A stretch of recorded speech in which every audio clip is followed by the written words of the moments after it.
jest, inexplicably, has morphed into reality. The enchanting beauty beside me is none other than my dear brother. What could possibly rival such exhilarating revelation? In the sanctuary of the mind, the first rays of dawn cascade upon the earth, compelling the weary wage slaves ensnared by life to rise early for toil. This heralds a rejuvenation of the world. Yet, within a particular apartment, two souls remain ensconced in slumber well past noon. The curtains are drawn tightly, shielding the majority of sunlight, allowing only a few mischievous beams to sneak through the crevices above.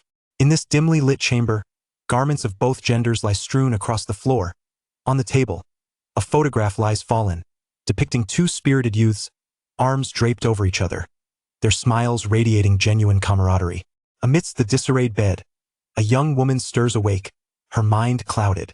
A throbbing headache, aching back, and cramping legs render even the slightest movement a Herculean task. What have I done? Shun Qingqing groggily rises, the light blanket slipping from her shoulders, revealing a delicate figure adorned with tiny strawberry-like marks. Memories begin to resurface as her consciousness awakens. Last night, an unfortunate incident transpired. She sought solace in a drink, accompanied by Gu Zijing. Then what followed remains shrouded in oblivion. It appears she took the initiative, yet the details elude her grasp. Considering her current predicament, the implications are not difficult to surmise. Oh God, take my life! Shun Qingqing finds herself in a state of despair. The very cause of her mortification lies beside her. Soundly asleep with a surge of anger, she contemplates striking him, but at the last moment restrains herself, opting instead to pound the blanket in frustration. It is not fear of confrontation but dread of awakening him, thus forcing her to face the awkwardness that looms. What to do? The brotherly bond has been irreparably altered. How shall she confront him? The tumult of a hangover and bodily aches has muddled her thoughts. Perhaps escape is the answer. She glances back at Gu Zijing. His bare torso, showcasing robust muscles and sun-kissed skin, paired with his striking features, is utterly captivating.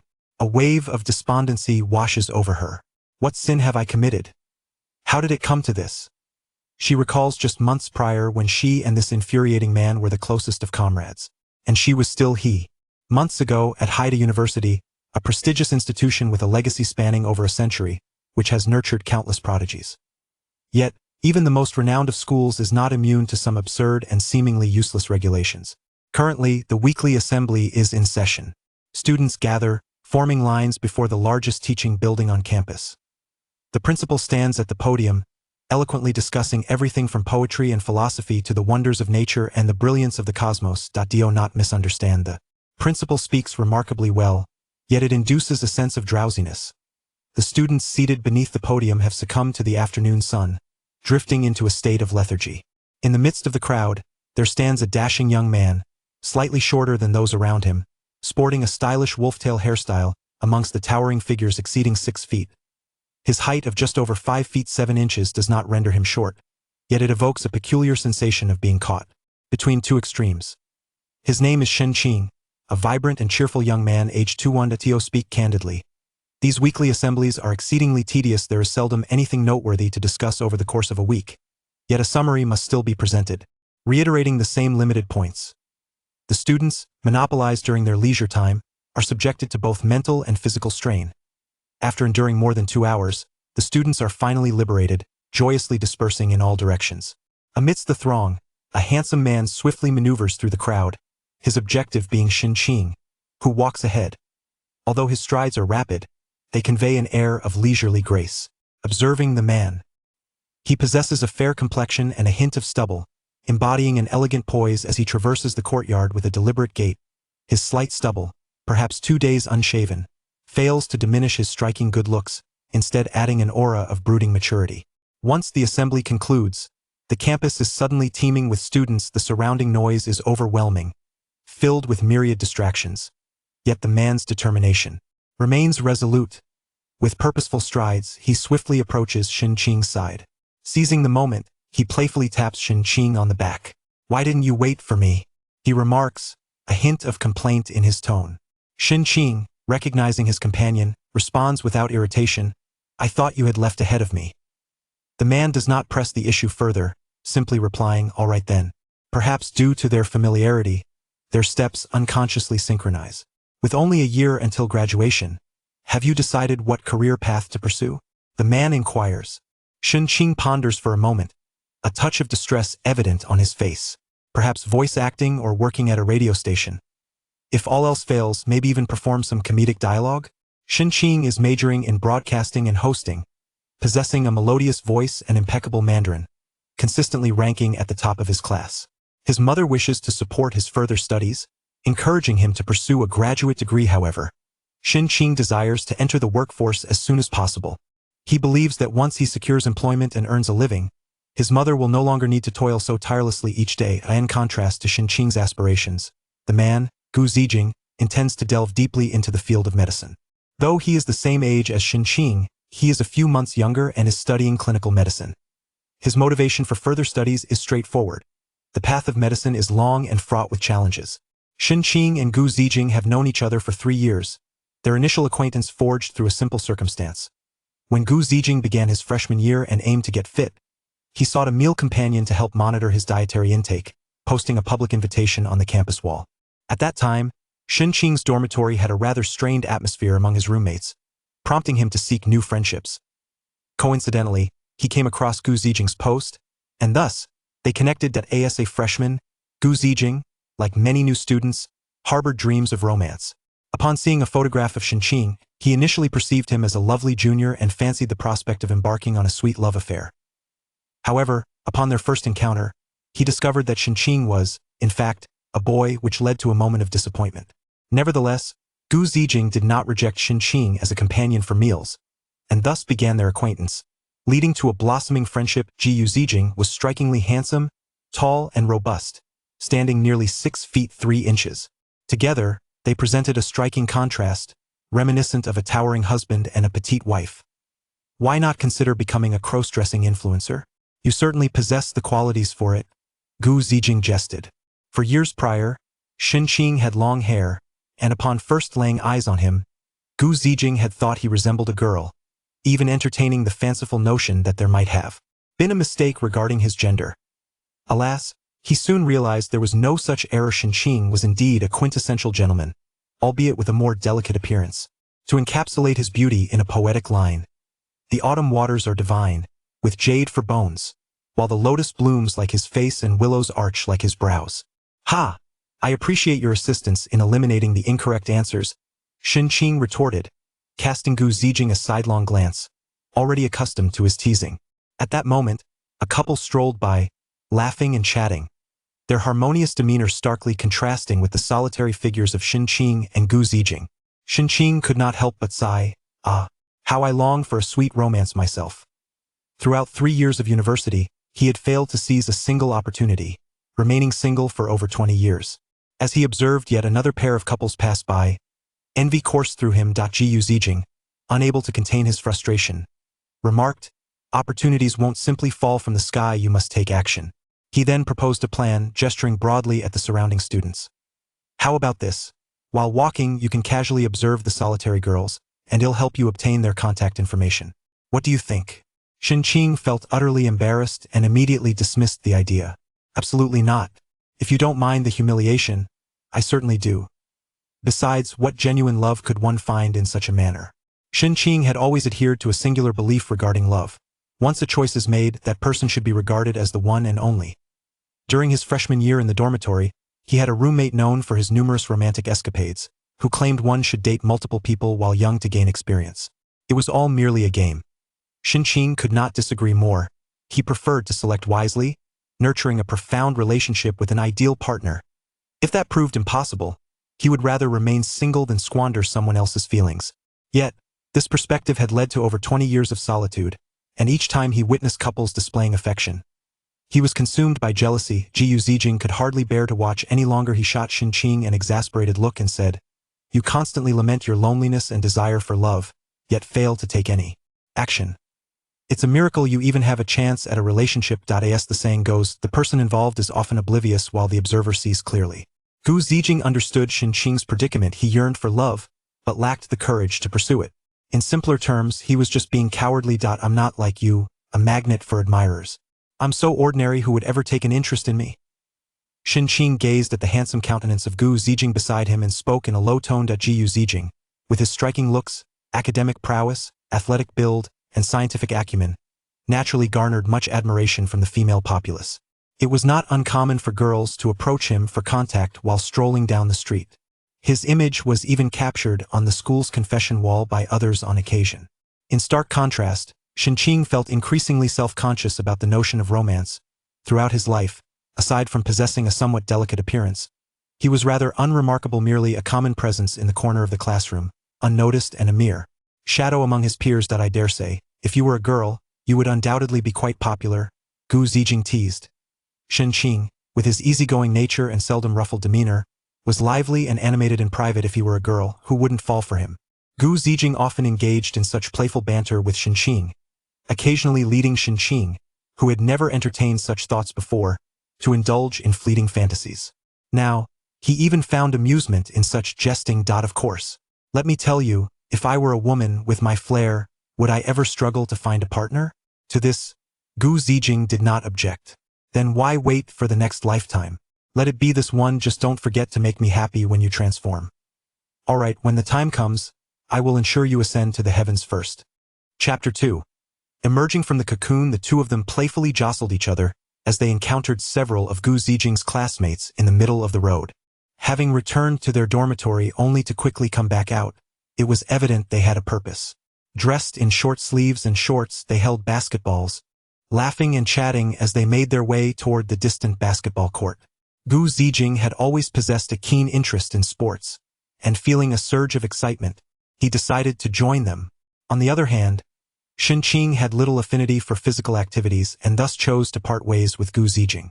Left to his own devices, Shen Qing reluctantly made his way home, exiting the campus with a turn. As previously mentioned, during his freshman year, Shen Qing lived in a dormitory, but due to the strained relationships with several roommates, he opted to move out the following year. However, the exorbitant rental prices in Haiqing deterred him, leading him to seek a shared accommodation with Gu Zijing.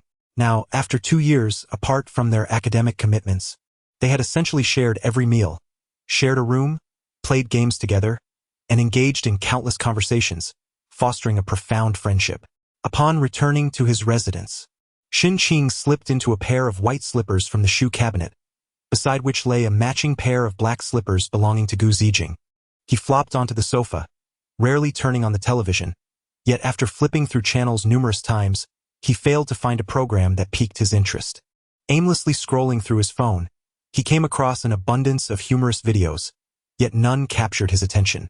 In just a year, they would inevitably go their separate ways since they were not in the same major, and the school's arranged internships would not overlap. Furthermore, Gu Zijing would continue his studies while Shen Qing sought employment, leading to an inevitable reduction in their interactions. Contemplating this, Shen Qing felt a pang of melancholy. He had grown accustomed to living alongside Gu Zijing and truly dreaded the thought of separation. Unbeknownst to him, he eventually dozed off on the sofa. By the time Gu Zijing returned from basketball, night had quietly fallen.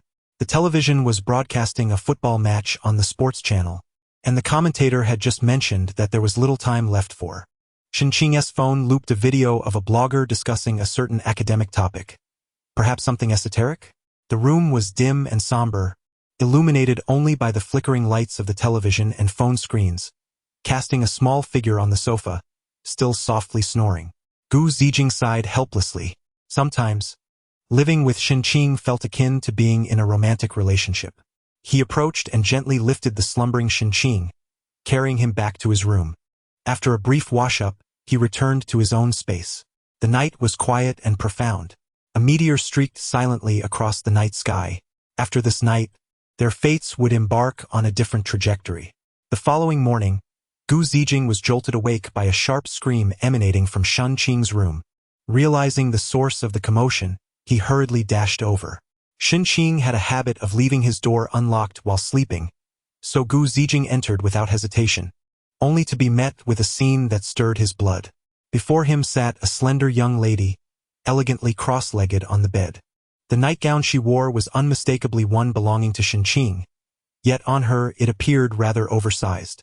The neckline, having loosened from several unfastened buttons, revealed a hint of her delicate shoulder. Gu Zijing gasped in astonishment, hastily turning away to apologize. I'm so sorry. I had no idea Shenqing had brought a girlfriend. It was unintentional. Without a moment's delay, Gu Zijing fled the room. Realizing the situation, Shenqing quickly adjusted her clothing, her cheeks flushed with embarrassment.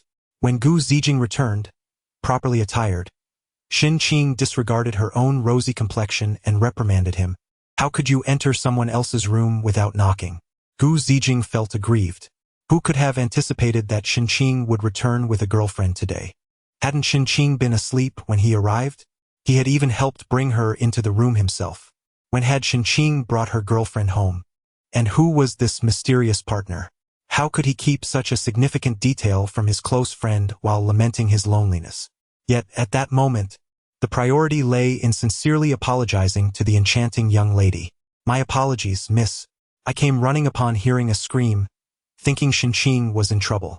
Shenqing, taken aback by the fact that her best friend did not recognize her, felt a surge of irritation. What are you saying? I am Shenqing. In the haste of the earlier commotion, Shenqing had not had the chance to respond, but upon hearing Gu Zijing's words, she exclaimed, What? Gu Zijing was taken aback. Upon closer inspection, he noticed that the nightgown, once belonging to Shenqing, now draped loosely on this delicate beauty, the sleeves long enough to obscure her fingers, with only the tips peeking out, enhancing her overall charm. Beneath her angelic visage lay a figure that was nothing short of captivating. Even in the loose nightgown, her alluring silhouette was subtly discernible. In retrospect, the young lady bore a striking resemblance to Shenqing. You are Shenqing? Gu Zijing asked. A look of confusion spread across his face as he tentatively approached and sat beside her on the bed. His eyes roamed over the tender beauty before him, unable to fathom that in a single night, his best friend had transformed into such a stunning young woman.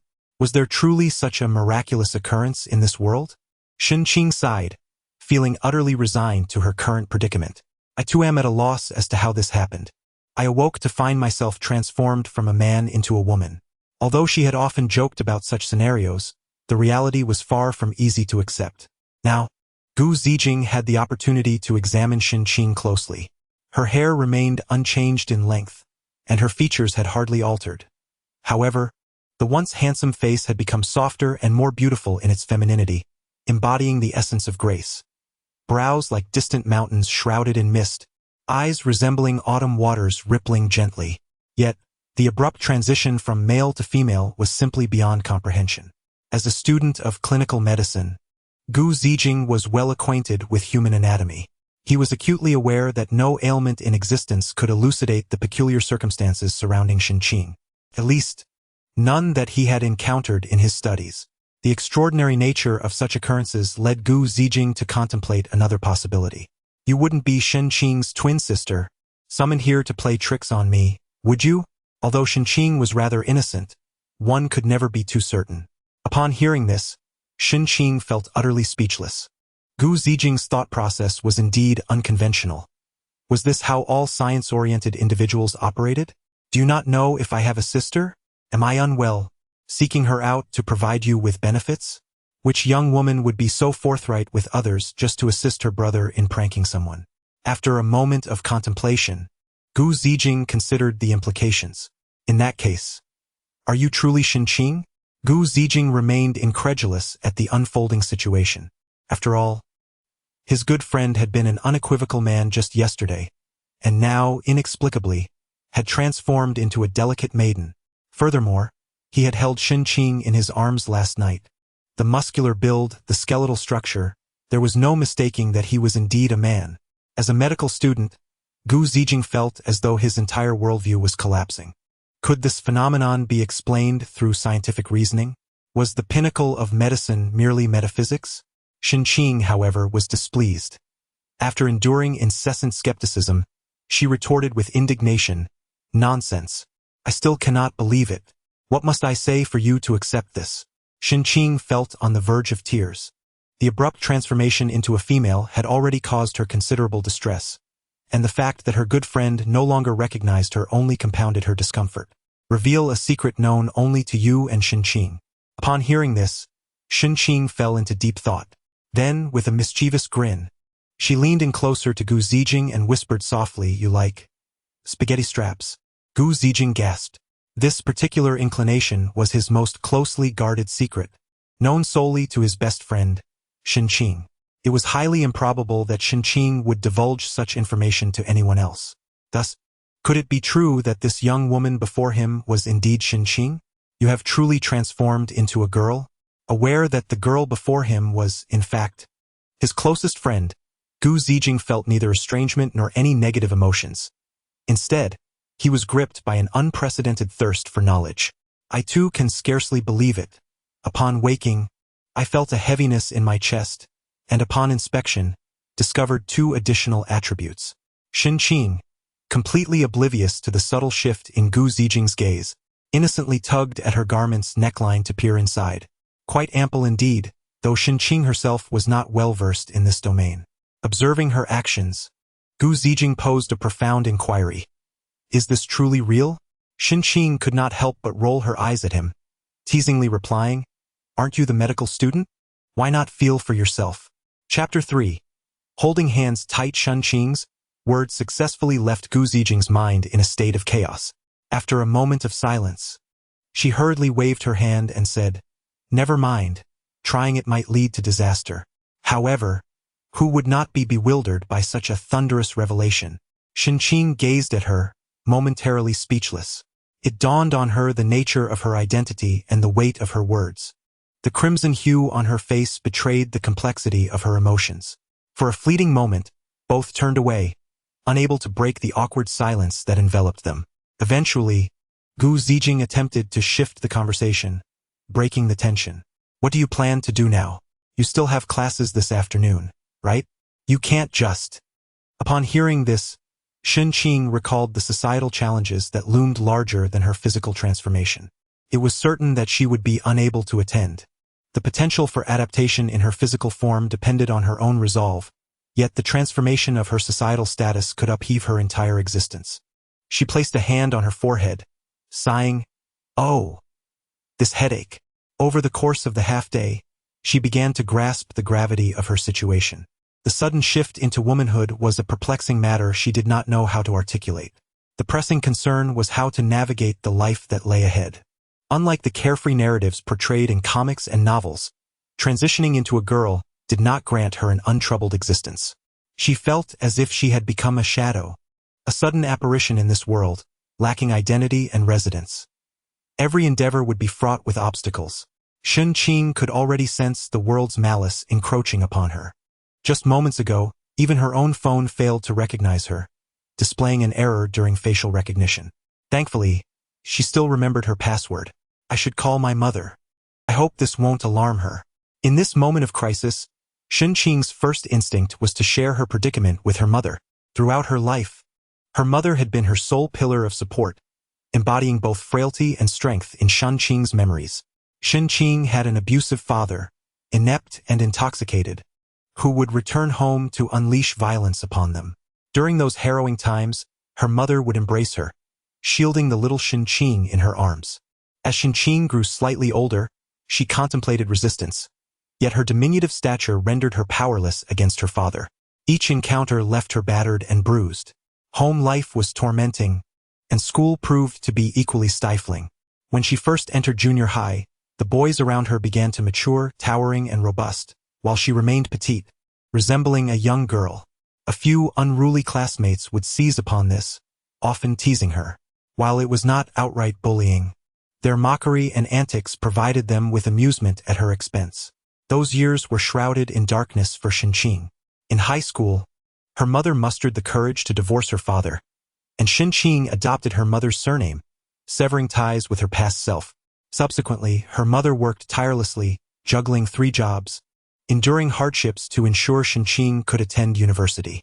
Shen Qing had always yearned to grow up quickly, to become the pillar of her family, alleviating her mother's burdens and granting her a better life. In this perplexing situation, Shen Qing found herself at a loss, compelled to seek her mother's assistance. Just as she prepared to message her mother, Gu Zijing abruptly grasped her hand. "Wait a moment." Their fingers intertwined quite naturally. Even among boys, holding hands could evoke discomfort. While a casual embrace might be acceptable, holding hands often felt intimate and somewhat overwhelming. Yet, with one of them now transformed into a girl, how should one interpret this? However, both were presently distracted, oblivious to the significance of their actions.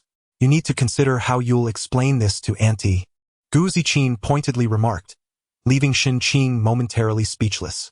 She had not contemplated how to broach the subject with her mother, preoccupied solely with resolving the immediate predicament. Although discussing it with Gu Ziqin was an option, the recent incident made her hesitant to seek his help. Furthermore, certain matters necessitated familial involvement, such as issues regarding household registration and identity. Honesty seemed the best policy. Shen Qing struggled to devise a suitable explanation, realizing that no reasonable justification could adequately clarify the situation. After years of relying on one another, she firmly believed her mother would not abandon her simply because she had unexpectedly become a girl. Yet Gu Ziqin interjected with further objections. Setting aside whether your mother can handle such news at her age, discussing this over the phone is far less effective than speaking face-to-face. If you convey this fantastical occurrence via text, it might adversely impact her emotions, especially given her already high blood pressure. Gu Ziqin rambled on, resembling an overly concerned elder sister, leaving Shen Qing with a throbbing headache. Urgently, she interjected, "All right, I understand." Nevertheless, she acknowledged the wisdom in Gu Ziqin's words. This matter certainly warranted an in-person conversation. Thus, they returned to the initial dilemma. What should be done next? Naturally, a trip home was imperative. Shen Qing stared blankly at the chat interface with her mother, troubled by the plausibility of her explanations. Fortunately, the holiday provided a reprieve from the need to request leave from her teachers. She oscillated between messages to her academic advisor, concocting various excuses. Gu Ziqin observed her furrowed brow and momentarily became captivated. Clearly, she appeared more graceful and lovely than before. Gazing at her countenance, Gu Ziqin felt a surge of complex emotions, a flicker of guilt passing through his eyes. What reason should I give to request leave from school? Shen Qing abruptly lifted her gaze, locking eyes with Gu Ziqin. They were so close that they could see their reflections in each other's eyes. The brief moment of connection compelled Gu Ziqin to hastily avert his gaze. He was unsure why he experienced such a reaction. He had never felt this way when meeting her gaze in the past. Just say you're unwell. The teachers won't scrutinize those details, you know, Gu Ziqin replied hurriedly, though the rapid beating of his heart betrayed his anxious thoughts. Shen Qing responded, lost in contemplation. Perhaps it was the sudden change in her physical condition that momentarily made her forget the unspoken rules of university life.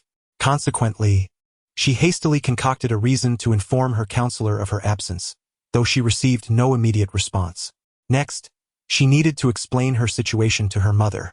Mom, I plan to return home for a while.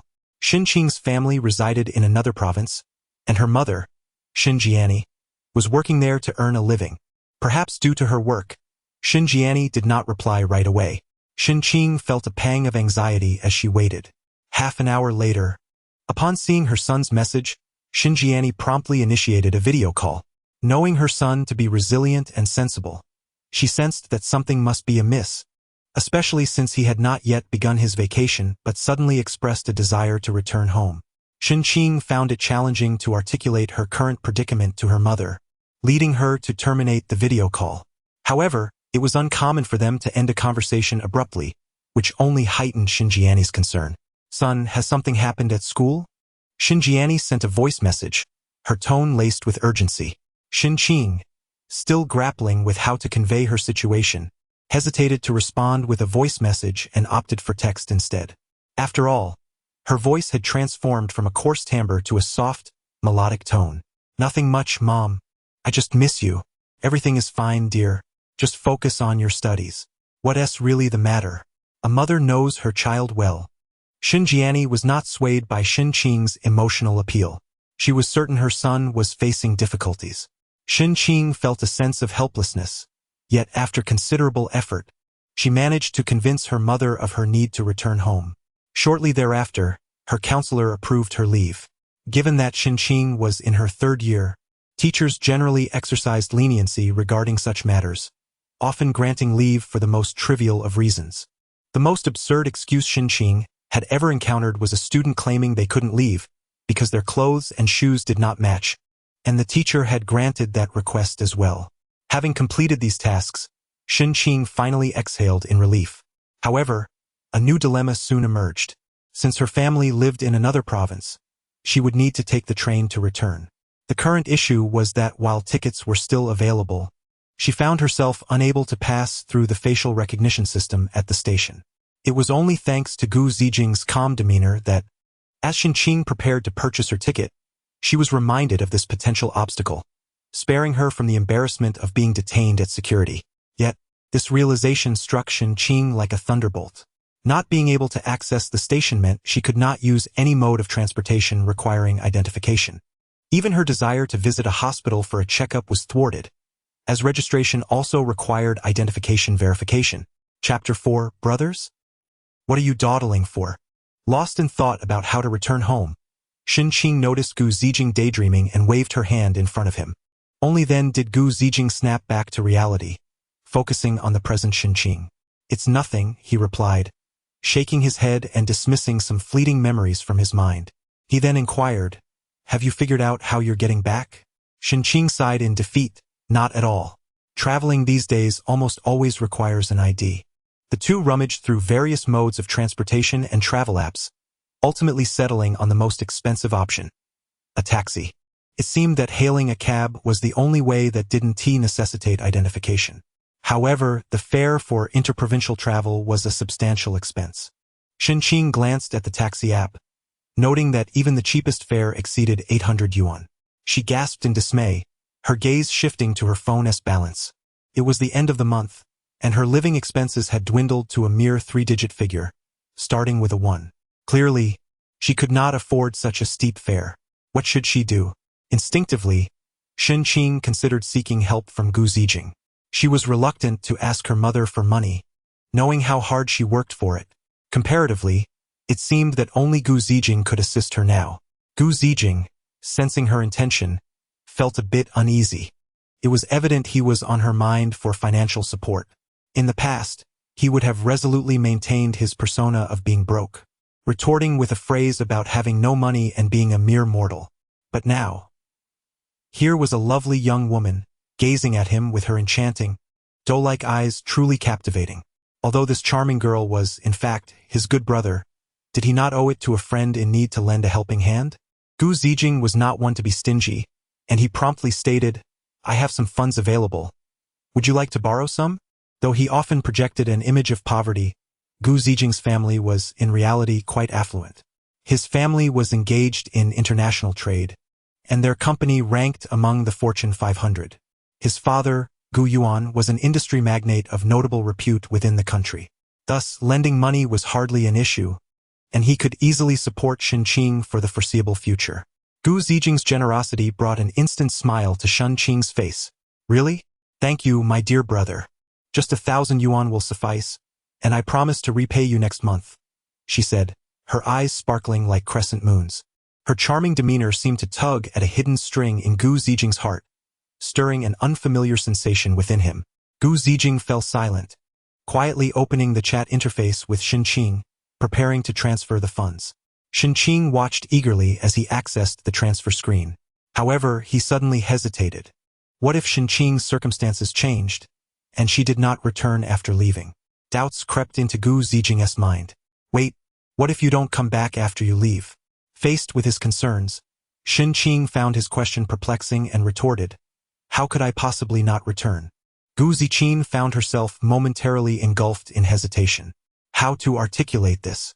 In the face of such upheaval, it is implausible for anyone to return to their former life with ease and certainty.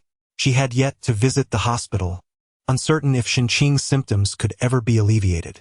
Yet, it appeared that everything had irrevocably changed. Thus, to adapt to her new identity, transferring schools and embarking on a fresh chapter seemed the wisest course of action. From this point forward, it seemed they might no longer share a connection. Gu Zijing was reluctant to lose Xinqing once more. I fear you might abscond with the funds. He had no viable method to help Xinqing maintain her current state, and to do so would be selfish. Hence, he could only seize the present opportunity to muddle through, perhaps finding a new avenue for resolution. Upon hearing that Gu Ziqin had reconsidered, Shen Qing became agitated. What? How can you go back on your word? Is this how you plead? Such an attitude could not possibly yield results. You! Shen Qing was at a loss for words, taking a deep breath. Well aware of Gu Ziqin's disposition, she surmised he was up to some mischief again. Yet, she had no inclination to indulge him this time. Do not push me. If cornered, I might resort to anything. Despite her own dire predicament, how could Gu Ziqin remain a mere spectator, devoid of any compassion? It was infuriating. Oh really? Show me what you can do. Gu Ziqin's tone was flippant. Shen Qing was rendered speechless by his teasing. At this juncture, she was certain that Gu Ziqin had not forsaken their brotherhood simply because she had transformed into a girl. However, even in her current state, he still found time for jest. His irreverent demeanor was as irksome as ever. Would it suffice if I wrote you an IOU? Please, I beg you. Your plea lacks sincerity. Do not push your luck. Shen Qing was exasperated. Yet, Gu Ziqin evidently had his strategy at hand. He opened his WX app, revealing his balance. Oh dear. My older brother just provided me with next month's allowance. How shall I spend such a sum? Shen Qing's eyes widened at the cascade of figures before her. In stark contrast to her own financial situation, the disparity was glaring. Under the roof of another, one must bow their head. To secure her fair home, she had no choice but to concede. 1,000 is too much. 500 will suffice. Next month. No, I will repay you as soon as I return. Having reached this point, Gu Ziqin still hesitated, prompting Shen Qing to increase her offer. If that is insufficient, I will bring you 3 months' worth of meals. Gu Ziqin took a deep breath and ultimately relented. You truly intend to return? You're not planning to transfer schools? Shen Qing's eyes twitched, incredulous as she exclaimed, Transfer? Why on earth would I do that? I graduate in a year. Who transfers at this juncture? That is a valid point. Yet you are no ordinary person now. Very well, considering your earnestness, an IOU is still necessary. With a grand gesture, he transferred 5,000 yuan to Shen Qing. 500 had transformed into 5,000, leaving Shen Qing utterly exhilarated, unable to restrain herself from bestowing a grand embrace upon him. To Shen Qing, this gesture represented the bond between brothers. Little did she realize, however, that the grand bunnies had erected a lamentable barrier between the two. As Gu Zijing found herself enveloped by the embrace of the petite beauty, her body tensed, a delicate blush gracing her cheeks. Shen Qing, oblivious to Gu Zijing's reaction, was wholly absorbed in the newfound wealth that had come their way. With money in hand and the prospect of a lavish life ahead, it was time to pack her bags and return home. Shen Qing promptly resolved to fetch her suitcase. Yet, as the two rose to their feet, an unsettling realization dawned upon Shen Qing. When did you grow so tall? She looked up at Gu Zijing, who stood a full head above her, and found it quite perplexing. It is you who has become shorter. Gu Zijing, gazing down, felt that Shen Qing had blossomed into an even more delicate and charming figure than before. At that moment, Shen Qing could only reach Gu Zijing's chest even when on tiptoe, a stark contrast to the previous days when the disparity had not been so pronounced. Now, side by side, they resembled a grand lion and a diminutive rabbit. If such a lion were to lean upon her, she might not withstand the weight. Chapter 5. Death comes early or late. Shen Qing swiftly organized her belongings, having not intended to leave in haste. Thus, there was little to pack, merely a few seasonal garments. An hour later, she was ready to depart. However, a minor issue lingered. Now transformed into a woman, her former male attire felt excessively baggy, reminiscent of donning her boyfriend's clothing. Shall I take you shopping for some new clothes? Isn't it inconvenient to wear this? Gu Zijing observed how the sleeves engulfed her hands and the pants trailed to the ground. Hence, she suggested this idea. Yet, Shen Qing appeared disinclined, responding, No need, I can just roll them up. Although her demeanor was composed, she had not entirely embraced her feminine identity. A glimmer of hope still lingered within her for a return to being male. Consequently, she found it challenging to accept wearing women's clothing. With a few swift motions, She rolled up the excess fabric of her trousers and sleeves. Though still somewhat ill-fitting, at least they no longer dragged along the ground. After some time, the two arrived at the designated spot to call for a taxi. Gu Zijing assisted Shen Qing with her suitcase, and the scene exuded a sense of harmony. The taxi soon arrived, and once Shen Qing's luggage was stowed in the trunk, Gu Zijing reverted to her typical sisterly demeanor. She admonished the driver to prioritize safety during the journey while casting a sorrowful glance at Shen Qing, reluctant to part ways. Gu Zijing's unusual behavior irked Shen Qing, prompting her to hasten his departure. Only then did Gu Zijing fall silent, watching the taxi fade into the distance, a wave of melancholy washing over her, perhaps feeling a void in the absence of companionship. How will I face you in the future? The vehicle sped along the highway. Perhaps due to their recent conversation, the driver mistakenly assumed the two were a couple who had quarreled, with the female returning to her family home after packing her belongings. The journey was long and tedious.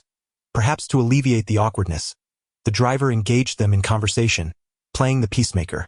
Shen Qing found herself both amused and exasperated by the driver's attempts at comfort. After a night of travel, Shen Qing slept soundly, and by noon the next day, they arrived at their destination. The fare, however, left her feeling a pang of regret. The driver beamed broadly, as this was indeed a lucrative trip.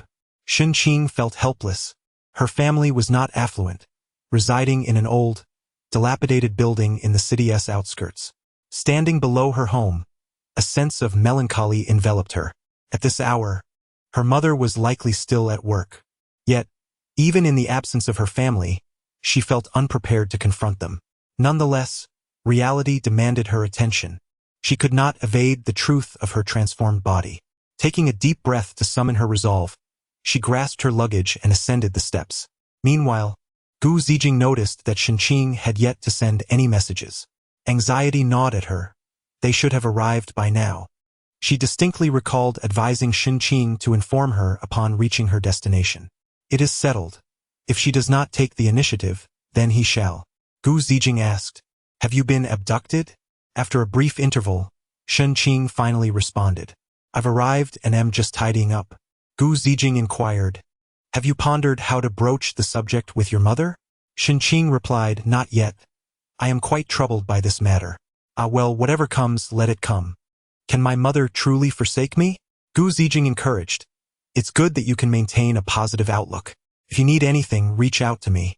Shen Qing agreed. Setting her phone aside, Shen Qing resumed packing her clothes. She intended to go out to procure some groceries to prepare a delightful meal for her mother, while also contemplating how to delicately communicate this matter in a way that her mother could accept. As evening fell, Shen Jianing returned home from work. Even in the hallway, she was greeted by the enticing aroma of a sumptuous meal. Upon entering, she beheld her beloved son had prepared an entire feast awaiting her. Shen Jianing exclaimed with joy, "Oh, my son is back. Come here for a hug." She set down her bag and rushed forward to embrace her dear son. However, Shen Qing subtly evaded the embrace, a flicker of guilt passing through her eyes. Her current state of being was markedly different from before. A mere hug would surely reveal her secret. She had yet to devise a suitable way to reveal the truth. Noticing her son's unusual behavior, Shen Jianing questioned, "What's wrong? Has it been so long since we've seen each other that you can't even allow your mother to hug you? Why are you wearing a mask at home?" Shen Qing, clad in thick pajamas and an apron, had wrapped herself up tightly, even donning a mask, making every effort to conceal her figure. "It's nothing, Mom." She coughed lightly, "Just a bit of a cold, so I wouldn't want to infect you." Shen Qing strained her voice to obscure any indication of her gender, feigning a cough.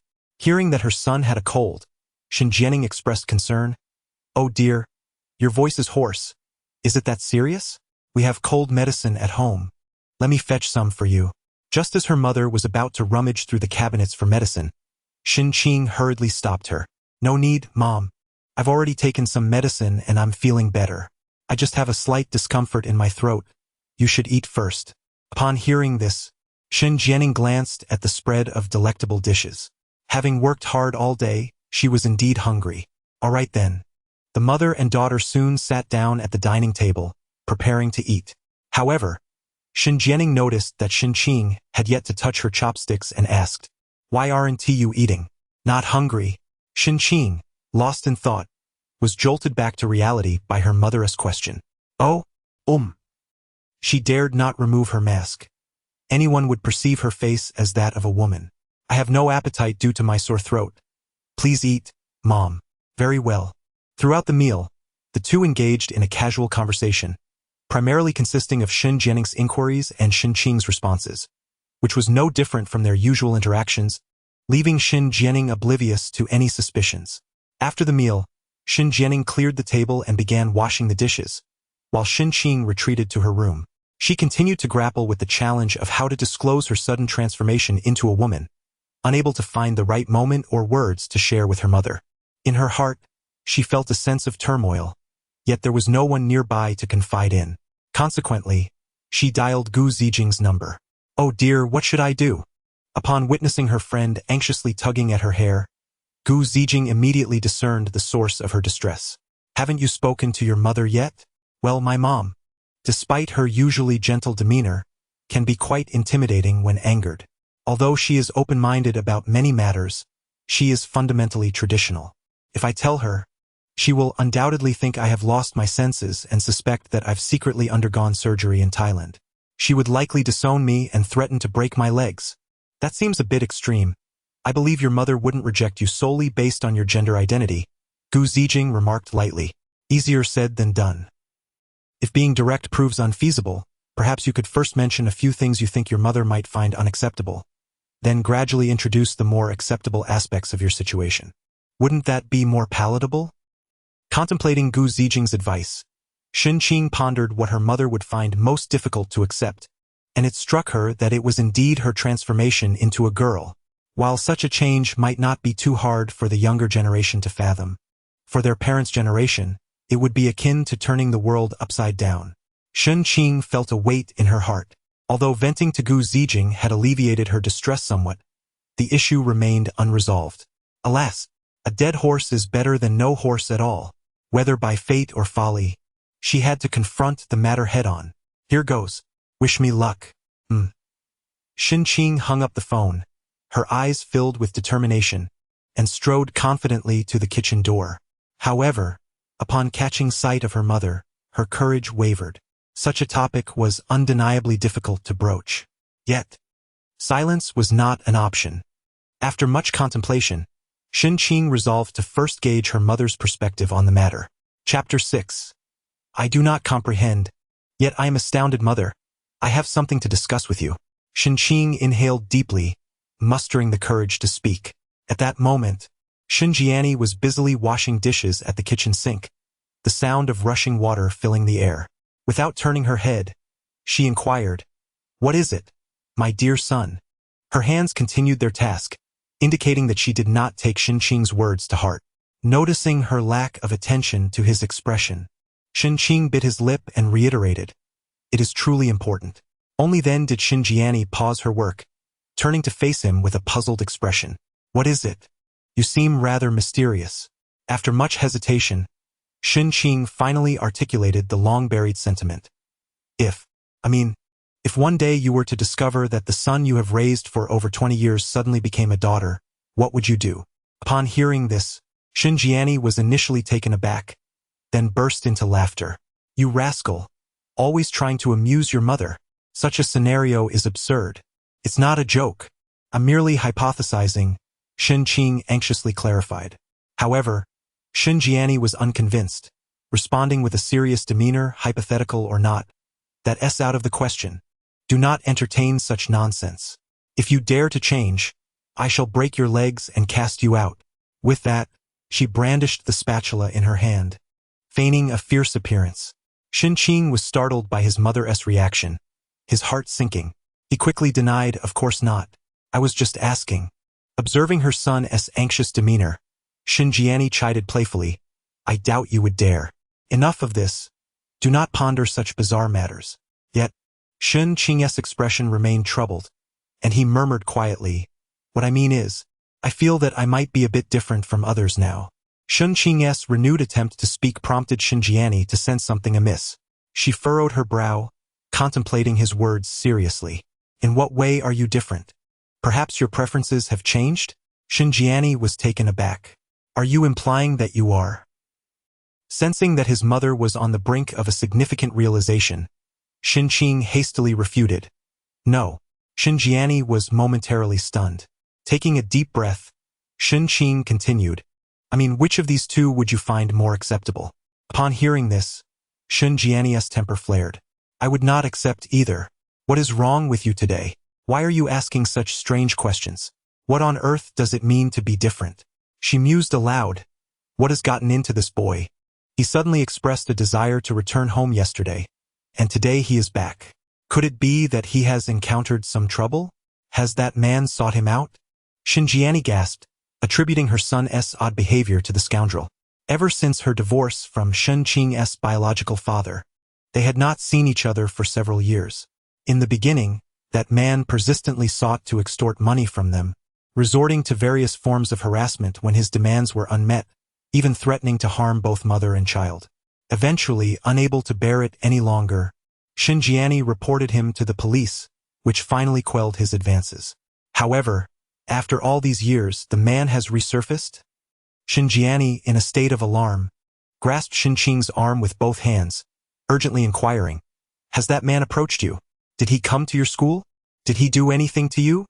Knowing her mother's deep-seated aversion to that man, Shinqing swiftly waved her hands to soothe her mother's anxiety. No, Mom, he hasn't come for me. Please don't worry. Upon hearing her son's reassurance, Shinjiani felt a slight relief and loosened her tense grip. Then, what exactly happened? I just suddenly thought, if one day I were different from before, would you still want me, Mom? Upon hearing this, a hint of concern flickered in Shinjiani's eyes, a kind of concern reserved for someone she believed to be foolish. What nonsense are you speaking? No matter what, you will always be my son. Even if you are a... I am not. All right, you are not. Once those words were exchanged, a silence fell between them, as Shinqing found the matter difficult to accept. Even she had yet to come to terms with it. However, Shinjiani, perceiving her son's discomfort, gently asked, Son, are you hiding something from your mother? Shinjiani reached out to stroke Shinqing's head. Though Shinqing was considerably taller than her mother, she had to stand on tiptoe to do so. Nevertheless, in Shinjiani's eyes, Shinqing would forever remain a child. Mom knows you've grown up and have your own secrets. I won't pry, but if you ever wish to share your troubles, I am here to listen. Actually, have become a girl. Shinqing ceased to mask her voice, now speaking in her naturally sweet tone, albeit hesitantly. Huh? Shinjiani was taken aback. What do you mean? Each word was familiar, yet their combination felt utterly alien. Shinqing, in a moment of desperation, decided to reveal herself, peeling away layers of clothing. In front of her mother, she certainly could not display everything, but she let the fabric slide down to her shoulders, exposing the profound contours of her chest. What on earth? Shinjiani was left even more bewildered. After a while, once both mother and daughter had collected their thoughts, they sat facing one another. Shinqing explained the situation to her mother, now clad in a rather thin nightgown. The transformation of her once familiar figure and undeniably feminine appearance could no longer be concealed, especially her prominent curves, which, even as she bent her head and arched her back, created an alluring silhouette beneath her attire. Shinjiani rubbed her temples, scrutinizing the young woman before her. Shinqing resembled a child who had erred, afraid to breathe in the presence of a parent, almost wishing to disappear into the ground. She had initially anticipated that revealing her truth would incite her mother's wrath. While she did not expect a violent reaction, harsh words seemed inevitable. Yet, there was an unsettling calmness about her mother, akin to the eerie tranquility before a tempest. After a prolonged silence, Shinjiani finally spoke. Are you suggesting that you awoke to find yourself transformed like this? Shinqing nodded in affirmation. Shinjiani found herself at a loss. You truly haven't undergone any surgery? Shinqing shook her head. Shinjiani's mind faltered, grappling with the incongruity of it all. It made no sense. She did not doubt that the beautiful girl before her was indeed her beloved son. However, The inexplicable transformation of her son into a daughter was beyond Shin Jiani's comprehension. She was not a physician but rather an ordinary woman, who, despite her efforts to embrace the evolving world, remained shackled by the conventions of her generation. Thus, when confronted with the increasingly liberal topics of contemporary society, she habitually shied away from discourse. As for those who had undergone gender reassignment, Shin Jiani refrained from judgment, neither supporting nor opposing their choices. After all, individuals who bravely confront their own identities and societal challenges deserve respect. Yet, when such a situation unfolded within her own household, Shin Jiani found it nearly impossible to accept with equanimity. Her gaze towards Shen Qing was laden with confusion. She was uncertain of how to respond or even how to face this reality. She truly needed time to process this overwhelming revelation. Contemplating this, Shin Jiani gently advised Shin Qing, "Perhaps you should rest for now." "Mom!" Shin Qing was taken aback, wishing to voice her thoughts, but was silenced by a raised hand from Shin Jiani. "Allow me to ponder this," she said, her brow furrowed in deep reflection, for she genuinely needed time to think things through. Chapter 7. Sister. Look at the inner layer returned to her room in a state of dejection, collapsing onto the bed with a heavy heart. At that moment, Gu Zijing sent a message inquiring about her well-being. Overwhelmed by her emotions, Shin Qing poured out her troubles to him. Perhaps due to exhaustion or the deepening night, the two of them chatted until, unaware, they drifted off to sleep. Meanwhile, Shin Jiani had not slept a wink throughout the night. She pondered deeply about Shin Qing, considering every aspect and detail. Regardless of whether Shin Qing was male or female, she was her child, and there was no way she could ever deny her. Despite the many questions and confusions surrounding Shin Qing's circumstances, after much contemplation, Shin Jiani ultimately resolved to do her utmost to accept this reality. With this determination in mind, after a brief rest and a quick nap, Shin Jiani rose and headed towards Shin Qing's room. As Shin Qing had not locked her door while sleeping, Shin Jiani easily pushed it open. However, the sight that greeted her upon entering left her utterly speechless and blushing with embarrassment. Shin Qing was sprawled across the bed in an exceedingly awkward and ungraceful position. Even though she had transformed into a daughter, her restless sleeping habits seemed to have remained unchanged. At that moment, she resembled a serpentine creature twisting in the shadows. Her body contorted in a rather peculiar manner, and the clothing on her upper body had slipped down significantly, nearly slipping off entirely, revealing an unintentional glimpse of spring. Witnessing this scene, Shin Jiani felt a mix of embarrassment and anger. She hurried forward, smacking Shin Qing on her backside while exclaiming, "The sun is going to scorch your bottom." With a sharp crack resounding through the air, Shin Qing was abruptly awakened from her sweet dreams. Roused from slumber, she blinked her eyes open, her consciousness still hazy, and she whimsically murmured in a spoiled tone, "Mom, let me sleep a little longer." The soft, mellifluous voice was strikingly different from Shin Jiani's recollections, carrying a hint of petulance. As soon as the words left her mouth, Shin Qing seemed to suddenly realize something was amiss, instantly becoming alert. "Oh dear, why is this child always so reckless?" Shin Jiani exclaimed, startled, her voice tinged with reproach. Meanwhile, Shin Qing stared at her mother in shock, opening her mouth as if to say something, yet found herself at a loss for words. After a considerable pause, she stammered, "Mom, what's wrong? Are you still not awake? Stop dawdling and get ready. We need to head out soon," Shin Jiani replied, already beginning to tidy up Shin Qing's disheveled bed. "Ah, where are we going?" Shin Qing rubbed her eyes, looking utterly perplexed. "Of course, we are going to find a solution to your predicament. Are we just going to leave it be?" Shin Jiani shot her child a disapproving glance, responding with a hint of exasperation. Shin Jiani was well aware that Shin Qing's most pressing issue at present was her social identity.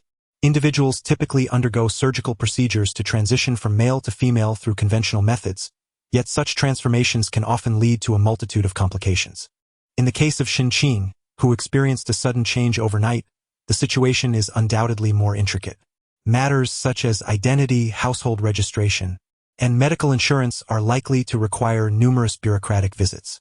Although financial resources are not a concern, having saved a considerable sum over the years, the fear of prolonged delays looms large.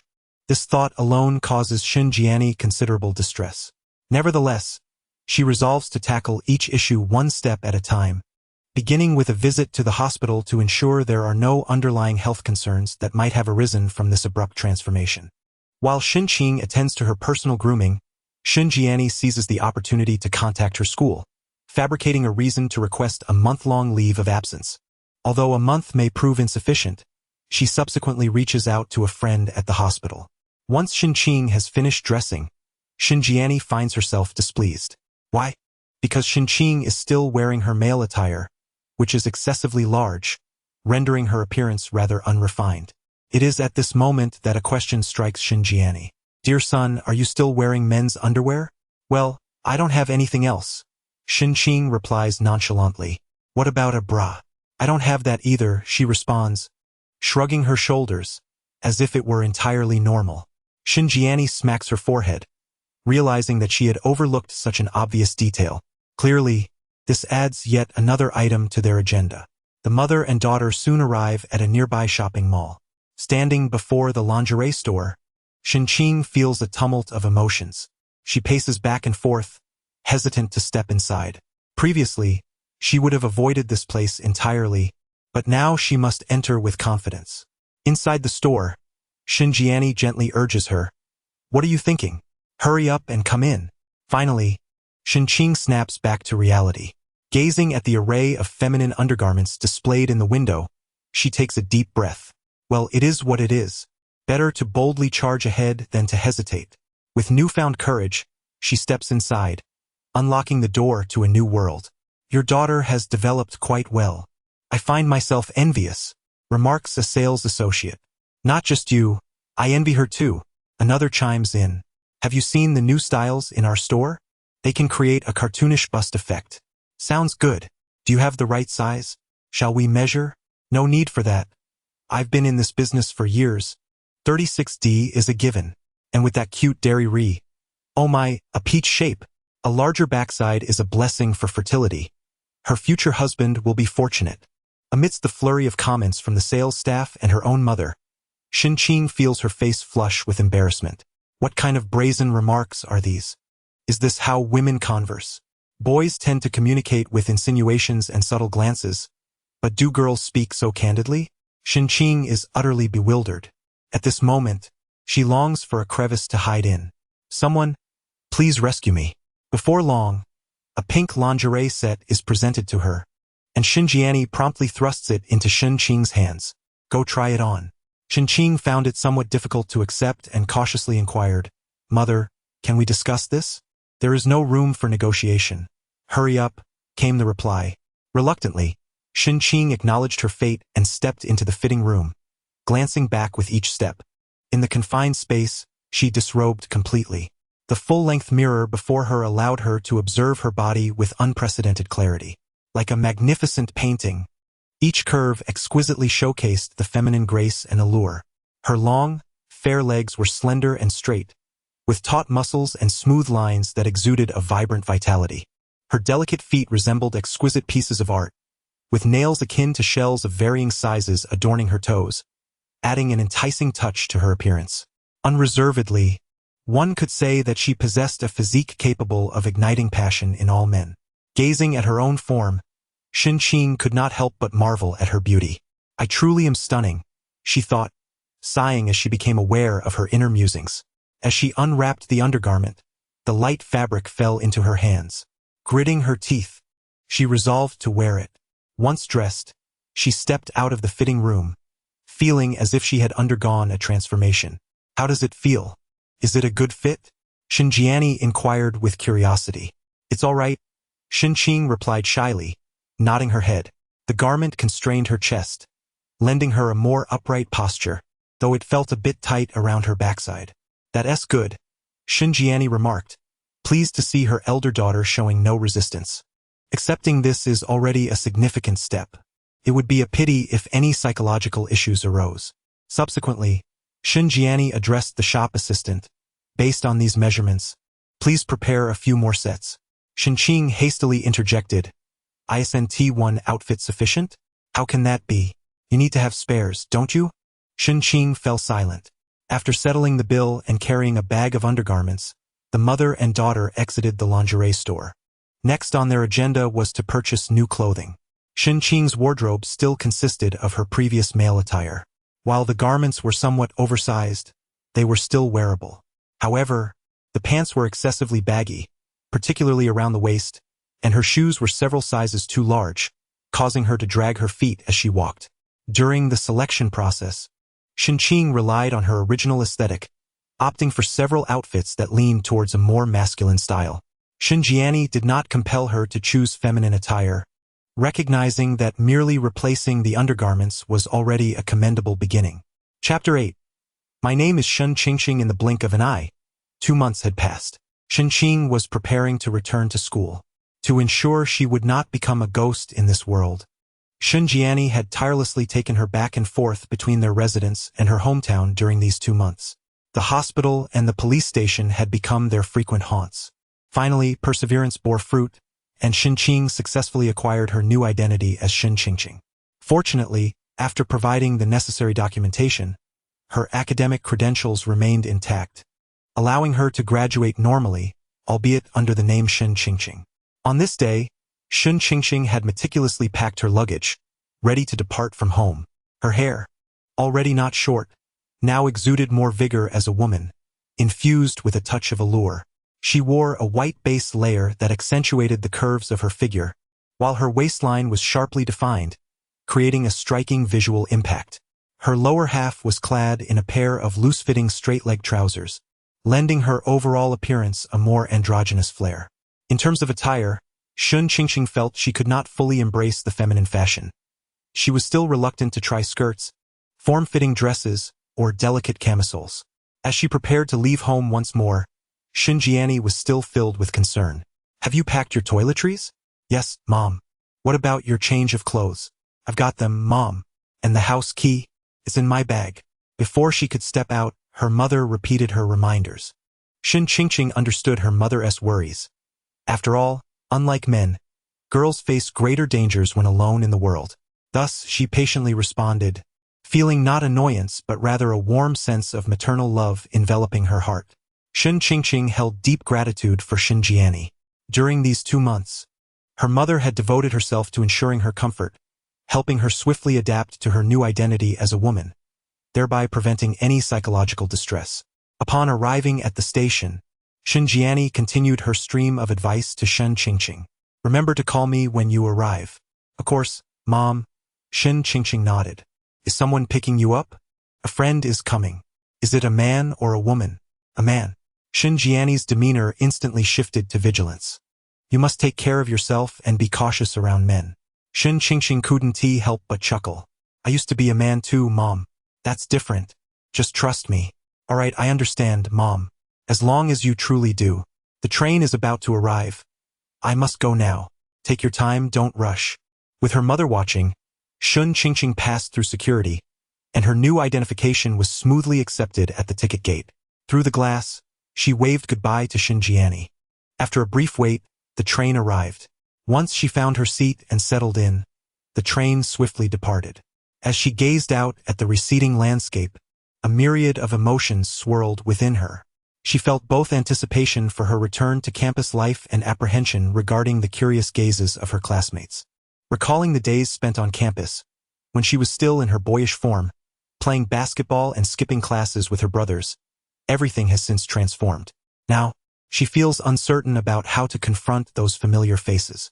A kind-hearted woman nearby observes her days and offers her an apple, saying, "Dear girl, you seem burdened with thoughts. Have an apple." Shen Qingqing, coming back to her senses, politely declines with a wave of her hand and expresses her gratitude. As she draws closer to the school, her heart beats faster with anticipation. She encourages herself, reminding that since her mother has invested so much effort in helping her reintegrate into society, she must perform commendably. That afternoon, at the station's exit, Gu Zijing had been waiting for quite some time. He glanced at his watch, the time drawing nearer to when Shen Qingqing had informed him she would arrive. Anxiety mounted within him. It had been 2 months since they last met, and he wondered how she had fared.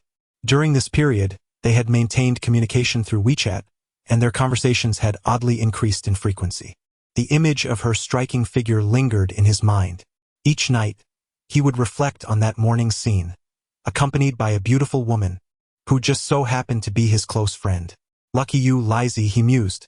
Suddenly, Gu Zijing slapped himself, exclaiming, "What on earth are you thinking? She's your good brother's girl. You cannot entertain such thoughts. Even a rabbit would not nibble at the grass beside its burrow." Yet he found himself justifying that because they were close friends, it was a case of proximity favoring the bold. No, absolutely not. How would she perceive you? With those longing eyes? He fretted. Stop thinking about it. Gu Zijing's nearly frantic behavior caught the attention of a nearby older gentleman, who was taken aback. Is the pressure of youth so great that one would slap themselves under the sun? He pondered. Meanwhile, Gu Zijing remained entangled in his thoughts, oblivious to the message Shen Qingqing had sent, informing him of her arrival. In this city, both familiar and strange, Shen Qingqing navigated towards the exit Gu Zijing had described, following the landmarks. Along the way, numerous taxi drivers and proprietors inquired about her destination and lodging. She politely shook her head in response. At that moment, while the world is replete with beautiful women, she could not escape the admiring gazes that followed her as she walked down the street. Perhaps there was no malice behind it, but it still made her feel somewhat uncomfortable, prompting her to tighten her coat. Upon exiting the station, she spotted a familiar figure. The tall, handsome man was unmistakable amidst the crowd. Shen Qingqing took a deep breath, striding towards him with determination. A new chapter of her life was about to commence, and she resolved to face it bravely, regardless of the circumstances. With an idea blossoming in her mind, she stealthily approached and leapt, playfully slapping Gu Zijing on the shoulder. "You rascal! Your daughter has returned." Gu Zijing, startled, turned to confront the source of the unexpected intrusion. The moment he laid eyes on Shen Qingqing, his heart inexplicably skipped a beat. Though her appearance had not changed dramatically, an undeniable sense of familiarity radiated from her. The elegant makeup bestowed upon her an air of pure allure. His gaze inadvertently roamed over Shen Qingqing, captivated by her slender figure and exquisite features, leaving him momentarily entranced. Upon noticing Gu Zijing's unwavering stare, Shen Qingqing felt her previously relaxed demeanor tighten, mingled with a hint of shyness. What kind of gaze is this? Is my outfit today peculiar, or has my foundation gone awry? I knew I needed more practice. After a brief silence, Gu Zijing broke the awkward tension. Long time no see. His voice, unexpectedly gentle, surprised even himself. Shen Qingqing playfully nudged him. "You're quite the wordsmith now. Can't you be a bit gentler since you've become a girl?" Gu Zijing couldn't help but lament her feistiness, yet felt a sense of relief. She was still the same as before. Hitting is affection. Scolding is love. "I'm merely showing you affection." Shen Qingqing winked at him, reveling in her femininity with a boldness that was unmistakable. Gu Zijing was at a loss for words. He took the initiative to step forward and take her luggage, their hands brushing against each other unintentionally. Both lowered their heads to observe their intertwined fingers, then exchanged glances. Previously, this had seemed inconsequential, yet now. Shen Qingqing quickly retracted her hand, realizing the moment. Clearing his throat, Gu Zijing pretended to cough, attempting to ease the awkwardness. The handle of the suitcase still retained the warmth of her palm. Internally, he chastised himself for his lapse in composure, while an unusual emotion began to unfurl within him. They casually hailed a taxi by the roadside, heading towards their rented apartment. Coincidentally, the cab driver was the very man who had witnessed Gu Zijing's earlier outburst. The driver now understood why the young man had been so agitated. He was waiting for his girlfriend. The youth of today. Inside the car, with a beautiful companion beside him, Gu Zijing appeared somewhat anxious. Shen Qingqing noticed his unease, filled with curiosity, yet refrained from inquiring. "Are you returning to school today?" Gu Zijing suddenly asked. "No, I won't be going until tomorrow," Shen Qingqing replied, shaking her head. Chapter 9. Am I beautiful? Returning to the apartment, Shen Qingqing changed her shoes and immediately shed her top, sprawling extravagantly on the sofa while stretching her arms in a grand yawn. "Oh, I'm utterly exhausted." With a sudden jolt, she sat up, removed her socks, revealing a pair of dainty feet. With a flick of her wrist, she tossed the socks into the nearby wastebasket. She had purchased dozens of disposable pairs for 40 yuan on a bargain platform, discarding them every couple of days, for she detested washing socks. Gu Ziqin observed silently, her gaze inadvertently drifting towards Shen Qingqing's petite feet, pondering, why isn't she wearing pantyhose? Realizing her own thoughts, Gu Ziqin jolted. What am I thinking? However, her feet were indeed quite lovely, fair and delicate. Shaking her head to clear her mind, she opened a certain group ordering app. Haven't tea eaten yet? What do you feel like? Spicy hot pot? Oh no, perhaps spicy mixed noodles instead. Shen Qingqing replied without hesitation.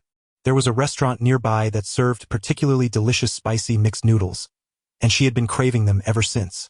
All right, Gu Ziqin nodded, beginning to place the order. I'll go change my clothes first.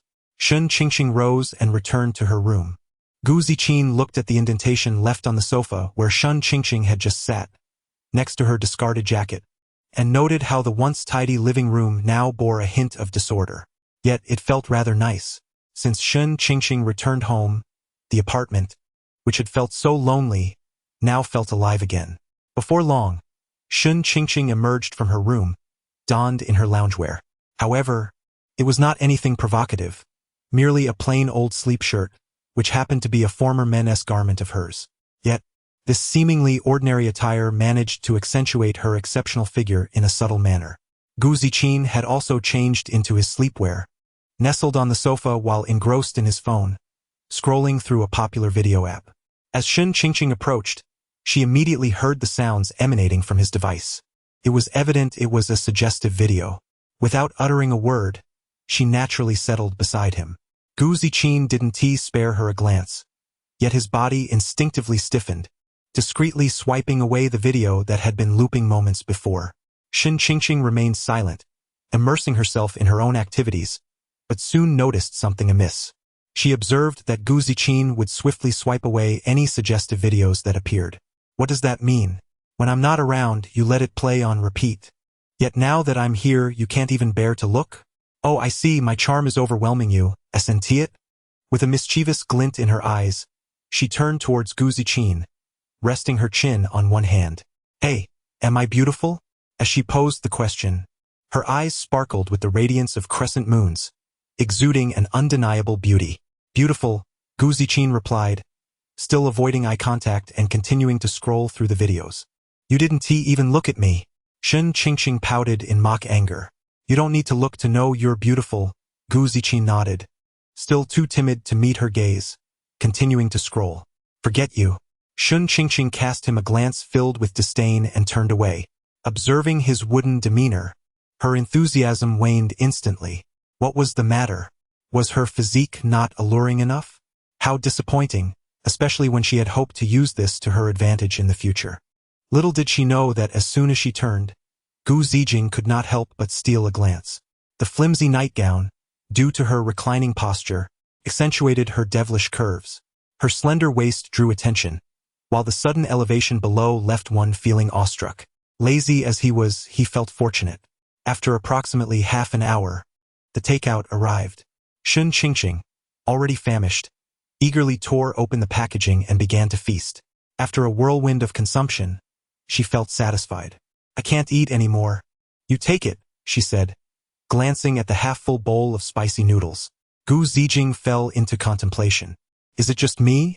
Or has your appetite diminished significantly? But I just filled up.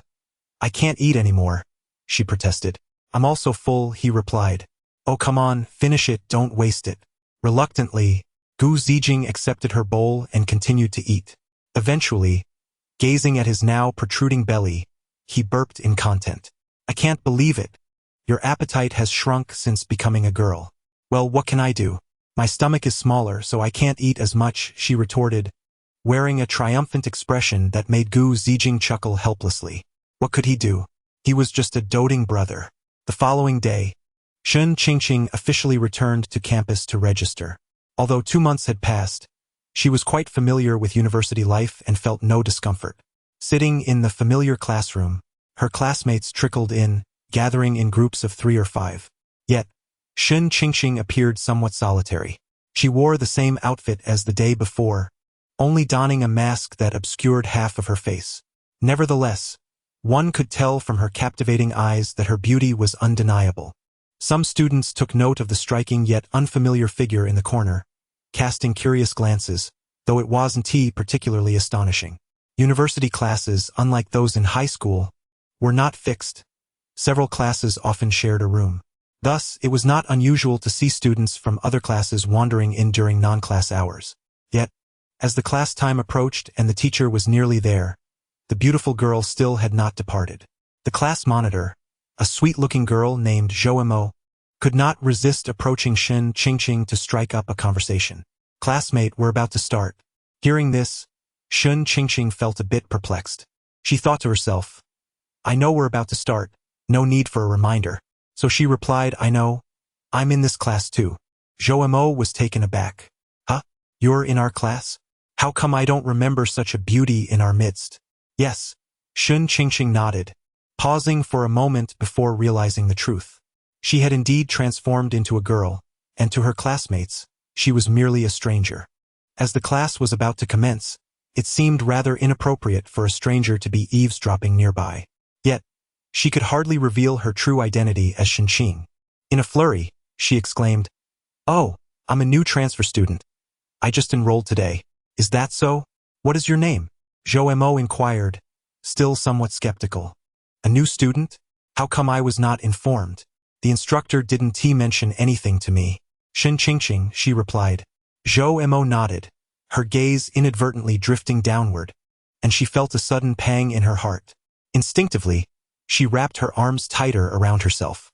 "Damn, I detest those older than me." "Wait a moment, Shen Qingqing? That name, what is your relation to Qingqing?" Shen Qingqing was taken aback.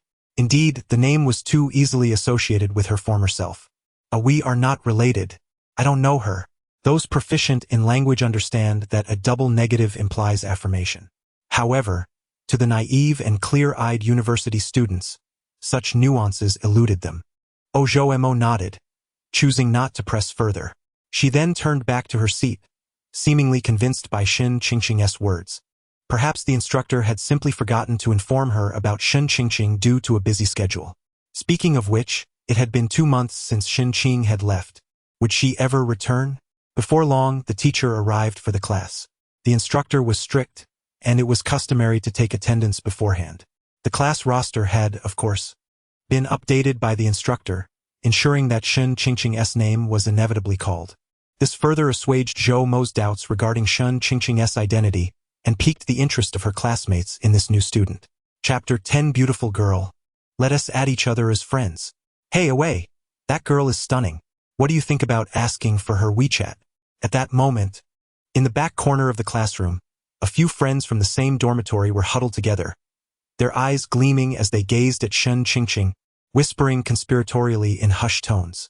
The slightly rotund Ajin was the first to place his hand on his companion Chun Wei's shoulder, a broad grin adorning his face as he urged, "Away! Don't hesitate. Such a splendid opportunity must not be missed. Go and give it a try." However, Chun Wei shook his head vigorously, outright refusing. "Let us not. She is so beautiful. She probably already has a boyfriend." Although he often spoke of his desire to find a girlfriend, whenever confronted with such a situation, he became timid, muttering to himself that he wouldn't go, fearful and apprehensive. Seeing this, Ajin was exasperated, unable to contain himself as he raised his voice. "Come on, can't you be a bit bolder? You haven't even asked her yet. How can you be so sure she has taken?" Chun Wei still hesitated, responding, "But generally speaking, exceptionally beautiful girls never lack admirers or boyfriends." Upon hearing this, Ajin stomped his foot in frustration. "Why are you being so indecisive? If you're too scared to go, I'll go for you. I'll get her WeChat for you. You don't even have to face her yourself, all right?" Faced with his friend's resolute attitude, Chun Wei found himself wavering once more. In truth, from the moment Shen Qingqing stepped into the classroom, he had noticed her immediately.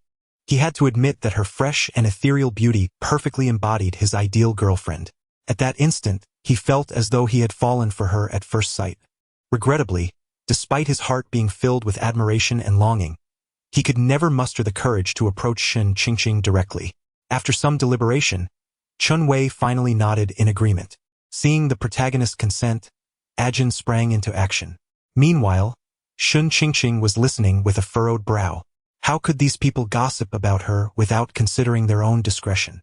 They weren't that far apart after all. It was impossible not to hear them. As her classmate, she recognized those boys, having lived next to them in her freshman year. The leader, Ajin, whose real name was Li Sanjin, had little interaction with her since she moved out, though they were still in the same class. They would merely exchange greetings when they met. Despite his burly figure and rough appearance, reminiscent of a gangster, he was actually quite amiable. Unfortunately, he was a notorious flirt, often charming younger girls with his humor and wit. Regardless of whether he succeeded or not, he seemed to enjoy the game. In the past, she had mingled with them as one of the boys, but now she had become their target. Just as she was feeling disheartened, Li Sanjin approached her, initiating conversation. "Hey, beautiful, are you here alone? Doesn't it seem right for someone as lovely as you to be by yourself?" Li Sanjin was momentarily taken aback, but he quickly regained his composure and chuckled. "Ha ha ha. You are quite humorous, fair maiden. My friend Chun Wei holds you in high regard and wishes to become acquainted. Might you grant him the favor of adding him on WeChat?" Shen Qingqing let out a light laugh. She was well aware of the subtle affections of young men. After contemplating for a moment, she replied, "How about this? I have a concept that eludes my understanding. If you could elucidate it for me, I shall add you." "Very well, let me see what this is about," Li Sanjin agreed, pleased that she had not outright refused him. Unfortunately, he soon forgot that he belonged to the less studious category in their class, whereas Shen Qingqing was among the top scholars. Here, and here. Shen Qingqing indicated several key points in the textbook that the teacher had just covered. She had grasped these concepts thoroughly but intended to create hurdles for Li Sanjin, hoping he would retreat in defeat. As anticipated, he glanced at the material and found himself at a loss. You've touched upon my areas of ignorance. Fair maiden, I apologize." Shen Qingqing shrugged her shoulders, feigning helplessness. At that moment, Li Sanjin realized that she was subtly rejecting him. With a defeated expression, he returned to Chun Wei's side and shrugged in resignation. His friends, curious, inquired about the outcome. Li Sanjin could only respond, "The maiden is quite studious." Chun Wei sighed, "I should have anticipated this." Just then, a roommate teased, "Ajin, you're presenting your warm face to a cold rear." Li Sanjin felt equally helpless. Chun Wei gazed at Shen Qingqing's graceful silhouette, silently resolving to study harder, hoping to bridge the gap between them. The morning classes passed in the blink of an eye. As soon as the bell rang, students surged out of the classroom. Upon exiting, Chun Wei and his friends noticed that Shen Qingqing remained outside the building. Encouraged by Li Sanjin, Chun Wei mustered his courage and approached her. "Shen Qingqing, do you live in the dormitory? Would you like to walk together?" Surprised by his approach, Shen Qingqing thought to herself, "This guy hasn't given up yet." She shook her head. "No, I live off campus and am waiting for someone." "Ah, I see." Chun Wei felt a pang of disappointment. Waiting for someone? Was it a housemate or perhaps a boyfriend? "Could I add you on WeChat? If you ever have questions, you can ask me." After contemplating for a moment, she agreed. "All right, shall we exchange scans?" Her earlier refusal stemmed from his apparent intentions, but now she considered their shared status as classmates. Since they would undoubtedly encounter each other frequently, it seemed unnecessary to continue denying him. "I'll scan you," Chun Wei said, opening WeChat to scan her code. With a beep, they became friends. Chun Wei gazed at the WeChat profile picture and nickname, lost in thought. It depicted a cartoon cat covering its head, with the nickname, "Feed Me Peanuts." Wasn't that rather abstract for someone so beautiful? Nonetheless, he decided it was a good thing to have connected. Afterward, Chun Wei ceased the conversation, bid farewell, and departed with his friends. Not long after, Shen Qingqing was soon joined by the person she had been anticipating. Gu Ziqin waved goodbye to his classmates and, scanning the crowd, his gaze landed on the young man who had just engaged in conversation with Shen Qingqing. An inexplicable surge of jealousy washed over him. It seemed as though Shen Qingqing, sensing his presence, turned her head and immediately spotted Gu Ziqin striding towards her with purpose. observing the slight breathlessness and the beads of sweat glistening on his forehead. Shen Qingqing could not help but chuckle. Did your teacher hold you back again? You seem quite flustered. Gu Ziqin nodded in exasperation, catching his breath as he replied, Yes, but it was worth it. That professor is a luminary in the field of medicine. Although the class ran over time, the knowledge imparted is undeniably valuable. In his view, this was indeed a blessing for their major. Upon hearing this, Shen Qingqing nodded thoughtfully, indicating her understanding. She then casually inquired, Do you have any classes this afternoon? Gu Ziqin shook his head, responding, None.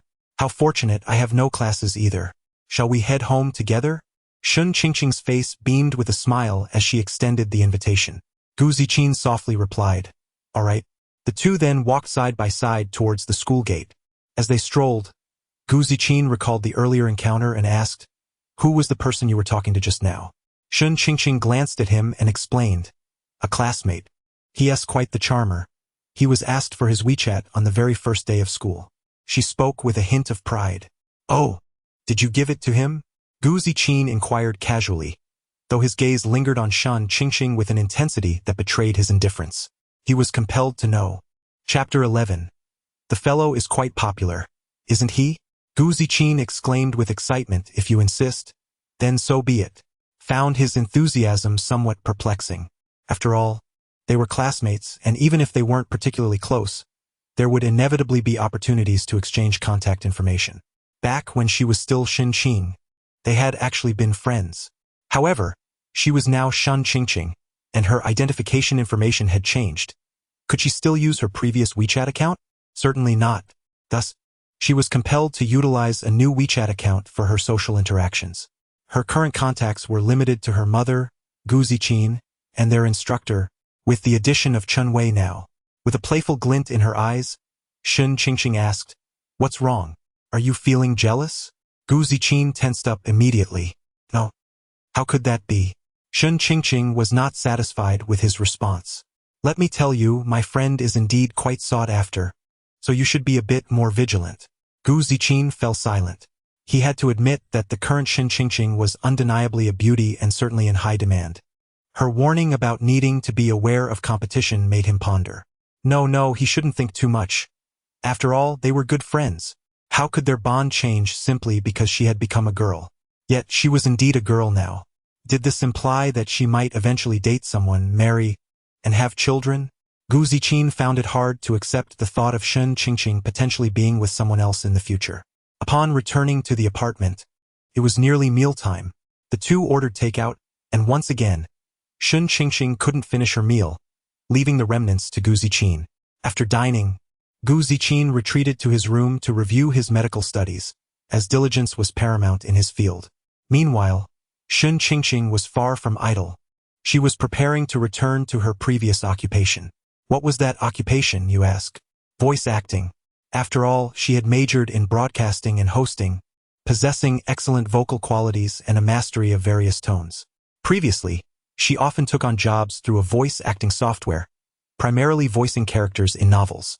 Her earnings had been quite satisfactory. Now that she had transitioned into a female, she could no longer voice male characters, but female roles were still within her grasp. While major audiobook platforms likely had their exclusive voice actors, it was improbable for one voice to be reused for multiple characters. Thus, minor roles like these were often outsourced. The work was manageable and financially rewarding, making it a competitive field for many voice acting enthusiasts. With her beauty, sweet voice, and expertise, Shen Qingqing had a distinct advantage in securing roles. And so, she embarked on her work. Returning to her room, she powered on her computer and logged into her account. This time, her task was to voice a character in a historical romance novel, portraying a gentle and delicate supporting female character who appeared in a total of 20 chapters. The dialogue was not extensive, and if all went well, she estimated she could complete it in an afternoon. Clearing her throat, she donned her headphones and practiced a few lines of the character's sulky dialogue. In the next room, Gu Ziqin faintly heard the sounds of her voice testing. Shen Qingqing occasionally indulges in voice acting, a fact he is well aware of. To avoid disturbing her, he quietly donned his Bluetooth headphones, preparing to resume his online course. However, He couldn't help but feel a twinge of curiosity about the characters she might be voicing. Surely, she wouldn't be dubbing male roles. From the sounds emanating from her room, it appeared she was embodying a series of sweet female characters.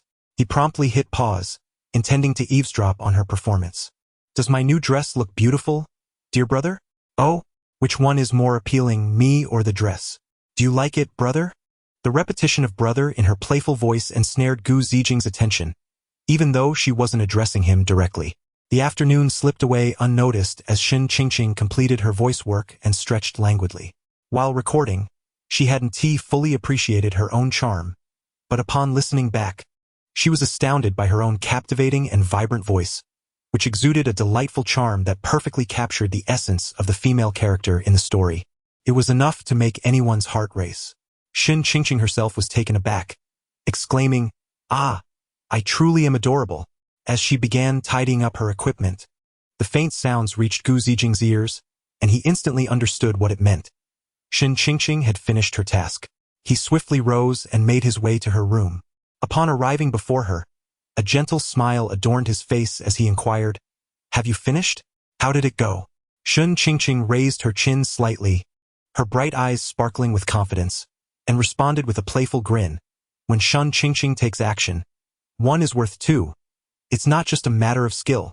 As she spoke, she made a charming gesture with her delicate right hand, as if to emphasize her prowess, and mischievously winked at Gu Zijing, casting a flirtatious glance his way.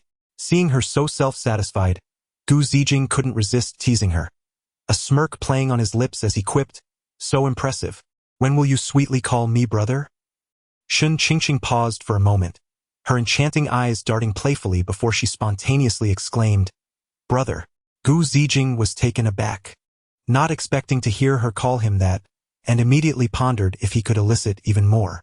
He then cheekily added, "Ahem, how about calling me father?" The moment the words left his lips, Shen Qingqing's expression shifted dramatically. "You scoundrel, trying to take advantage of me. Are you?"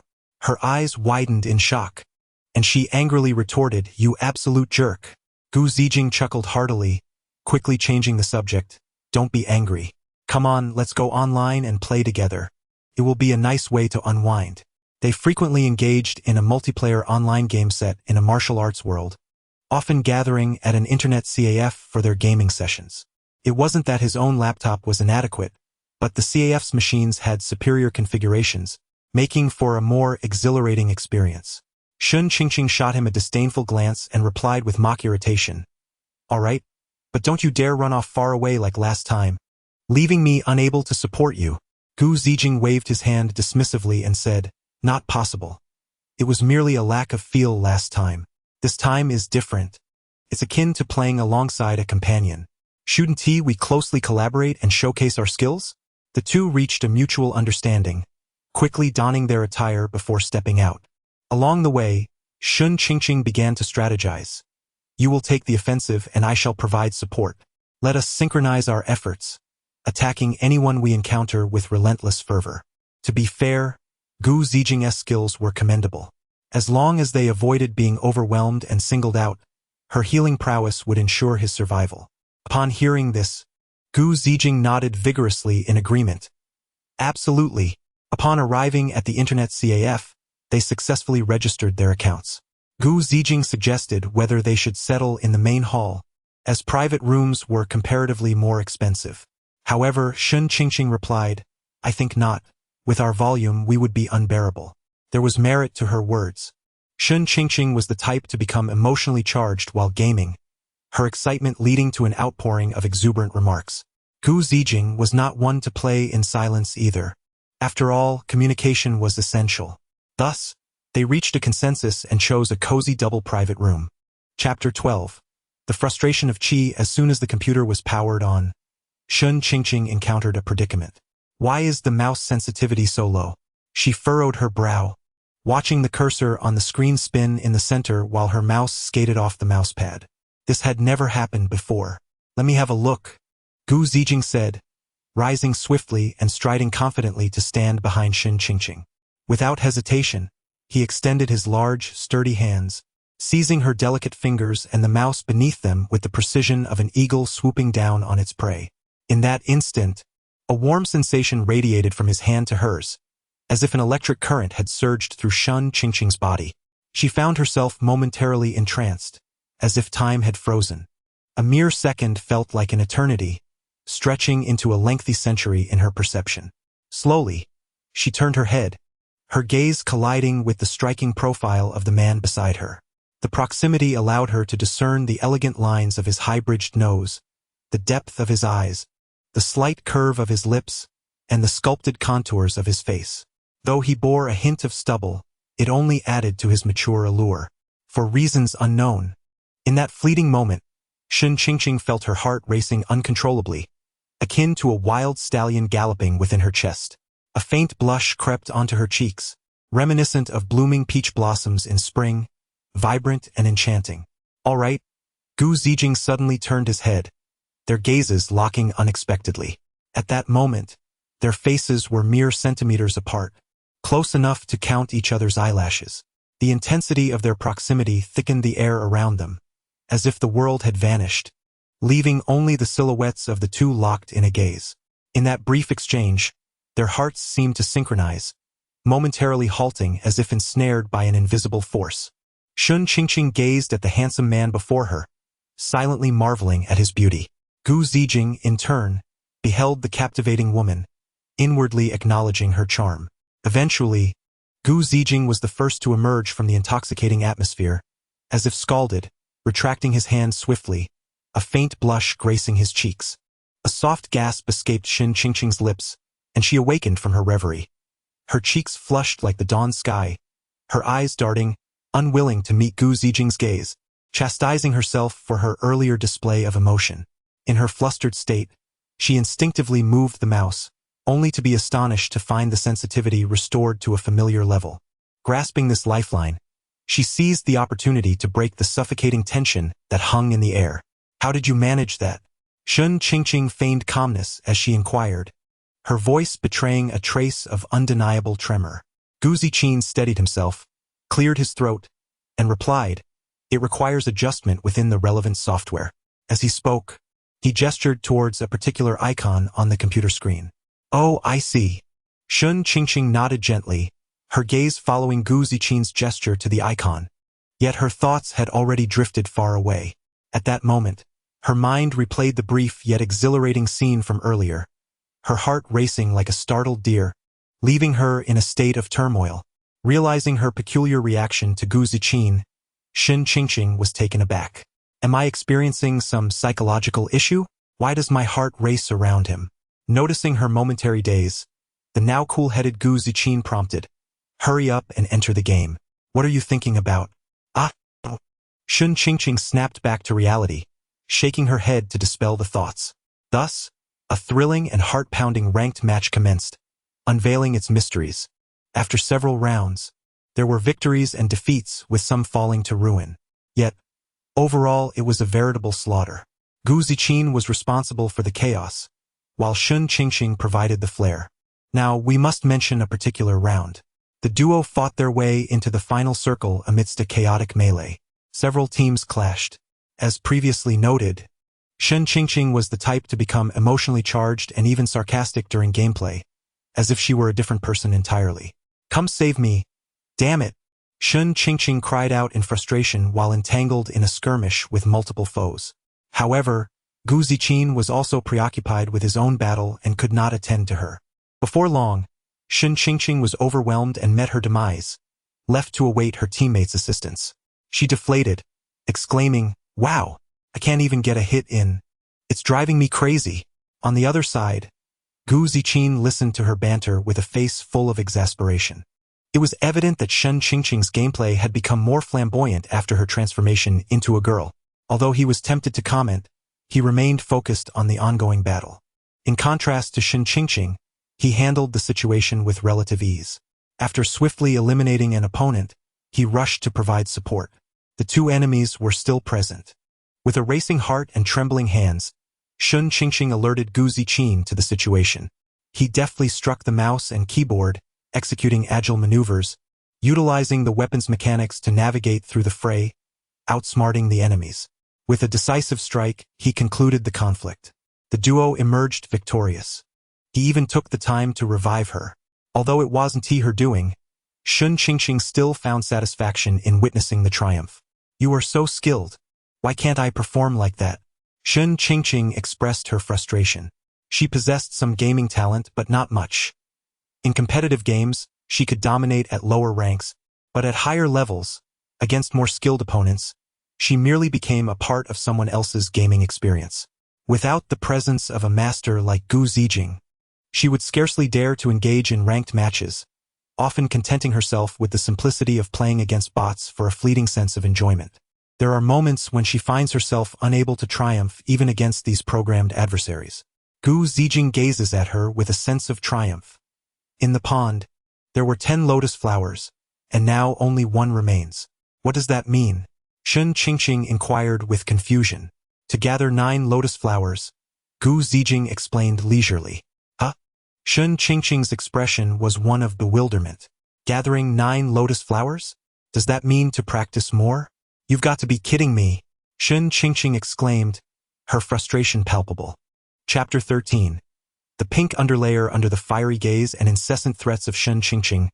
Gu Ziqin had no choice but to obediently fetch her a cup of milk tea. When he presented the enticingly aromatic beverage to Shun Qingqing, the young lady finally nodded in satisfaction, her previously raging anger gradually subsiding. As they ambled back to their apartment, the last traces of twilight had long vanished, and the night enveloped the city like a vast, dark tapestry. Weary, they entered their room, too fatigued to cook, and opted instead for the convenience of takeout, planning to hastily resolve their dinner. Before long, the delivery person arrived, bringing steaming dishes to their doorstep. Shun Qingqing took the bag, hastily sampling a few bites before contentedly burping. She then stretched languidly, murmuring her intention to take a bath and unwind. Just as she rose to head towards the bathroom, Gu Ziqin, who had been silently eating, suddenly looked up and exclaimed, "Wait, what are you doing?" Hearing this, Shun Qingqing paused, turning back with a puzzled expression to reply, "Taking a bath." Gu Ziqin's face flushed crimson as he stuttered, "Isn't that inappropriate?" "Inappropriate? How so?" Shun Qingqing blinked her large, sparkling eyes in response. "I'm still here," Gu Ziqin muttered, his gaze lowered.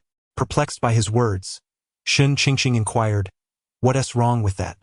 A sly smile crept onto her face, as if she had unraveled his thoughts. "Oh, I see. You want to peek at me. Just say it, I wouldn't mind." Her teasing provoked an anxious reaction from Gu Ziqin. "Who's peeking at you? Am I that perverse?" Seeing his flustered demeanor, Shun Qingqing couldn't help but laugh, playfully chiding, "Look at you, I was just joking. No need to be so flustered." At that moment, Gu Ziqin felt as though he were at a loss for words, struggling to articulate a coherent response. "Am I flustered? Absolutely not." Faced with his predicament, he opted for silence. Observing his reaction, Shun Qingqing triumphantly lifted her chin and entered the bathroom, shutting the door behind her. Gu Ziqin remained seated at the dining table, inwardly lamenting his plight. Since Shun Qingqing had transformed into a young woman, all that remained for him was temptation. Living in close quarters, he feared that one day he might succumb to the allure. Before long, the sound of water splashing echoed from the bathroom, igniting a cascade of vivid images in Gu Ziqin's mind. Startled by his own thoughts, he admonished himself, No, I mustn't think about that. Could lead to trouble. He shook his head, deciding it was best to retreat to his room, out of sight, out of mind. However, fate had other plans. His stomach growled audibly, accompanied by a sharp pang of discomfort. Gu Zijing felt a sense of foreboding. It was likely that the takeout contained something unsavory. Why else would he feel the urgent need to relieve himself immediately after eating? To make matters worse, Shun Qingqing was still in the shower. Why was her bathing ritual taking so long this time? In the past, a quick rinse had sufficed. The pressure in his bladder became increasingly unbearable, making him feel as restless as an ant on a hot pan. "Are you done yet?" he called out urgently from the bathroom door. Upon hearing his plea, Shun Qingqing responded in a timely manner. "Not yet, why? I need to go. I can't hold it any longer." Shun Qingqing sounded puzzled, for this was not the first time she had been in the shower while he needed to use the restroom. Previously, he had never been so fidgety about it. Just come in, the door isn't locked. Their apartment had a separate bathroom, and with the door closed, he couldn't see inside. What was there to hold back? Gu Zijing, caught off guard by her nonchalance, fell silent. Dude, are you not aware of your own situation? Unable to endure any longer, he threw caution to the wind and flung open the bathroom door. Once you're done, hurry out and leave the door open to air it out, Shun Qingqing reminded him, not wanting to be met with an unpleasant odor upon exiting. Fine. Gu Zijing was finally at ease, not wanting to think of anything else as he responded dismissively. However, he soon found himself in a quandary. The frosted glass reflected a graceful silhouette, stirring his imagination. What luck for the lazy one. Gu Zijing felt as if he were sitting on pins and needles, discomfort prickling at his back and a lump lodged in his throat. Why was there nothing nearby like shampoo or body wash for him to inspect the ingredient list? Desperate to distract himself, he quickly shifted his gaze elsewhere. Out of the corner of his eye, he caught sight of a basket on the nearby shelf, seemingly filled with Shun Qingqing's discarded clothing. A flash of pink caught his attention. When had she acquired pink garments? Driven by curiosity, he reached out to inspect it. Oh my! He hadn't seen clearly, so he looked again. Indeed, it appeared to be a Tide style. How could she wear something like this? Damn it! It was a piercing revelation. Gu Zijing hastily placed the garment back. After a moment, he hurriedly exited the bathroom. Meanwhile, Shun Qingqing took her time rinsing off in the shower, the sound of water cascading echoing through the room, stretching time into an eternity. At long last, she finished, grabbing a soft, large towel to delicately pat herself dry, her movements graceful and meticulous. Once completely dry, she intended to don the clothing set aside nearby. At that moment, her keen instincts, sharp as a cat's, alerted her to an oddity. Her undergarments seemed to have been shifted. A jolt of alarm surged through her.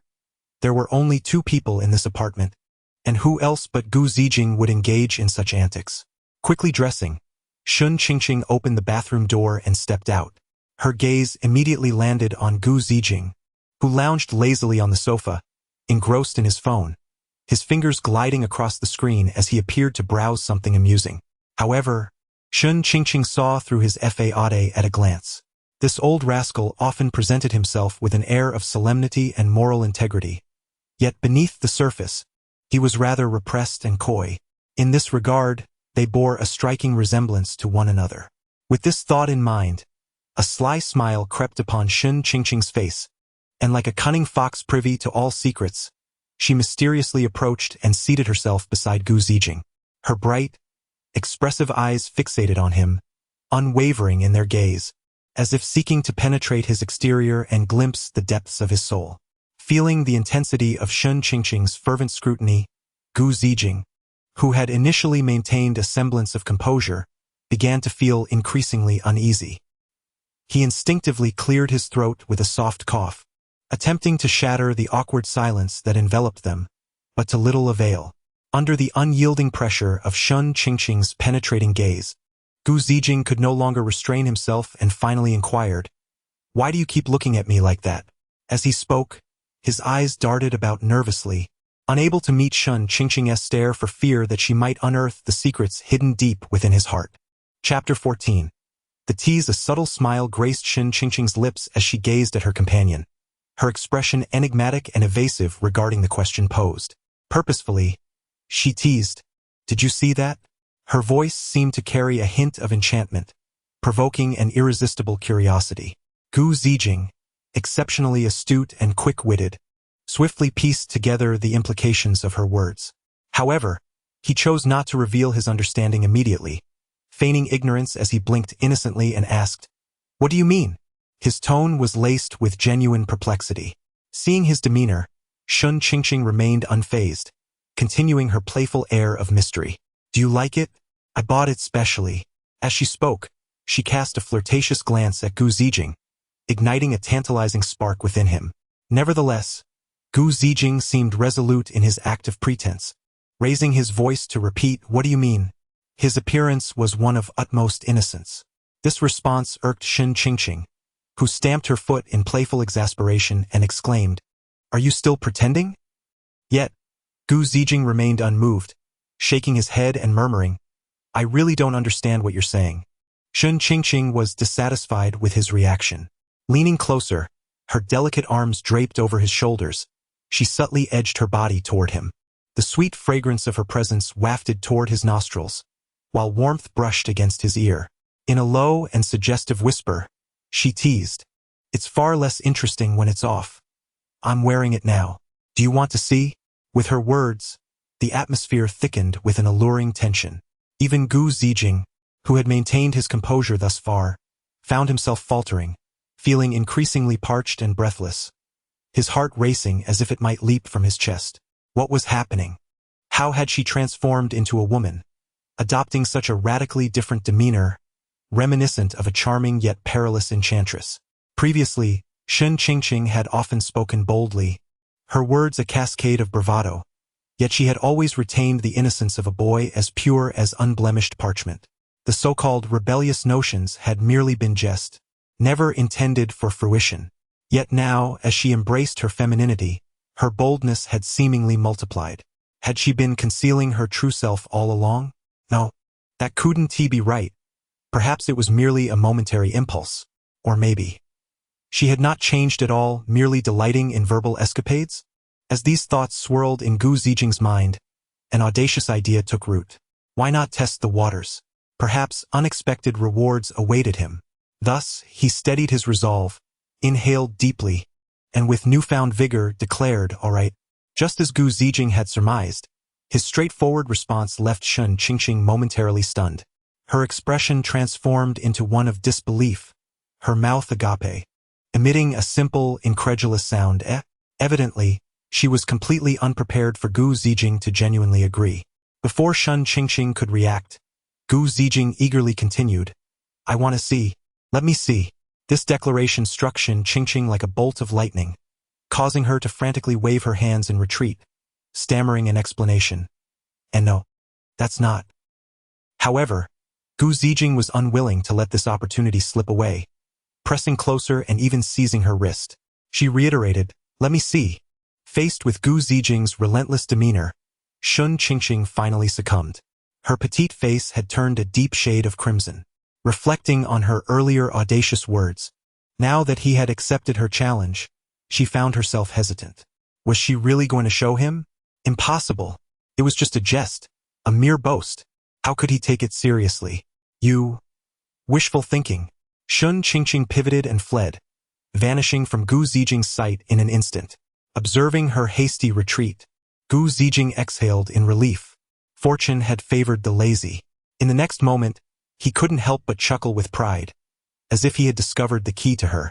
Yet, it was a close call. He almost blundered.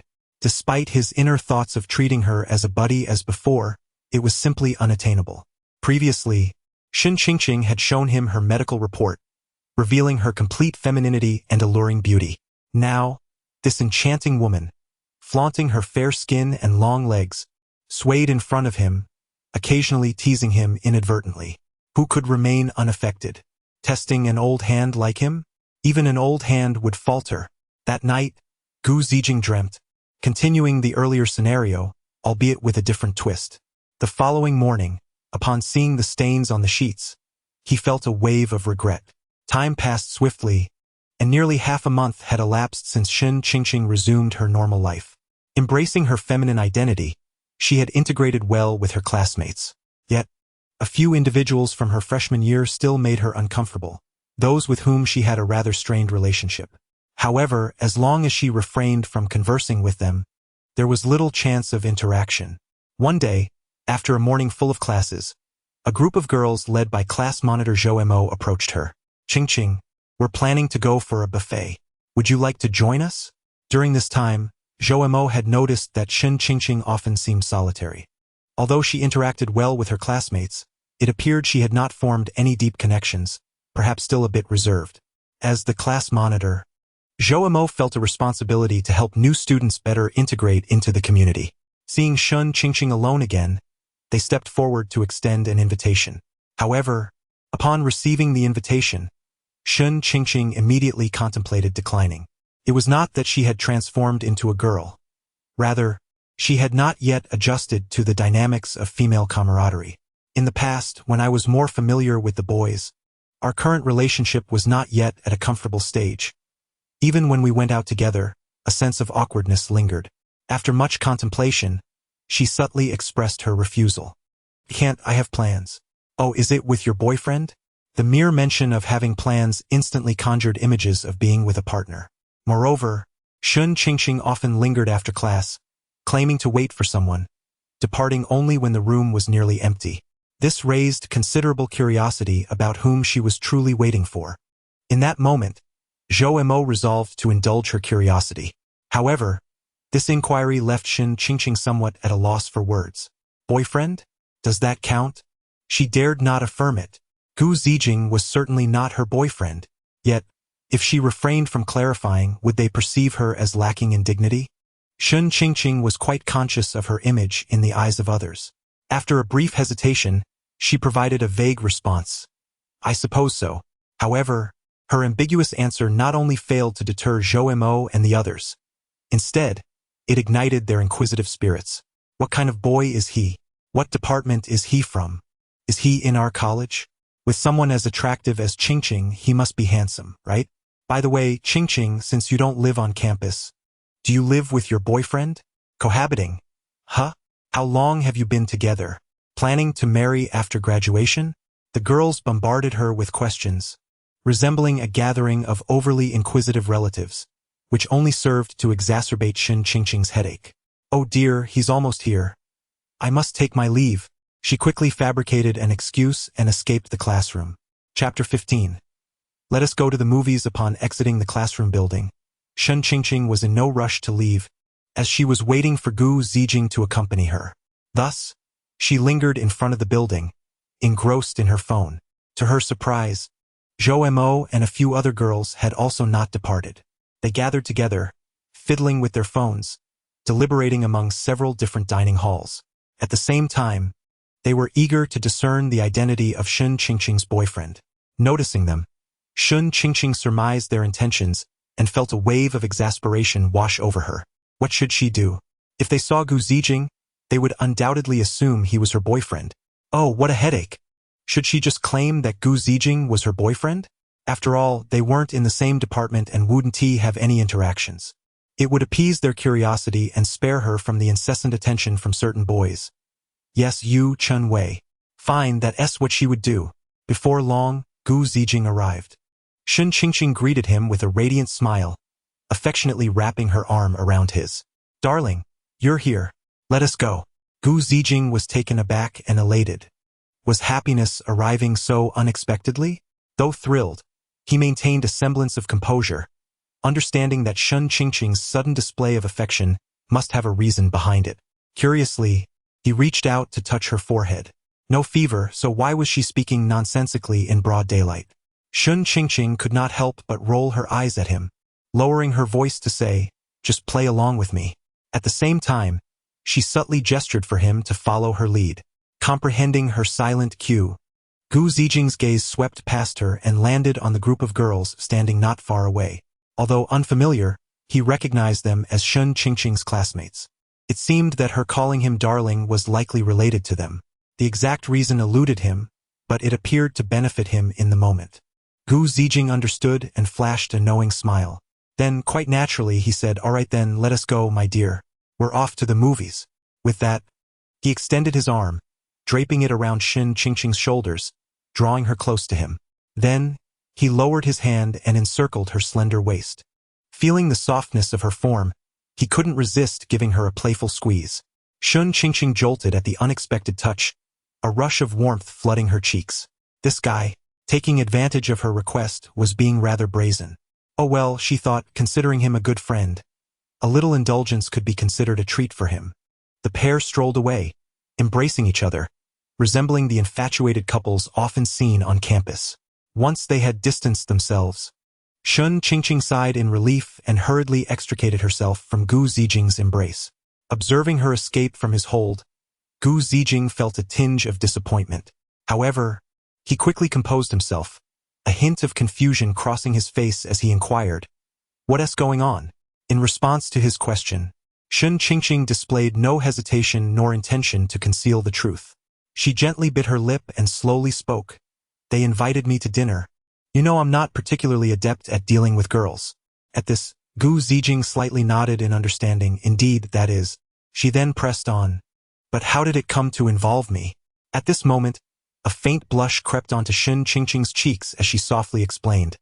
I told them I had plans, and they assumed it was with a boyfriend. Since you happened to be nearby, I borrowed your name, to complete the act. Gu Zijing, visibly dissatisfied with her response, remarked, Is that all? Shun Qingqing, noticing his discontent, retorted, What else would you have me say? Gu Zijing pouted, feeling rather dejected. Sigh. What a letdown. At once, Shun Qingqing's playful spirit ignited. Throwing a flirtatious glance, she teased, Oh, do you enjoy it when I call you hubby? Shall I continue to address you this way from now on? Her exaggerated demeanor might lead one to believe she was a temptress in disguise. Although Gu Zijing recognized that Shun Qingqing was merely a straightforward girl with a penchant for playful banter, he found himself irresistibly drawn to her charm, a subtle flush appearing on his handsome face. No, how could I be the only one feeling embarrassed? Regaining his composure, he realized he knew how to handle her. With a hearty laugh, he jested, Of course, my dear wife. Shun Qingqing's face flushed crimson, and she shot him a mock glare, yet remained silent. Witnessing her reaction, Gu Zijing's lips curled into a smile as he took her hand, gently saying, all right, no need to be shy. Let us head out to watch a movie. Shun Qingqing appeared taken aback. Oh, are we really going? She had thought it was merely an excuse. In truth, it had been just that initially, but he had made the decision to turn it into action. After all, there was little to do at the apartment besides review, so why not allow his mind a reprieve? A little fun and relaxation were essential. One cannot remain too tense. Gu Zijing nodded without hesitation, responding with a smile. Of course, since we have nothing else to do. It's been ages since we watched a movie together. In the past, they seldom went out. Two grown men shopping could be rather dull. But now, the situation was different. With such a beautiful companion by his side, walking together felt incredibly rewarding. Having said that, he led Shun Qingqing towards the direction of the mall. Perhaps due to it being the weekend, the mall was particularly crowded today. They first enjoyed a meal before heading to the cinema to select a film. Ultimately, they chose a newly released animated movie that told the story of a romance between humans and demons. After the screening, it felt as though they had traversed through time. By the way, how much was the meal and the tickets? I can transfer you the money. Gu Zijing waved his hand dismissively, generously saying, No need, it's on me. You're probably running low on funds, right? Shall I transfer you some more? Shun Qingqing was left momentarily speechless. It would be inaccurate to claim that she is entirely devoid of funds. Rather, in comparison to Gu Zijing, it is evident that her financial resources are quite limited. 2 months prior, she borrowed 5,000 yuan from Gu Zijing, with a promise to repay upon her return. She had anticipated that resolving her identity issues would take no longer than half a month. At that time, she possessed a rather vague understanding of the situation, believing it would not require much time. Subsequently, she planned to gradually ask her mother for assistance to repay the debt. However, unexpectedly, her absence extended to 2 months. 2 months can neither be deemed excessively long nor exceedingly short. 5,000 yuan, if spent judiciously, should suffice. Though her expenditures were moderate, they were not negligible, leaving her with just over 2,000 yuan. Alas, this sum is decidedly insufficient. Asking her mother for an additional 3,000 would be rather awkward. Ultimately, she must devise her own solutions. Before her departure, her mother provided her with an additional 1,000 yuan for living expenses, bringing her total to a little over 3,000. Still, this amount falls woefully short of repaying Gu Zijing. Sigh, despite having promised to repay upon her return, she finds herself unable to do so. This predicament is precisely why Shun Qingqing has resumed taking on voice acting jobs. She must earn money to settle her debts. Yet, Gu Zijing has not mentioned the matter, but that does not absolve her of her obligation. One must adhere to principles. It is a matter of basic morality to repay debts. Remembering this, Shun Qingqing hastily exclaimed, By the way, I have yet to repay you. May I return 2,000 to you for now? Gu Zijing waved her hand dismissively, saying, no rush. Consider it a bridal gift. Oh what? Shun Qingqing paused, momentarily stunned, but quickly grasped the implication. This is absurd. What does she mean? A bridal gift of 5,000 yuan, am I truly so inexpensive? Am I worth merely 5,000 yuan? Surely it should be at least 50,000. In our region, that is the customary bride price. And the bride must also return the dowry upon marriage. Chapter 16. Where did this baby come from? Did you give birth to it? I can't be bothered to argue with you. The money has already been transferred. Shun Qingqing, visibly upset, walked to the side as if genuinely furious about the earlier incident. Gu Zijing glanced at the transfer on her phone, feeling somewhat helpless. At that moment, Shun Qingqing suddenly declared, I'm going to the restroom. Coincidentally, so was Gu Zijing. After sitting for an extended period, they both felt the urge. However, since the men's and women's restrooms were in opposite directions, they each proceeded toward their respective paths. Gu Zijing quickly finished her business and returned to wait at the original spot. But Shun Qingqing was nowhere to be seen for quite some time. Understanding that girls generally take longer due to physiological reasons, he was patient. Yet, after a prolonged wait, he received a phone call from Shun Qingqing. He was puzzled. Why was she calling from the restroom? Did she forget to bring toilet paper? He couldn't possibly assist with that. Once he answered, he immediately heard Shun Qingqing's voice. Could you come here for a moment? What's the matter? I can't explain. Just come over. All right. Gu Zijing felt even more perplexed. What could be so mysterious? Following the signs in the mall, he swiftly found the location. From a distance, he spotted her striking figure. Oh, why is she holding a baby? Whose child is this? He saw the adorable infant nestled in Shun Qingqing's arms, donning a tiger hat. The little face was round and chubby, with a pair of big, sparkling eyes that resembled two gleaming grapes, curiously observing its surroundings. The tiny mouth was slightly puckered, occasionally smacking as if savoring some delightful treat. The chubby little hands clung tightly to her neck, resembling two tender white buns. As Gu Zijing approached, the baby was unperturbed, grinning at him and revealing two freshly emerged front teeth, resembling a little rabbit. There were two deep dimples on its cheeks, sweetness emanating as if filled with honey. The baby babbled in an unintelligible language, its little legs kicking joyfully, while the tiger-themed shoes swayed with its movements, exuding cuteness. Unable to resist, Gu Zijing gently pinched the baby's cheek. The soft texture melted his heart. What an adorable child! Is it a boy or a girl? Curiously, he inquired about the cherubic figure before him. Upon hearing Gu Zijing's voice, Shun Qingqing turned around to respond. Are you here? He should be a boy. His clothing and decorations are quite masculine. When was he born? Gu Zijing asked again. Just now. Shun Qingqing instinctively replied. However, as soon as the words left her lips, she realized the inconsistency and quickly corrected herself. No, wait, what do you mean I gave birth? I'm only 2 months along. Where would I have given birth? With whom? Gu Zijing blinked mischievously, teasing her. It must be mine. Get lost. Shun Qingqing shot him an exasperated glance, playfully rebuking him. Then is this your long-lost child? Gu Zijing continued, to jest fotweli. Just go away. Shun Qingqing was so infuriated that she began to stomp her feet, believing Gu Zijing's words were increasingly ridiculous. What on earth was going on? Noticing Shun Qingqing's genuine anger, Gu Zijing subdued her laughter and earnestly inquired. I was standing in line when this child suddenly ran over and clung to my leg. I asked everyone around, but no one recognized him. Oh, fine, just help me hold him for a moment. I really need to resolve this.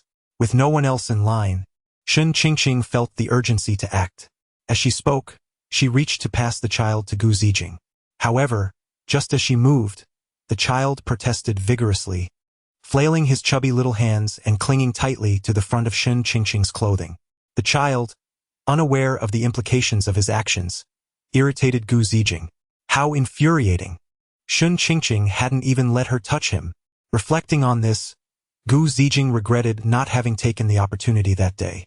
Now, the desire to try seemed almost fatal. The child called out in a sweet, high-pitched voice, Mama, rendering Shun Qingqing momentarily speechless. Gu Zijing, wide-eyed in disbelief, pointed at the child and exclaimed to Shen Qingqing, "You still say he is not yours. He is calling you mom. Stop it." Shen Qingqing replied, exasperated and unwilling to engage further. She hurriedly began to soothe the child. "Sweetheart, be good. Mommy has something to do. Can you stay with this uncle for a bit? Why not just say dad?" Shen Qingqing couldn't help but glare at him, scolding, "Get lost." After much effort, she finally managed to calm the child and handed him over to Gu Zijing. He clumsily received the child, cradling the soft, squishy little body, and in that moment, it felt as though his entire being had been healed. Children truly are marvelous beings. Be gentle, Shen Qingqing advised with a final word before swiftly darting into the restroom. Watching her retreating figure, Gu Zijing wore a helpless smile and gently shook his head. He slowly turned back, refocusing his gaze on the innocent, endearing child. Oh my, how adorable! Unable to contain his affection, Gu Zijing instinctively leaned closer, gently rubbing his nose against the child's rosy little nose.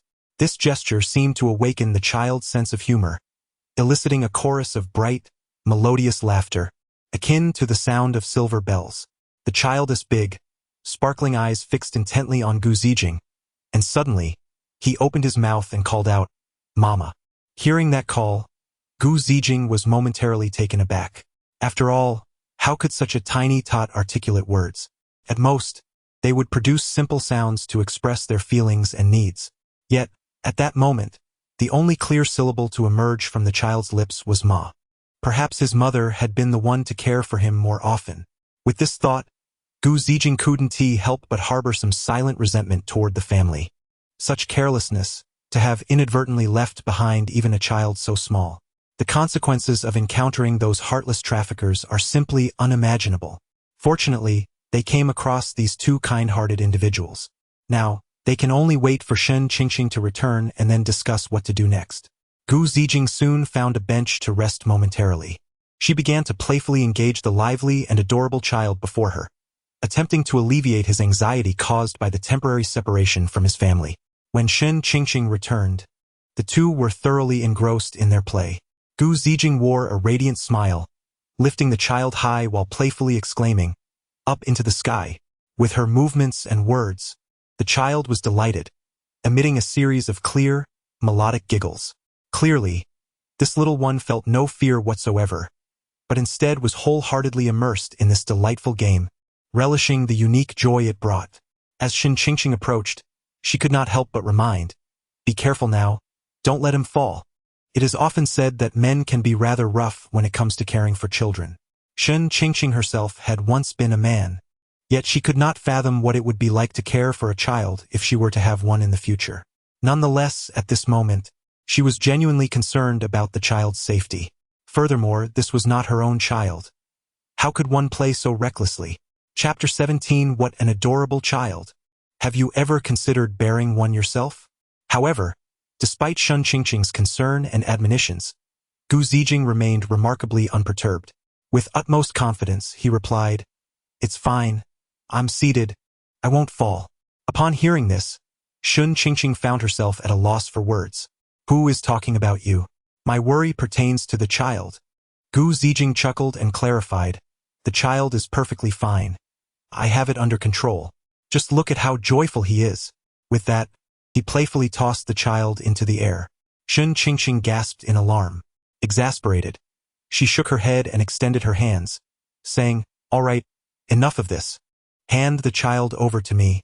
"Oh, just let me hold him a little longer," Gu Zijing implored. His eyes filled with earnestness as he clutched the child tightly. Yet, the only response she offered was a sharp retort. "I swear, you are impossible." Gu Zijing flinched. Her words seemed to possess an enchanting power that rendered him unable to resist. He relented, hastily passing the child to Shen Qingqing. In stark contrast to the earlier struggle when the child was taken from her arms, this time, upon being transferred from Gu Zijing's embrace, the little one did not resist at all. Instead, upon seeing his mother again, he eagerly reached out with his chubby hands, babbling and cooing for a cuddle. Witnessing this scene, Gu Zijing felt a pang of bittersweet emotion. "Oh, you little rascal! After all the time I spent playing with you, the moment your mother arrives, you forget all about your father. Is no one here to claim this little one? Shen Qingqing inquired, gently rocking the child in her arms while rhythmically patting his back to soothe him. With the radiance and essence of maternal affection, she truly resembled a young matron. Gu Zijing found himself momentarily transfixed. If she were to have a child of her own, she would likely embody this same gentleness. Shaking his head, he dismissed his wandering thoughts. Shen Qingqing, noticing his reaction, mistakenly assumed it was in response to her earlier words. She then suggested, "What should we do? We can't possibly take him home, can we? Aren't there consultation desks in shopping malls? Let us make an announcement to find his parents." Shen Qingqing's proposition met with Gu Zijing's agreement. Thus, the two of them, cradling the child, made their way to the mall's consultation desk. After listening to their intent, the staff promptly arranged for a public announcement to locate the child's guardians. In the interim, the pair took the child to the children's play area to help expend some of his boundless energy. Otherwise, the child would persistently play with Shen Qingqing's hair, tugging and occasionally chewing on it. Before long, they received a call from the mall staff, informing them that a couple had come to claim the child. The two hastily headed back to the consultation desk. From a distance, they spotted the couple. "What should I say to you? You were entrusted with watching the child during the movie, and you forgot him afterward. It's one thing to be busy with work and not be home, but to be so careless with the child." The woman chastised her husband with palpable frustration, her anxious demeanor betraying her genuine concern. "It was my fault. I assure you, it will not happen again." The man incessantly apologized, his eyes brimming with remorse. He was profoundly regretful for his carelessness that day. Shen Qingqing and Gu Ziqin approached with the child, and perhaps due to the presence of their biological parents, the little one immediately flailed their arms and legs, erupting into delighted laughter. Upon hearing the commotion, the couple promptly ceased their quarrel and turned to look. Seeing the child safe and sound, they dashed towards the little one. "Little treasure, how wonderful that you are unharmed," the anxious woman exclaimed, attempting to take the child, only to be thwarted as Shen Qingqing stepped back a pace to evade her grasp. It was indeed a positive development that the parents had been found, yet how could they ascertain that these individuals were truly the child's parents? What if they were human traffickers? Gu Ziqin also positioned himself in front of Shen Qingqing, creating a barrier between her, the child, and the couple. He then spoke, "Please do not rush. We must first ascertain whether you are genuinely the child's parents." "You are correct. But how can we prove that?" the woman inquired. The man mechanically agreed, "Indeed, that is necessary." The couple, displaying a commendable understanding, did not express anger at being prevented from seeing the child, recognizing the rationale behind the duo's actions. Shen Qingqing turned to the staff at the inquiry desk and said, "Hello, could you please review the surveillance footage to verify if they arrived with the child?" "Certainly, but I cannot access it here. I will need to trouble you all to accompany me to the security office, as they have the surveillance," came the response. "No problem," was the reply. With that affirmation, the staff promptly made a call, and after hanging up, led both families to the mall security room. The security chief, having received the news, was already prepared. Upon receiving the man's precise time frame, the surveillance video was rapidly retrieved. The footage revealed that around 1 o'clock, the child indeed entered the mall with a man. Initially, they went to the underground market to buy groceries. Perhaps finding it cumbersome to carry both the child and the groceries, he placed the child into a bag. After all, a child of such a small size is not particularly heavy, and he was indeed able to lift it with one hand. The onlookers were left speechless. The woman, infuriated, delivered a punch to the man. "Is this how you carry the child when tasked with looking after them?" Then they observed the man take the child to the cinema. After the film commenced, the child, with their tiny legs, made their way out. It wasn't until the movie concluded that the man realized the child was missing. However, he remembered the groceries he had purchased but forgot that there should have been a child in the bag as well. This was the entire saga of how the child went missing. Fortunately, the child was unharmed, and everyone breathed a sigh of relief. Yet, the manner in which the parents handled their child was indeed peculiar. "You truly have a unique approach," the woman could not help but comment. She was too weary to continue blaming her husband. After all, the child was safe, which was what mattered. Once it was confirmed that the child genuinely belonged to the couple, Shun Qingqing finally handed the child over to the mother. The woman took the child, incessantly checking for injuries, and after confirming that the child was perfectly fine, she finally felt at ease. Reflecting on the incident, she felt a wave of dread.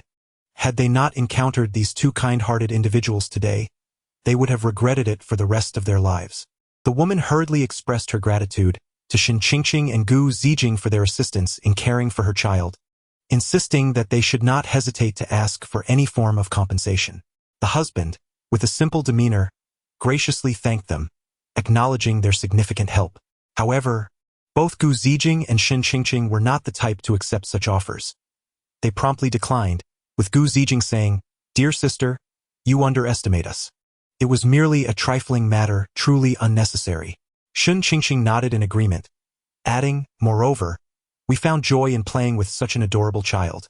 After a prolonged exchange, the couple, unable to persuade them otherwise, eventually relinquished their intention to offer compensation. They reminded the couple to be more vigilant in the future, to which the woman playfully punched her husband in response.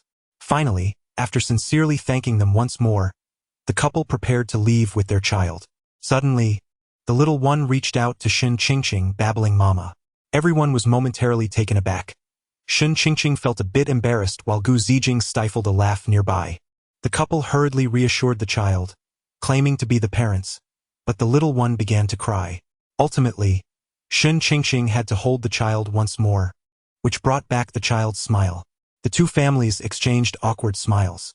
Watching the family's retreating figures, Gu Zijing teasingly remarked, "You seem quite popular." Shun Qingqing shot him a glare, retorting, "You do talk too much. Are you reluctant to part with them?" Gu Zijing asked with a hint of mockery, a smirk tugging at his lips. Shun Qingqing gently bit her lower lip, her gaze softening as she watched the charming child fade into the distance, murmuring, "Who could bear to part with such a delightful little one?" Seeing this, Gu Zijing chuckled and leaned closer, teasingly inquiring, "Indeed, with such a lovely child, don't you wish to have one of your own?" Chapter 18. Shall we have one together? Shun Qingqing replied without hesitation, "I don't want to." Her gentle demeanor abruptly faltered, and her tone was resolute, leaving no room for negotiation. Gu Ziqin, with a perplexed expression, pressed further, "Why not?" Shun Qingqing furrowed her delicate brows. "Having a child must be excruciating. I certainly don't wish for that." Upon finishing her statement, she instinctively shivered. Gu Ziqin quickly offered consolation, "If that day ever comes, I will bear the pain for you." His gaze was sincere and affectionate, making it hard to resist. However, Shun Qingqing remained unfazed, playfully chiding him, "Oh please, are you going to give birth for me?" Upon hearing this, Gu Ziqin appeared to have an epiphany, exclaiming, "Oh, so you could accept having a child with me?" Shun Qingqing was taken aback. How did this conversation veer in that direction? When did he begin to take the lead in their dialogue? Wait, what? How did I come to accept that? We're merely having a casual chat. Just exchanging banter and jokes. Gu Ziqin, undeterred, continued to pursue the topic, asking, "So when do you plan to fulfill that promise?" Shun Qingqing turned her head in confusion, countering, "What promise?" She blinked her large eyes, perplexed. Gu Ziqin feigned deep thought before mysteriously stating, "The one we agreed upon before. When you become a woman, you would let me, enjoy that experience. Have you forgotten?" At that moment, Shun Qingqing recalled her earlier words. "If I were a woman, with my charm, how could I not find a partner?" He had replied, "Why wait for the next life? Let us do it in this one. Just don't forget to let me have some fun when the time comes." She had responded, "All right, when the time comes, I'll make sure to send you to the heavens." Shun Qingqing's face flushed crimson as she stammered, I was just joking. How could you take that seriously?" Internally, she chastised herself for having spoken such nonsense. Gu Ziqin, with utmost seriousness, replied, "I have always remembered." Seeing Gu Ziqin's earnest expression, Shun Qingqing felt a twinge of fear. "You? Anyway, I don't acknowledge that." Her tone was somewhat stubborn, her gaze evasive, unable to meet his eyes. This was a secret between the two of them. If she denied it, What could Gu Ziqin possibly do? You are being unreasonable. Gu Ziqin frowned, accusing her with dissatisfaction. Who is being unreasonable? Shen Qingqing raised her voice in rebuttal, clearly feeling justified. You? Gu Ziqin shot back without backing down. And you still think you have a point?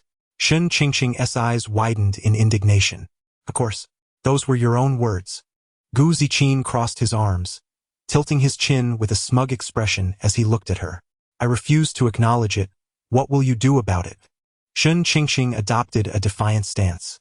Observing this, Gu Ziqin genuinely began to contemplate how to punish this untrustworthy woman. Shen Qingqing hurriedly shifted the topic, saying, all right, the movie is over, it's time to head home, right? Gu Zijing, puzzled, inquired, why the rush?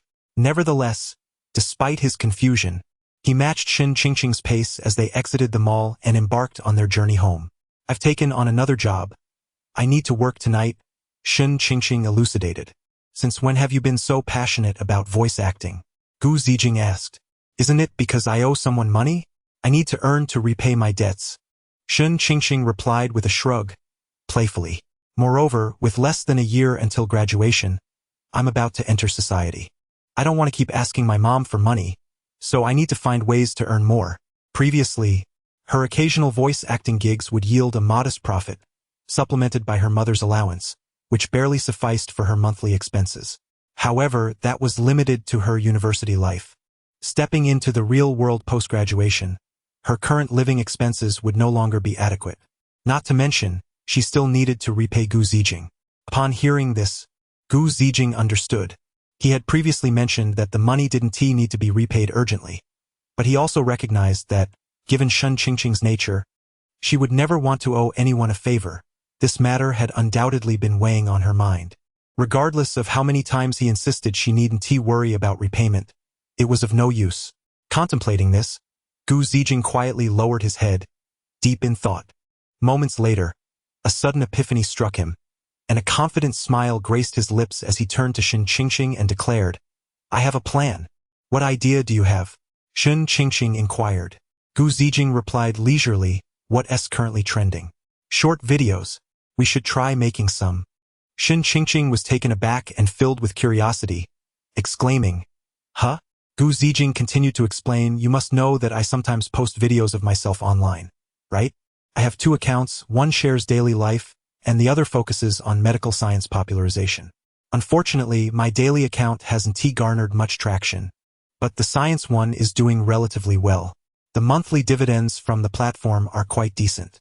Hearing this, Shen Qingqing felt intrigued.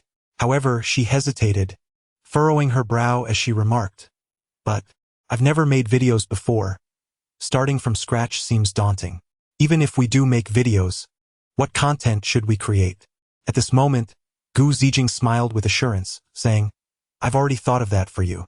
Upon hearing this, Shen Qingqing's eyes brightened, and she eagerly urged, oh, what brilliant idea do you have? Gu Zijing promptly responded, we'll use my daily account to post under the theme when your brother suddenly becomes a girl. Shen Qingqing was momentarily stunned, only to realize the implications, exclaiming, you're kidding. Aren't you revealing my secret to the world? Do you want me to socially perish? Gu Zijing, feeling quite aggrieved, quickly explained, hold on, let me explain. Such fantastical matters are seldom taken seriously. They exist merely for amusement, merely as constructs. After hearing this, Shen Qingqing pondered thoughtfully. Indeed, during her previous forays into video browsing, she had encountered numerous short clips featuring fantastical elements. Did she truly believe in those? Clearly not, and it was inconceivable. Had it not been for the actual transformation that had befallen her, she would have remained a staunch materialist throughout her life. Yet now, her convictions were far less resolute. It seemed that there were indeed several instances of good brothers who turned out to be girls, only to be revealed upon their reunion in later years. However, those individuals were always girls at heart. The protagonist merely remained oblivious to this fact. As Shen Qingqing began to voice her thoughts, Gu Zijing swiftly interjected. You are different. You have genuinely undergone a transformation. The content produced from this experience will resonate more authentically, as it is rooted in reality, thus rendering it more engaging and captivating. Upon hearing this, Shun Qingqing furrowed her brow, entering into deep contemplation. After a moment, clarity dawned upon her. This idea holds promise. She nodded gently and gave Gu Zijing a thumbs up, exclaiming, "You have something there." Thus, they reached a delightful consensus. However, while the concept was commendable, she admitted with some embarrassment, "I am utterly clueless about video production, so you will have to guide me." With a pleading look in her large, expressive eyes, she grasped Gu Zijing's hand, attempting to charm him into becoming her video editing assistant. "No problem. Just call me Daddy. And I promise to impart all my skills to you." Gu Zijing seized the opportunity for jest, a mischievous smile gracing his face. "You little rascal, taking advantage of me and getting bold, are you?" Shun Qingqing shot him an exasperated glare, feigning a punch in his direction. Thus, the two continued their playful banter, engaged in a light-hearted debate. Chapter 19. Filming short videos? Upon returning to their apartment, the two decided to order takeout for dinner. Shun Qingqing, maintaining her daily ritual, promptly retreated to the bathroom after their meal, and soon the sound of the shower echoed through the space. After nearly half a month, Gu Zijing had grown accustomed to this routine, no longer feeling the awkwardness he had experienced on the first day. Here, he felt compelled to clarify that the unexpected encounter in the bathroom had been purely coincidental. It was not a common occurrence for two individuals to use the bathroom simultaneously. Shaking off his thoughts, Gu Zijing settled onto the sofa in the living room and opened his laptop, immersing himself in the creative process for his upcoming filming content. As the saying goes, the first step is always the hardest. While the outcome remained uncertain, it was undeniable that a captivating and exceptional introduction would undoubtedly capture the audience's attention. After considerable contemplation and watching numerous short videos for inspiration, he found that most fell short of his expectations. Suddenly, an idea flashed through his mind. Why not recreate the moment he discovered Shun Qingqing had transformed into a girl that morning? After all, for a vast audience enamored with the likes of Peng Yuyan and Lu Yifei, the manner of transformation was inconsequential. What truly mattered was the subsequent narrative, the contrast between the protagonist's inner self and outward appearance, as well as her reactions to various events. They would likely perceive the protagonist's metamorphosis merely as an intriguing plot device, passing it off with a chuckle. To be honest, had he not experienced it firsthand, he would have found it difficult to believe such supernatural phenomena genuinely existed in reality. With this resolve, Gu Zijing nodded to himself, firmly deciding to design the opening scenes and plot trajectory according to this concept. At that moment, the bathroom door slowly creaked open, and a veil of steam wafted out, enveloping the room in an aura of mystery. Following this, a lithe figure emerged. Fresh from her shower, it was none other than Shun Qingqing. Her skin glowed with a delicate flush, reminiscent of a ripe peach, enticing and alluring. Her long, damp hair cascaded casually over her shoulders, droplets gliding down the strands, trickling onto her fair collarbone and following the graceful curve of her form. "Have you figured out how to shoot it?" Her voice, crisp and melodious, rang out like silver bells, slicing through the quietude like a clear spring rippling through a tranquil valley, abruptly pulling Gu Zijing's wandering thoughts back to reality. At that moment, he was engrossed in the screen of his phone, fingers scrolling rapidly through a series of short videos, seeking creative inspiration. Hearing Shun Qingqing's inquiry, he casually replied, "I've got it, we can start filming tomorrow." As they spoke, Shun Qingqing approached him, a white towel in hand, gently drying her hair. With her movements, the faint fragrance of shampoo filled the air. As Gu Zijing remained focused on his phone, he was suddenly distracted by a pair of stunningly fair arms that unexpectedly entered his line of sight, only to be obscured by the white towel she held. Shun Qingqing unreservedly settled herself beside Gu Zijing, immediately crossing her legs. The flesh on her thighs, compressed, exhibited a beautiful contour, embodying both strength and allure. Gu Zijing couldn't help but lift his gaze in curiosity, only to be rendered speechless by the sight before him, his mind momentarily blank. The expanse of her snow-white skin was dazzling, with tantalizing curves subtly revealed. "Goodness, how could you dress like this?" Gu Zijing exclaimed, his eyes wide as if they might pop from their sockets. In response to his intense reaction, Shun Qingqing appeared utterly perplexed. She blinked her large, glistening eyes, filled with confusion, and asked, What do you mean? How? Gu Zijin stammered, flustered, gesticulating wildly in an attempt to convey his thoughts. Yet, he found it nearly impossible to articulate the complexity of his feelings. Flushed and anxious, a sheen of sweat broke out on his forehead. Ultimately, in exasperation, he turned his face away, unable to meet her gaze any longer. Previously, she would don her pajamas after a shower before emerging. Recently, he had noticed her increasingly casual demeanor, lacking any awareness of her femininity. No, perhaps it was not a lack of awareness regarding her own femininity, but rather an absence of consideration for the fact that a normal man shared the same roof.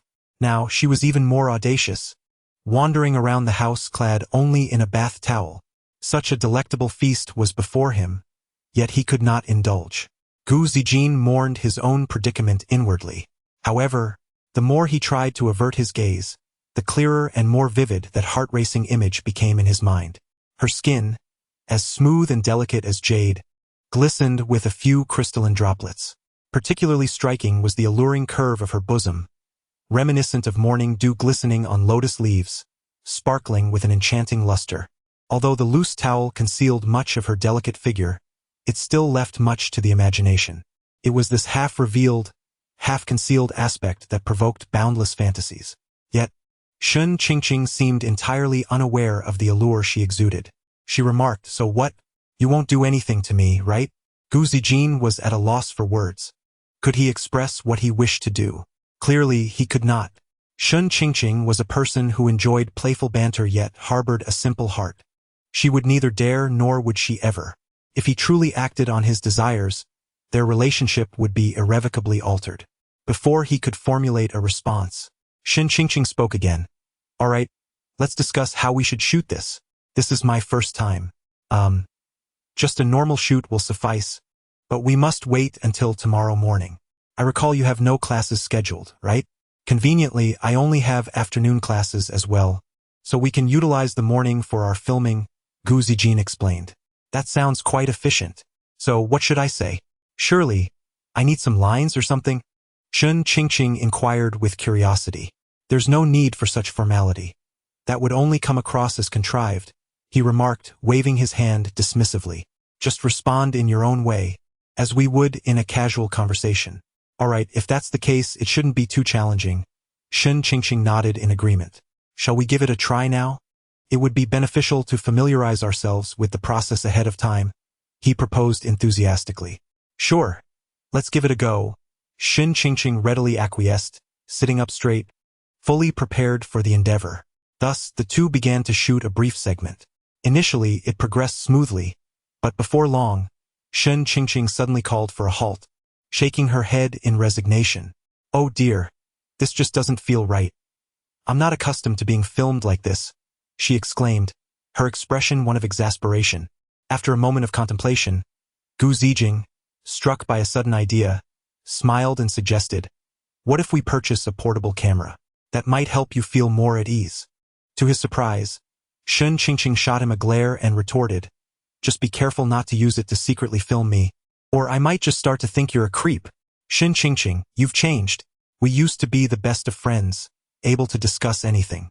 Now, no matter what I do, you seem to think I'm some kind of weirdo." Gu Zijing feigned a sense of grievance. However, Shun Qingqing merely regarded him with an expression that suggested she saw through his act. Chapter 20. "Do not look."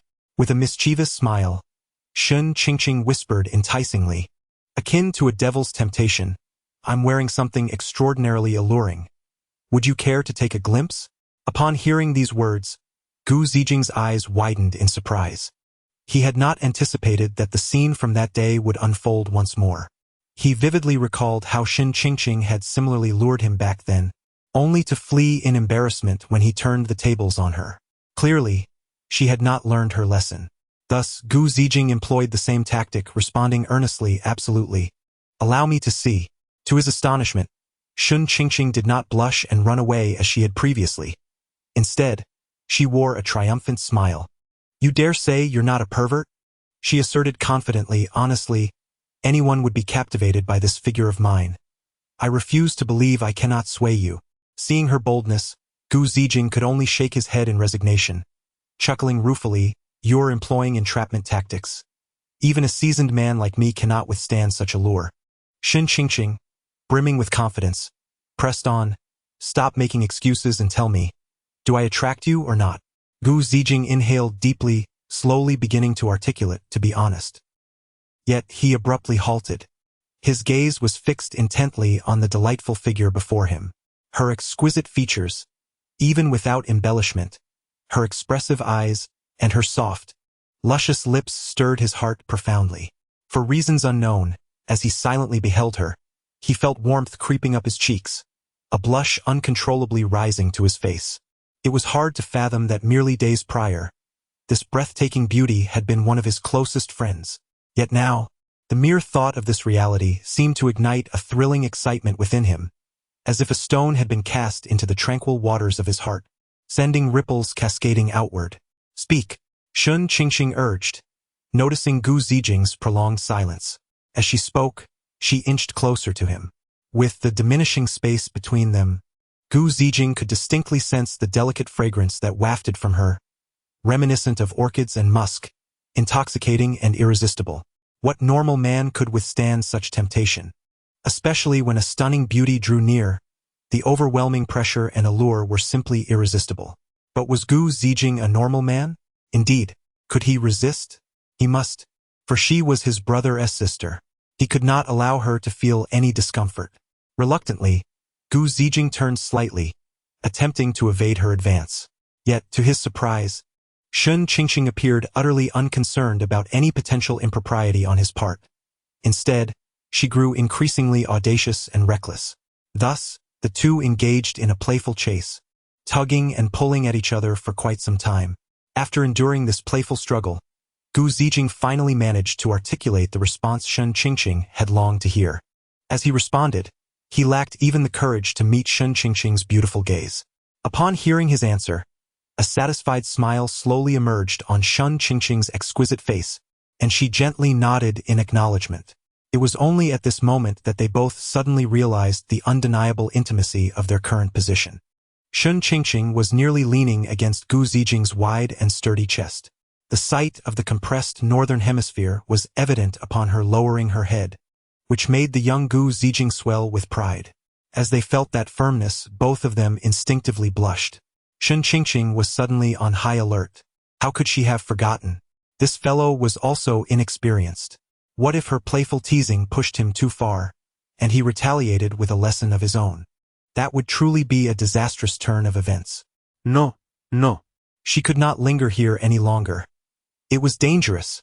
In a flurry, Shen Qingqing stood up, only to inadvertently let her towel slip to the ground, revealing a splendid sight. "Gu Zijing, oh little Gu Zijing, oh, Shen Qingqing gasped, shouting, "No peeking!" and hurriedly covered herself. Gu Zijing instinctively covered his eyes, hastily explaining, I didn't see. Yet, driven by curiosity, he couldn't resist creating a small gap between his fingers. This minor action, however, coincided with Shen Qingqing picking up the towel, resulting in her furious outburst. "Even when I tell you not to look, you still do." She then seized a nearby pillow and hurled it at him. Gu Zijing, bewildered by the sudden impact, only heard the sound of a door slamming shut, realizing that Shen Qingqing was no longer in the room. The following day, under the same roof, where they would inevitably encounter one another, they had to face the awkwardness of the previous night. Both Gu Zijing and Shen Qingqing found themselves in a somewhat uncomfortable state upon seeing each other. However, their camaraderie rendered this discomfort trivial. Shen Qingqing had come to a realization. She was now a woman, and Gu Zijing was a normal man. It was entirely natural for him to react to her in that manner, and there was no cause for surprise. Moreover, when she had first transitioned into a woman, she had felt genuine panic. Had Gu Zijing been with her then, she might not have been able to remain composed or know how to handle it. He had supported her both financially and emotionally, and they were good friends. So, if a moment arose when her good friend had needs, it wouldn't be entirely out of the question for him to wish to see or touch something. No, absolutely not. Such thoughts were strictly forbidden. However, Shen Qingqing did not share these sentiments with Gu Zijing. They both headed to school together, though the journey was surprisingly quiet. Upon entering the school gates, they parted ways toward different classrooms. Shun Qingqing's class schedule was light, and she had no further engagements after her morning classes. After all, it is already the third year of university, and the number of classes has diminished. However, Gu Zijing's situation is quite different. His major entails a plethora of classes regardless of the semester. Today, his schedule is fully packed. After finishing class at noon, Shun Qingqing initially intended to return to her apartment as usual, but she suddenly received a message from Gu Zijing. Gu Zijing, I am in dire need of assistance. Shun Qingqing? Gu Zijing, I encountered a formidable athlete on the court, and despite my utmost efforts, I cannot prevail. Shun Qingqing could not help but furrow her brows. If you cannot defeat him, what use is my presence? After she replied, she waited for a considerable time but received no further response. Shun Qingqing felt a surge of irritation. It is most vexing when conversations abruptly cease, especially when messages are read but not answered. Without further consideration of his predicament, she resolved to confront him. Chapter 21. Whispers of gossip from good buddies. In the previous chapter, our protagonist, Gu Zijing, along with several of his classmates, ventured to play basketball after class, only to encounter a challenge from a brash athlete. Although Gu Zijing maintained a fitness regimen, he found himself somewhat lacking when compared to the seasoned sportsman. Furthermore, the overall skill level of the others was not particularly impressive. Thus, the medical school team faced an inevitable defeat. While losing was disappointing, it was not something they could not bear. What was truly irksome, however, was that the athlete flaunted his victory by summoning his girlfriend to boast before everyone. This spectacle left the single men from the medical school feeling quite envious. Enduring the unpleasantness of dissecting animals in class was already taxing enough, and now they were subjected to such public displays of affection. The group began to ridicule the athlete. Look at him, acting so smug, remarked the bespectacled friend, expressing his disdain first. Gu Zijing quickly interjected, you're just envious and jealous. The bespectacled friend retorted with righteous indignation. No, I harbor pure resentment. We may lack skill on the court, and that is acceptable, but to win and then gloat before others is simply excessive. The group nodded in unison, echoing their agreement. At that moment, inspired by the athlete's ostentation, the bespectacled friend turned his attention to Gu Zijing. Hey Gu, why don't you bring your partner along too? Gu Zijing hastily waved his hand. Don't joke around. When did I ever have a partner? Instantly, the bespectacled friend transformed, adopting a feigned air of authority, hands on hips, shaking his head and saying, Oh, come on. Are you pretending to be oblivious? We all witnessed it. You were holding hands with a girl. While speaking, he gestured dramatically, as if reenacting the scene. At this, Gu Zijing felt a jolt of realization. He understood that the bespectacled friend was referencing the day when Shun Qingqing pretended to be his girlfriend in front of her classmates. They had indeed walked a considerable distance hand in hand. To his surprise, the observant friend had caught sight of them and exaggerated the situation. Nevertheless, Shun Qingqing's hand had felt so soft and delicate. He longed to hold it once more. Wait, what was he thinking? Gu Zijing quickly countered. You mustn't spread such nonsense. There was no hugging involved. It was merely the most ordinary of physical contact. However, the bespectacled friend remained unconvinced, relentlessly probing. Oh, look at how flustered you are. Does that mean you're conceding? Faced with the insistent questioning, Gu Zijing found himself at a loss for words, rendered silent. Observing this, the bespectacled friend grew increasingly triumphant. Gu Zijing was indeed a standout in the medical school. Handsome, affluent, and academically accomplished, often approached by peers seeking to connect on social media. Yet, the bespectacled friend perceived the truth beneath Gu Zijing's polished exterior. A solitary soul yearning for connection. He is typically a solitary individual, often completing his academic tasks alone. Occasionally, when girls who are fond of him add him on WeChat, he responds with a typical Sigma male demeanor, evading conversation, feigning ignorance, and claiming he doesn't have WeChat. It is difficult for the bespectacled one to fathom how such a person might secure a girlfriend. Yet, paradoxically, it seems entirely normal for such individuals to be in relationships. As a well-informed student at the medical school, The bespectacled one grew curious. Seizing the moment, he pressed on, "Hey, I must say you clearly have a girlfriend. Why the secrecy? What are your intentions? I noticed everything, you know. That girl you were walking with the other day must be from the broadcasting department, right?" With the bespectacled one leading the charge, the curiosity of the others was piqued, and they too turned their attention to Gu Zijing. With a resigned sigh, Gu Zijing quickly defended himself. "It's not what you think." The words lingered on his lips, suddenly stifled as if he found them difficult to articulate. Seeing this, the bespectacled one became even more intrigued, teasingly chiming in, "Haha, enough of the explanations. I understand. She's not a girlfriend, but rather your secret crush." He gave Gu Zijing a conspiratorial wink, as if to say, "I've got your back." Gu Zijing fell back into silence, left with no retort. This awkward pause could not sit well with the bespectacled one, who immediately launched into gossip with his friends. He slapped his thigh excitedly, exclaiming, "I got a good look at that girl last time. I must say, she is breathtakingly beautiful, and you can tell she doesn't wear makeup. Even in her natural state, her beauty is remarkable. She undoubtedly qualifies as a campus beauty." As he spoke, he pulled out his phone to showcase the candid photo he had taken. In the picture, Gu Zijing and Shen Qingqing were hand in hand, laughing joyously, a perfect pair. Upon seeing this undeniable evidence, the friends gasped in astonishment, exclaiming that Gu Zijing was indeed in a fortunate position. Simultaneously, they felt a pang of envy. "You sly fellow, hiding your relationship from us," they chided. "How come we've never heard of such a person in school before?" Suddenly, the bespectacled one realized something important. With so many students at High University, it was unrealistic to expect to know everyone. The red-haired friend chimed in, "Well, it's quite possible." However, the bespectacled one immediately countered, "Impossible. Absolutely impossible. I've been frequenting the confession wall for years. There's no way I haven't seen such a beauty." "Fair point," they murmured, pondering the matter. At that moment, after a prolonged silence, Gu Zijing could no longer hold back. "Stop speculating. She just transferred here." This explanation served as Gu Zijing's way to navigate the inquiries from his friends regarding Shen Qingqing. "Oh, I see."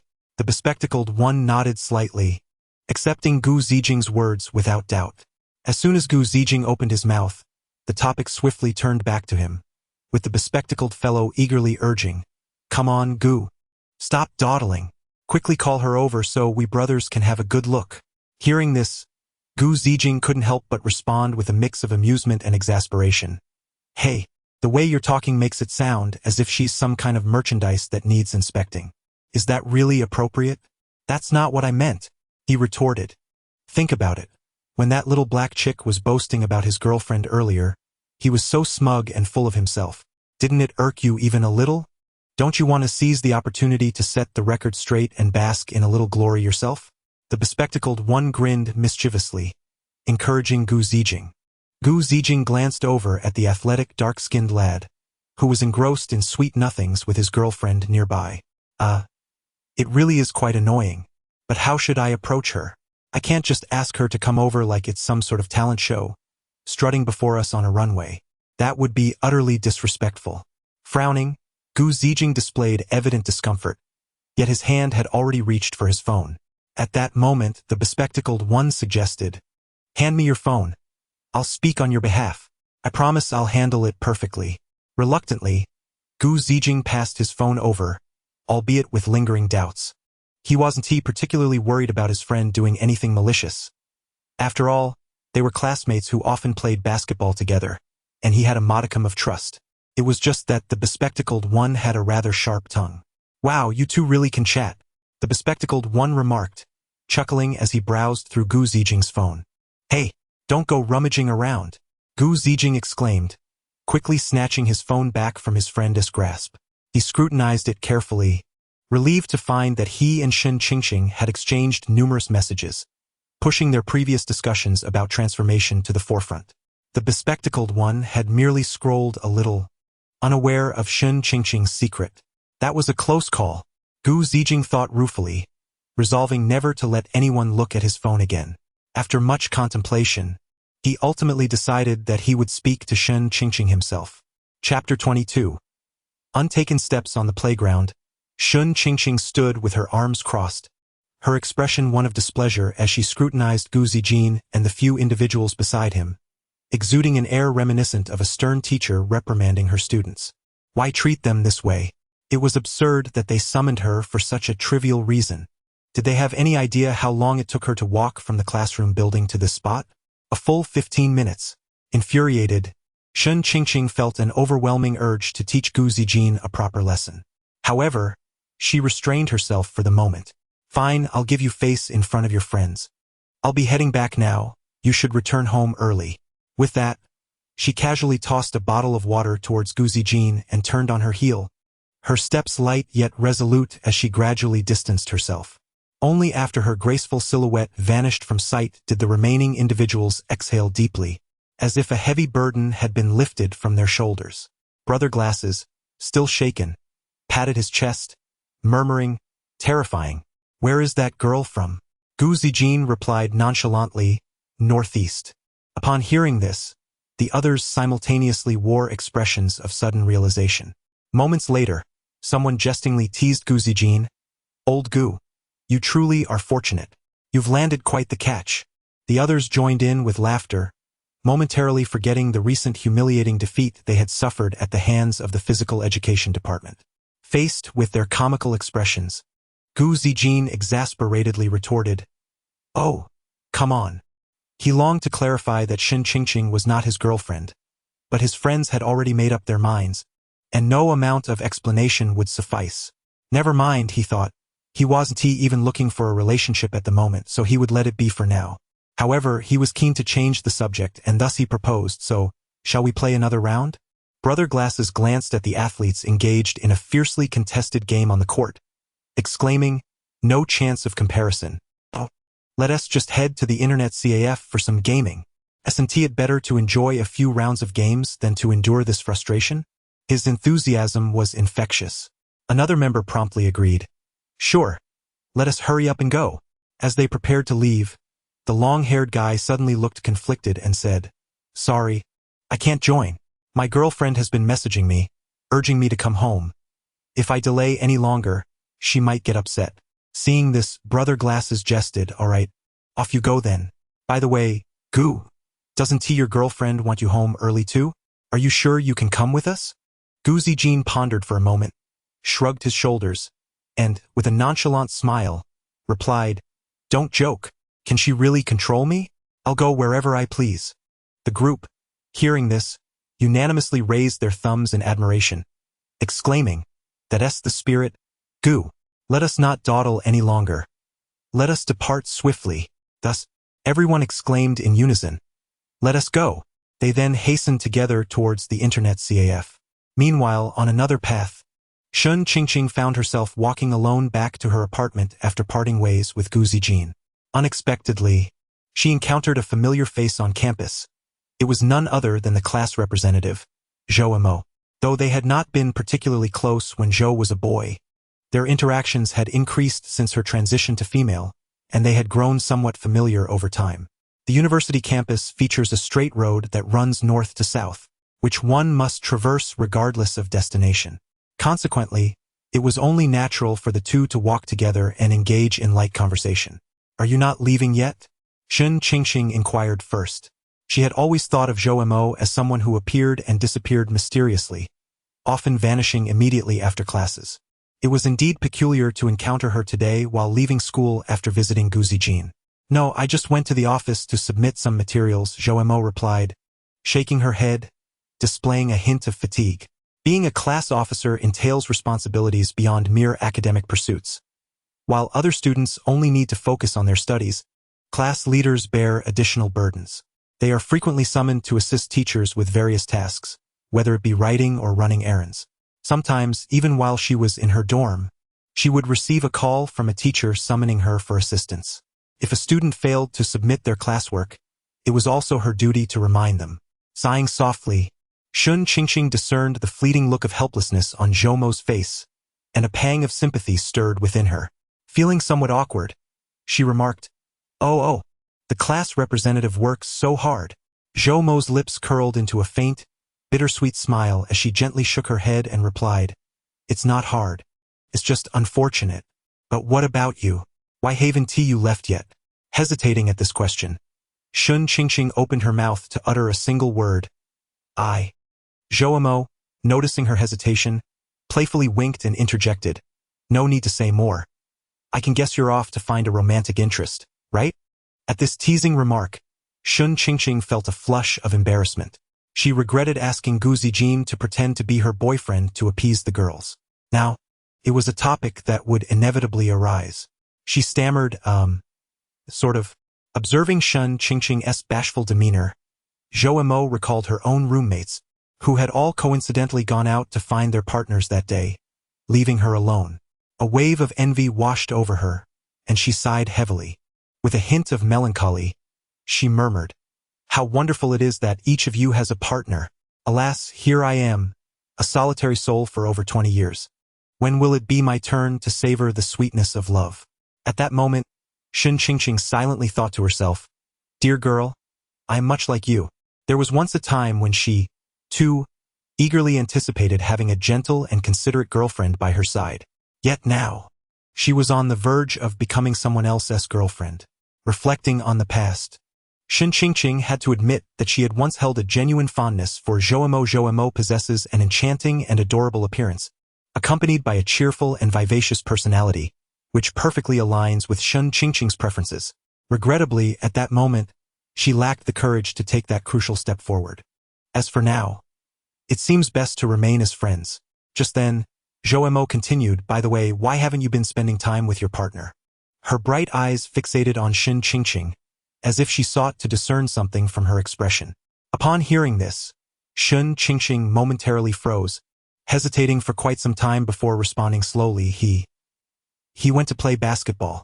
After uttering these words, she gently bit her lip, her gaze awkwardly drifting elsewhere. Ah, Zhou nodded thoughtfully, indicating her understanding, yet both shared a tacit agreement to refrain from discussing Gu Zijing any further. An air of awkwardness and silence enveloped them for a brief moment. However, not long after, Zhou seemed to recall something and once again shattered the tranquility. "You know, I've always thought you resemble someone quite a bit." Shun Qingqing's heart skipped a beat, alarm bells ringing in her mind. Who could she possibly resemble? Surely it couldn't be her former self as a boy. Could she have been recognized? That seemed implausible. Their genders were different now. Although traces of her former self lingered in her current appearance, it shouldn't lead to such associations, should it? As Shun Qingqing pondered this, Zhou spoke again. "There was a boy in our class whom I mentioned before, and his name is quite similar to yours, Qingqing." "Really? What a coincidence." Shun Qingqing replied, her surprise evident. "Yes, but he hasn't returned since he took leave, and I have no idea about his situation." Zhou's mind wandered to the bright and cheerful boy, with a melodious voice, excellent grades, and a gentle demeanor. To put it plainly, Zhou harbored a slight fondness for Qingqing. However, after he took leave, they seemingly lost contact. Even her messages went unanswered, and inquiries to their teacher yielded no information. "From the very first moment I saw you, I thought you two bore a striking resemblance. Are you certain you don't know him?" Zhu Montag inquiret. "I don't recognize him.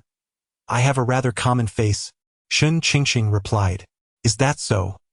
Zhou fell silent, appearing to have no intention of probing further. At this juncture, they had reached the school gate. Eager to divert the conversation away from its current direction, Shun Qingqing hurriedly exclaimed, "Oh, we've arrived at the school gate. I must be on my way." As she spoke, she turned to leave.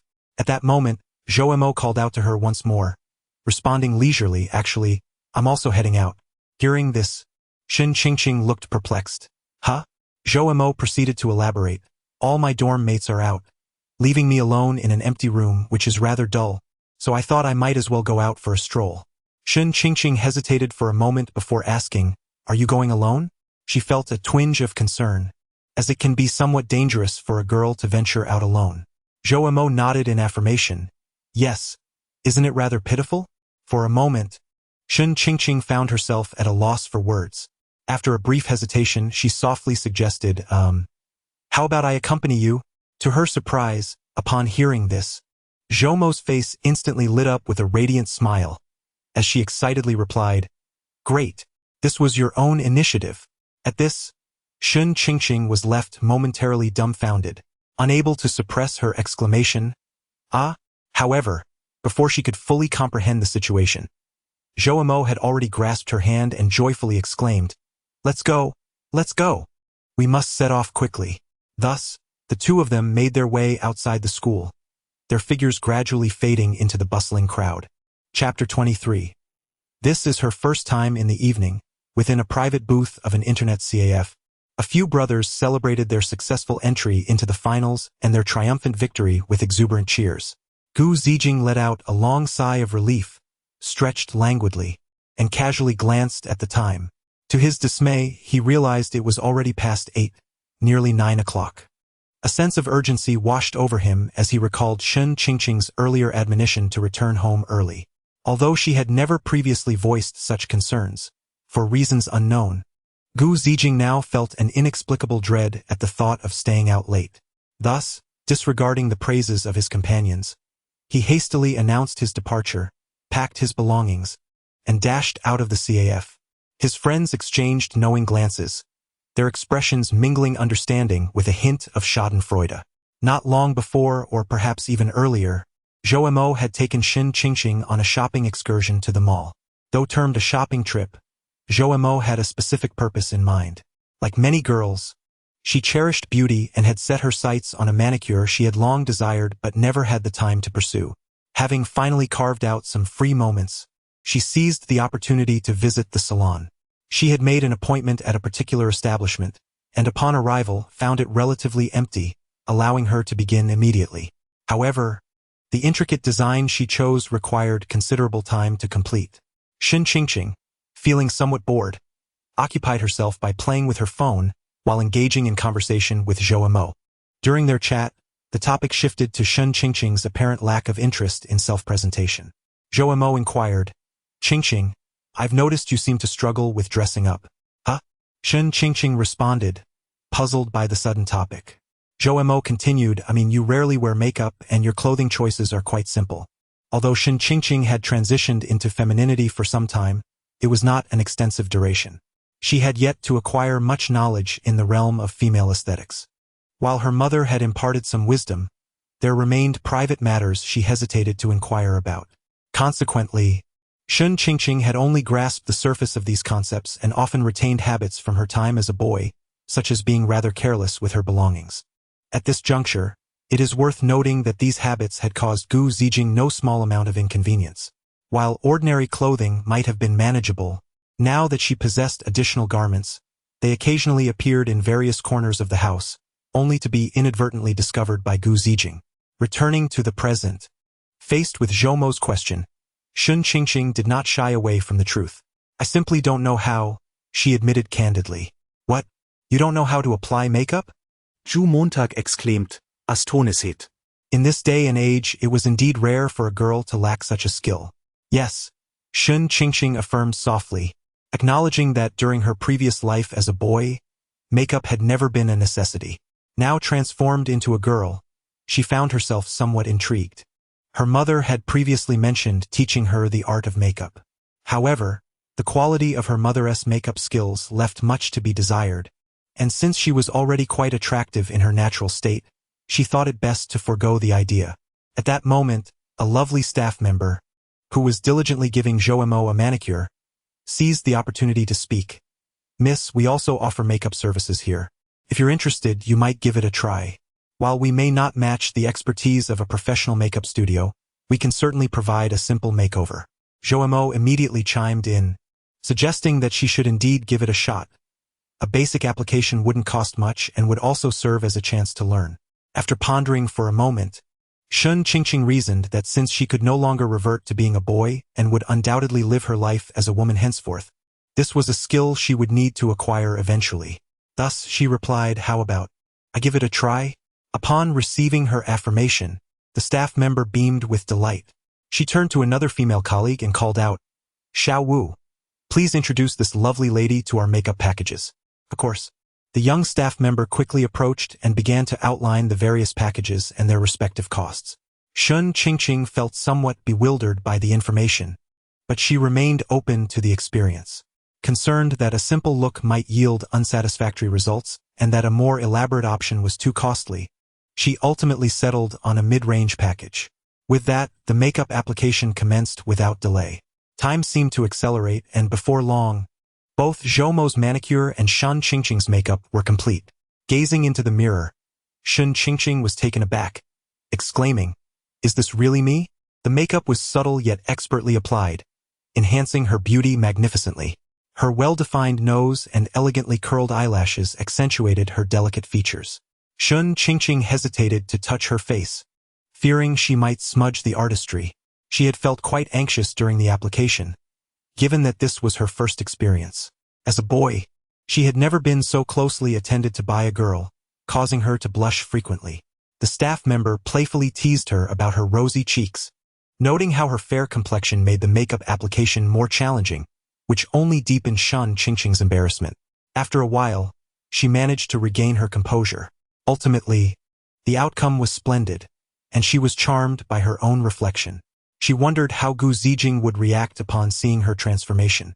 "I told you, Qingqing, you would look stunning with makeup," Zhou Mo remarked as she approached, unable to contain her admiration. The staff member, who had applied Shen Qingqing's makeup, added with a smile, "Sister, if you like this look, you can certainly try it on your own using the techniques I just demonstrated." "Thank you," Shen Qingqing nodded in response. As she was inexperienced in makeup, the staff member had taken the time to explain many aspects of the craft while demonstrating techniques and steps. Although Shen Qingqing grasped only a portion of the information, she felt reassured knowing she had the opportunity to learn.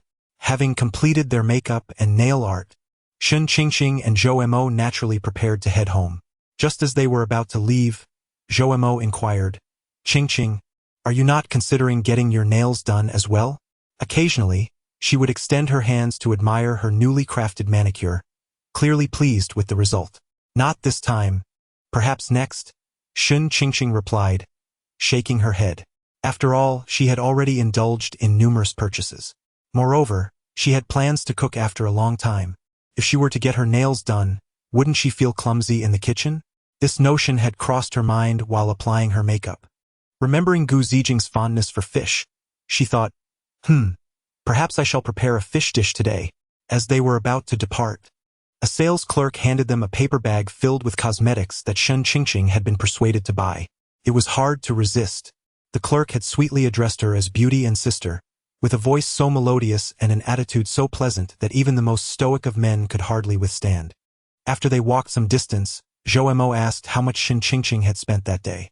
When she heard the amount, Zhou Mo was taken aback, exclaiming, "Qingqing, if you wish to buy cosmetics, you can always consult me. Purchasing from physical stores is so expensive."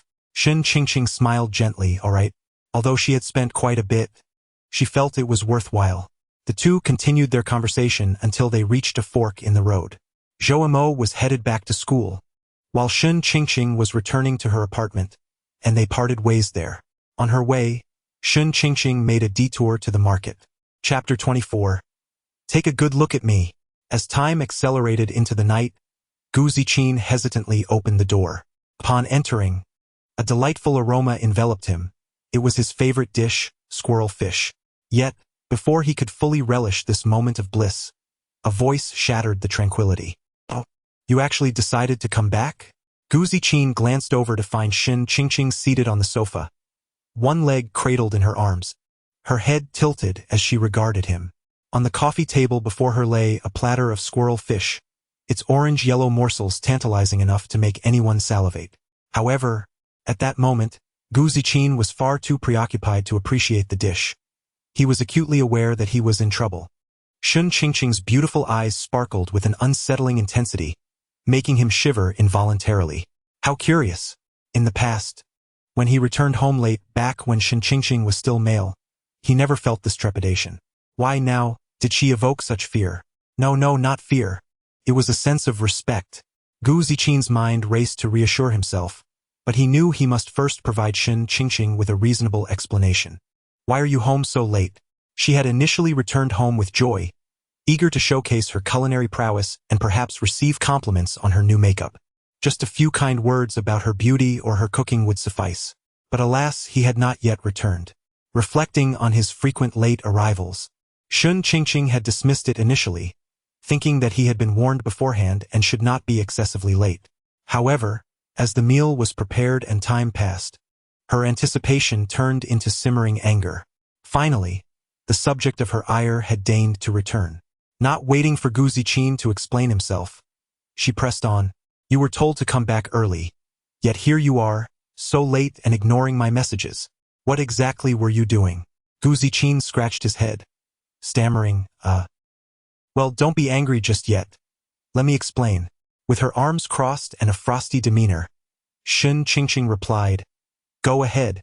I'm curious to hear the excuse you concoct. Taking a deep breath, Gu Ziqin hurriedly explained, You see, it wasn't intentional. I was just caught up playing games with friends today, completely immersed. You wouldn't believe it. I was in such great form, pulling off a 1v3 and striking out 3 opponents in a row. The exhilaration was simply overwhelming. I lost track of time and forgot to message you back. Upon finishing, he wore a self-satisfied expression. Hearing this, Shun Qingqing let out a resigned sigh and shook her head, saying, Fine. Let us not dwell on that anymore. Let us eat. With that, she turned and approached the dining table. Upon touching the ceramic dish, she realized the food had grown cold. The meal is cold. Wait here. I'll go heat it up. Saying this, she picked up the platter and walked into the kitchen. Gu Zijing gazed at the plate of squirrel fish that had been taken away. Although it had turned cold, it still appeared exquisitely presented, and a wave of profound regret surged within him. Someone had prepared a meal at home, waiting for him, yet he had disregarded it completely, not even bothering to check in with a message. Alas, shouldn't he have offered some consolation? Instead, he had become entangled in a game. However, at that moment, Shun Qingqing had already entered the kitchen with the dishes, leaving Gu Zijing to take a seat at the dining table, pondering how to appease her while eagerly anticipating her culinary skills. Throughout their lengthy acquaintance, Shun Qingqing had cooked only a handful of times. As she would put it, cooking was a tedious affair. Shopping for ingredients, washing them, cutting them into appropriate sizes and shapes, adding them to the pot in a specific order, and carefully controlling the oil temperature and cooking time. Disliking hassle, she had only cooked 3 times in the past 3 years. Indeed, once a year, a limited annual event. Yet, those 3 instances had left a lasting impression on Gu Zijing, for it must be said that Shun Qingqing possessed a natural talent for cooking. She could follow a tutorial and create delectable meals. Before long, Shun Qingqing returned with steaming dishes. Come, let us eat, she said, offering her chopsticks to Gu Zijing. He responded softly, accepting the chopsticks and beginning to savor the exquisite fare before him. Observing him devour the food with such fervor, Shun Qingqing felt a twinge of anxiety. After all, she seldom cooked and was uncertain if her culinary skills had deteriorated. After a moment, she nervously inquired, How does it taste? With his mouth full, Gu Zijing spoke indistinctly, but managed to give her a thumbs up. Delicious. No wonder it's you. If you ever find yourself unemployed, opening a restaurant and becoming a chef would be a breeze. With that, she smiled contentedly. Although her aspirations did not include becoming a chef, receiving such affirmation was quite gratifying. With a hint of pride, she replied, I'll take that as a compliment. But don't you have anything else to say? Upon hearing this, Gu Zijing was momentarily taken aback, then suddenly seemed to realize something, speaking in a flustered manner, that. I promise I won't return so late next time. I won't leave you alone at home. No sooner had he spoken than Shun Qingqing shot him an indignant glare, scolding, Get lost. Seeing her demeanor, Gu Zijing understood that her anger had dissipated. Rubbing his head and grinning foolishly, he said, Hey, don't be upset. I just wanted to reassure you. However, Shun Qingqing seemed unamused, continuing to pout. That's not what I meant. I was referring to something else. This left Gu Zijing perplexed, staring at her with a bewildered expression, questioning, Something else? What exactly do you mean? Observing his confusion, Shun Qingqing stamped her foot in frustration. Is my appearance so hard to notice? Or do I look the same as before? She pointed at herself and exclaimed, Oh, come on, take a good look at me. Gu Zijing, though baffled, complied and did as she asked. He gazed at her for quite some time, leaving Shun Qingqing feeling rather embarrassed. Yet Gu Ziqin remained utterly perplexed, inquiring, "What's the matter? I don't see anything different." Shun Qingqing immediately felt a wave of frustration wash over her. She sighed helplessly and waved her hand dismissively, saying, "Forget it, just eat your meal. You're so dense." With that, she rose and settled onto the sofa. Observing her retreating figure, Gu Ziqin couldn't help but scratch his head, utterly baffled. Why was she upset? Ever since Shun Qingqing transformed into a girl, her thoughts had become as intricate as those of a woman, like searching for a needle in a haystack. Nevertheless, he kept his musings to himself, wary of provoking her further, and promptly lowered his head to focus on his meal. Chapter 25. Is it not much more pleasing to the eye? Huh? What made you suddenly think of applying nail polish? Gu Zijing inquired curiously upon noticing Shun Qingqing diligently painting her nails. With a gentle smile, Shun Qingqing replied softly, "I went to get a manicure with Zhouemo." Gu Zijing leaned in for a closer look, puzzled. "A manicure? But aren't you doing this at home? Where did you go?" Shun Qingqing playfully rolled her eyes, saying, "Oh, come on. I did something else, just take a closer look."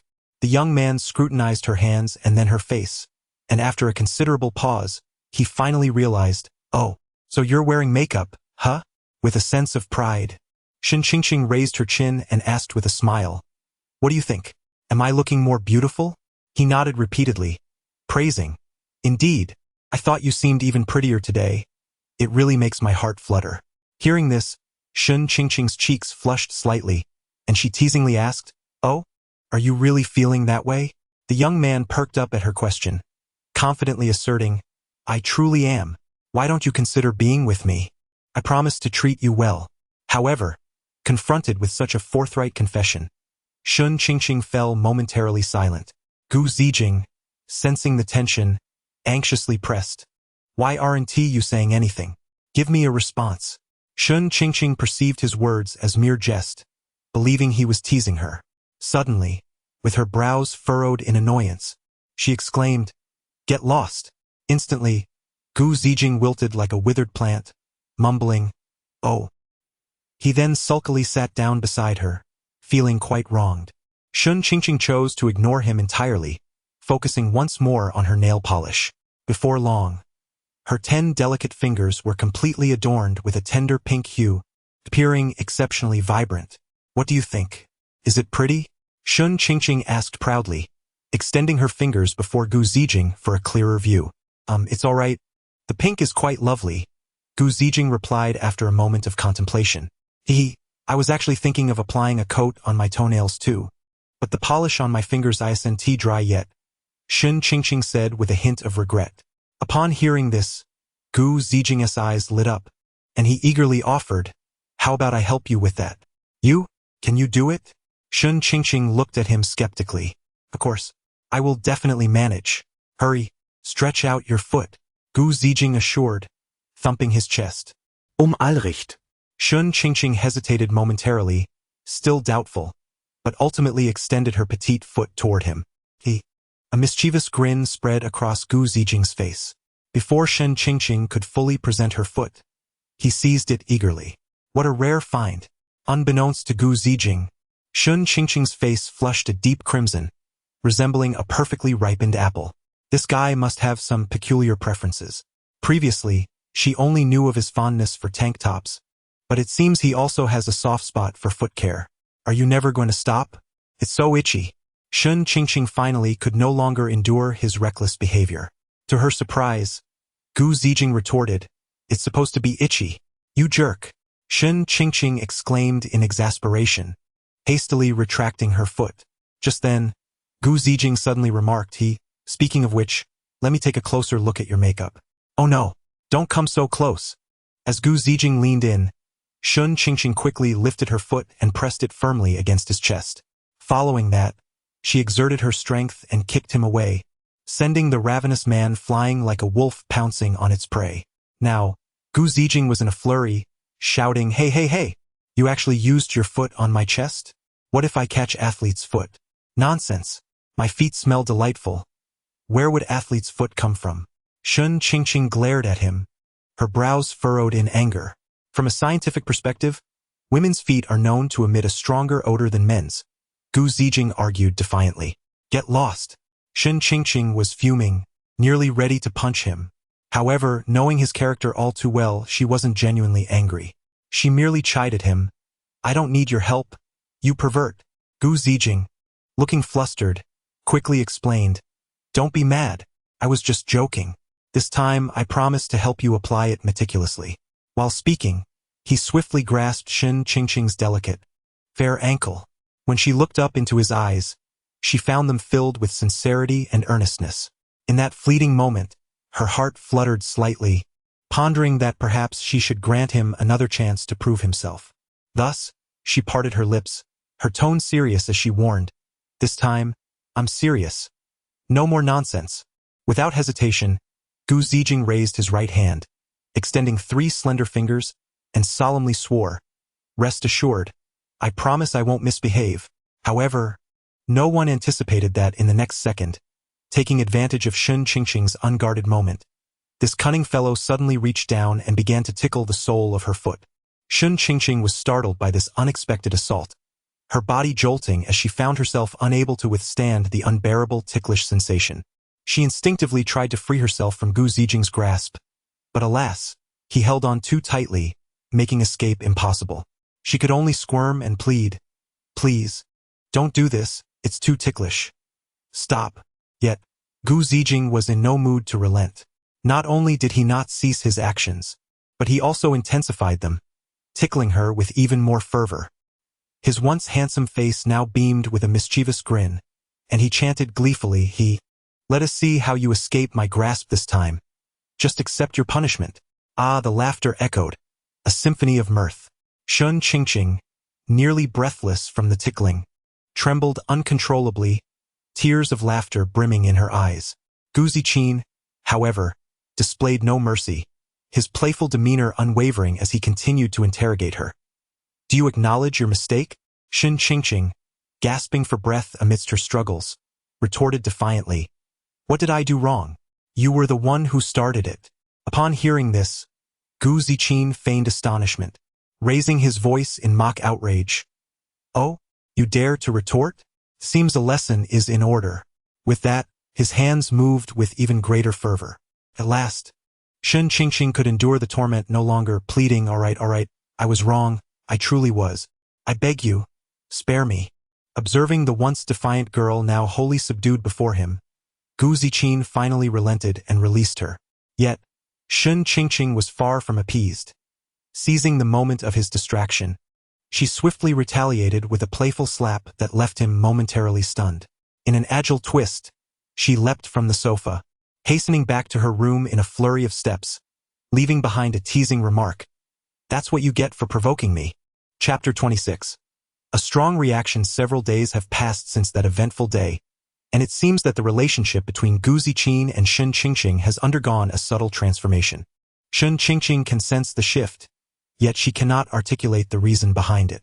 Previously, Gu Zijing had mentioned filming a video together, but that plan seemed to have vanished without a trace. While idly scrolling through videos after class, Shun Qingqing unexpectedly stumbled upon a clip featuring herself. Upon closer inspection, she realized that the content depicted the very incident in which Gu Zijing insisted on painting her nails, only to receive a swift kick in return. The perspective was first person. What in the world? Upon clicking the profile, she discovered it belonged to Gu Zijing. He had 2 accounts for his videos, a fact he had mentioned before. Yet Shun Qingqing had only followed his account dedicated to medical science popularization. She had never subscribed to his daily life account, which had remained obscure and devoid of traction until now. Why did it suddenly appear in her feed today? Shun Qingqing was utterly astonished. When had he filmed this? Looking at the likes, she noted that it had garnered over 200,000, an astronomical difference compared to the few hundred or thousand likes his earlier videos had received. The comments section was filled with praise, with numerous fans who followed both of Gu Zijing's accounts eagerly exclaiming that the stoic doctor had finally blossomed. Many remarked that he should share the delightful experiences of his life instead of keeping them to himself, treating his friends as outsiders. This meant that the embarrassing moment Shen Qingqing experienced that day had been witnessed by over 200,000 netizens, not to mention the lurking freeloaders. A wave of intense shame washed over her, leaving her both humiliated and enraged. That insufferable Gu Ziqin. How dare he? Determined, Shen Qingqing resolved to message Gu Ziqin to confront him. Just then, a voice broke through her thoughts. Qingqing, what are you watching so intently? Startled, Shen Qingqing quickly locked her screen and tucked her phone away. Nothing. Upon looking up, she realized that Zhou Mo was standing beside her. Had she seen the video? It was mortifying. However, Zhou Mo seemed oblivious to the video and had no intention of prying. She had come for another purpose. Our college is hosting an event. A voice acting competition. Are you interested? Aside from the annual recruitment gala, the university organized various smaller events to stimulate students' enthusiasm for learning and to infuse some excitement into the monotonous campus life. Most of these activities were planned by the student council of each department, and this occasion was no exception. Shen Qingqing had previously been involved in the student council, but after the first 2 years of earnest work, they had recruited younger students, and the older members like her had effectively retired. However, she found herself genuinely interested in this event, as it aligned with her field of study. Moreover, participation in such activities offered academic credits. Upon inquiring further, she learned that Zhou Mo would also be participating and had formed a team with a few friends. Yet one role remained unfilled. After some contemplation, it struck her that her voice would be particularly well suited for the role. It could be both sweet and salty, making it an ideal match. Upon hearing that there was a ready-made team to join, Shen Qingqing hesitated no longer. While we may not excel in performance, we are certainly well-versed in voice acting. Without a moment's delay, Shen Qingqing agreed.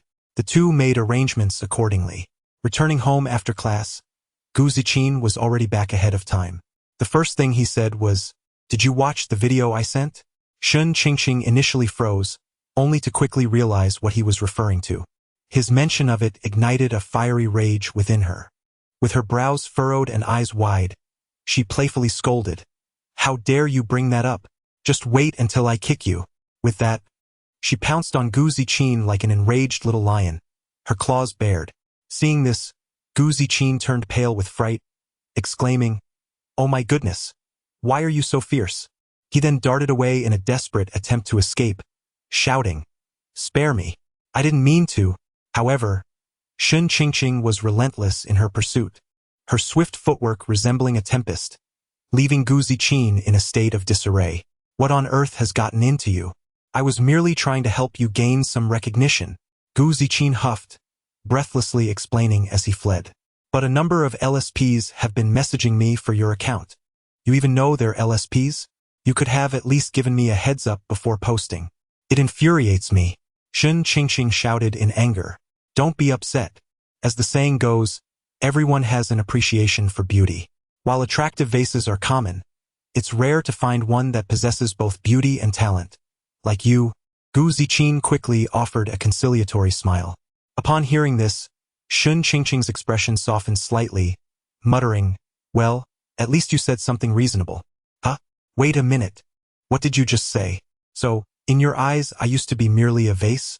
Realizing he had misspoken, Gu Ziqin quickly corrected himself. No, you misunderstood. You were at most a pot before, but now you have unquestionably transformed into an exquisite and magnificent vase. Ah, so you're just finding new ways to insult me. Don't think that just because you're taller, I won't dare to hit you," Shen Qingqing retorted, her anger flaring once more as she quickened her pace, launching an even fiercer pursuit of Gu Ziqin. Thus, the two engaged in a chaotic farce within the room, one fleeing and the other in hot pursuit. Ultimately, Shen Qingqing found herself unable to gain any advantage over Gu Ziqin, as the disparity in strength between the genders was apparent. Soon enough, both were left panting, collapsing onto the soft sofa like two fish out of water, gasping for breath. To an unsuspecting observer, one might mistakenly believe they had just emerged from an intense battle. Seizing the opportunity while Shen Qingqing was exhausted, Gu Ziqin took a moment to explain himself once more. With a serious demeanor, he said, "I truly had no ulterior motives. I noticed you seemed a bit apprehensive in front of the camera, so I specifically bought a sports camera to test its capabilities. Who would have guessed you would be so oblivious?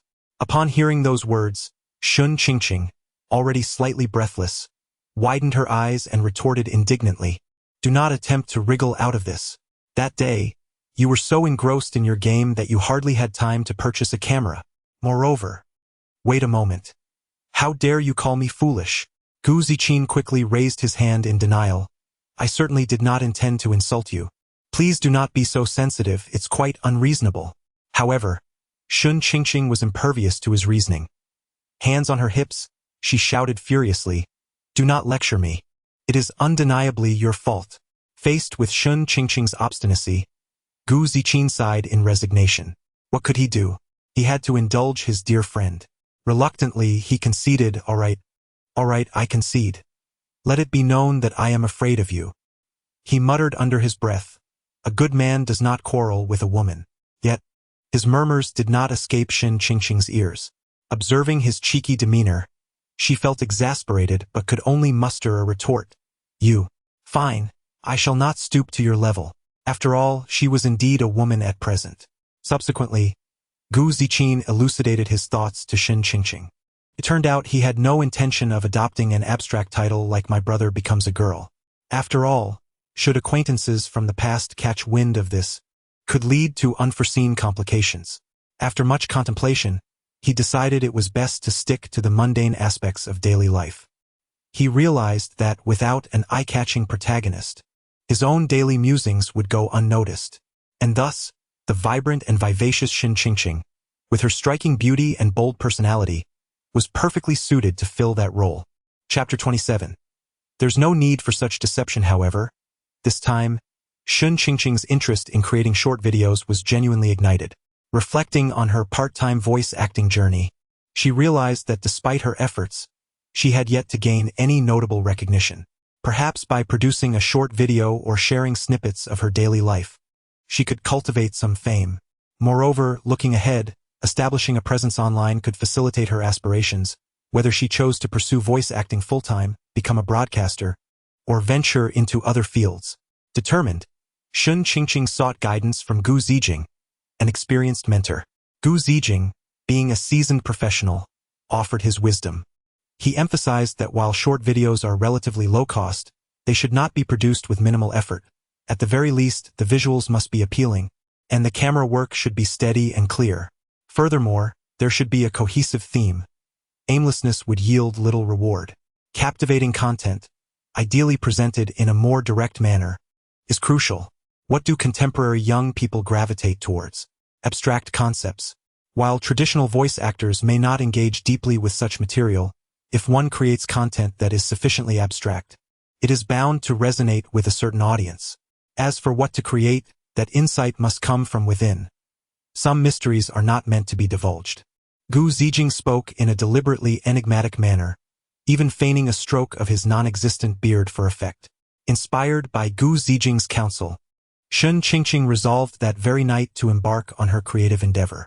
She discovered a video of a German gentleman passionately reprimanding his subordinates, originally in German, and decided to reimagine it by providing voiceovers in both a mature and a youthful tone. Surprising, isn't it? Shun Qingqing also had a grasp of the German language. However, contrary to her expectations, while she excelled in voice acting and abstract content creation, video editing proved to be a formidable challenge for her. Reluctantly, she turned to her mentor for assistance. "Old Gu, are you awake?" Shun Qingqing quietly opened Gu Zijing's bedroom door. Upon entering, she found him reclining against the headboard, a bedside lamp casting a warm, dim glow. Gu Zijing was engrossed in a medical book, adorned with black-framed glasses that added an intellectual charm to his handsome features, enhancing his allure with an air of refined sophistication. The blanket was haphazardly draped over his lower body, revealing his well-defined chest and muscular arms. The absence of overhead lighting left only the lamp's illumination to accentuate his enticing physique, rendering his sculpted muscles even more striking. "What's the matter?" Gu Zijing inquired, looking up with a hint of curiosity. He then pulled back the blanket and rose from the bed. "Don't worry. There's nothing inappropriate," he reassured, as he was still clad in trousers. He strolled over to Shun Qingqing, who took a sharp breath, her cheeks involuntarily flushing at the sight of his robust upper body. Though she had seen it many times before, for reasons unbeknownst to her, she found herself unable to meet his gaze. Could you help me with the editing? The multitude of features is overwhelming, she stammered. Gu Zijing paused momentarily, a flicker of surprise crossing his face, but it was swiftly replaced by a self-satisfied smile that illuminated his handsome visage. He slightly curled the corners of his mouth, a hint of mockery evident in his voice as he spoke. Humph, if you wish for me to lend a hand, it is not out of the realm of possibility, yet you must first utter something pleasant. Upon finishing, he deliberately raised an eyebrow, his gaze brimming with cunning. Hearing this, Shun Qingqing did not take offense. After all, she was well aware of his character. She merely rolled her eyes in exasperation, casting him a disdainful glance. Hey, please refrain from looking at me like that, as though my request is utterly outrageous. Shun Qingqing retorted, is this really too much to ask? I should remind you I am indeed male. Gu Zijing burst into laughter, gesturing with his hands as he scrutinized Shun Qingqing. Where in your entire being do you resemble a man? Shun Qingqing was momentarily at a loss for words. Enough of the chatter, will you assist or not? Once again, I require a sweet call. Oh dear Gu. Seeing Gu Zijing being as miserly as a proverbial miser, Shun Qingqing decided to leverage her feminine charm and resorted to a bit of coaxing. However, as soon as she uttered the words, Gu Zijing, with a smirk, countered, Is it dear Gu? Or husband? Shun Qingqing's expression shifted dramatically. You rascal Gu Zijing. Taking advantage of this moment, she bit her lip and shot him a fierce glare, silently cursing his despicable nature. Unable to suppress her disdain, she clicked her tongue. Reluctantly, she mustered the effort to produce the two words, husband. What? I didn't quite catch that. Gu Zijing feigned confusion, tilting his ear towards her as if he had not heard her clearly. Clearly, his actions were deliberate. Shun Qingqing sighed, pondering whether he had lost his senses. If you are in need of affection, seek out a lady. Why trouble me? Alas, she decided to humor his whims, indulging the desires of this single man. Thus, she called out sweetly, husband. The utterance was as gentle and sweet as a spring breeze.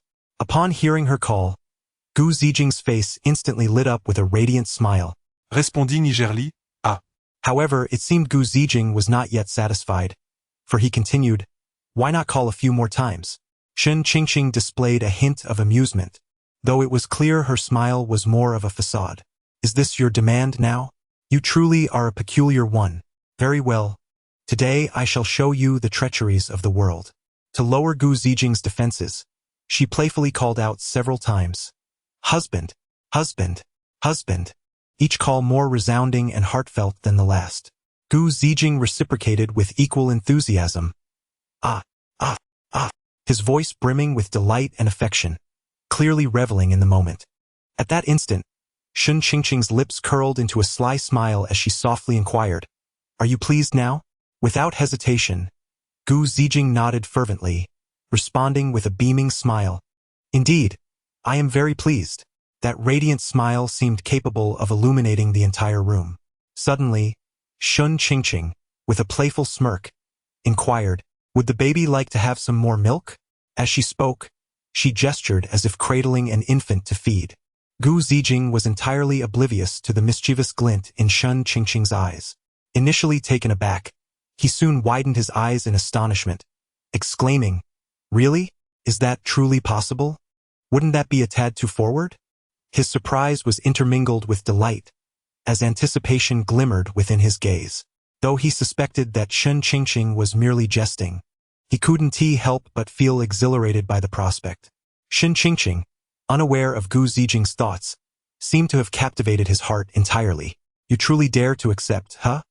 Although her heart simmered with frustration, her face remained adorned with a beaming smile. With a slight grin, Shun Qingqing's demeanor abruptly shifted. You do understand that this is quite audacious, don't you? Hurry up and get to work. With that, she playfully kicked Gu Zijing's calf. The sudden pain jolted him from his euphoric reverie. Indeed, her jesting was rather cruel. Gu Zijing, feeling wronged, mumbled in protest, Why must you toy with me like this? Shun Qingqing, hands on her hips and brows furrowed, reprimanded him loudly. And you think you have a case? Another swift kick followed. Gu Zijing, clutching his backside, staggered toward Shen Qingqing's room, defiantly retorting, "Mark my words. One day I shall make you willingly call out." At last, Shen Qingqing could no longer contain herself. "You truly do talk too much." With that, her small hand reached out. As Gu Zijing was shirtless, she seized his waistband and pulled him into her room. Chapter 28. Can I accept it and can you? Upon entering Shen Qingqing's room, Gu Zijing was momentarily taken aback. An overwhelming fragrance enveloped him, sweet and alluring. This was not his first venture into Shen Qingqing's sanctuary, yet it was undeniably the first time he had encountered such a captivating aroma. "Your room has a scent," he remarked. "What scent?" "I bathe daily," she retorted. However, Gu Zijing remained silent, simply indulging in the fragrance that surrounded him. Within moments, he deduced the source of this enchanting aroma. Yet, in a bid to prolong his enjoyment, he gradually inched closer to Shen Qingqing. Despite the passage of time, Gu Zijing no longer felt the trepidation he once did in her presence. He had come to a realization. A wise philosopher once stated that the most effective way to conquer fear is to confront it head-on. What he needed to do was to face his innermost feelings. After all, he was undeniably drawn to Shen Qingqing. Why should he suppress that allure? Given their familial bond, a little audacity seemed harmless. Thus, with this thought, he dared to tease Shen Qingqing once more. Yet, she was not easily swayed this time. Just as his intentions were about to materialize, a pair of firm hands swiftly intercepted him.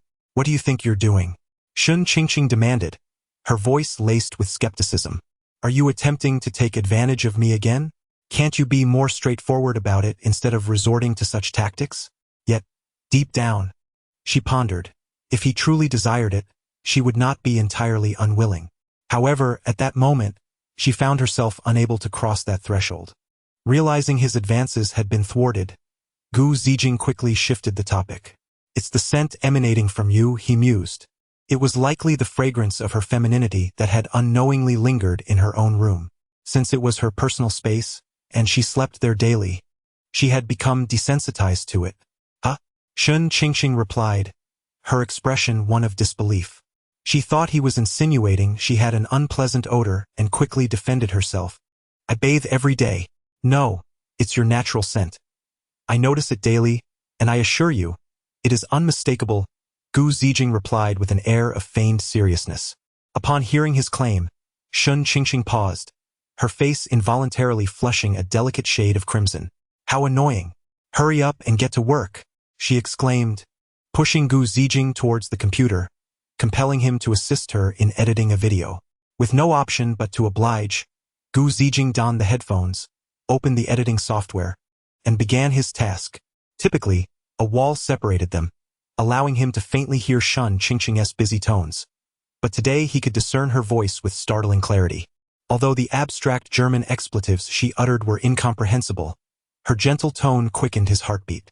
Yet, despite the fluttering of his heart, he could not overlook the shoddy editing before him.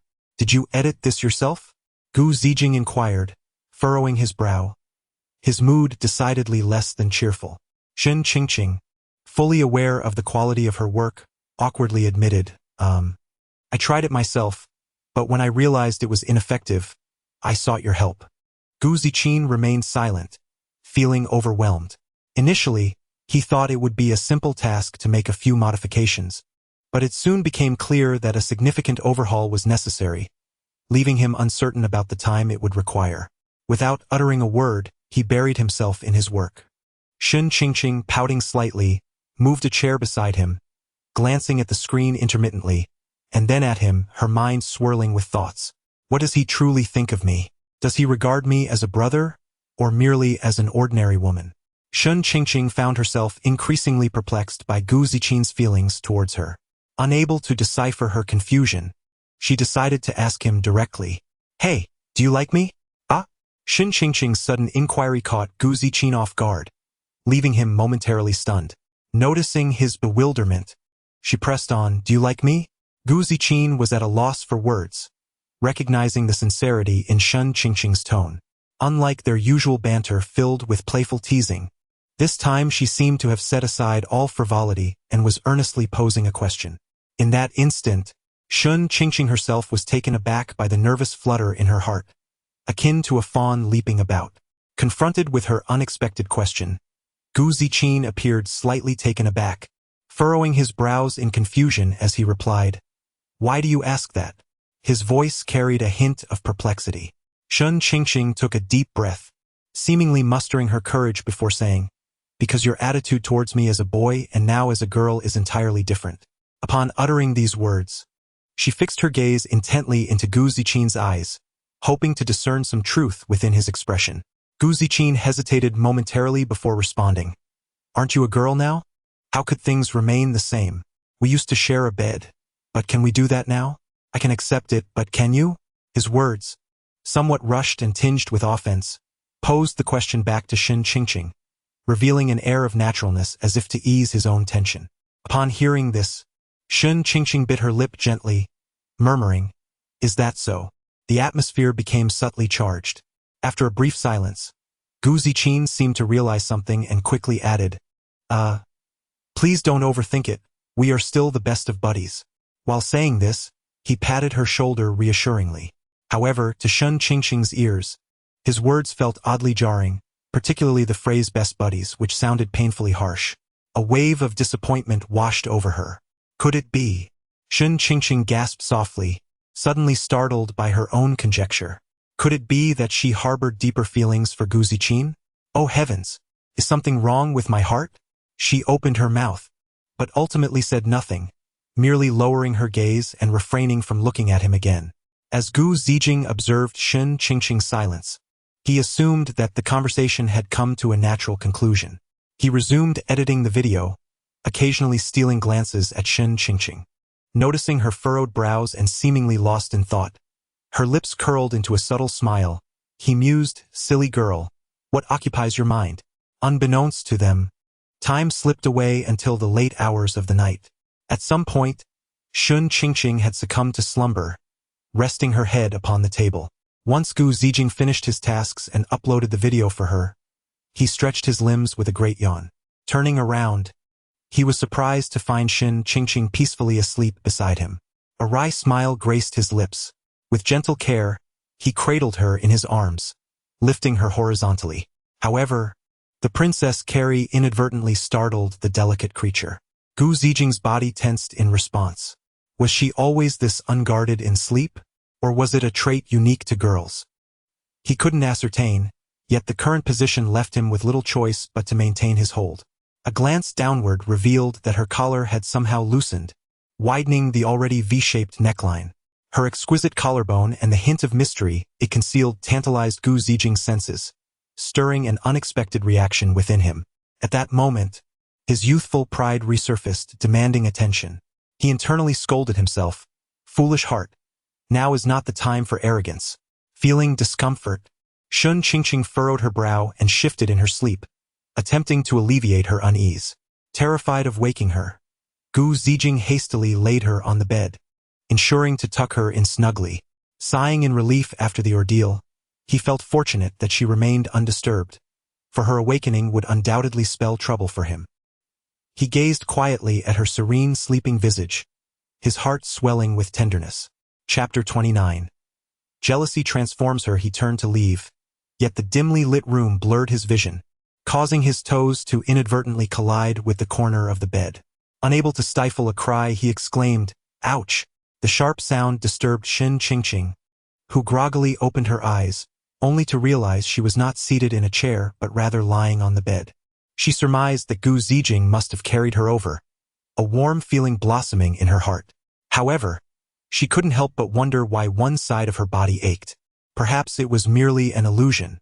Nevertheless, being startled awake in the middle of the night left her still drowsy, and she mumbled in a vague tone, "Are you done?"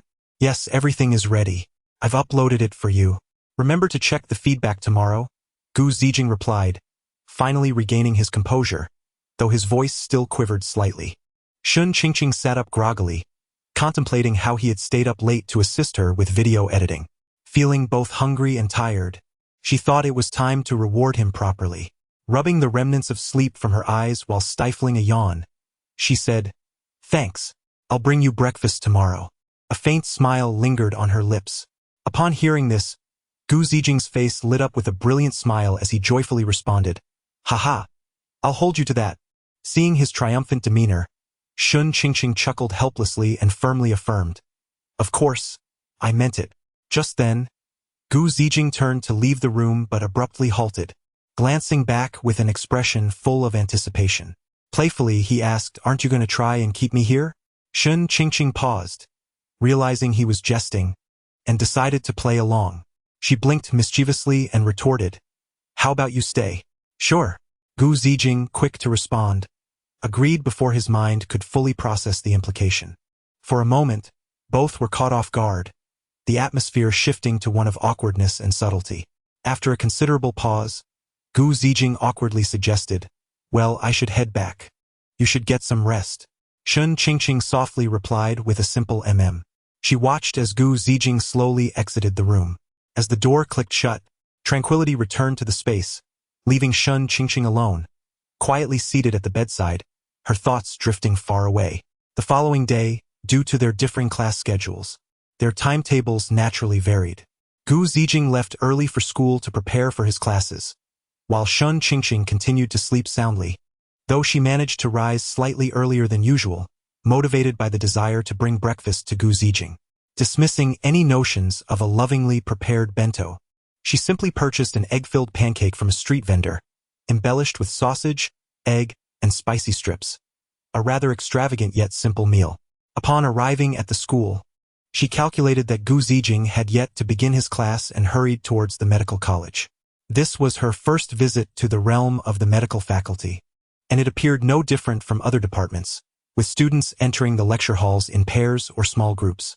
As a student from a different faculty, I felt somewhat constrained in unfamiliar territory, so I decided to message Gu Zijing to come down.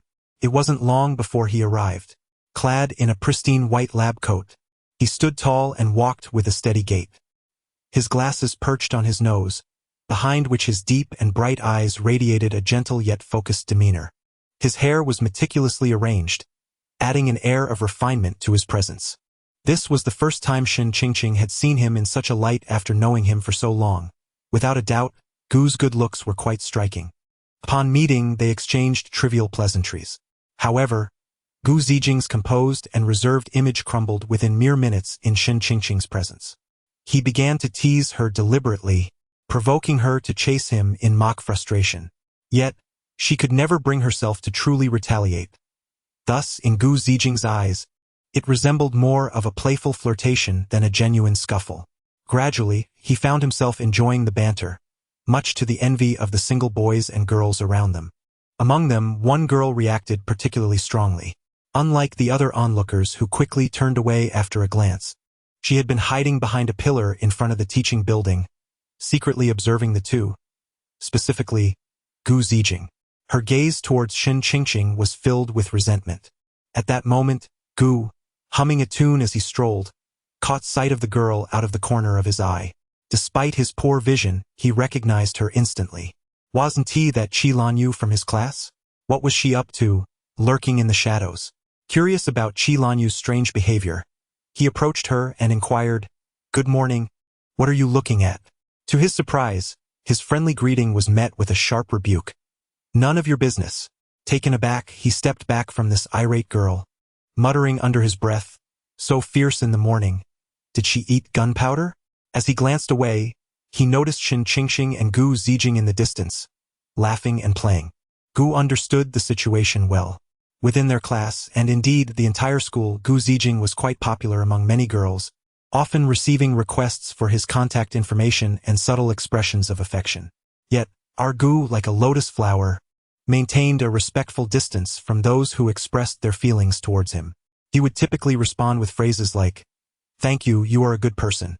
Goodbye or sorry, I have someone I like." Such rejections were his norm.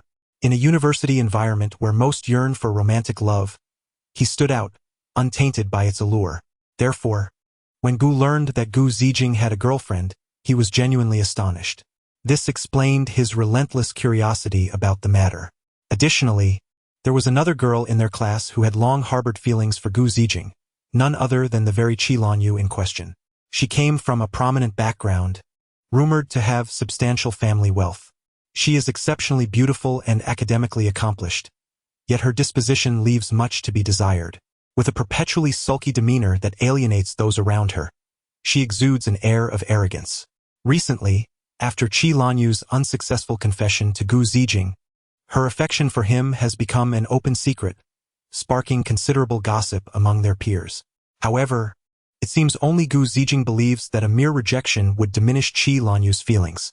In reality, even after being spurned, Qi Lanyu harbors her sentiments for Gu Zijing, clandestinely observing him from a distance. This time, as Gu Zijing descended the stairs, Qi Lanyu followed suit, only to witness an intimate moment between him and his girlfriend. Alas, dear girl, jealousy has distorted your visage beyond recognition. You ought to gaze into a mirror and confront the expression you now wear. It is quite alarming. The bespectacled boy felt a chill run down his spine and decided it would be prudent to slip away. However, just as he made his move, Qi Lanyu called out to him, "Wait, you and Zijing are close. You must know who that girl is, the one sharing laughter with him, right?" Initially taken aback, the bespectacled boy's face flushed with embarrassment as he stammered, Well?" Observing his reaction, Qi Lanyu furrowed her brow and pressed further. "What's the matter? Is there something you cannot divulge?" The boy internally lamented his predicament. Qi Lanyu was not one to be trifled with. Revealing the truth could lead to unforeseen complications. Would he betray a friend? Absolutely not. Resolving to remain tight-lipped, he vigorously shook his head and declared with feigned righteousness, "I know nothing." Without waiting for Qi Lanyu to respond, he hastily made his exit. In light of his evasive behavior, Qi Lanyu became increasingly convinced of her suspicions. That girl must be Gu Zijing's girlfriend. Otherwise, why would they appear so intimate, sharing laughter and playful banter? In that moment, an intense flame of jealousy ignited within her heart. Chapter 30. Not quite lovers on the other side, Shen Qingqing and Gu Zijing shared a light-hearted conversation before preparing to part ways. "I must take my leave. I have a frog to dissect," Gu Zijing remarked. Upon hearing the word dissect, Shen Qingqing felt a chill run down her spine and quickly waved her hands at Gu Zijing. "You should hurry along then. Quickly." Gu Zijing chuckled at her adorable reaction and waved goodbye as she departed. Shen Qingqing also left the medical school, returning to her own institution, unaware that someone had taken an interest in her from the shadows.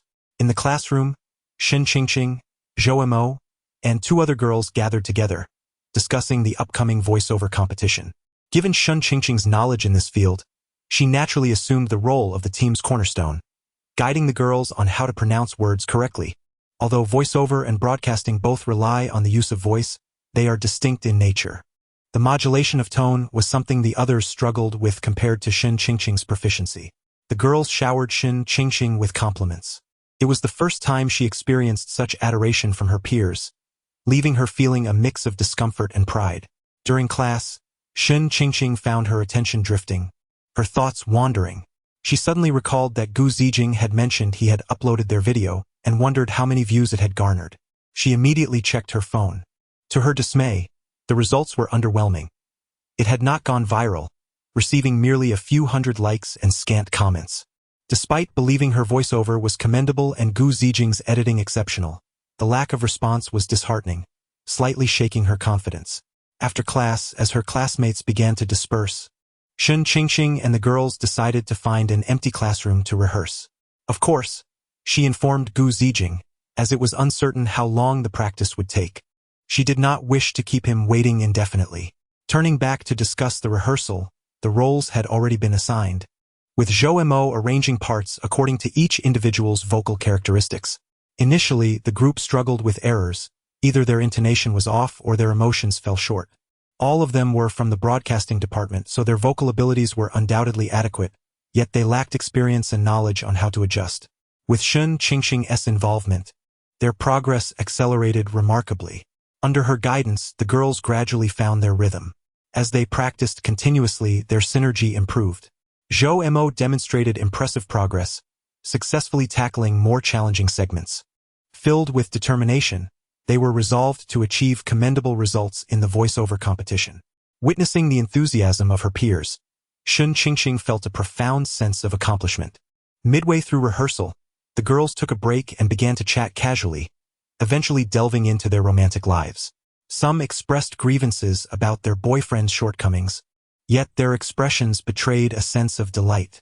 Others claimed to have flourishing relationships, but their words hinted at unspoken complexities. Some individuals continue to yearn for the sweetness of romance, harboring delightful expectations for their significant other. It goes without saying whom this pertains to Zhou. Indeed, she remains preoccupied with this matter. I believe it is paramount to find someone who truly understands you. This hinges upon fate, yet one must also take the initiative to seek out such connections.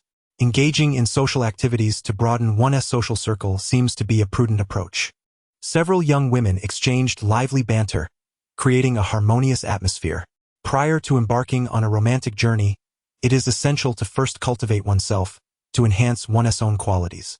Indeed, only by becoming a better version of oneself can one attract better companions. The other girls nodded in agreement. Shun Qingqing was not particularly loquacious.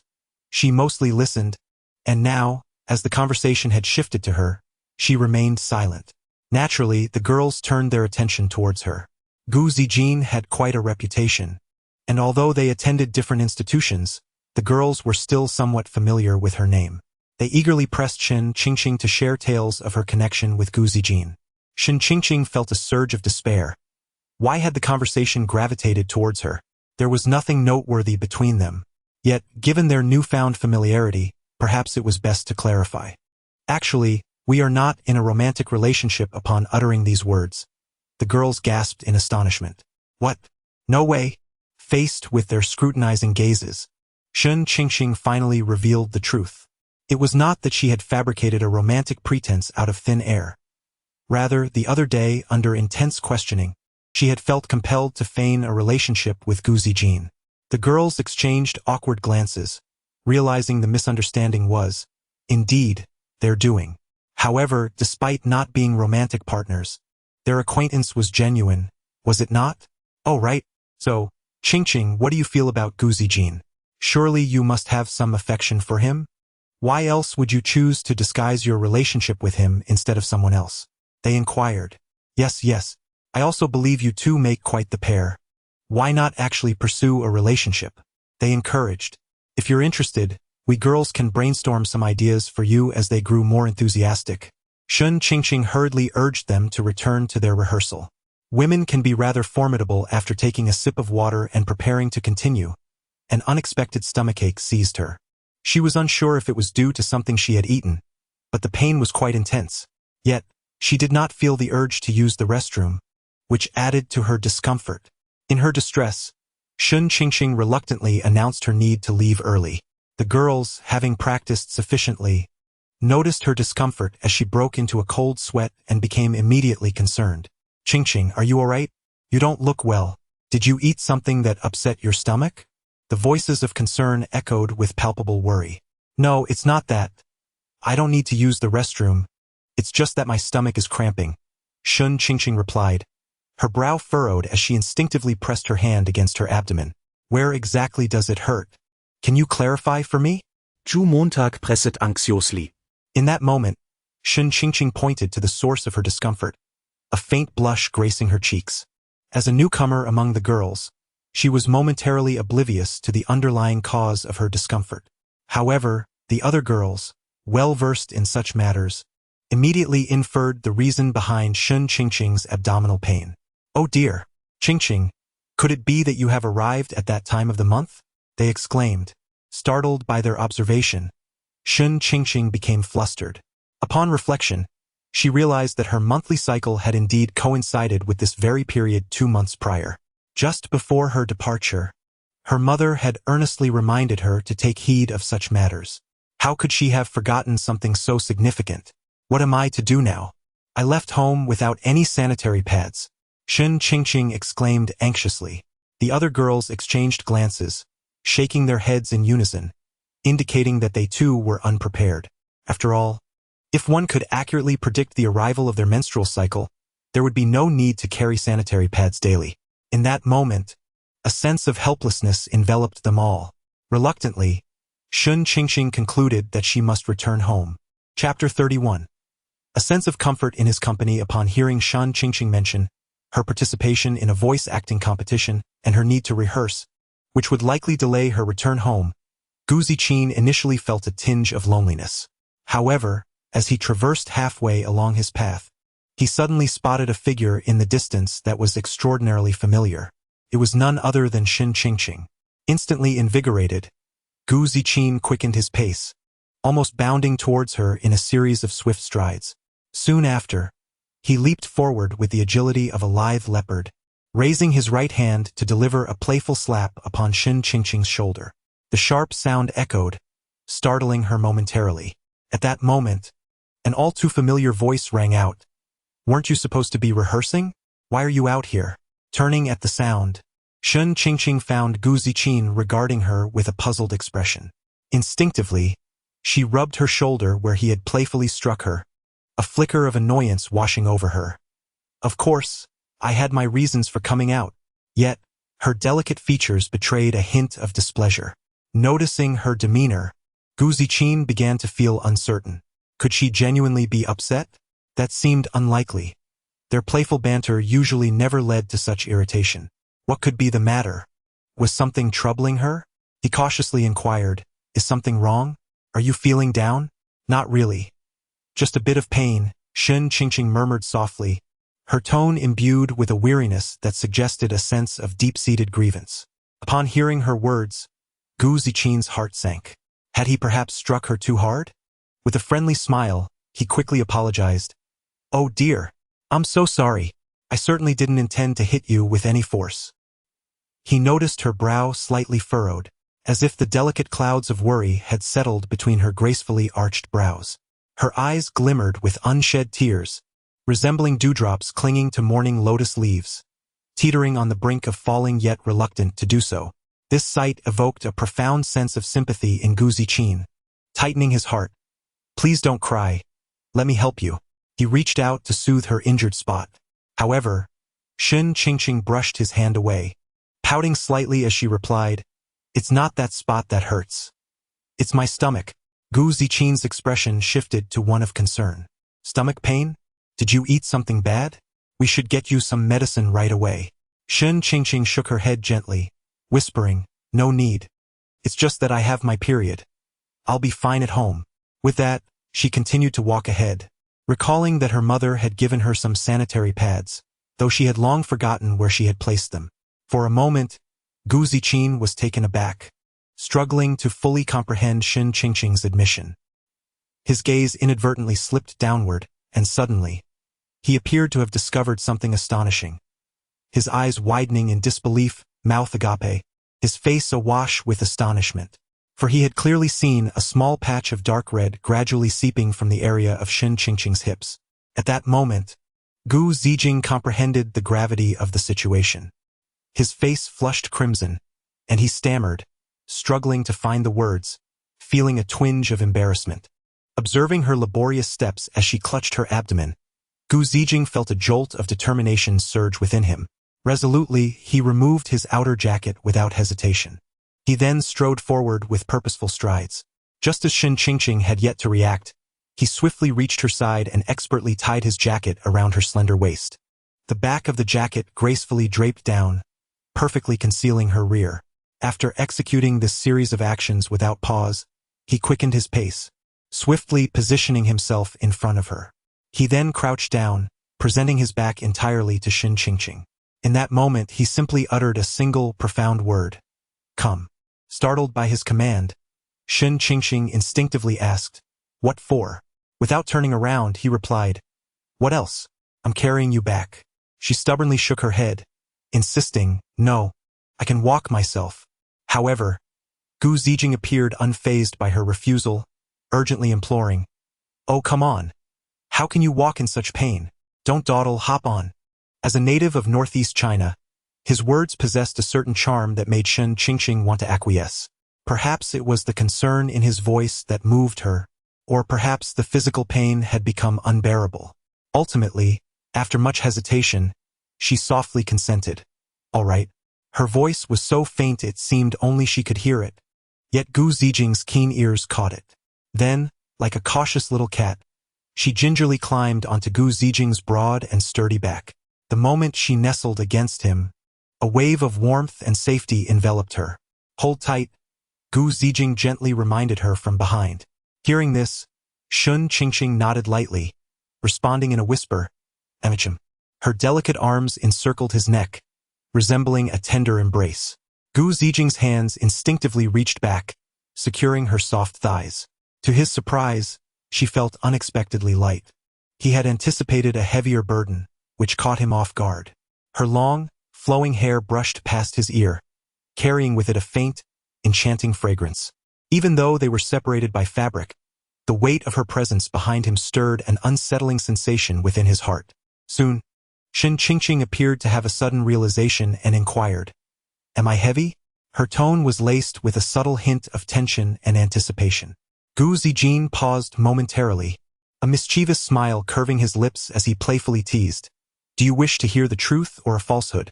Shun Qingqing shot him a glare, her voice tinged with irritation as she retorted, Is that even a question? Of course, I want the truth. After receiving his answer, Gu Zijing burst into laughter, responding without hesitation, Well, indeed you are heavy. Oh, so heavy. He exaggeratedly swayed his body, feigning great difficulty.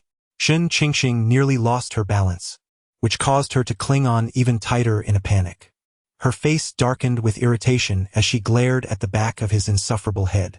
Once she steadied herself, she promptly liberated one hand to deliver a playful slap to Gu Zijing's head, scolding him in a mock-chiding manner, That's excessive. Gu Zijing merely chuckled in response, continuing, Because you are my entire world, it matters not how heavy you are. Initially furious, Shun Qingqing was taken aback, her cheeks flushing with a rosy hue. She had never anticipated Gu Zijing would utter such sentimental words, leaving her momentarily speechless. After a considerable pause, she finally regained her composure, teasingly asking, So now you're using cheesy love lines on me? Where did you learn that? However, in response to Shun Qingqing's inquiry, Gu Zijing did not answer directly but continued in a teasing tone, Oh, you didn't deny that you are mine. At this, Shun Qingqing's face reddened further, and she turned away, choosing silence. After a prolonged period of silence, Gu Zijing could not help but ask, Why the silence? Meanwhile, Shun Qingqing mumbled, I can't be bothered to respond to you. Despite her words, her heart raced as if a fawn were bounding within her, unable to find tranquility. Thus, neither spoke further, instead relishing the rare tranquility and warmth of the moment. The sunlight cascaded upon them like liquid gold, casting a long shadow, reminiscent of a beautiful and romantic painting. Perhaps it was merely a psychological effect, but her stomachache seemed to have lessened. It felt as though being with him brought an unparalleled sense of security. Chapter 32. Attentive care upon returning home, Gu Zijing gently assisted Shun Qingqing into her room and laid her on the bed. Softly, she said, You should change your clothes first. I will go boil some water. Shun Qingqing replied softly. Gu Zijing then exited her room, thoughtfully closing the door behind her. She fetched a blanket to cover Shun Qingqing and turned to busy herself elsewhere. Before long, she returned with a hot water bottle and a cup of warm water. She knocked gently on the door beforehand, inquiring whether Shun Qingqing had changed. Upon receiving confirmation, she entered to find Shun Qingqing curled up, clutching her stomach, her frail and helpless appearance tugging at Gu Zijing's heartstrings. Quickly, she placed the cup on the bedside table, carefully positioned Shun Qingqing to lie down, and set the hot water bottle on her abdomen. In a soothing voice, she said, You should rest for a bit. Here is some warm water. I'll go find you some sanitary napkins. You must have some, right? Where did you put them? Shun Qingqing's face flushed slightly as she replied, I think they're in the suitcase. After rummaging through various bags for a considerable time without success, Gu Zijing had no choice but to ask again. Shun Qingqing pointed to a nearby cabinet and suggested, Why don't you check there? Gu Zijing searched again but returned empty-handed. Noticing his lack of success, Shun Qingqing asked in confusion, Nothing? Gu Zijing nodded. Nothing. This left Shun Qingqing puzzled. She distinctly remembered bringing them, So how could they be missing? Had she forgotten where she placed them while packing? Seeing Shen Qingqing equally bewildered, Gu Zijing helplessly remarked, "It seems we'll have to go out and buy some." Shen Qingqing's eyes widened in surprise. "You're going to buy them? That's so embarrassing." She recalled her first experience with menstruation. Back then, it hadn't been so painful, and she had gone out with her mother. Although accompanied by her mother, she still felt quite shy about it. After all, such items were personal to girls, and boys rarely encountered them, let alone someone like Gu Zijing, a robust and straightforward young man. With a dismissive wave of his hand, Gu Zijing proclaimed with bravado, "What's the big deal? You're not feeling well? I can't just leave you to fend for yourself." Shen Qingqing fell silent. Did she really seem so helpless to him? As their conversation unfolded, Gu Zijing donned his coat, readying himself to head out. Before leaving, he fussed over her like a mother, advising, "Stay home and don't move. Just wait for me." Shen Qingqing acknowledged softly. Only after receiving her response did Gu Zijing step outside. With unwavering determination, Gu Zijing arrived at the supermarket, making a beeline for the aisle lined with sanitary napkins. His previous bravado had now transformed into acute embarrassment. The passers-by around him seemed unfazed, casting no odd glances, yet he still felt a twinge of awkwardness. Faced with the dazzling array of brands, he felt overwhelmed. Had he known beforehand, he would have asked Shen Qingqing what kind to purchase. Was there really a distinction between day use and night use? They all appeared different, and the prices were not particularly modest. However, for the sake of safety, a higher price was of little concern. The real dilemma was that he had no idea which type to choose. Observing him lingering before the shelves, the nearby saleswoman, sensing his uncertainty, approached him with a warm inquiry. "Young man, are you purchasing something for your girlfriend?" "Ah, yes. I'm not quite sure how to choose," Gu Zijing replied, a hint of embarrassment in his voice. The saleswoman nodded in understanding and enthusiastically recommended several options. Gu Zijing listened intently, mentally noting her suggestions, and proceeded to place a variety of sanitary napkins into his shopping basket as advised. Before he departed, the saleswoman remarked on Gu Zijing's thoughtfulness towards his girlfriend. After checking out, Gu Zijing hurried home. Gently pushing open the door to Shen Qingqing's room, he found it eerily quiet, and to his surprise, she was nowhere to be seen. "Shen Qingqing, where are you?" he called out, only to be met with silence. As he searched, he heard a faint voice near the bathroom door. "I'm in the restroom." A wave of concern washed over Gu Zijing, prompting him to ask, "What's wrong? Are you bleeding again?" Shen Qingqing's voice, tinged with urgency, responded, "Yes." "Did you buy the things?" Upon hearing this, Gu Zijing quickly replied, "I did," followed by her impatient request, "Then hurry and bring them to me." He scratched his head, feeling a bit sheepish, and asked, "I bought several types as recommended. Which one do you need?" At this moment, Shen Qingqing, fatigued and anxious, had no energy to be particular. She hastily exclaimed, "Any will do." Anything, though she herself was only vaguely familiar with these products. The urgency of the situation left her no choice but to make do. Gu Zijing casually selected a package, carefully creaking open the bathroom door to hand it to her. Before long, Shen Qingqing emerged, clutching her abdomen. Although she no longer had to worry about staining her clothes, her vitality still seemed diminished. Gu Zijing then busied himself in the kitchen, preparing a light meal for her. When he brought out the porridge, Shen Qingqing was somewhat taken aback. When had this pampered young master ever cooked? Just as she reached out to take the bowl, Gu Zijing swiftly retracted it. How adorable. "Let us have some fun," he thought, and with a spoonful of porridge, he blew on it to cool it down before offering it to her mouth.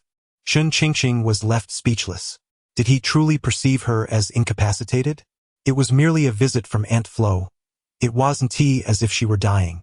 Exasperated yet reluctant to stay angry, she thought to herself, "Fine, whatever. I won't hold it against you." "Oh, no need. I can do it myself," she exclaimed, her hand already reaching out to take the bowl. However, Gu Zijing seemed to anticipate her move, pulling back his hand with a swift motion, while softly chiding, "Be good. Listen to me." Startled by his unexpected behavior, Shen Qingqing looked up at him, her expression a mixture of confusion and disbelief. As her gaze fell upon his serious and earnest countenance, a wave of complex emotions surged within her, a mixture of indignation and helplessness.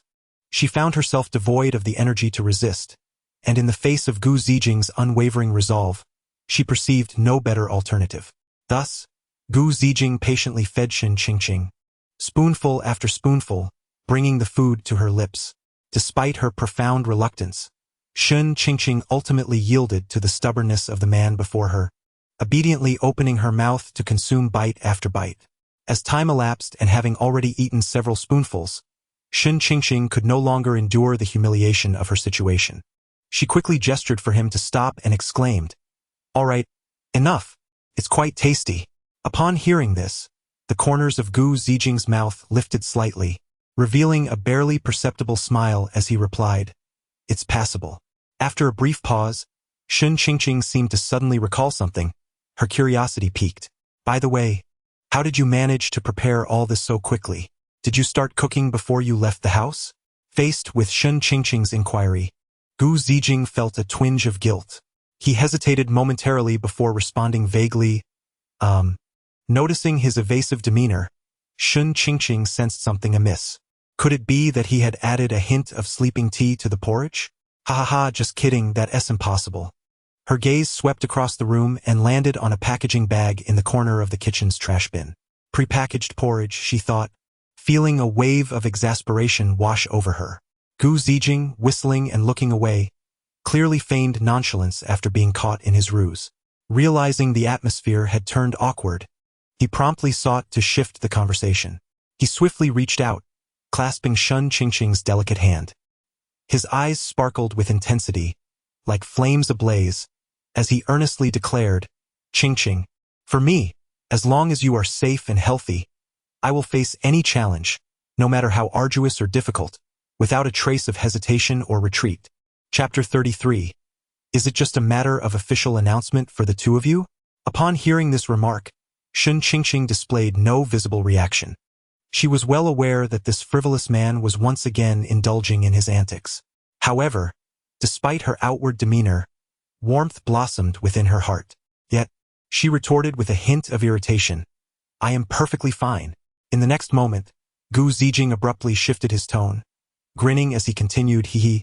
Then Qingqing, you must obediently listen and give me a chubby little boy soon." As soon as the words left his lips, Shen Qingqing's expression darkened, and a few lines of annoyance appeared on her forehead. She could no longer tolerate his irreverent teasing and immediately chastised him. "How outrageous! I'm already in such a miserable state, and you still have the mind to jest with me." Perhaps the pain dulled the impact of her reproach, as the word outrageous sounded to Gu Zijing more like an endearing plea. Instead of feeling remorseful, he burst into hearty laughter. Observing this, Shen Qingqing let out a resigned sigh. Strangely, being teased by him invigorated her spirit. She slowly lifted her gaze to meet Gu Zijing's, a gentle smile gracing her lips as she softly remarked, "However, I must sincerely thank you today. If it weren't for your presence, I might not have even realized my predicament." Had that been the case, she would have faced utter embarrassment in broad daylight. Now that would have been truly mortifying. Upon hearing her words, Gu Zijing felt a stirring in his heart. Her voice was as melodious as a lark, crisp and delightful, akin to the pure, sweet sound of a mountain spring, transporting one to a field of blossoms in springtime, where the heart felt light and free. Her smile was enchanting, reminiscent of the first ray of sunlight at dawn, warm and radiant. It resembled a blooming flower, vibrant and captivating. Gu Zijing acknowledged that he was moved. He quickly waved his hand, feigning nonchalance as he said, "Oh, it's merely a trivial matter, nothing worth mentioning." Unbeknownst to both, their relationship had subtly grown more intimate over time, and a delicate sentiment quietly spread between them. In the afternoon, feeling significantly better, Shen Qingqing sat down at her computer to review the voiceover materials. Gu Zijing leaned closer, noticing her once again engrossed in work, and with a hint of reproach in his tone, he said, "You should rest today and not worry about the competition." Shen Qingqing pouted, I need to practice diligently. After all, I am the only one in the team with voiceover experience, So much responsibility naturally falls on me. Gu Zijing smiled helplessly. Then I will accompany you and serve as your advisor. Thus, the two sat side by side, diligently studying the voiceover script. Occasionally, their eyes would meet, and they would share a smile. Shun Qingqing thought to herself how wonderful it was to have him by her side. Even the discomfort of her menstrual cycle seemed less burdensome. Gu Zijing secretly resolved to take greater care of her in the future, believing that as long as she could remain by her side, it would be enough to bring her happiness. A few days later, the voice acting competition commenced as scheduled. The event was not confined to the communication college, attracting students from other disciplines who shared an interest in voice acting. The lineup was a mix of talents, revealing varying levels of proficiency as the rounds progressed. Some teams exhibited remarkable professionalism, delivering performances that could be described as a feast for the senses, while others offered a more entertaining, albeit less polished, experience. Shun Qingqing and her team fell into the former category, characterized by their exceptional professionalism. The girls, fully prepared, had devoted considerable time to rehearse for this competition. They had meticulously selected animated clips and practiced them tirelessly. On the competition stage, the leading lady and her companions delivered an outstanding performance, their voices brimming with emotion and expressiveness, vividly bringing the animated characters to life before the audience. With their exceptional voice acting skills and seamless collaboration, they successfully advanced through each round. Finally, the moment of the finals arrived. Nervously yet excitedly, they stepped onto the stage, took a deep breath, and began their final performance. Their voices resonated like ethereal melodies, perfectly conveying the emotions and narrative of the animation. The audience was deeply captivated by their performance, immersed in the experience, and erupted into enthusiastic applause. What went unnoticed by nearly everyone was that, midway through, Shun Qingqing almost burst into laughter. The reason was simple. Gu Zijing, aware of her competition, had come to watch her. Shun Qingqing spotted him in the audience, arms crossed over his chest, his left hand thoughtfully resting on his chin while his index finger touched his nose, wearing an expression of utmost seriousness. It was an utterly amusing sight. In such a solemn setting, she found it nearly impossible not to laugh. Thankfully, she managed to hold it together. Otherwise, her performance would have been ruined. After the competition, the judges, after careful deliberation, ultimately announced that Shun Qingqing's team had won the championship, a result that came as no surprise. Standing on the podium, trophy in hand, they were filled with pride and joy. Gu Zijing applauded from the audience, his expression one of dazed admiration. This only made Shun Qingqing want to laugh again. The other girls on stage, following her gaze, naturally noticed the handsome Gu Zijing. Zhou Mo whispered, "Qingqing, I think I just spotted your gentleman." Although Shun Qingqing had clarified to them that she and Gu Zijing were not a couple, they seemed to assume otherwise, even jokingly suggesting that all they needed was an official announcement. It appeared that clarifying their relationship only fueled their curiosity further, making it seem as though she would have been better off leaving it ambiguous. However, what mattered at the moment was not that. The award ceremony was still ongoing, but the sight of Gu Zijing made Shun Qingqing want to laugh uncontrollably. Now, instead of focusing on him, Shun Qingqing was struggling to suppress her laughter, her voice trembling slightly as she spoke, making a conscious effort not to look at him. Yet, the image of Gu Zijing's serious yet comical expression lingered in her mind, refusing to fade away. Why was this happening? Zhou Mo was puzzled. Shun Qingqing remarked, "Just seeing him makes me smile." Zhou Mo, perplexed, initially thought that Gu Zijing must have done something peculiar, so she observed him intently for a while. She concluded that he appeared rather serious and quite handsome. However, Zhou Mo did not entertain any worldly notions about Gu Zijing, as he was, after all, Shun Qingqing's partner. Once the award ceremony concluded, the group reconvened. Upon seeing Gu Zijing, Shun Qingqing playfully punched him, laughingly complaining, "What was that expression you made just now?" I almost burst out laughing on stage. Gu Zijing, feeling unjustly accused, quickly waved his hands in denial. As the two exchanged jovial banter, Zhou Mo and a few other girls approached them. "Qingqing, is this your man?" The girls gazed at Gu Zijing with curiosity, their eyes sparkling with friendly intrigue. Shun Qingqing felt somewhat helpless, She could tolerate one inquiry, but now it seemed everyone was captivated. Did they truly present themselves as a couple? Surely not. Yet, with the situation unfolding, she had no choice but to introduce them. "This is Gu Ziqin, my friend," Shen Qingqing stated matter-of-factly. "Just a friend?" Gu Ziqin raised an eyebrow in playful challenge. The girls gasped in unison, clearly intrigued by the implication that the male had deeper feelings. The focus now shifted to how the female would respond.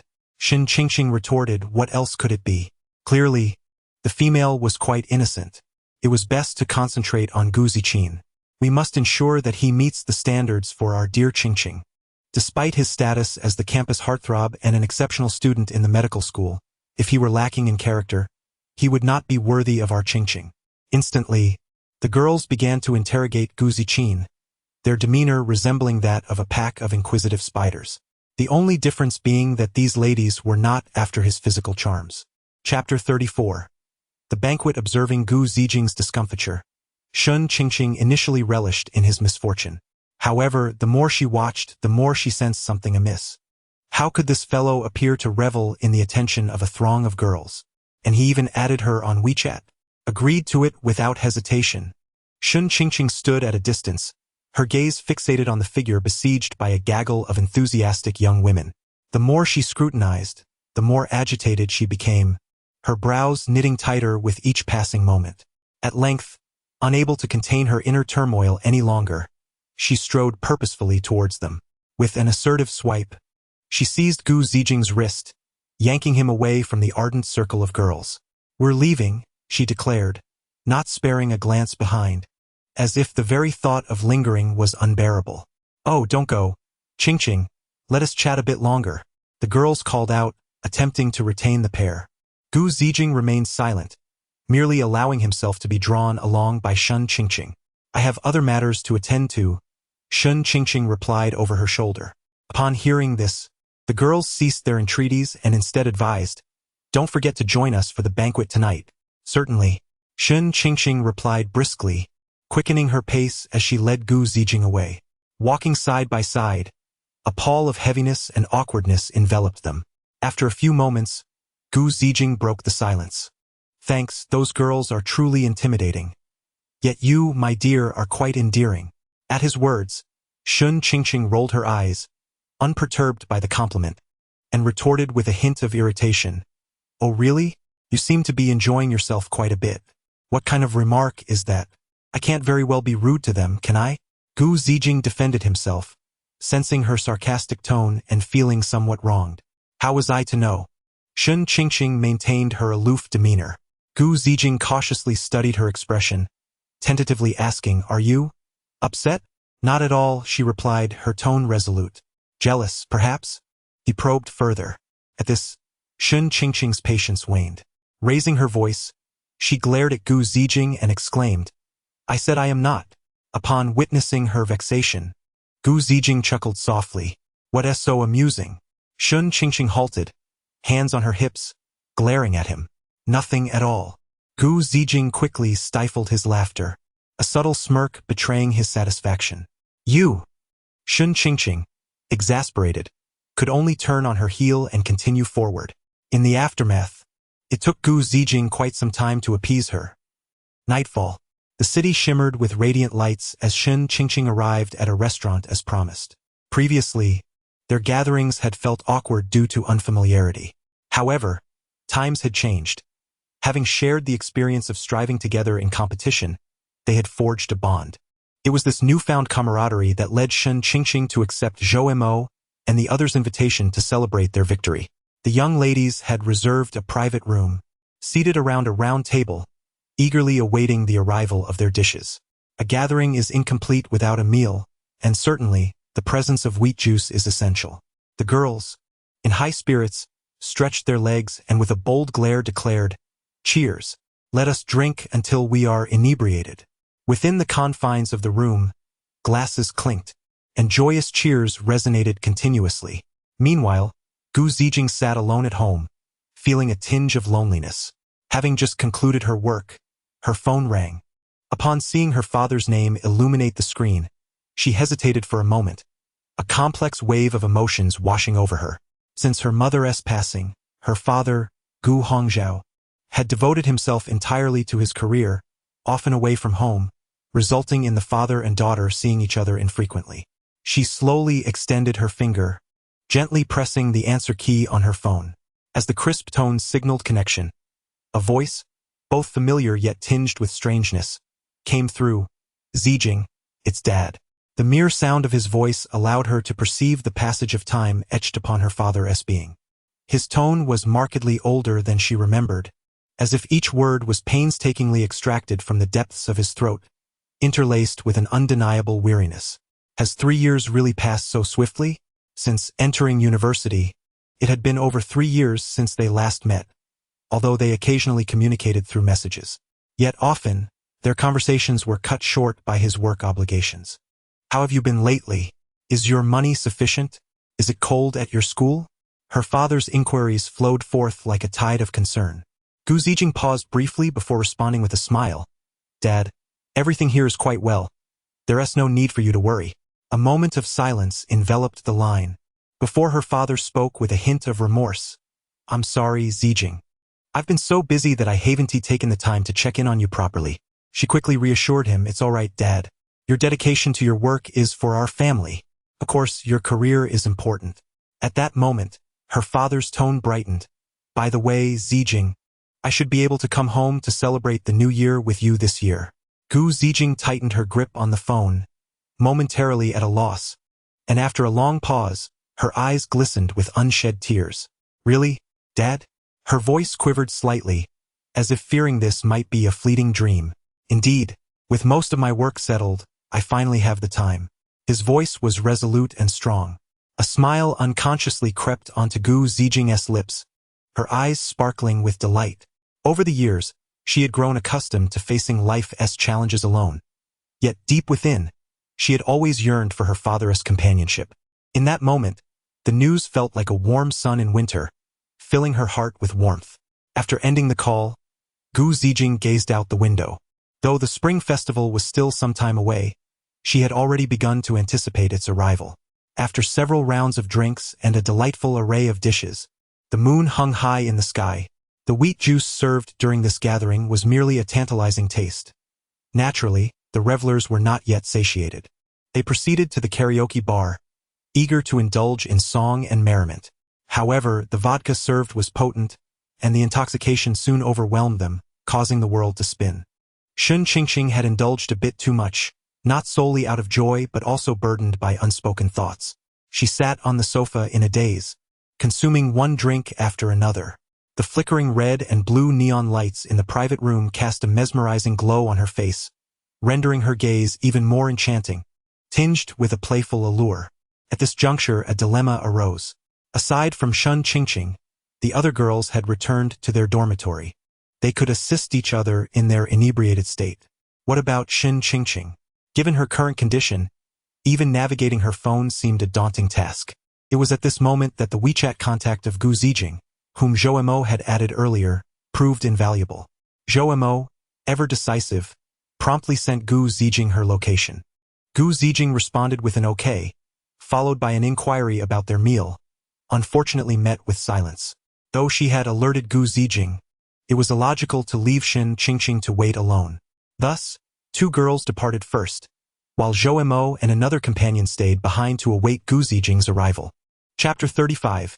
Inebriation. After approximately 20 minutes, Gu Zijing hastily arrived at the designated location and box number sent by Zhou Mo.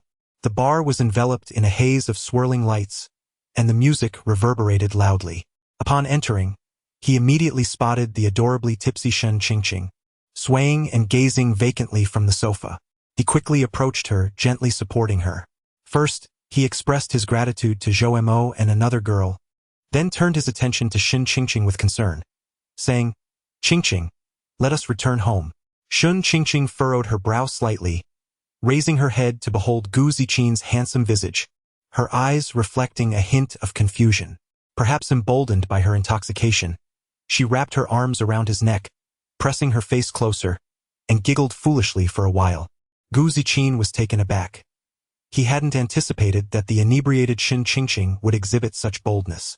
She then leaned in closer, nuzzling her cheek against his, her warm breath cascading over his face, mingling with the strong scent of alcohol. In a slurred voice, she murmured, "Big brother, come home with me." Gu Ziqin furrowed his brow, instinctively recoiling and waving his hand to disperse the lingering smell of liquor. With a resigned smile, he attempted to extricate himself from her embrace, cautious not to hurt her, yet he couldn't help but ponder her previous words. Could she truly recognize who he was in her current state? If it were some random individual? The thought stirred a pang of jealousy within him. "Do you know who I am?" he inquired, narrowing his eyes slightly, a playful smirk dancing on his lips as he scrutinized the girl before him. It would be best if she did, or else. Humph! She would be in for a world of trouble.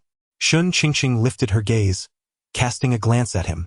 Sensing Gu Ziqin's satisfaction with her answer, she promptly followed up with another question. "Then who am I?" Shun Qingqing, in a daze, replied, "Gu Ziqin, of course."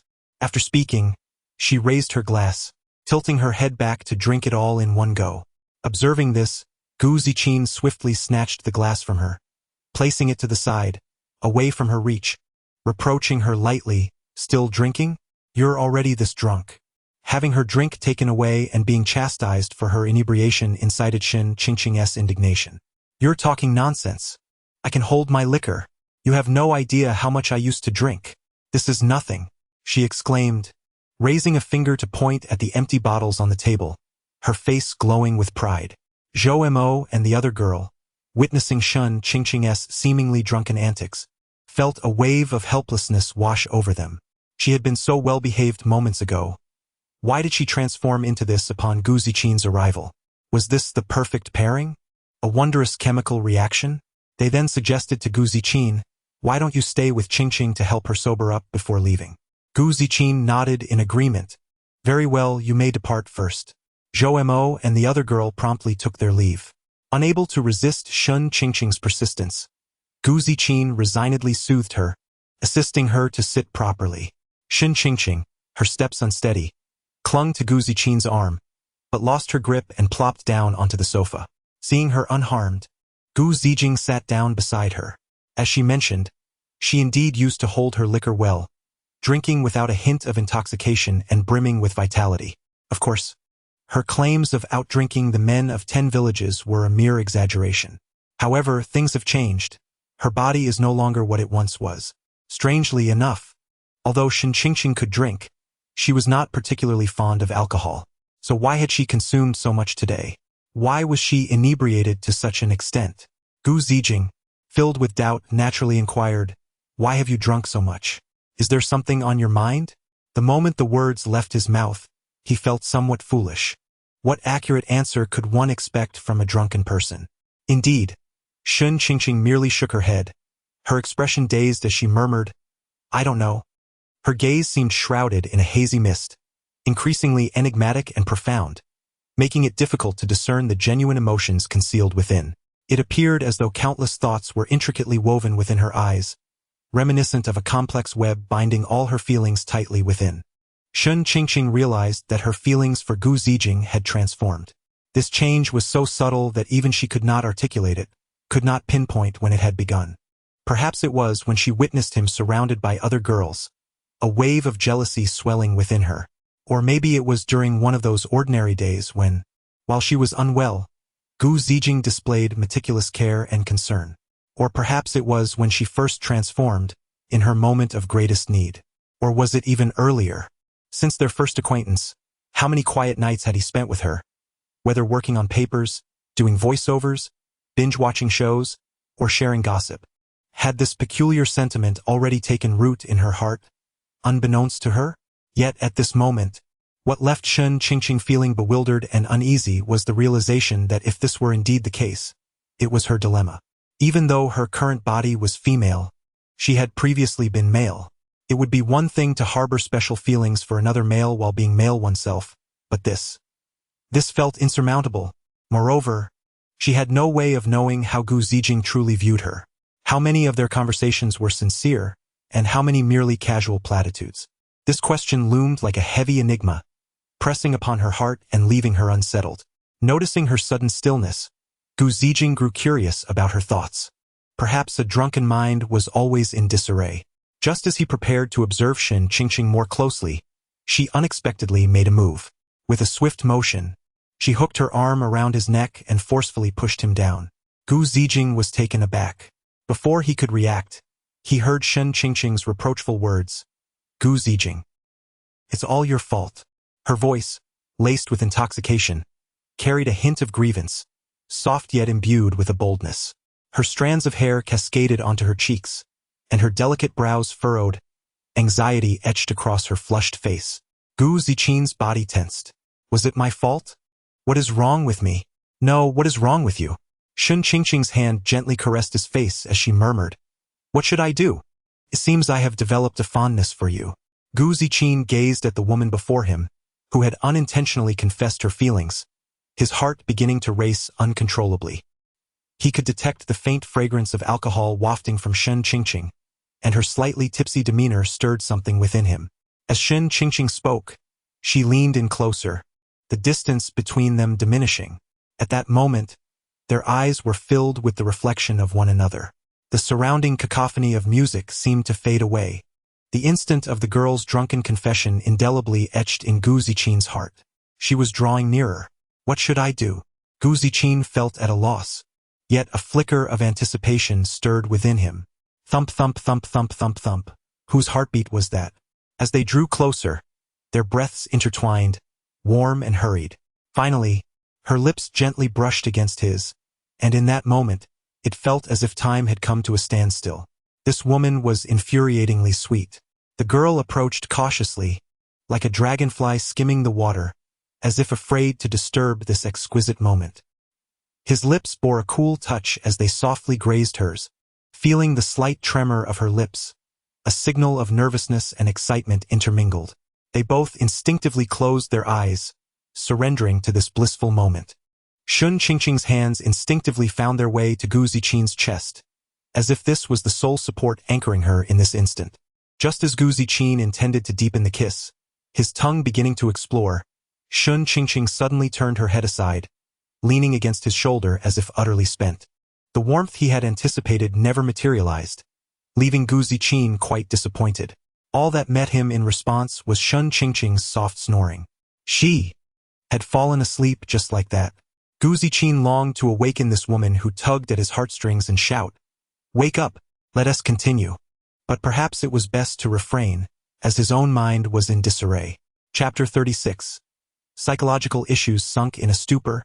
Shen Qingqing awakened around noon the following day, her mind clouded from indulgence.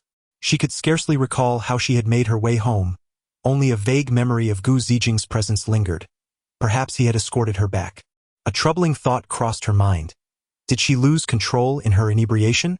While she prided herself on her ability to drink, she had little experience with the effects of drunkenness. Surely, she had maintained her composure. After all, she considered herself a person of decorum. Fortunately, there were no classes that day. Otherwise, her hangover might have tarnished her impeccable record of never taking a day off in 3 years. Yet, she suspected that record might already be compromised. In a daze, she felt an insatiable thirst gnawing at her throat, compelling her to navigate toward the kitchen in search of water. Her steps felt unsteady, as if she treaded upon clouds, her entire being enveloped in a haze. Upon reaching the kitchen, she seized a cup, filled it with cool water, and drank eagerly. The refreshing liquid coursed down her throat, offering a momentary reprieve. Just then, a familiar voice pierced the air nearby. "Oh, you're awake?" The tone was bright yet laced with an unmistakable hint of reproach. Shen Qingqing turned to find Gu Zijing standing at the doorway, a bemused expression gracing his features, his gaze seemingly tinged with resentment. She discerned the nuances of his emotion, yet confusion clouded her thoughts. Had she truly offended him? She mumbled a vague acknowledgement, still grappling with her disorientation. Did she even remember her actions from the previous night? Gu Zijing raised an eyebrow, pressing further with his inquiry. That simple question sent a jolt of anxiety through Shen Qingqing, an ominous premonition unfurling within her. She strained to recollect the events of the previous evening, but her mind felt as if it were encased in a fog, rendering her memories elusive. Instinctively, She sensed that she had transgressed in some manner. The aftermath of a hangover was not the most daunting aspect. Rather, it was the prospect of someone recounting your indiscretions, especially when you held a hazy recollection of those very moments. Shun Qingqing found herself ensnared in just such a predicament. When Gu Zijing mentioned that she had been overly forward with him the night before, a flicker of remembrance ignited within her. What was she to do? How could she confront him? Would he think her peculiar? Anxiety gnawed at her insides. In the days that followed, she moved through life like a startled fawn, deliberately avoiding any encounters with Gu Zijing.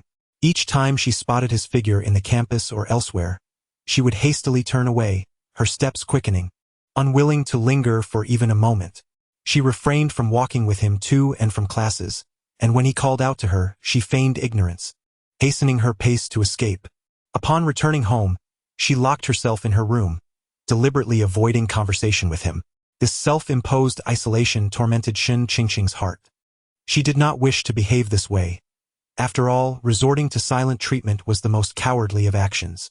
However, she was at a loss as to how to confront Gu Zijing, fearing that any conversation would compel her to confront her feelings for him.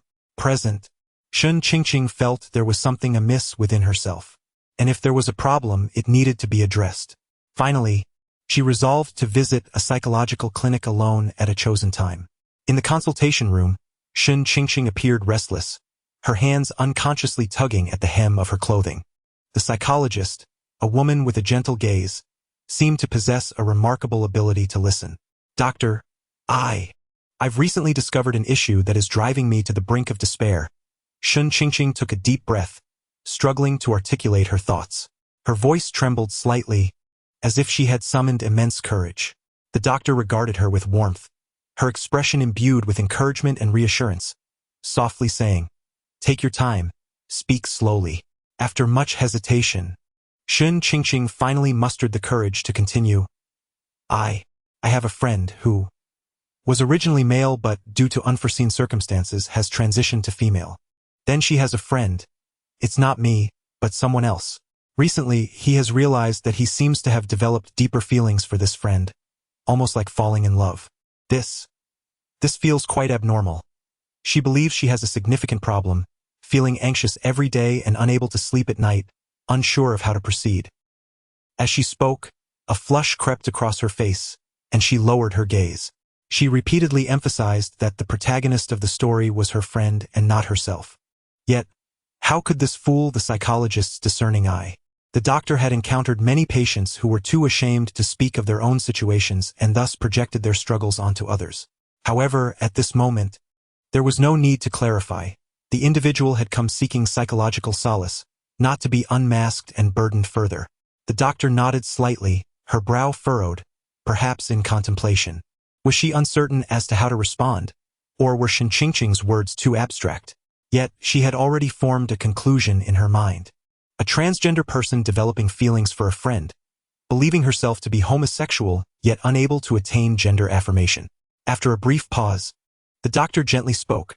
The discovery and evolution of one's sexual orientation is a complex journey. It is entirely normal for your friend to experience such anxiety. I don't know.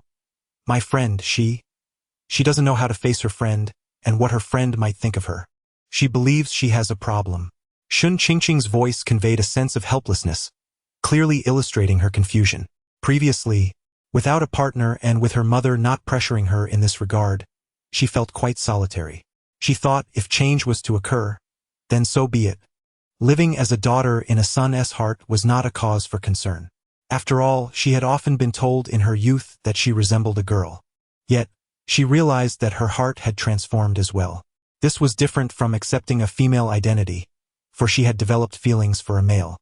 In her continuing belief that her spirit was male, she found herself attracted to another man, leading her to believe she was unwell. Relax, dear. In truth, the affection one feels for another transcends gender. It is a profoundly pure emotion. There is no need to impose excessive pressure upon oneself, for this is not a problem. What is paramount is the acceptance of one's authentic self. I refer to your friend. It is essential to confront oneself with honesty. Shun Qingqing raised her head, a flicker of doubt passing through her eyes.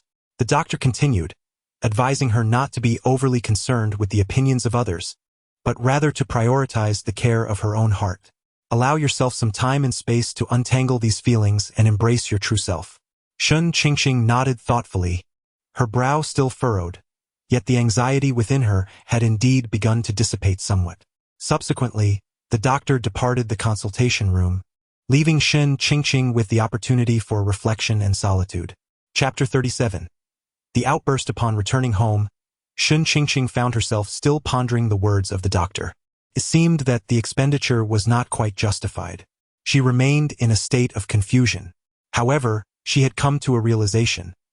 Evasion would not resolve her issues, and might even exacerbate them.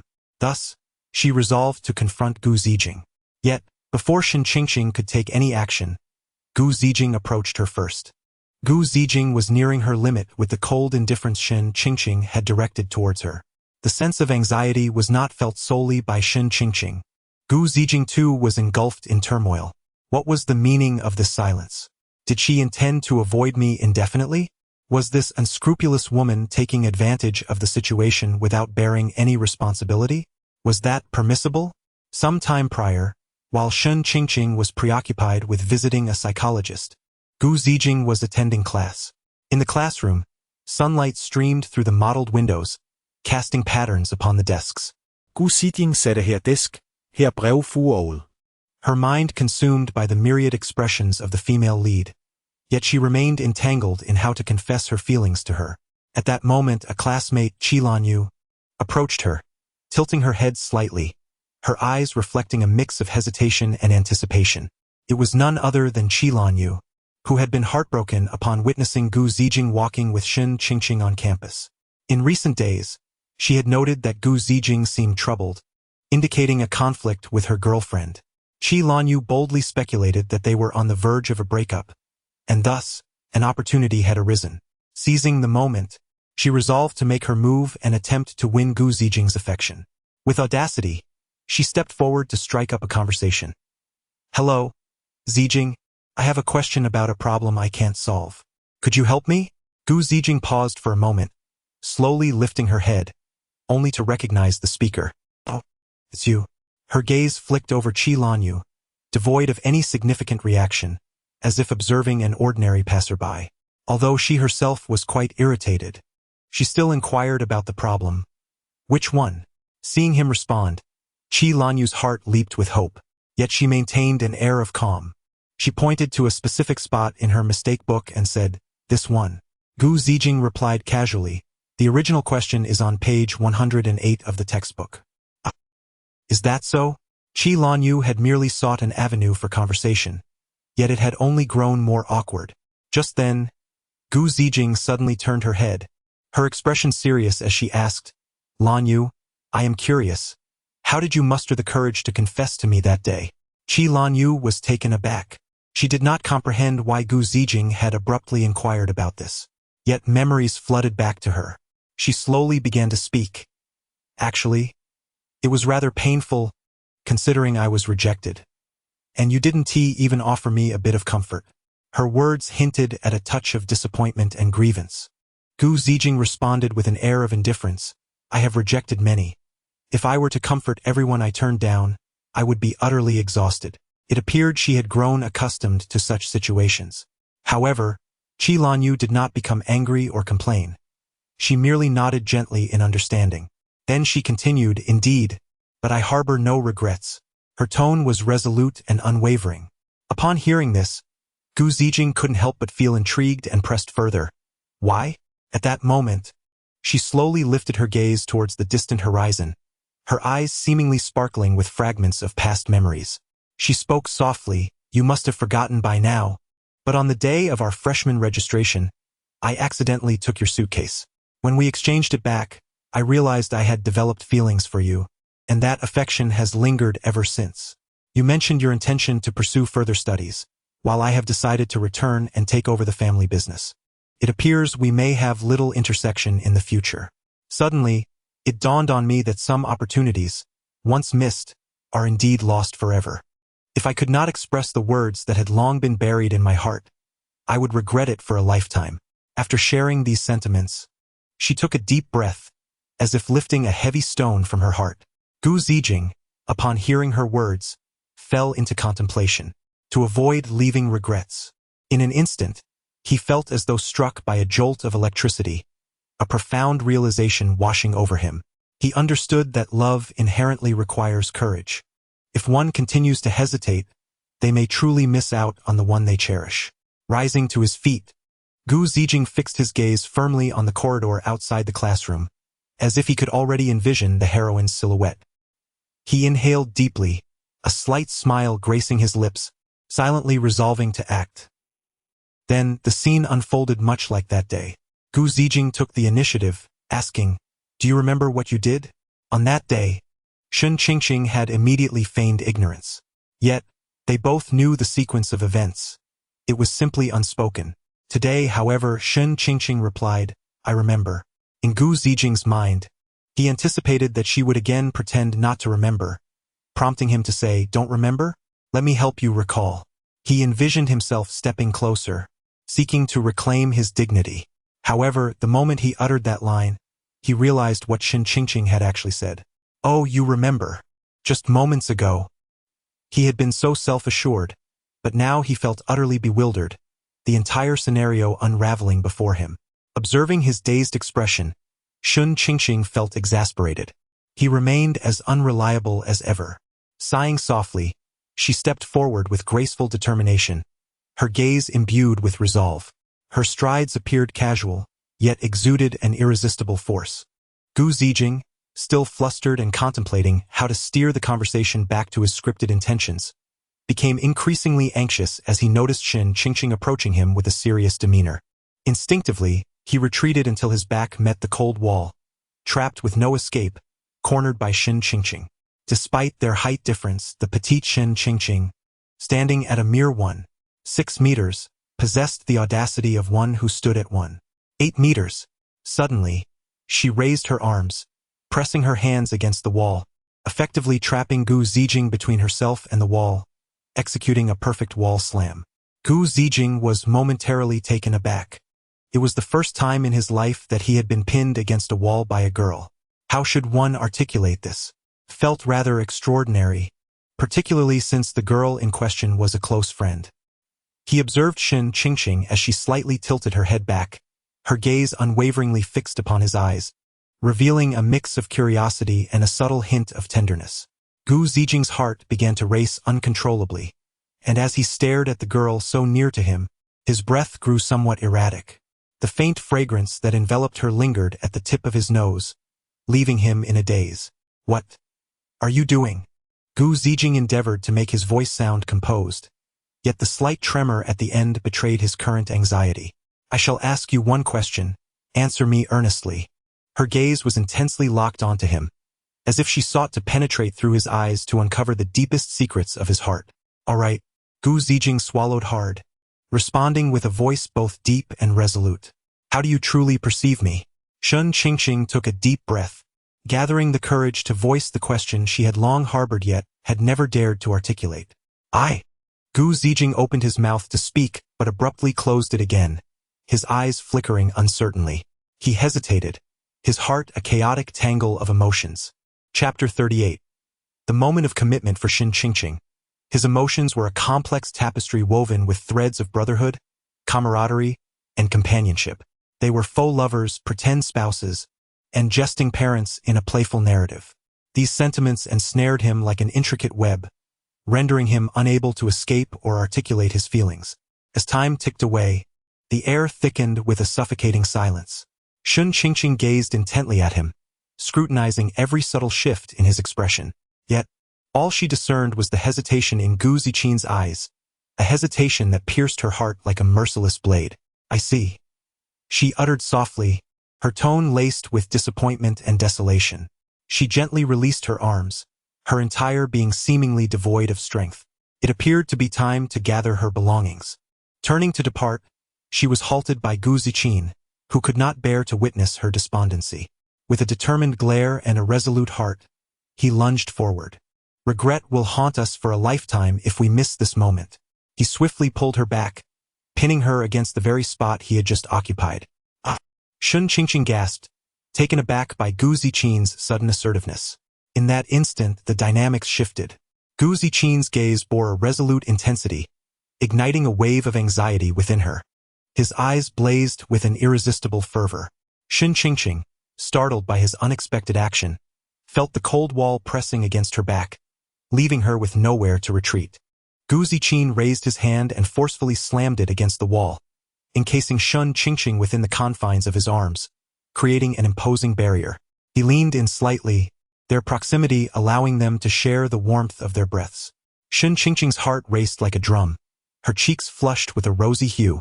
She looked up at Gu Zichin, her eyes reflecting a mix of panic and uncertainty. What do you intend to do?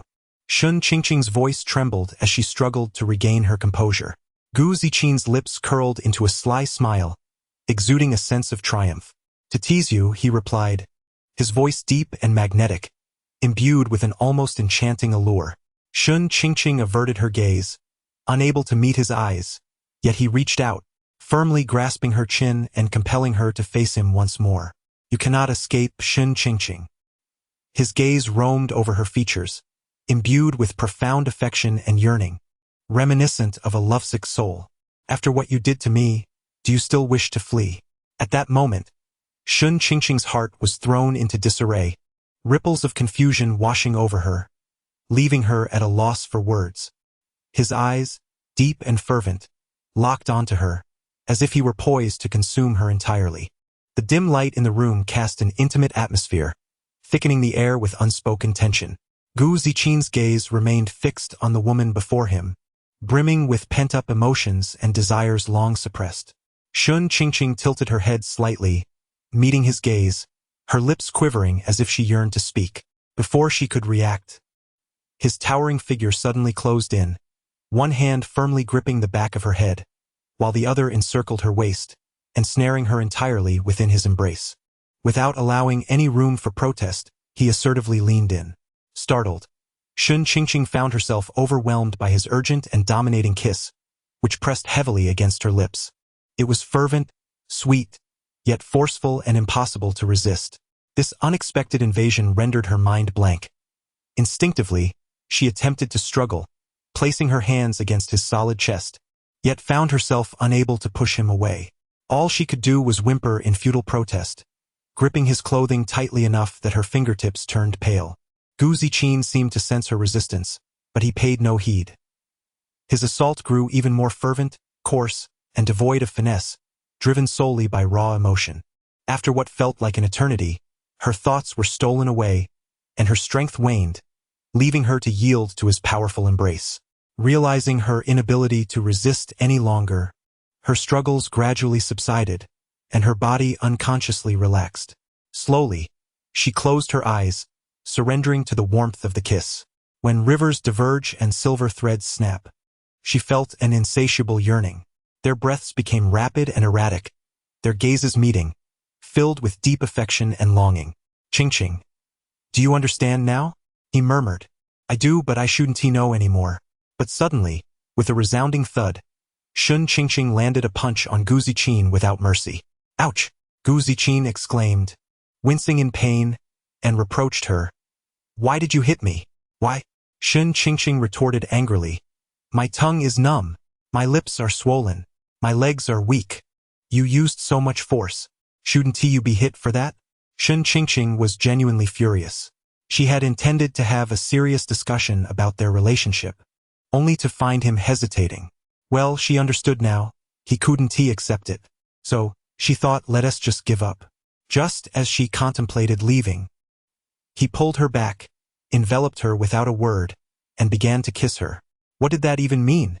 She had merely given a light tap, and before she knew it, he had escalated things. Gu Zichin, having tasted the sweetness, was aware of just how delightful it was, and he knew there would be more sweetness to come. Thus, he bore no resentment towards the punch. Covering his head, he still grinned at Shen Qingqing and said, Qingqing, I'll be gentler next time. Shen Qingqing exclaimed in alarm, next time? Dream on. Yet, her flushed cheeks betrayed her shy yet sweet emotions. The previous melancholy and sorrow seemed to vanish into thin air with that passionate kiss. The relationship between the two underwent a profound transformation due to this single moment. In the days that followed, Gu Ziqin became utterly enchanted. He intensified his efforts, seeking out opportunities to shower Shen Qingqing with affection at every turn.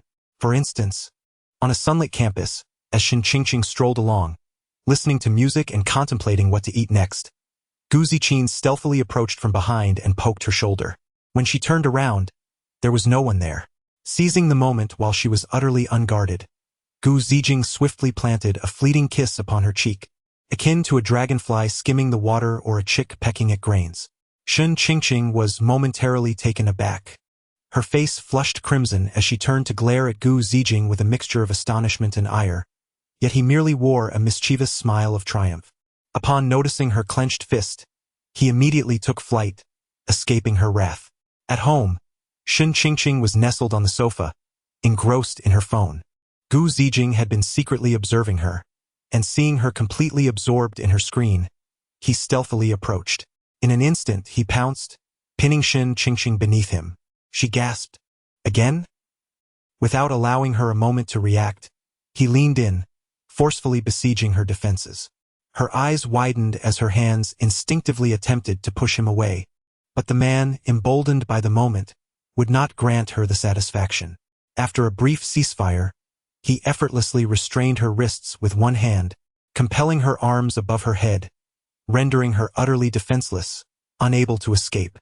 After what felt like an eternity, Gu Zijing finally released Shen Qingqing, his gaze lingering on her reddened eyes and luscious lips, a satisfied smirk playing on his face. He even licked his lower lip, as if savoring the sweetness of the encounter. Shen Qingqing, torn between embarrassment and anger, had a torrent of reproaches swirling in her mind, which ultimately coalesced into a playful yet exasperated "You," to which Gu Zijing simply replied with a grin, "Delightful," before calmly bracing himself for her ensuing playful retaliation. Chapter 39. The upcoming holiday. Thus, since that fateful day, the daily interactions between Shen Qingqing and Gu Zijing have taken on a peculiar yet intimate rhythm. It must be said, Gu Zijing's prowess has notably improved. He is no longer as clumsy as he once was. That fellow nearly caused her to develop an oral ulcer. However, this sweet yet absurd routine lasted merely a week before Gu Zijing received some disheartening news. The university was going on holiday. Initially, he had eagerly anticipated the break, especially since he had recently spoken with his father. The prospect of spending the new year with him was indeed a source of joy. Yet, this delight was overshadowed by the evolving nature of his relationship with Shen Qingqing. Now, his thoughts were consumed with how to solicit more affection from her. He found himself increasingly discontent, yearning for cake and beverages. Life was so sweet that he had no desire for a holiday. Nevertheless, his intense cravings became a torment for Shen Qingqing. She felt as if she were developing PTSD from Gu Zijing's relentless advances. What was once a sweet fantasy about kisses had morphed into sheer terror when it came to him. But sweetness still lingered. Yet the initial moments were undeniably awkward. Perhaps this was exacerbated by Gu Zijing's propensity for surprise assaults. Finally, Shen Qingqing eagerly awaited the announcement of the holiday. The campus of Hai University was suffused with a joyous anticipation of the impending break. Once the holiday notice was released, students' hearts soared like birds returning to their nests, filled with eagerness and excitement. It was a tradition at Hai University to issue the holiday notice just a day before the break. However, many students, having heard whispers of the news, had already purchased their tickets home. Under the pretense of taking leave, students fled the campus that very day, skipping classes entirely. Some even posted on social media by noon, triumphantly announcing their arrival home, complete with a photo of their hometown's train station. The audacity was palpable. Shen Qingqing and Gu Zijing were not quite so ruthless, but they had indeed bought their tickets in advance. A week prior, they secured their travel arrangements, one for the day after the holiday commenced, and the other for the third day. After class, the duo strolled side by side on their way back to the apartment. Gu Zijing, unusually refraining from his typical antics of affection in the absence of onlookers, left Shen Qingqing feeling somewhat disoriented. "What are you thinking about?" Shen Qingqing gently waved her delicate, fair fingers in front of his face, resembling fluttering butterflies, attempting to draw Gu Zijing's wandering thoughts back to her. Slowly snapping back to reality, Gu Zijing murmured, "I was just thinking how swiftly time passes." Upon hearing this, Shun Qingqing couldn't help but echo his sentiment, exclaiming, "Indeed. The holiday is upon us once more." Reflecting on it, it felt as though she had only just transformed into a girl yesterday. Perhaps everyone experiences such reflections. With a blink, a day has slipped away. Unbeknownst to us, a week has vanished, and without our notice, months have flown by. Before we realize it, a year has gone. With a fleeting moment, an entire lifetime can slip away. Gu Ziqin sighed, a hint of melancholy in his tone. "Alas, it seems we shall not meet for a considerable time." His words were steeped in profound reluctance. Shun Qingqing, momentarily taken aback, shot him a reproachful glance and chided, "You weren't always like this. Whatever happened to the aloof Gu Ziqin I once knew?" However, Gu Ziqin gazed at her earnestly and countered, "The past is the past. The present is different. Things have changed. And how is it different now? Now, you are my wife." His gaze was fervent and resolute, as if it could pierce through all barriers. Despite the seriousness of his expression, he uttered astonishing words, leaving Shun Qingqing momentarily speechless. When she regained her composure, fury surged within her. "How dare you? Who is your wife? Stop babbling nonsense." Shun Qingqing was thoroughly flustered by his declaration and raised her delicate fist, ready to strike. Observing her reaction, Gu Ziqin quickly donned a playful smile, pleading, "Please don't be angry, Qingqing. This is bound to happen eventually. Don't call me that. It's utterly nauseating." She pouted, her cheeks blooming like the evening sky. Gu Ziqin, unfazed, smirked mischievously, "Then what should I call you? How about baby? Isn't that what couples call each other these days?" He winked playfully, his demeanor exuding charm. Shun Qingqing responded with a firm, "No." Clearly, she detested the term and found it hard to utter. Gu Ziqin, seemingly prepared for her response, swiftly proposed another title. "Then how about wife? Or darling? Perfectly aligns with our future roles." He looked at her with eager anticipation. In his gaze, Shun Qingqing envisioned an unsettling future where she bore a round belly, sending a chill down her spine. She promptly interrupted his thoughts, stating firmly, "Just call me by my name." "Very well." Gu Ziqin acquiesced, nodding in agreement. After a moment, he added, "Regardless, we have already taken the first step. Are we still afraid of reaching the final one? Shall we seal it with a kiss?" As he spoke, he winked at her, his playful demeanor eliciting both annoyance and amusement. Shun Qingqing stomped her foot in frustration but ultimately retorted, "Get lost," and sighed in resignation. There was no point in further argument, for she had given up. No matter how she contested, he remained unyielding, which only served to exhaust her. Besides, he did possess a semblance of reason. It appeared that, apart from Gu Ziqin, no one else could ever be acceptable to her. The thought itself was rather unsettling. It was settled. She would endure him, believing that time would heal all. Embracing this notion, Shun Qingqing acquiesced to Gu Ziqin's teasing. Upon returning to the dormitory, the two immediately busied themselves.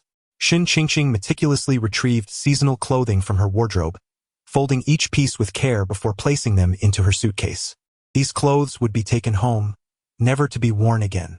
The multitude of recording equipment is cumbersome and impractical to transport, rendering my ability to undertake voiceover work for the time being impossible. However, I take solace in the fact that I have settled my debts with Gu Zijing. Following the release of her first short video, she subsequently shared several more casual clips, and to my surprise, her viewership has increased. Many have even recognized her voice, expressing their astonishment. This has undoubtedly instilled a sense of accomplishment in Shun Qingqing. Meanwhile, on Gu Zijing's end, after the viral success of the video featuring Shun Qingqing, he too has released several videos about her, all of which have garnered significant attention. Even though the subsequent videos did not explicitly clarify their relationship, the vast online community has eagerly embraced their budding romance, indulging in the delightful fantasy of a cyber love affair. Chapter 40. Remember to miss me the following day. Shun Qingqing accompanied Gu Ziqin to the train station, where the two reluctantly bid farewell. Gu Ziqin stood before Shen Qingqing, his head lowered, gripping her small hands with an air of deep reluctance. "Qingqing, I do not wish to part from you," he murmured, his voice heavy with emotion, almost imbued with a childlike plea. He raised his gaze, his eyes glistening with unshed tears, as if they might spill forth at any moment. Observing Gu Ziqin's countenance, Shen Qingqing could not help but display a hint of disdain. Was it the case that all men in love exhibited such behavior? It seemed devoid of any masculinity. Reflecting on the days following their encounter, Gu Ziqin had become particularly clingy, seeking her affection and often snuggling into her embrace. At times, it proved to be quite bothersome, yet it was also amusing, reminiscent of a child. Shen Qingqing tilted her head slightly, a playful smile gracing her lips as she teased, "If you continue to dawdle, you truly will miss your train." Her words carried a tone of gentle reproach, yet they bore the playful essence of lovers' banter, stirring one's imagination. Upon hearing her words, Gu Ziqin glanced at the time and acknowledged that he indeed needed to depart, though he still had a moment to spare. A mischievous smile crept across his face as he replied, "All right, but before I leave, there is something of utmost importance that I must do." What is it?" Shen Qingqing inquired, her curiosity piqued as she blinked. "Did you forget something? How careless of you. I had already told you to pack everything." However, her assumption was misguided. Gu Ziqin feigned mystery, falling silent, then with a proud demeanor, pointed to his handsome face. Shen Qingqing was momentarily taken aback, but swiftly grasped his intention, her cheeks flushing a delicate shade of crimson. There were so many people around. She quickly turned her face away, unwilling to acquiesce to his request. "You may lack shame, but I still have my dignity." Seeing her refusal, Gu Ziqin merely chuckled, resignedly stating, "Very well, then I shall take the initiative." Before Shen Qingqing could fully comprehend his intent, she found herself enveloped in his embrace. It felt like a tranquil and steadfast harbor. His arms, both strong and gentle, encircled her slowly, as if cradling the most precious treasure in the world. One hand rested on her back, the warmth of his palm offering silent comfort, while the other lightly rested on her shoulder, occasionally giving a gentle pat, rhythmic and soothing, as if humming an unspoken melody. "Remember to miss me," the man said with a beaming smile, planting a soft kiss on her forehead. In the blink of an eye, he released her, drifting away like a fleeting breeze. It was only after Gu Ziqin had walked a considerable distance that Shen Qingqing regained her senses, feeling her face flush with heat and her heart racing as if it might leap from her chest. Another day passed, and Shen Qingqing successfully boarded the train home. Shen Jiani had already received news from her beloved son, and had taken leave to prepare a meal for her return. Upon stepping through the door, Shen Qingqing embraced her mother tightly, and Shen Jiani's face radiated with a joyful smile, her eyes filled with affection for her daughter. A mother and her daughter decided to prepare a sumptuous lunch together. In the kitchen, Shen Jiani patiently guided Shen Qingqing in chopping vegetables. Although Shen Qingqing was a bit inexperienced, she approached the task with great seriousness. Once the ingredients were ready, Shen Jiani took charge of the cooking, while Shen Qingqing assisted by handing her the seasonings. Before long, an array of visually appealing and aromatic dishes adorned the dining table. As they sat down, the mother and daughter engaged in cheerful conversation. Despite the fact that their household consisted only of the two of them and they had faced misfortunes in the past, the happiness of the moment dispelled all negative emotions, filling every instant with warmth and joy. As their conversation flowed, Shen Jiani suddenly seemed to recall something significant and abruptly shifted the topic to Shen Qingqing's romantic life. With a concerned expression, she inquired, "Qingqing, tell me, have you encountered any boys at school who have captured your heart?" Upon hearing this, Shen Qingqing's heart skipped a beat, and the image of Gu Ziqing flashed through her mind. In bewilderment, she retorted, "Mom, why are you asking me this all of a sudden?"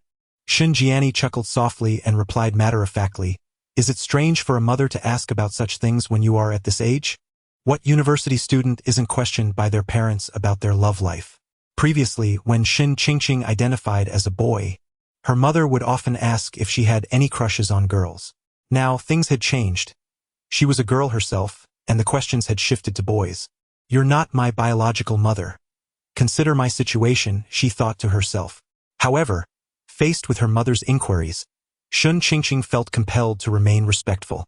She pouted and muttered, "It may be normal for others, but my situation hardly qualifies as typical." Upon hearing this, Shun Jiani sat up straight and looked earnestly at her daughter. "What do you mean by that? Our Qingqing is as beautiful as a flower and smart. How can that be anything but normal? There must be countless boys who adore you." In response to her mother's compliments, Shun Qingqing fell silent, her expression revealing an indescribable complexity. Noticing her daughter's reaction, Shun Jiani felt a surge of curiosity and tentatively pressed, "Oh, could it be that our Qingqing has someone she likes?"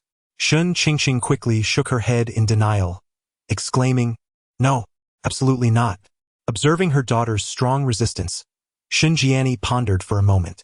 Then, gently taking Shun Qingqing's hand, she spoke earnestly, "My dear, when it comes to matters of the heart, I cannot offer you extensive advice. All I wish for you is to find joy each day and to make decisions that align with your truest feelings." Upon hearing her mother's heartfelt words, Shun Qingqing's eyes glistened with unshed tears as she softly called out, "Mom." Shun Jiani continued with a smile, "Of course. If you could find someone who truly cherishes you to accompany you through life, that would be simply wonderful." However, Shun Qingqing sighed in resignation, lamenting, "Oh, you know my situation all too well, so why start urging me so soon?" Shun Jiani gently patted her daughter's shoulder and explained, "The main reason is your grandmother. She incessantly expresses her desire to cradle a great-grandchild, to the point of nearly losing her sanity." Shun Qingqing was taken aback. "Isn't my grandmother too busy caring for my grandfather to concern herself with such matters? Indeed, it is driving your mother to the brink of madness. Thus, even if you were to find a fictitious partner, it would suffice as long as it brings joy to your grandmother. If all else fails, simply providing a name would do." Shun Jiani gazed at her daughter, her face etched with worry, eagerly awaiting a response from Shun Qingqing. Shun Qingqing fell silent, beginning to suspect that her mother was attempting to deceive her, using her grandmother as a shield.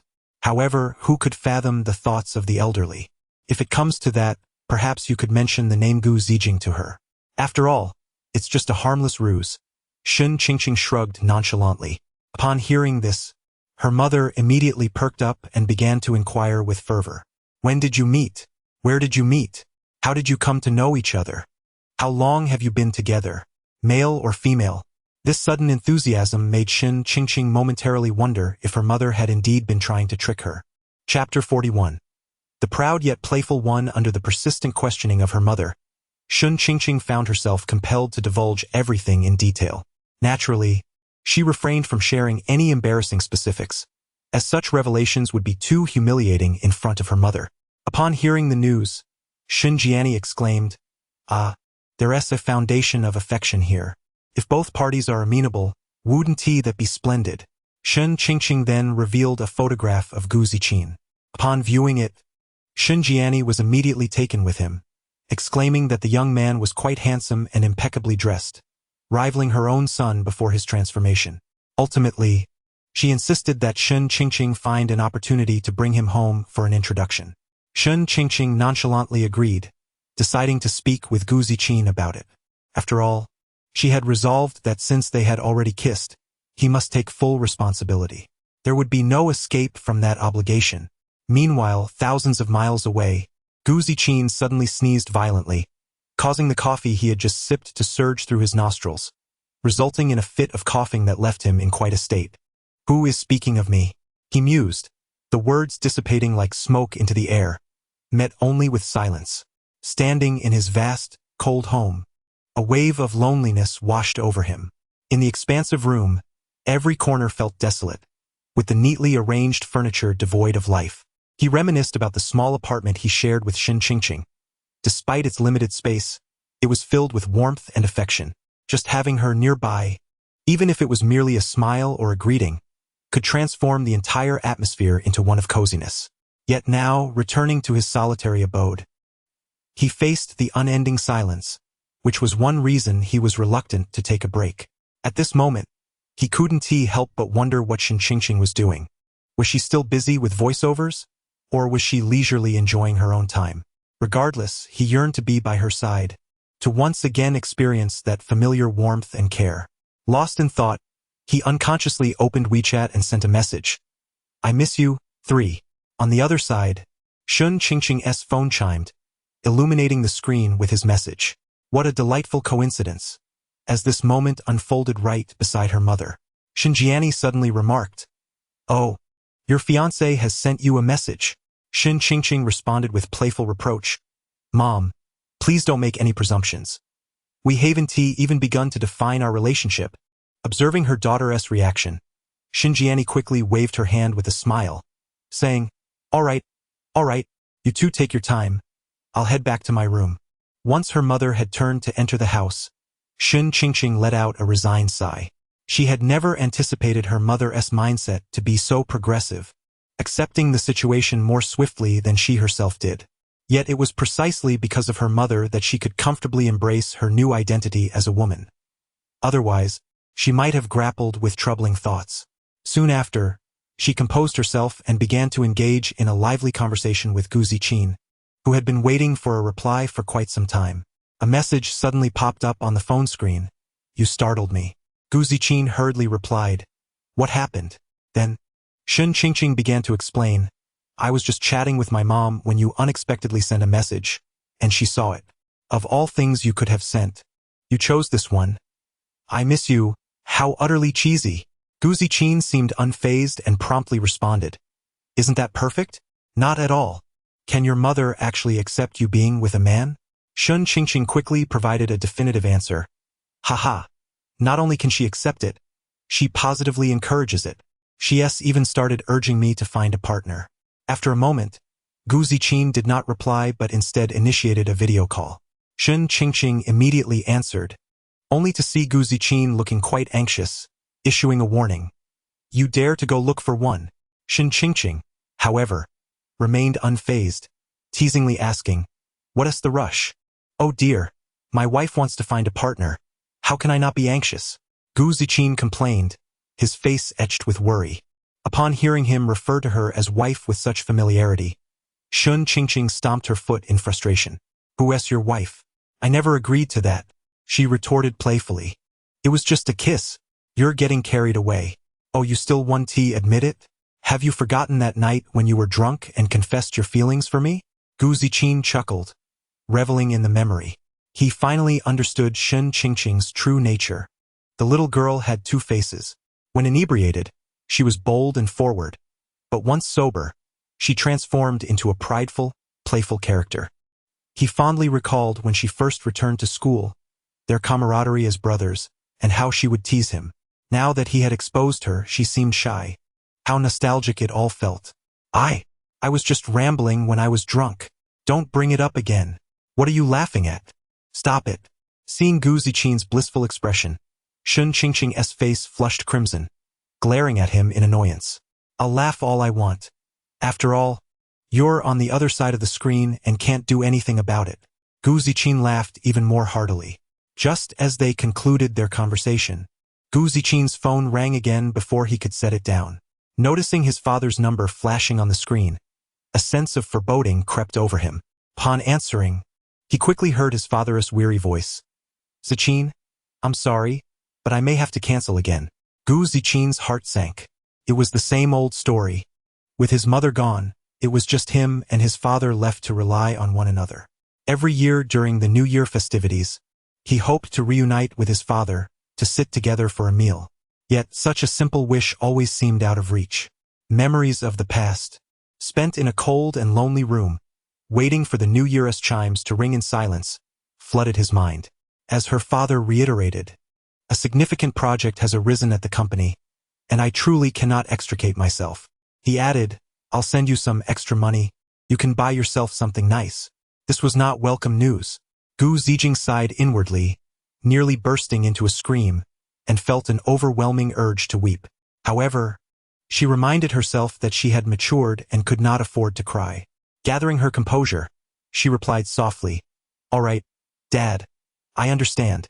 Your work is important. Please take care of yourself out there. Despite her inner disappointment, she comprehended the hardships and helplessness her father faced. After hanging up, Gu Ziqing stood quietly by the window, gazing at the bustling street outside, where passers-by radiated joy in anticipation of the new year. She took a deep breath, reassuring herself to adapt. Perhaps this year would once again be spent in solitude.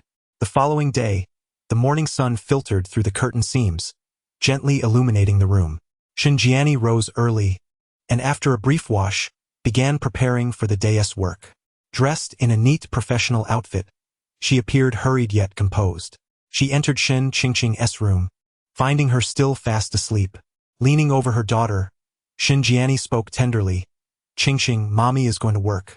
I'll be working late tonight and probably 1 return. Please get something you like to eat." Shinjiani felt a pang of helplessness. Typically, the company did not require overtime. Shen Qingqing rubbed her eyes, drowsily responding, "Got it," before turning over to continue her slumber. Yet, Shinjiani remained somewhat uneasy and reminded her, "Make sure to take your keys when you leave. I wouldn't want you to be locked out. If anything comes up, feel free to call me." Shen Qingqing, still half asleep, mumbled, With a smile, Shinjiani gently patted her daughter's shoulder before departing. It was not until the sun was high that Shen Qingqing leisurely awoke, having slept soundly until she naturally stirred. With disheveled hair, a few strands had been inadvertently tucked into her mouth, and she realized her hair had grown quite long without her noticing. However, she had no intention of cutting it. Long hair suited her well, especially since Gu Zijing had mentioned he liked long hair. Exiting her room, she groggily called out, "Mom." Yet, there was no reply. A sudden realization struck her, and she slapped her forehead, recalling her mother's statement about working late and not returning that evening. Chapter 42. Long time no see. Shen Qingqing felt a genuine pang of sympathy. Their lives had been arduous due to her irresponsible father, and for an extended period, her mother toiled at 3 jobs, exhausting herself to raise her. Although their circumstances had improved, sparing her mother from the burden of multiple jobs, time had taken its toll, leaving her with hidden ailments. Have I mentioned? Shinjiani works as a sales manager at an appliance store. With the year-end approaching, the store would undoubtedly be bustling with promotional activities and various matters to attend to. It was likely that her mother was working late tonight for this very reason. As dusk fell, while Shen Qingqing was engrossed in her phone, she received a call from Gu Zijing. The first words out of his mouth were, "What are you up to?" "Just lying down," she replied. "I have a surprise for you. Do you want to know?" "What is it?" "Check WeChat." "Oh, how mysterious." Shen Qingqing thought, her curiosity piqued as she opened the message to find a photograph of her hometown's train station. "Wait, what? What's going on?" she exclaimed. "Surprise. I came to visit you. Hurry up and come pick me up. Why didn't you tell me in advance?" "Just wait a moment," Shen Qingqing grumbled, yet she hastily changed into her outdoor clothes and rushed out the door. Moments later, she returned, having forgotten her phone. She had carelessly left her house keys on the cabinet. After retrieving her phone, she dashed out once more. At the train station, Gu Zijing stood at the bustling exit, dragging his suitcase. According to their chat history, Shen Qingqing was already on her way and would arrive shortly. He scanned the crowd eagerly, searching for the figure he had longed to see. The clamor of this unfamiliar city paled in comparison to his fervent desire to reunite with Shen Qingqing. Before long, she appeared, rushing toward him from afar, waving, "Old Gu, over here." Gu Zijing turned at the sound and spotted her, hastening to meet her. As they came face to face, he could not help but exclaim, "Long time no see." Shen Qingqing slightly frowned, retorting without mercy, "How is it a long time? It's only been 2 days. Gu Zijing quickly clarified, "A day feels like a year." He gazed at her with deep affection, his words imbued with longing. Shen Qingqing regarded him with a bemused smile and pressed further, "Quite the eloquent one." "Huh? Honestly, what made you suddenly think of finding me?" Gu Zijing scratched his head, feeling a bit embarrassed as he replied, "Of course, I missed you." Shen Qingqing clearly did not buy his explanation. Folding her arms, she raised an eyebrow and said, "Spare me that. Just tell me the truth." Caught in his deception, Gu Zijing sighed helplessly. In this day and age, no one believed the truth. He had no choice but to revise his answer. All right, since I'm all alone for the new year this year and utterly bored, I decided to come visit you. Upon hearing this, Shun Qingqing's face revealed a look of concern as she gently inquired, "Has your father not returned to celebrate the new year with you this year?" Gu Ziqin, with a somber expression, nodded and sighed. "Alas, it is quite impossible. My father is perpetually occupied. Meeting him is akin to scaling the heavens." Subsequently, Shun Qingqing seemed to recall something and continued her inquiry. "What about your mother? You never seemed to mention her." Gu Ziqin had previously disclosed that his parents were divorced. Although he seldom spoke of his family, he occasionally mentioned his father. His mother, however, seemed to have vanished completely from his narrative. Gu Ziqin clenched his teeth, indignantly stating, "Do not even mention her. The moment she callously abandoned my father and me, she ceased to be my mother. Please do not treat me like she did." With a tone that was both a reminder and a playful tease, Gu Ziqin pressed his finger on Shun Qingqing's forehead. Unamused, she swatted his hand away and placed her hands on her hips, indignantly retorting, "Am I truly that wicked?" Nevertheless, she added, "By the way, why did you come to visit me with luggage?" Gu Ziqin grinned and responded nonchalantly, "Of course, I had no intention of spending the holiday at home. Instead, I decided to come and keep you company, not to mention paying a visit to my mother." "Do not call her that. She is my mother." Shun Qingqing corrected him with a serious expression, sensing his audacity. All right, your mother," Gu Ziqin quickly amended, a hint of embarrassment crossing his face. Shun Qingqing, initially taken aback, soon realized something was amiss. "Oh, how dare you insult me? You are asking for a beating." With that, she kicked Gu Ziqin playfully. "Ouch!" he exclaimed in pain, quickly pleading for mercy. "Do not be angry. It was merely a jest. On a serious note, let us find a place to stay and drop off our luggage." Upon hearing this, Shun Qingqing's demeanor softened slightly, and she nodded in agreement. "Yes, that sounds good." The two then took out their phones to search for hotels on an app. After deliberating for quite some time, Gu Ziqin suddenly asked, "By the way, where is your home?" To his surprise, Shun Qingqing, like a startled rabbit, quickly replied, "You want to stay at my house? Absolutely not. Do not even think about it. While we Northeasterners are warm-hearted, we cannot invite just anyone home. Besides, it would be quite inconvenient for a grown man like you to stay at my place. Visiting is one thing."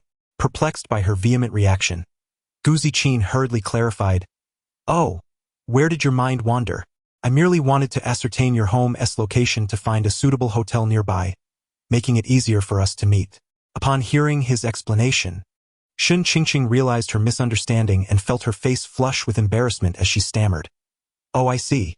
With the misunderstanding resolved, she finally shared her home's location with him. Through their joint efforts, they soon found a suitable hotel and completed the booking in one seamless motion. The two summoned a vehicle and soon arrived at their destination. After placing their luggage, Shun Qingqing decided to take Gu Ziqing out for dinner and a stroll through the night market. After all, as a host, she felt it was her duty to ensure that her guest, having traveled from afar, was well taken care of. Without further ado, the warmth of the Northeast was palpable.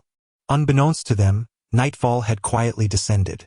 Indeed, with the new year approaching, the night market was enveloped in a festive atmosphere.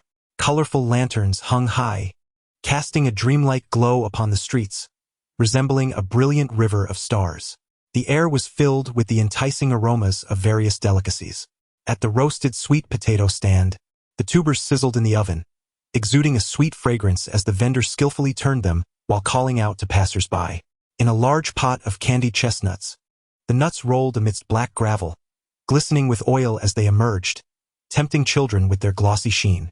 Shun Qingqing led Gu Ziqing to a barbecue stall, where a multitude of skewers awaited.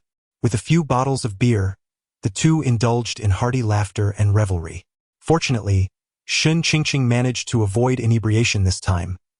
Otherwise, Gu Ziqing would have been at a loss for how to handle the situation. When the time came to settle the bill, Gu Ziqing had insisted on treating her. As the host, Shun Qingqing could hardly yield. The two engaged in a playful tug-of-war over the payment. But in the end, Gu Ziqing could not outmaneuver this spirited girl from the Northeast. Chapter 43. The mischievous Gu Ziqing you said you would treat this time, Gu Ziqing playfully admonished as they walked side by side. Oh dear, It feels rather inappropriate to let you bear the cost after you traveled such a distance to see me. Shun Qingqing quickly waved her hand in protest. That simply won't do. We had an agreement, and you must not argue with me about it next time. Besides, how can I allow you to spend money while you are with me? Gu Zijing feigned seriousness, offering a gentle reprimand. Seeing her earnestness, Shun Qingqing chuckled lightly and replied, All right, I won't argue with you next time. As they exchanged playful banter, the evening grew late, and they prepared to part ways. Suddenly, Shun Qingqing halted, her hand diving into her pocket only to find it empty.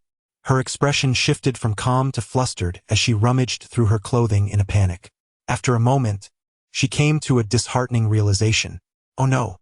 Gu Zijing, noticing her distress, asked with concern, What's wrong? Shun Qingqing lifted her gaze, recalling that she had left her house keys on the cabinet while returning to grab her phone. With a pained expression, she confessed, I forgot to take my house keys. Frustrated with herself, she gave her head a firm tap, chastising her own forgetfulness. Now stranded without a way home, Shun Qingqing reluctantly agreed to accompany Gu Zijing back to the hotel. There was no need for haste. After all, her mother was merely working late and would eventually return. As long as she patiently awaited her mother's arrival, all problems would resolve themselves. Moreover, her mother would surely have the house keys. With this thought, Shun Qingqing felt a slight sense of relief. It wasn't a grave issue. However, she dreaded informing her mother, as she was certain to receive a reprimand for her carelessness, especially after her mother had repeatedly reminded her that morning. She pulled out her phone and dialed Xin Jianning's number. Mom, what are you up to right now? On the other end, Xin Jianning's busy voice responded, I'm quite occupied. Oh, you all need to be careful. Handle things gently, and don't damage anything. What's the matter, dear? Feeling a bit sheepish, Shun Qingqing scratched her head and spoke softly, I forgot to take my keys when I left. Upon hearing this, her mother raised her voice. What? Didn't I remind you several times before you left? What are you thinking, my child? Faced with her mother's admonishment, Shun Qingqing felt guilty and could only stammer a response. My friend came to see me, and I was in a hurry to leave. Realizing she was still at work, Xin Jianning's tone softened slightly. All right, I'm busy here. You should find a place to rest for now, and I'll call you when I get home. Okay, Mom. Just as she was about to hang up, Gu Zijing interrupted her, playfully causing mischief. Shun Qingqing quickly lowered her voice, admonishing, What are you doing? Do not make a fuss. Though her voice was barely above a whisper, was still audible to Xin Jianni on the other end of the phone. Instantly on high alert, she inquired, Son, who are you with right now? No one. Oh, stop it. Ouch. I'll hit you.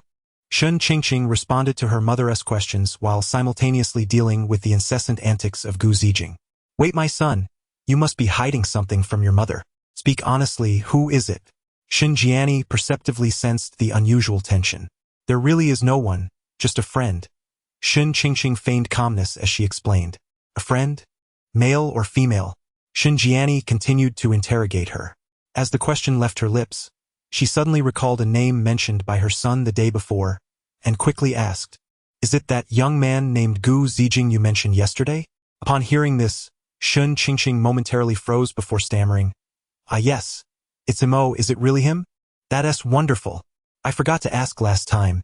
Does this young man know about your situation? Xin Jianni asked with curiosity. After all, for her son to be with someone, it must be a man who is aware and accepting of the circumstances. Shun Qingqing glanced at Gu Zijing beside her, who nodded emphatically, and then replied, He knows. Xin Jianni pressed further. Does he truly not mind at all? Shun Qingqing hesitated, uncertain. Does he mind? Based on his usual demeanor, he should not, and in fact, he seems quite interested. Yet, one can never truly know what lies within a person's heart. She answered somewhat hesitantly, He probably doesn't mind. Seemingly catching the doubt in her voice, Gu Zijing swiftly leaned in. To Xin Jianni's ears, a muffled sound emerged from the other end, followed by silence. Although Xin Jianni had her own past experiences, her early life left her somewhat naïve regarding such matters. She could not fathom the complexities Shun Qingqing had encountered. Yet, those familiar with novels know just how profound the intricacies can be. Hearing no response from the other side, She anxiously called out twice, "Son? Son?" After a moment, Shun Qingqing finally retrieved her phone, responding flustered, "I'm here, Mom." Shinjiani, concerned, asked, "What's wrong? Why does your voice sound so weak?" Shun Qingqing shot a glare at the smug Gu Zijing and stammered, "It's nothing. I just accidentally stubbed my toe. It hurts a bit." Shinjiani, skeptical, replied, "Oh, I see. Be careful." Shun Qingqing offered an awkward smile. She wished to be cautious, but alas, this troublesome man enjoyed ambushing her. "By the way, is Xiao Gu still by your side? Hurry. Pass the phone to him. I'd like to have a word with him," Shinjiani said excitedly. She was indeed very curious about this young man who had the potential to become her son-in-law. What manner of person can transcend the shackles of the mundane to accept a woman who was once a man? She herself took an entire night to come to terms with the idea of bearing children. Upon hearing this, Shun Qingqing was naturally delighted, even harboring a tinge of schadenfreude. This was akin to a child bringing home an elder. "Having been wronged, my mother shall seek retribution on my behalf. All right, Mom, please have a word with him. He has been tormenting me," Shun Qingqing declared, casting a triumphant glare at Gu Zijin. Gu Zijin quickly waved her hands in a gesture of feigned surrender. Just as she intended to hand her phone to him, Shinjiani spoke up once more. "I'm afraid we can't continue this, my son. I have matters to attend to. We'll converse another time." Indeed, she had a multitude of tasks awaiting her attention, having become so engrossed in her conversation with her eldest son that she momentarily forgot her responsibilities. "Let us pause for now. I shall call you again once I am less occupied," Shinjiani concluded hastily before disconnecting the call, not allowing Shun Qingqing the opportunity for further discussion. Listening to the beeping sound of the call being terminated, Shun Qingqing's face was flushed with embarrassment. The attempt to lodge a complaint had backfired, leaving her feeling awkward. Gu Zijin smirked, "You little rascal, attempting to report me. Just hear me out. You cannot." Chapter 44. Are they a serious couple? "Ah, if you're going to kiss me, just kiss me. Why are you tickling me like a dog?" Shun Qingqing exclaimed with a playful pout, her voice tinged with a mixture of embarrassment and exasperation. Gu Zijin, however, remained unfazed, playfully mimicking a dog's bark. Woof, woof, woof. As he continued to tease her, his fingers delicately traced the sensitive area at her waist, provoking involuntary laughter from Shun Qingqing, who struggled to escape his playful grasp. "Gu Zijin, please stop. This is not a joke. I'm really going to get angry," Shun Qingqing finally admonished, unable to contain her irritation. A rosy hue crept onto her cheeks, her eyes reflecting both frustration and a hint of undeniable shyness. Yet, Gu Zijin paid no heed to her warnings, persistently teasing her with laughter. Their playful antics echoed in the small space, and before they knew it, he had her pinned beneath him. Her cheeks glowed like the evening sky, flushed and radiant, the warmth spreading to the tips of her ears, akin to ripe cherries, luscious and tempting. She slightly parted her lips, breathing softly, each exhale releasing a captivating fragrance that ensnared the senses. The slightly disheveled collar of her shirt, seemingly dampened by sweat, clung to her exquisite collarbone, a delightful blend of both chaos and charm. Despite her flushed complexion, her beauty remained unblemished, enhanced by an alluring authenticity that stirred a sense of tenderness within him. Unable to contain himself any longer, Gu Zijin leaned in once more. In the midst of this playful siege, Shun Qingqing found herself embracing him without realizing it. Just as they were lost in the moment, a faint electric sensation coursed through her body, sending tingles through her nerves. She felt something pressing against her, and the realization dawned upon her. It was the unmistakable presence of little Gu Zijin. Startled, Shun Qingqing quickly pushed him away.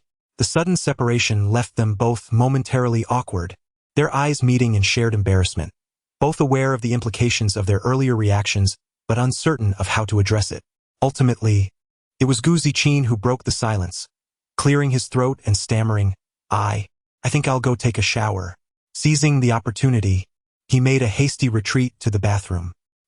His declaration of needing a shower was indeed genuine, as the sound of water soon trickled from within, perhaps serving as a means for him to regain composure. Meanwhile, Shun Qingqing sat on the bed, her heart racing. As adults, they understood the nature of such reactions. However, she mused, it wasn't something that could simply be acted upon. At that moment, the tranquility of the room was abruptly shattered by a series of urgent knocks at the door. Shun Qingqing paused, a flicker of confusion washing over her. Who could be visiting at such a late hour? She approached the door and peered through the peephole, only to find several uniformed officers standing outside. A surge of anxiety gripped her heart. No matter the circumstances, who wouldn't feel a twinge of nervousness when confronted by officers? Yet, they appeared calm and composed, giving her a sense of reassurance. Taking a deep breath, she opened the door. The officers saluted sternly, presenting their credentials, gleaming and credible. They revealed their intent to conduct a room inspection. As the year draws to a close, their scrutiny has undoubtedly intensified and become more stringent. Shun Qingqing lamented her misfortune. First, she had forgotten her keys upon leaving, and now she was faced with an inspection. What a day filled with troublesome and unfortunate events. Confronted by the inspector in the hat, she dared not be negligent and awkwardly allowed them to enter. The bathroom of the hotel room was just by the entrance. Although there was a wooden door separating them, the sound of the shower was still audible. It was evident that Shun Qingqing was not the sole occupant of this room. The inspector in the hat began to survey the space, his gaze lingering on various items as he inquired about the identities and reasons for the stay of the two individuals. The inspector asked, "How many people are present?" Shun Qingqing replied, "2." The inspector further questioned, "1 male and 1 female. What is your relationship? What are your names?" Shun Qingqing answered, "The male is my boyfriend, Gu Zijing." She endeavored to remain composed, responding to the inquiries with a steady voice. If one were to ask about her current relationship with Gu Zijing, it could only be described as that of a romantic couple. Could they possibly claim to be merely friends? Would the inspector believe such a tale? A man and a woman merely friends sharing a room, particularly a double bed? If that were to be asserted, it would surely lead to complications. Of course, a mere question and answer exchange lacked credibility and required verification. A check of their identification cards would suffice. With a quick scan of a mobile phone, one could ascertain their backgrounds. "Ah, you didn't bring it? That's all right. Providing the number will suffice. Clean record? The citizens of the Celestial Empire." Then the inspector decided to review their chat history. It was rather abstract yet plausible. Just as the inspector's suspicions lingered, an absurd melody erupted from the bathroom. "Are you ready, kids?" "Aye aye, Captain." "I can't hear you." "Aye aye, Captain." "Who lives in a pineapple under the sea?" "SpongeBob SquarePants." "Absorbent and yellow and porous is he." SpongeBob SquarePants, since neither of them had engaged in any unlawful behavior. After a brief inquiry, Uncle Hat completed his inspection and departed from the room. The tense atmosphere within the room then began to dissipate. Following Uncle Hat's scrutiny, the previous awkwardness between the two seemed to lighten.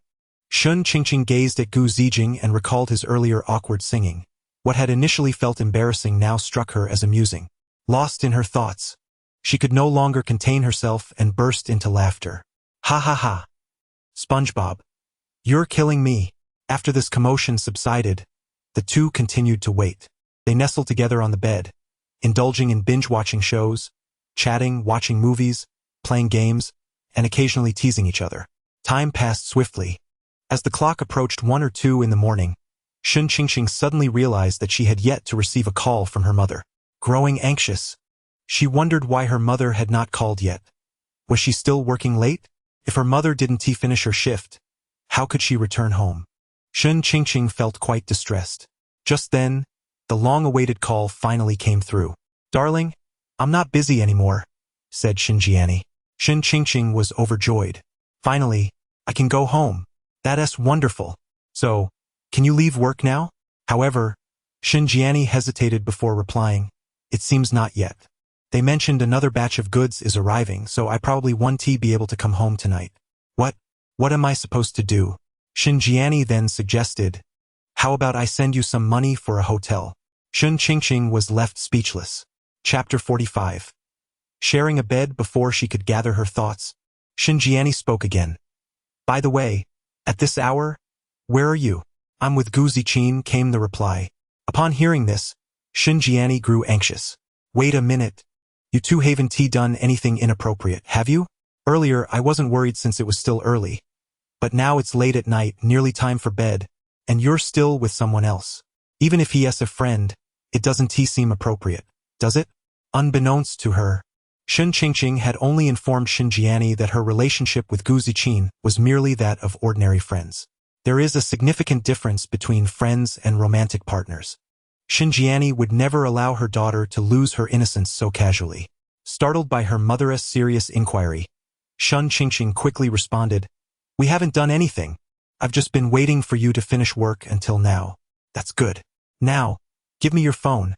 I'd like to have a word with him," Shen Jiani commanded. Sighing in resignation at her mother's request, Shen Qingqing handed her phone to Gu Ziqin. "Here, my mom wants to talk to you." Upon hearing this, Gu Ziqin felt a sudden rush of anxiety, his face reflecting panic. "Wait, I'm not prepared for this conversation with my future mother-in-law," he thought. His hands flailed nervously, and he instinctively took a step back, stammering, "And no, this is too sudden. I'm not ready." Seeing his reaction, Shen Qingqing was immediately irritated. "Oh, you seemed quite confident when you were playing around with me. Why are you backing down now? I can't go home, and here you are hesitating." She urged him sternly. "Hurry up." With a resigned demeanor, Gu Ziqin took the phone, his voice trembling as he greeted, "Hello, Auntie?" His voice was barely audible, like the faint buzz of a mosquito. Shen Jiani, her expression serious, detected the tension in his tone and softened slightly. You must be Xiao Gu?" "Yes," Gu Ziqin replied. Thus began a conversation characterized by his awkward responses of aha and yes. Shen Qingqing observed that Gu Ziqin seemed to be discussing something significant. Hearing him repeatedly say, "Okay, Auntie, don't worry." However, she was not particularly interested in their exchange, as she was still troubled about her own predicament for the night. Her mother was indeed too busy to return home today. "Then I'll just go and get the house keys," she thought. There must be a solution to this. Unfortunately, it was late, and she couldn't find a ride. The city where Shen Qingqing resided was merely a small third- or fourth-tier city. Unlike larger cities where one could hail a cab at any hour, here taxis were mostly hailed on demand, and by nightfall drivers needed to rest. Shen Qingqing realized she was utterly stranded. Then it struck her. If she couldn't find a place to sleep tonight, she would have no choice but to share a bed with Gu Ziqin. If he were still a boy, it wouldn't be a big deal, but now, she was a girl. In the early days of her transformation into a girl, she was unafraid. After all, they were all comrades. Could anyone truly harm her? Yet, now the situation had changed. He truly dared to act. Gu Ziqing was genuinely frightened. At that moment, he had demonstrated his formidable power. "No worries. Let us simply book another room. After all, this is a hotel, where sleeping quarters are abundant." However, she was met with an apology. "I'm afraid we are completely booked today. Not a single room is available. The deluxe room reserved by Mr. Gu is the last one in our establishment." It was unavoidable, given the influx of travelers during the Spring Festival. What a stroke of misfortune. Disheartened, Shen Qingqing returned to Gu Ziqing, who had just finished a conversation with his future mother-in-law. Noticing his cheerful demeanor, she curiously inquired, "What did you and my mother discuss?" With a smug expression, Gu Ziqing replied, "Auntie suggested that I return home with you tomorrow." "Really?" Shen Qingqing exclaimed, feeling a sense of resignation. Observing her despondency, Gu Ziqing inquired with concern, "What's wrong? What shall we do tonight?" "There are no rooms available," Shen Qingqing replied, shaking her head and spreading her hands in exasperation. Gu Ziqing dismissed it as a minor issue. "Then let us share a room." Such a proposal was met with immediate refusal from Shen Qingqing. "I cannot possibly share a bed with you. You might take advantage of me. Am I really that wicked?" "You're not wicked. You're simply lecherous." Gu Ziqing felt unjustly accused. Although secretly amused, he found it rather vexing. He wished to temper her sharpness and retorted playfully, "You keep scolding me.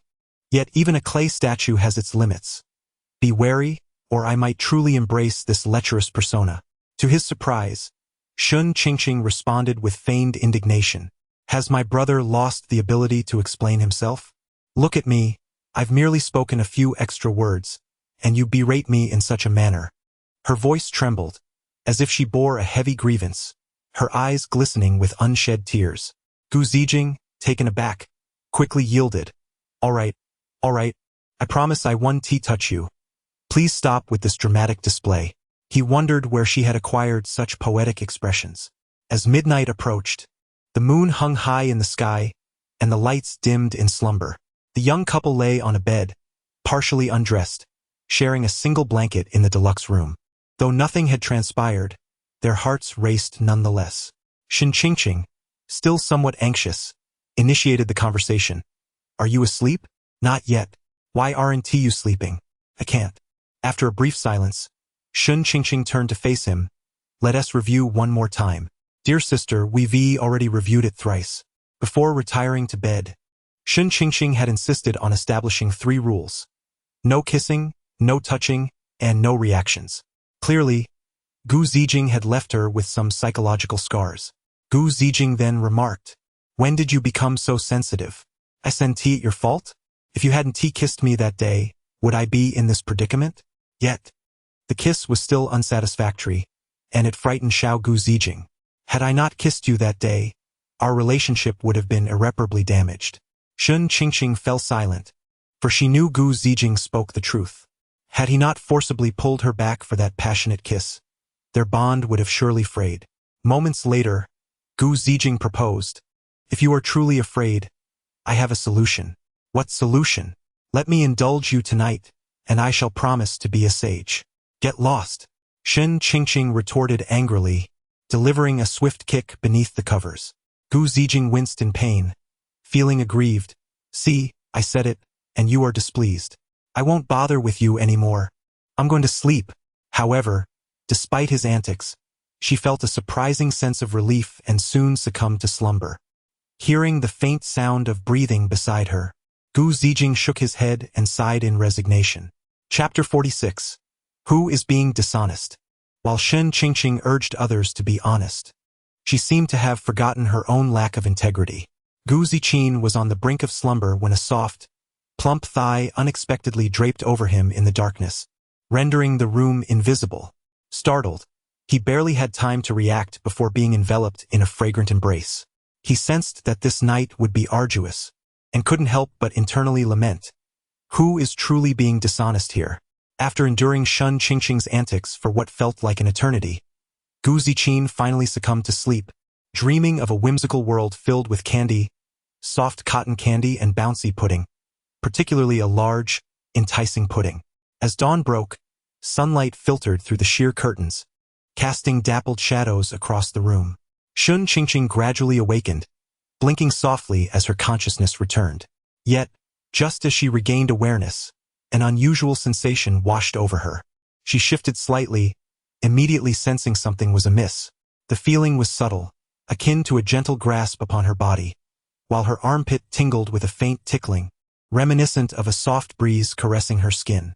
With a heart full of confusion and anxiety, Shen Qingqing instinctively lowered her gaze. The sight left her utterly astonished. You! Shen Qingqing's eyes widened in shock, her face flushed crimson, and she struggled to articulate her thoughts coherently. Just as she contemplated expressing her indignation, Gu Ziqin slowly opened his eyes. To her dismay, he not only awoke but also reached out for another handful. This startled Shen Qingqing entirely, her heartbeat accelerating as if it might leap from her throat. He drowsily glanced at her, a subtle smile gracing his lips, still unaware of his actions, exuding a lazy charm. Ah! Shen Qingqing exclaimed, raising her hand to strike. A resounding slap echoed through the room, leaving a vivid handprint upon Gu Ziqin's cheek. Realizing the pain in her palm after delivering the blow, Shen Qingqing suddenly recognized her own actions. I'm so sorry. Are you all right? How could I be all right? Gu Ziqin winced, covering his face, feeling utterly wronged. Who wouldn't be vexed after waking up to such an affront? Shen Qingqing, too, had grievances of her own. Waking up to such an invasion was infuriating. Well, who told you to be dishonest? It was clearly you who was dishonest, Gu Ziqin retorted, unwilling to back down, recalling Shen Qingqing's misbehavior from the previous night. Although Shin Qingqing was aware of her poor sleeping habits, she refused to concede. The two continued their heated dispute, each side firmly entrenched in their positions. Each had a valid point, and neither was willing to yield. Their quarrel was finally interrupted by a phone call from Shin Jiani, who was preparing to leave work after a long night. Having toiled through the night, she was now looking forward to a day of rest. Why did I say again? Never mind. The two of them tidied up and departed from the hotel, making their way to Shin Qingqing's home. Along the way, Gu Zijing trailed behind Shin Qingqing, his face bearing the unmistakable imprint of a red slap, which drew curious glances from passers-by. Gu Zijing felt an overwhelming desire to find a crevice in the ground to hide in. He was utterly embarrassed. As he turned his head, he noticed Shin Qingqing take a turn into a small convenience store. Moments later, she emerged, holding 2 bags of ice pops, one of which she offered to him. "Here," she said. Gu Zijing, slightly bewildered, remarked, "Eating ice pops in the dead of winter? What do you mean?" "Winter is actually the best time to eat them, they don't melt easily," she replied. Gu Zijing waved his hand dismissively. "You go ahead. I fear I might get a stomachache." "Who asked you to eat them? Just slap one on your face. It will reduce the swelling," she suggested, her voice dwindling as she seemed increasingly shy, avoiding his gaze. Realizing this, Gu Zijing understood that Shin Qingqing was indirectly apologizing to him, albeit too bashful to express it directly. Her act of buying something reminded him that they ought to visit a supermarket first.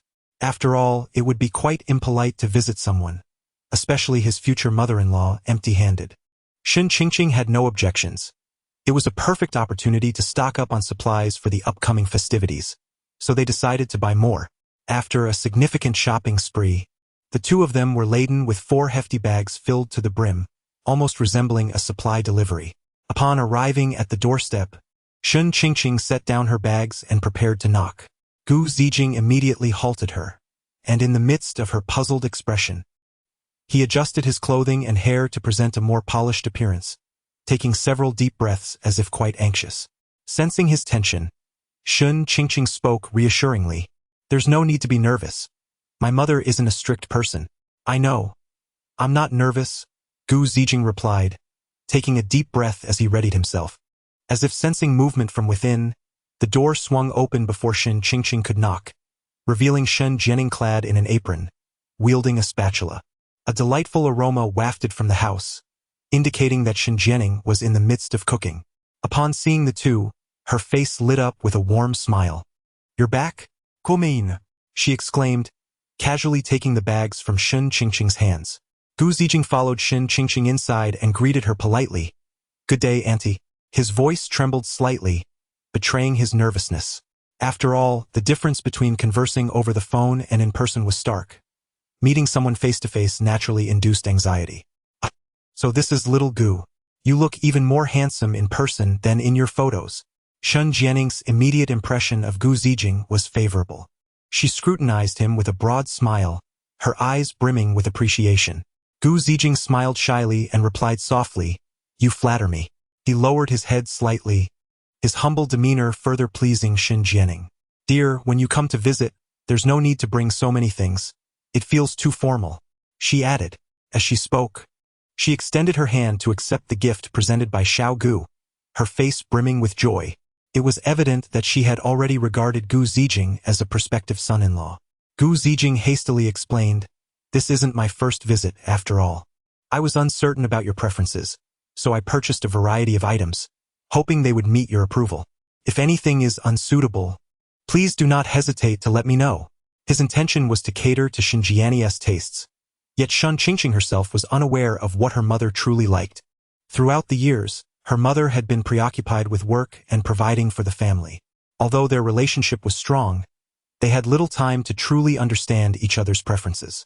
The same was true for Gu Zijing, who was equally in the dark about his father's inclinations. Thus, he opted to procure an assortment of items, ensuring to include everything from festive goods to various other necessities. Shin Jiani was already smiling widely, turning to Shin Qingqing, who was busy organizing the gifts. "Qingqing, please entertain our guest. I've prepared a braised pork knuckle for you all. It will be ready shortly." "All right," Shin Qingqing replied, casting a glance at Gu Zijing and inviting him to assist her with the considerable collection of provisions. Chapter 47. Is this what it means to call for mom? At the dining table, Xinjiani had prepared an abundant array of dishes, each exuding delightful aromas. She continuously served Gu Zijing, saying, "Try this. It's one of my specialties." Gu Zijing smiled graciously in response, eating with an elegance that appeared effortless. Upon tasting Xinjiani's culinary skills, Gu Zijing realized from whom Shun Qingqing had inherited her talent. The two women shared a similar flair for cooking. As the three of them dined and conversed, their topics ranged from amusing anecdotes to future aspirations. Gu Zijing, with her remarkable eloquence and unique insights, navigated various discussions with ease, embodying humility and politeness in her speech. She attended to Shun Qingqing with great care, peeling shrimp and pouring water, demonstrating her thoughtfulness in the small details. As the saying goes, a mother-in-law grows increasingly fond of her son-in-law. Xinjiani's spirits lifted with every exchange, her eyes gleaming with admiration. However, as the meal reached its peak of enjoyment, Gu Zijing noticed the absence of Shun Qingqing's father, leading her to inquire, "By the way, where is uncle?" The moment the words left her lips, the previously jovial atmosphere felt as though it had been pierced by a nail, plunging into sudden silence. Both Shun Qingqing and Xinjiani wore troubled expressions, particularly Xinjiani, whose breathing quickened as memories of a dark past resurfaced. The topic of Shun Qingqing's father was a taboo in their home. Sensing the palpable tension, Gu Zijing felt a wave of awkwardness wash over her as the mother and daughter fell silent. "It's my fault. I should have clarified this with you beforehand," Shun Qingqing lamented, smacking her forehead in regret for not having informed Gu Zijing of the situation earlier. While she had previously mentioned her parents' divorce during their conversations about family matters, she had never delved deeper. This shared experience of being from single-parent families had forged a bond between them. Yet the painful memories of that scoundrel haunted both mother and daughter, a topic they wished to avoid at all costs. Despite their familiarity, Shun Qingqing hesitated to bring it up, even when Gu Zijing had once inquired why she bore her mother's surname. Shun Qingqing had merely brushed it off. Over time, the subject had faded into the background of their friendship. Little did she know that the very issue she had skirted around would now strike at the heart of their gathering.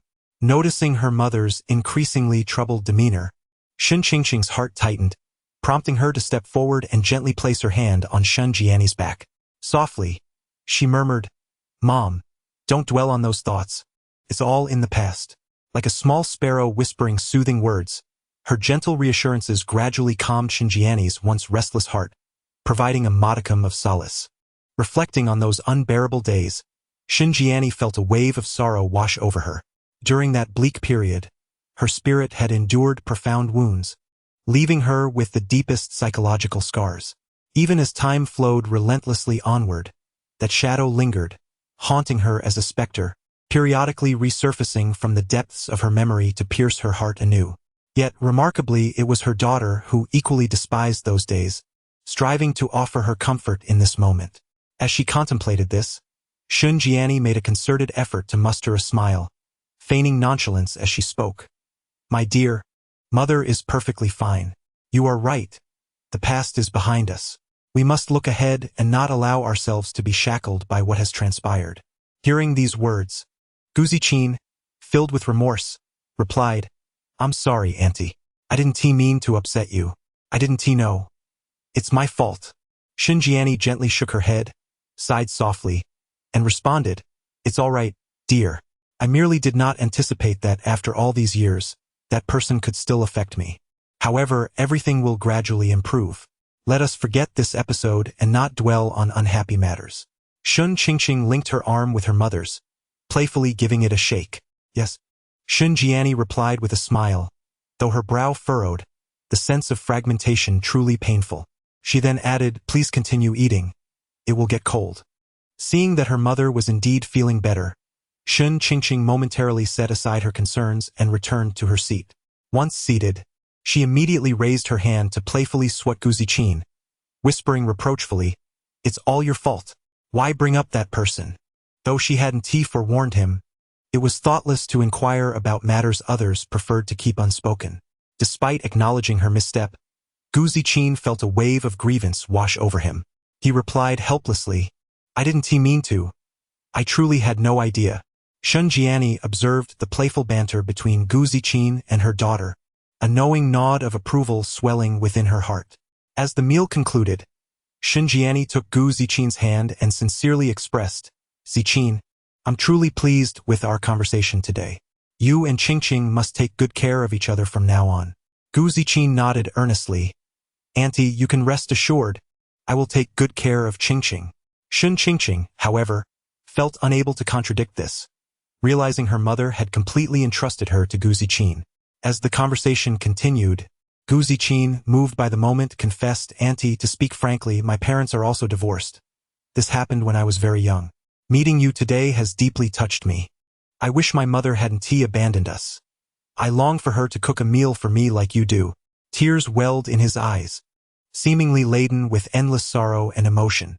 Good child, from this day forward, I shall be your mother, Shun Jiani said tenderly, stroking Gu Ziqin's hair with a gaze full of affection and compassion. Upon hearing this, Gu Ziqin abruptly raised his head, his eyes brimming with surprise and disbelief. He hesitated for a moment, but ultimately summoned the courage to utter that unfamiliar yet longed-for title, Mom.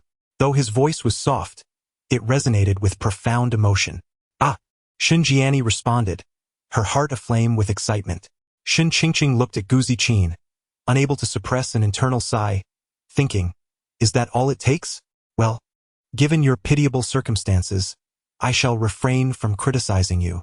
By the way, Xiao Gu, let us add each other as friends. Ah!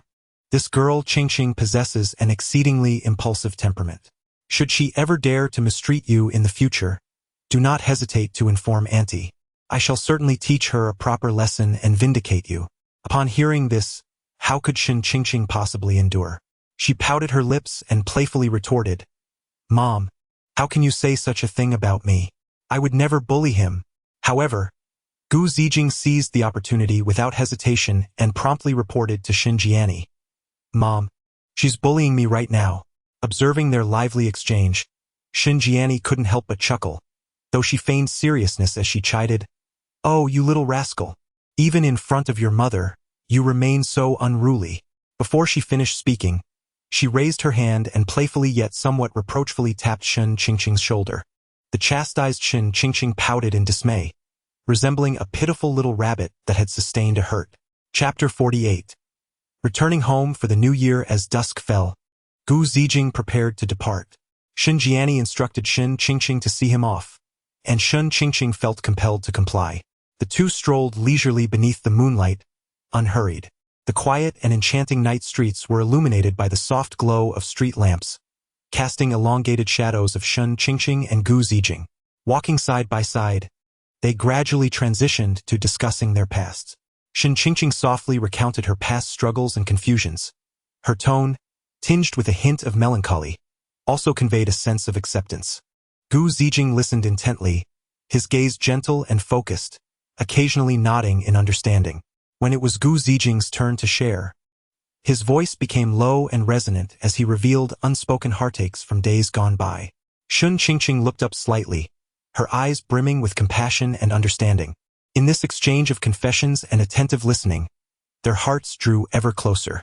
They sensed a profound similarity in their souls, a mutual appreciation blossoming within them. A gentle breeze caressed Shun Qingqing's hair, prompting Gu Zijing to instinctively reach out and tuck it behind her ear. Shun Qingqing was momentarily startled, meeting his gaze. In that instant, the world around them seemed to fade away, leaving only the depth of their shared emotions. Gu Zijing's eyes held a trace of affection as he slowly lowered his head. Shun Qingqing did not shy away. Beneath the warm glow of the streetlight, their lips met softly, imbued with tenderness for their pasts and hope for the future. Time appeared to stand still in that moment, the street witnessing their sincere and beautiful connection, everything feeling so natural and exquisite. Upon returning home, Shun Jiani was washing dishes in the kitchen. Hearing the door, she recognized her daughter's return and was curious as to why it took so long to accompany someone. Shun Qingqing, recalling her earlier interaction with Gu Zijing, felt a twinge of guilt. She instinctively touched her neck, hoping it hadn't been noticed. In a fluster, she hastily replied. I stopped to look at the stars along the way. Such a clumsy lie did not raise further questions from Shinjiani. Seizing the moment her mother was distracted, Shun Qingqing hurried to her room and took a mirror to inspect herself closely. To her astonishment, she discovered numerous small marks on her neck, akin to strawberries. She hadn't anticipated them being so conspicuous. Immediately, she snapped a photo and sent it to Gu Zijing, reproaching him for his recklessness. Look what you've done. Gu Zijing promptly replied, yes. Shun Qingqing was at a loss for words. Her earlier observations were indeed correct. He was quite the rascal. However, understanding men as she did, having once been one herself, she knew those little thoughts were not lost on him. Lazily, she flopped onto her bed, her delicate feet swinging playfully in the air, reminiscent of two lively butterflies at play. By the way, when do you plan to head back? Shun Qingqing inquired with curiosity. Just as she sent the message, she received a video call from Gu Zijing. The screen displayed his chin, with a glimpse of his nostrils visible. The comical sight before Shun Qingqing brought forth a spontaneous laugh from her lips. A rather handsome young man, perpetually engaged in abstract pursuits, was precisely what made him so fascinating. From Gu Zijing's perspective, he returned to the hotel alone, feeling a tinge of boredom as he lay on the bed.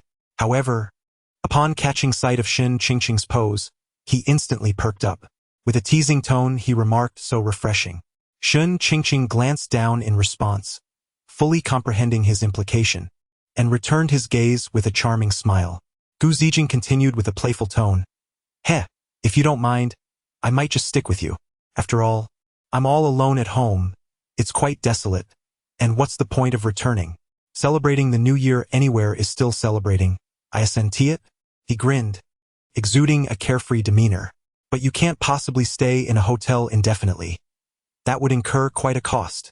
Shun Qingqing furrowed her brow, expressing concern.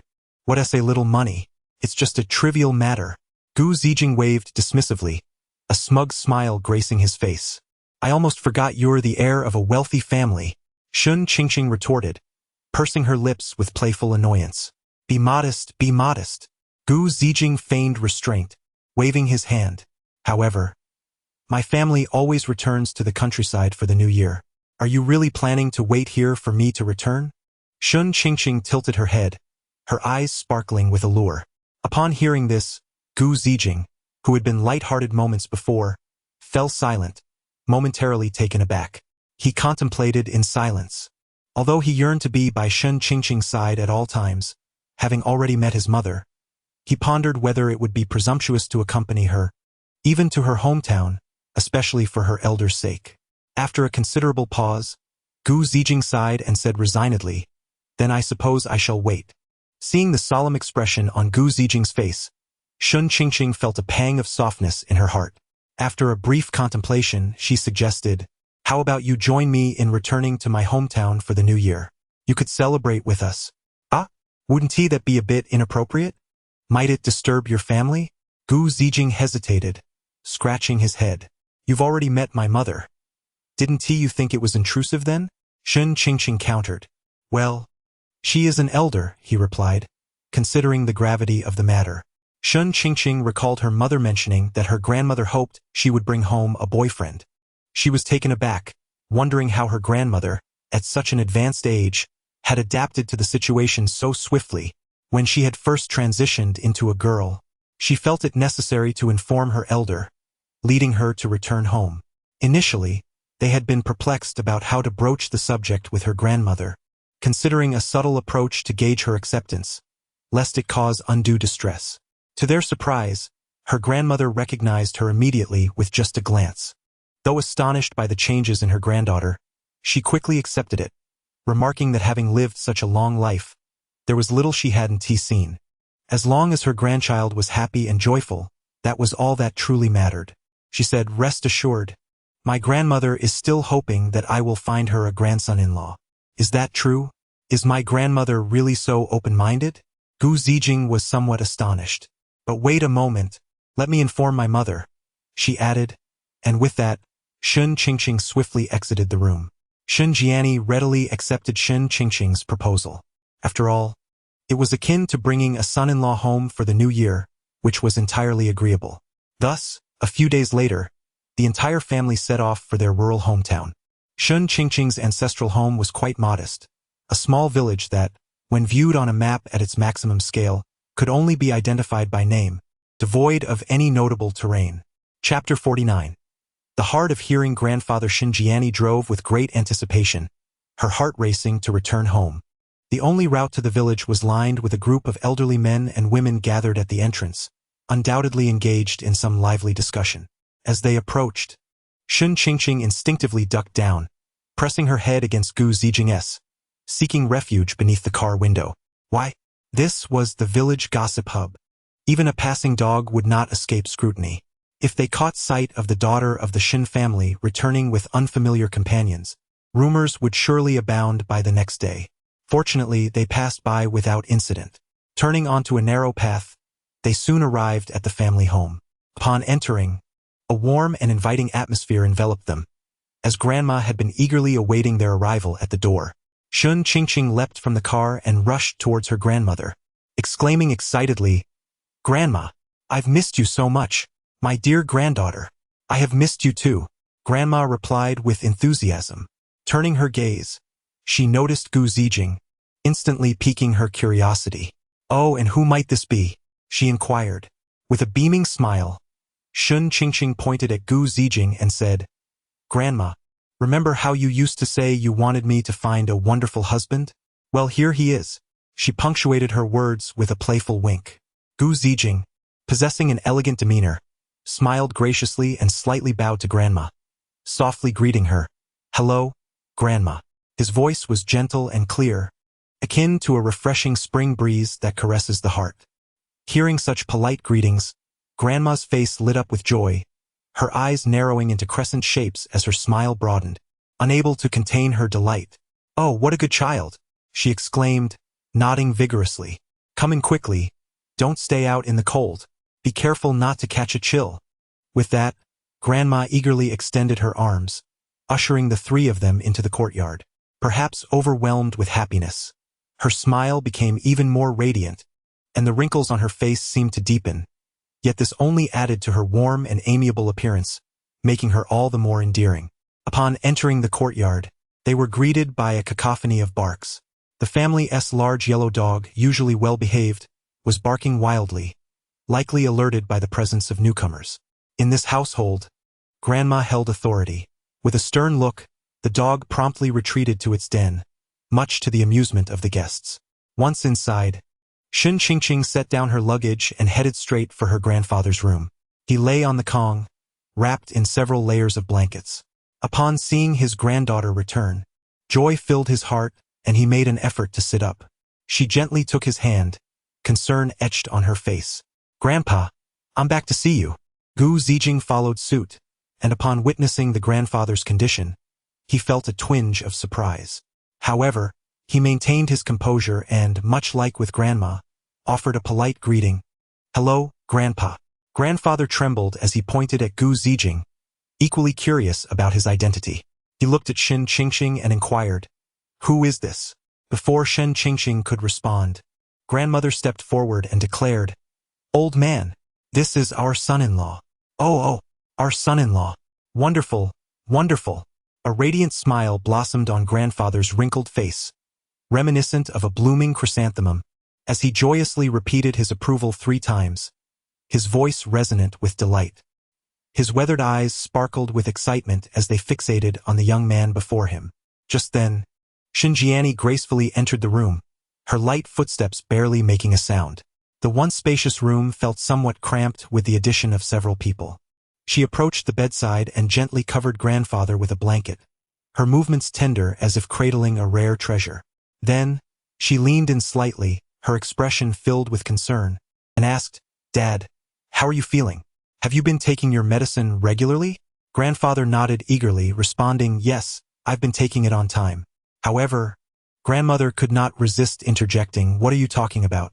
You're always complaining that the medicine is too bitter. Usually, I have to mix it in his food just to get him to swallow a little. He hasn't touched today's medicine yet." Hearing this, Xinjiani frowned slightly and reproached Grandfather, Dad, haven't I told you to take your medicine on time? Why do you always ignore me?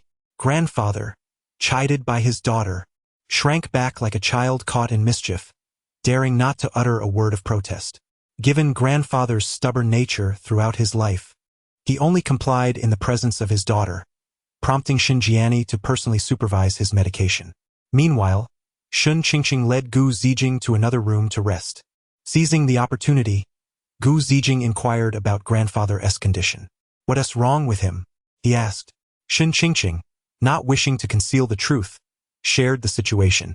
Several years ago, grandfather had suffered a stroke, and the once vibrant man had significantly deteriorated.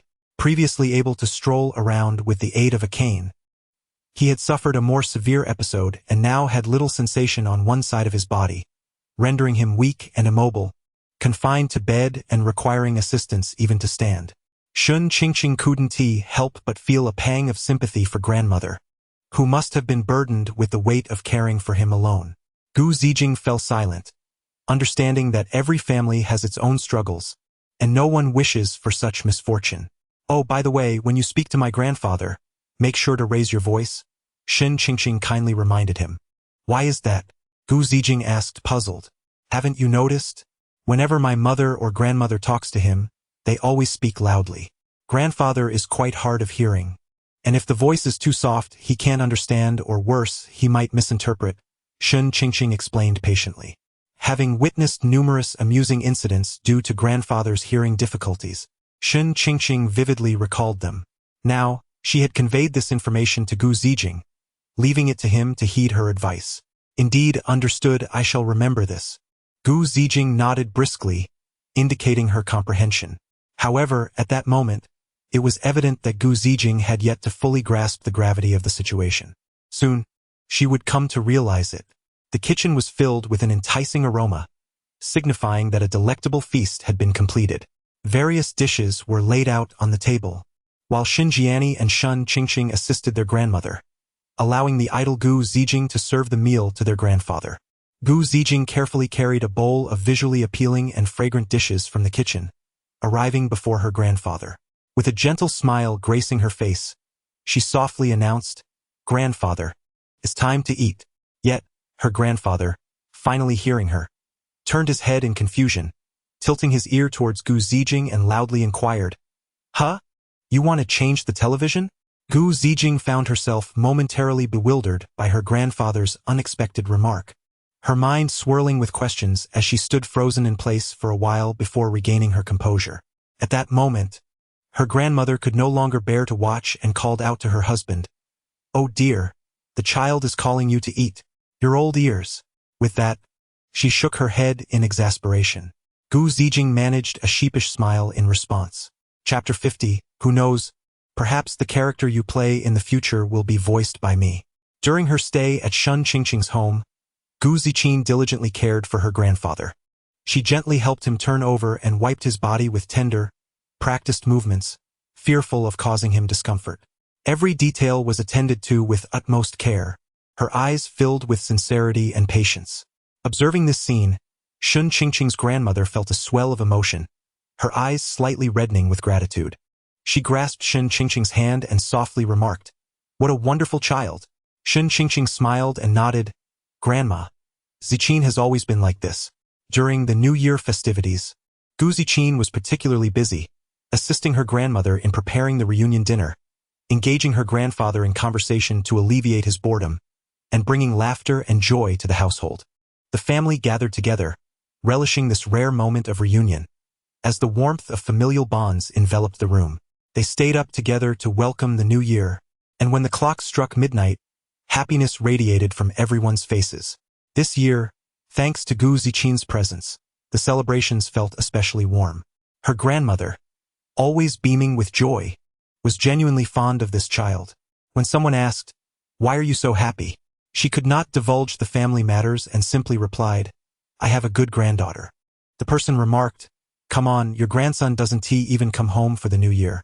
This would make her grandmother quite upset, and upon returning home, she would complain to her daughter about the hurtful comments. Shen Jiani advised, There's no need to get worked up. Don't let it affect your health. After the new year, The children who had returned home began to depart, and Shin Qingqing and Gu Ziqin also awaited the start of school.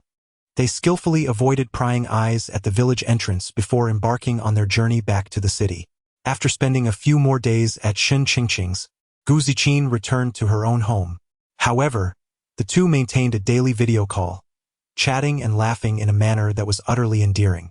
Although they had not formally declared their relationship, they were clearly a couple. Time flew by, and before they knew it, the school season had arrived once more.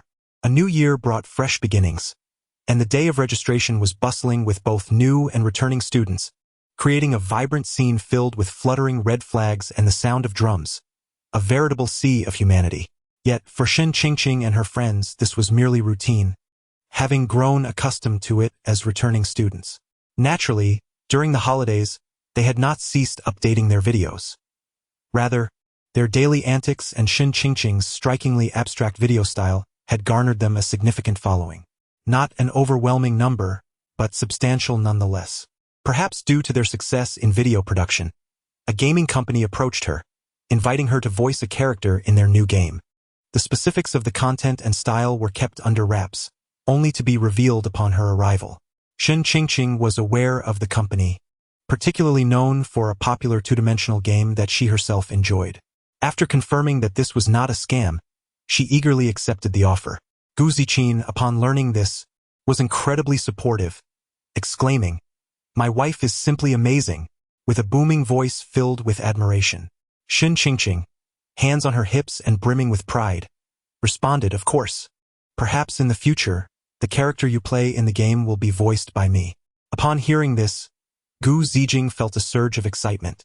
His eyes sparkled as he exclaimed, "Does that mean I can proudly call you my wife in the game?" "Haha." Shin Qingqing shot him a teasing glance and replied with a playful smile, "So, you've been thinking about this all along? But don't you already call me wife all the time?" Gu Ziqin scratched his head, somewhat embarrassed, and explained, "Although I do say it every day, it still feels a bit inappropriate since you've never responded to me." Upon hearing this, Shin Qingqing fell silent for a moment, then gently bit her lip and murmured in a voice as soft as a whisper, "It's not impossible." Gu Ziqin, momentarily taken aback, asked vacantly, "Huh? What did you say?" Shin Qingqing, her cheeks flushed, feigned indifference and said, "It's nothing. If you want to call me that, go ahead." Overjoyed, Gu Ziqin immediately hugged her affectionately, exclaiming, "Wife, wife."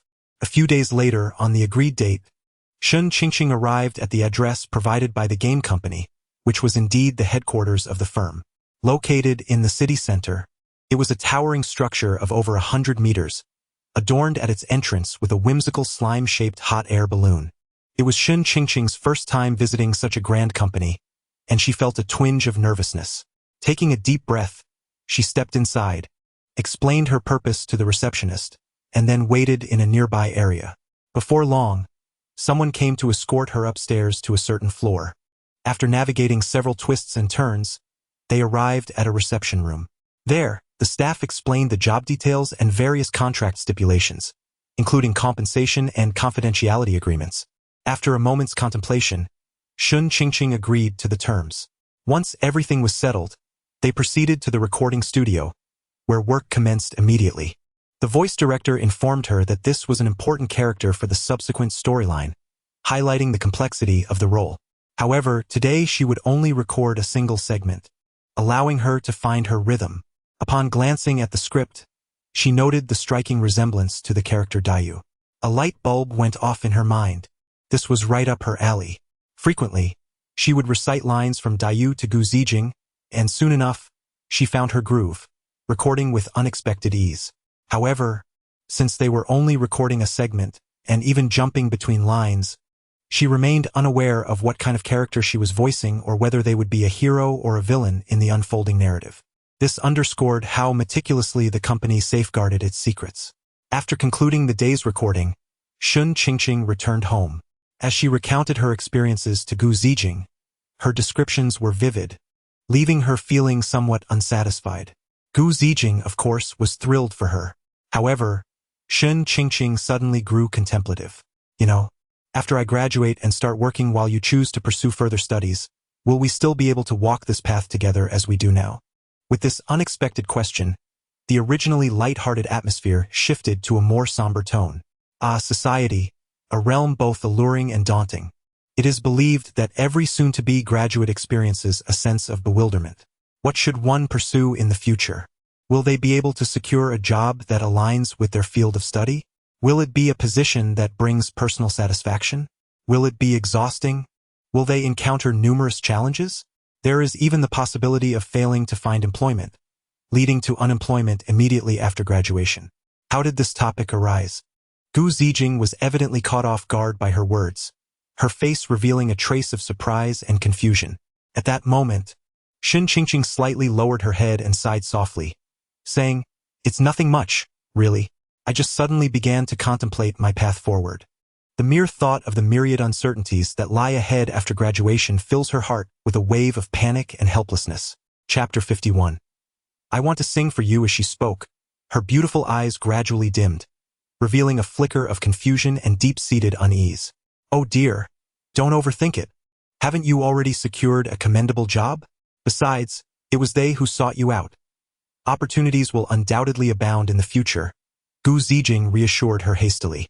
However, Shen Qingqing shook her head, responding with a wry smile. Who knows what lies ahead? Moreover, this is merely a temporary project. Once all the recordings are completed, it will come to an end, and I shall have to seek new opportunities once more.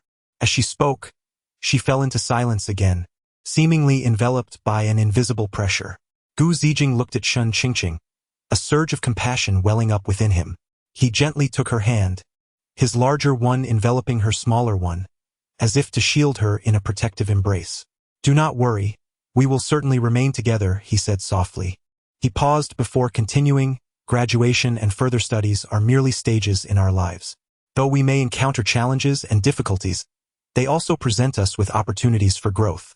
And our bond is so strong that it shall not fade due to distance or time.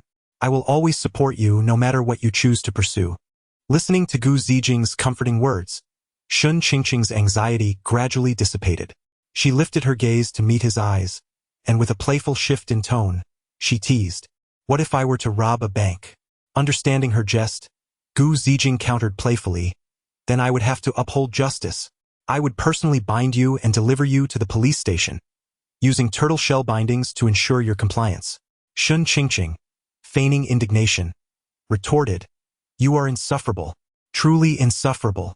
She playfully slapped his shoulder with her small hand, a gesture that inflicted no harm but resembled a charming display of affection. The two engaged in light-hearted banter, and the earlier gloom seemed to dissipate in the midst of their playful antics. Gu Zijing bore her playful retribution with a smile, his heart filled with hope and possibilities for their future. Long ago, he had resolved to stand by Shen Qingqing's side, to support and encourage her, to be the man behind her. In an effort to uplift her spirits further, Gu Zijing suddenly exclaimed, "Hey, by the way, there's a welcome party at school today. Would you be interested in joining me?" His face radiated anticipation, his eyes sparkling with excitement. Shen Qingqing, taken aback, raised an eyebrow and asked, "Oh, what has sparked your sudden interest in the welcome party? I've never seen you so enthusiastic before." However, Gu Zijing offered no elaborate explanation, simply taking her hand and urging, "Oh, don't overthink it. Let's hurry. If we delay, we might not find a seat." With that, he pulled her towards the door without further ado.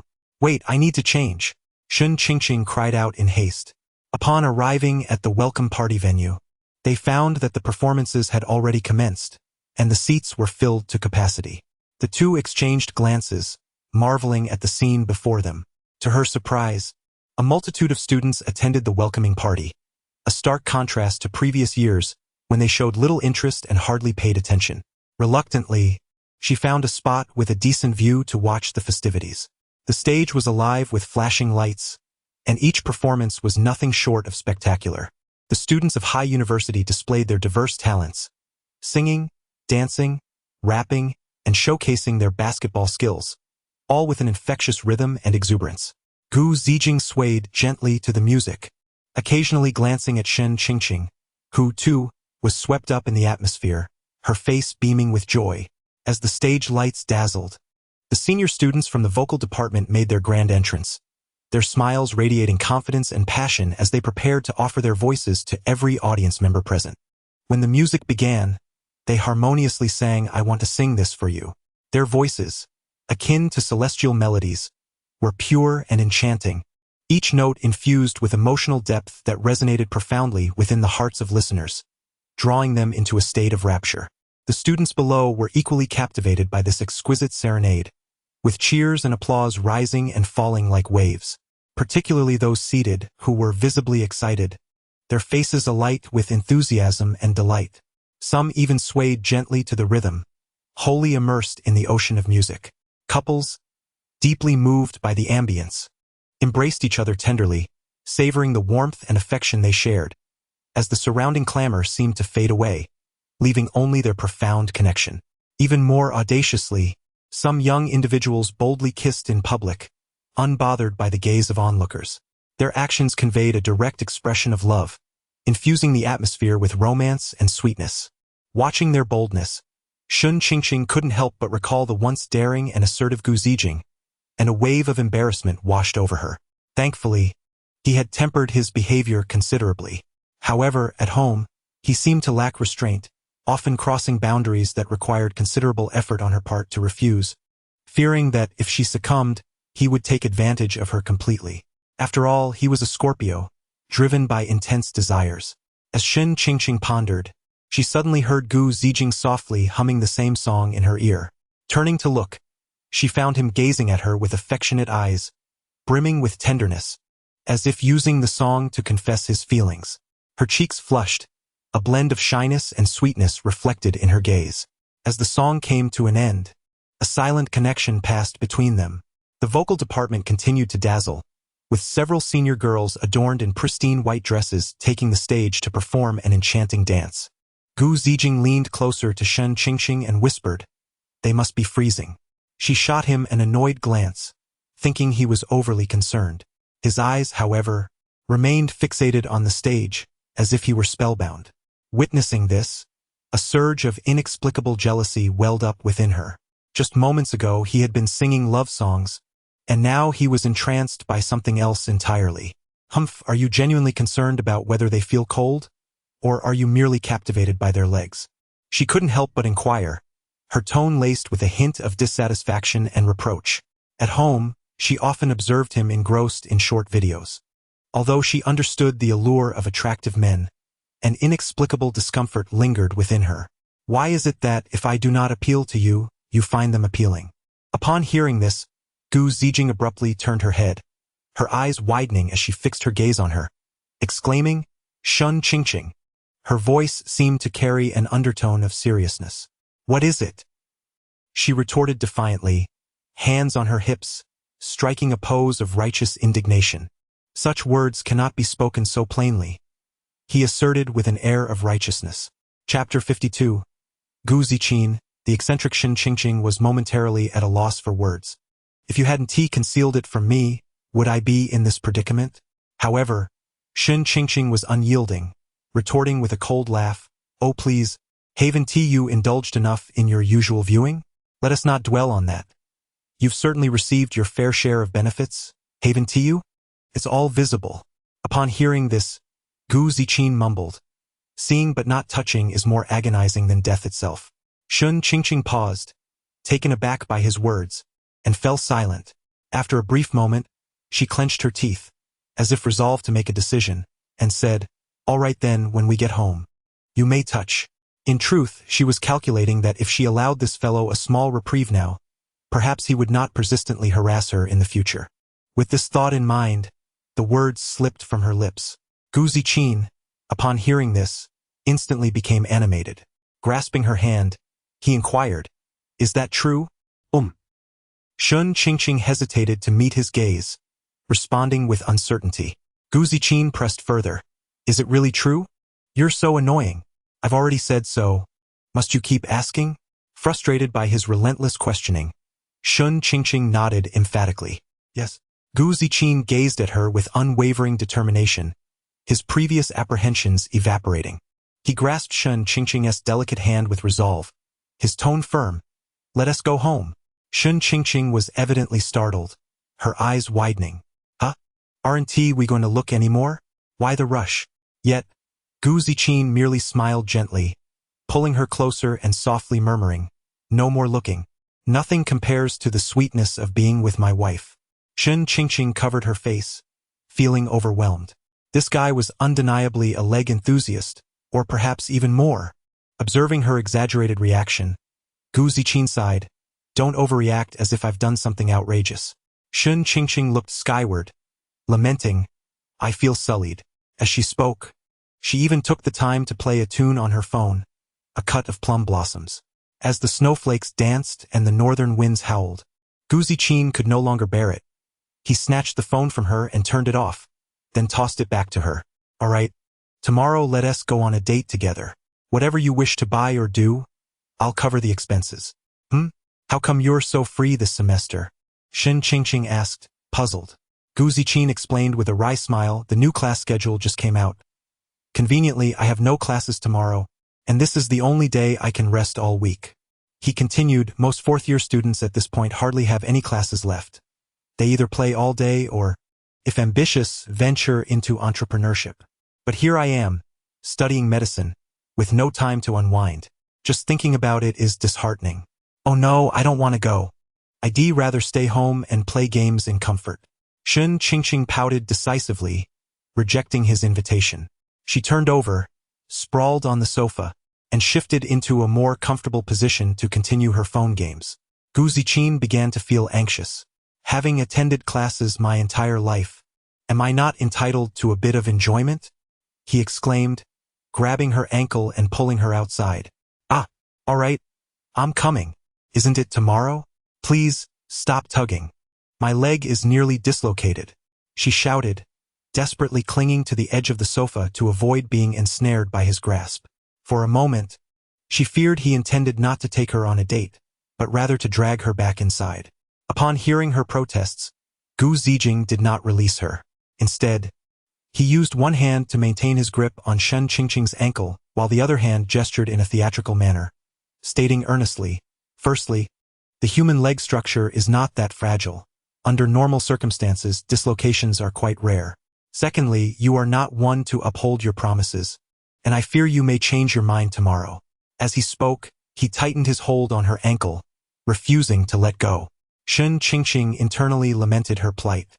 It wasn't he that she was unreliable. Rather, his demands were exceedingly unreasonable. However, it was clear that Gu Zijing had no intention of relenting, prompting her to hastily declare, "I won't go back on my word. I absolutely will not." Hearing this, Gu Zijing finally released her ankle, though he seemed far from satisfied. He then picked up his phone, aiming it at Shen Qingqing, and declared, "I don't believe you. Let us record a video as evidence." His serious yet humorous and slightly absurd demeanor amused her greatly. At that moment, Gu Zijing earnestly posed the question, "Will you go on a date with me tomorrow?"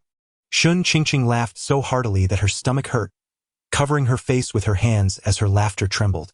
"Can I not back out? Can I not back out? Will you let me dictate the arrangements? And you must also dress beautifully."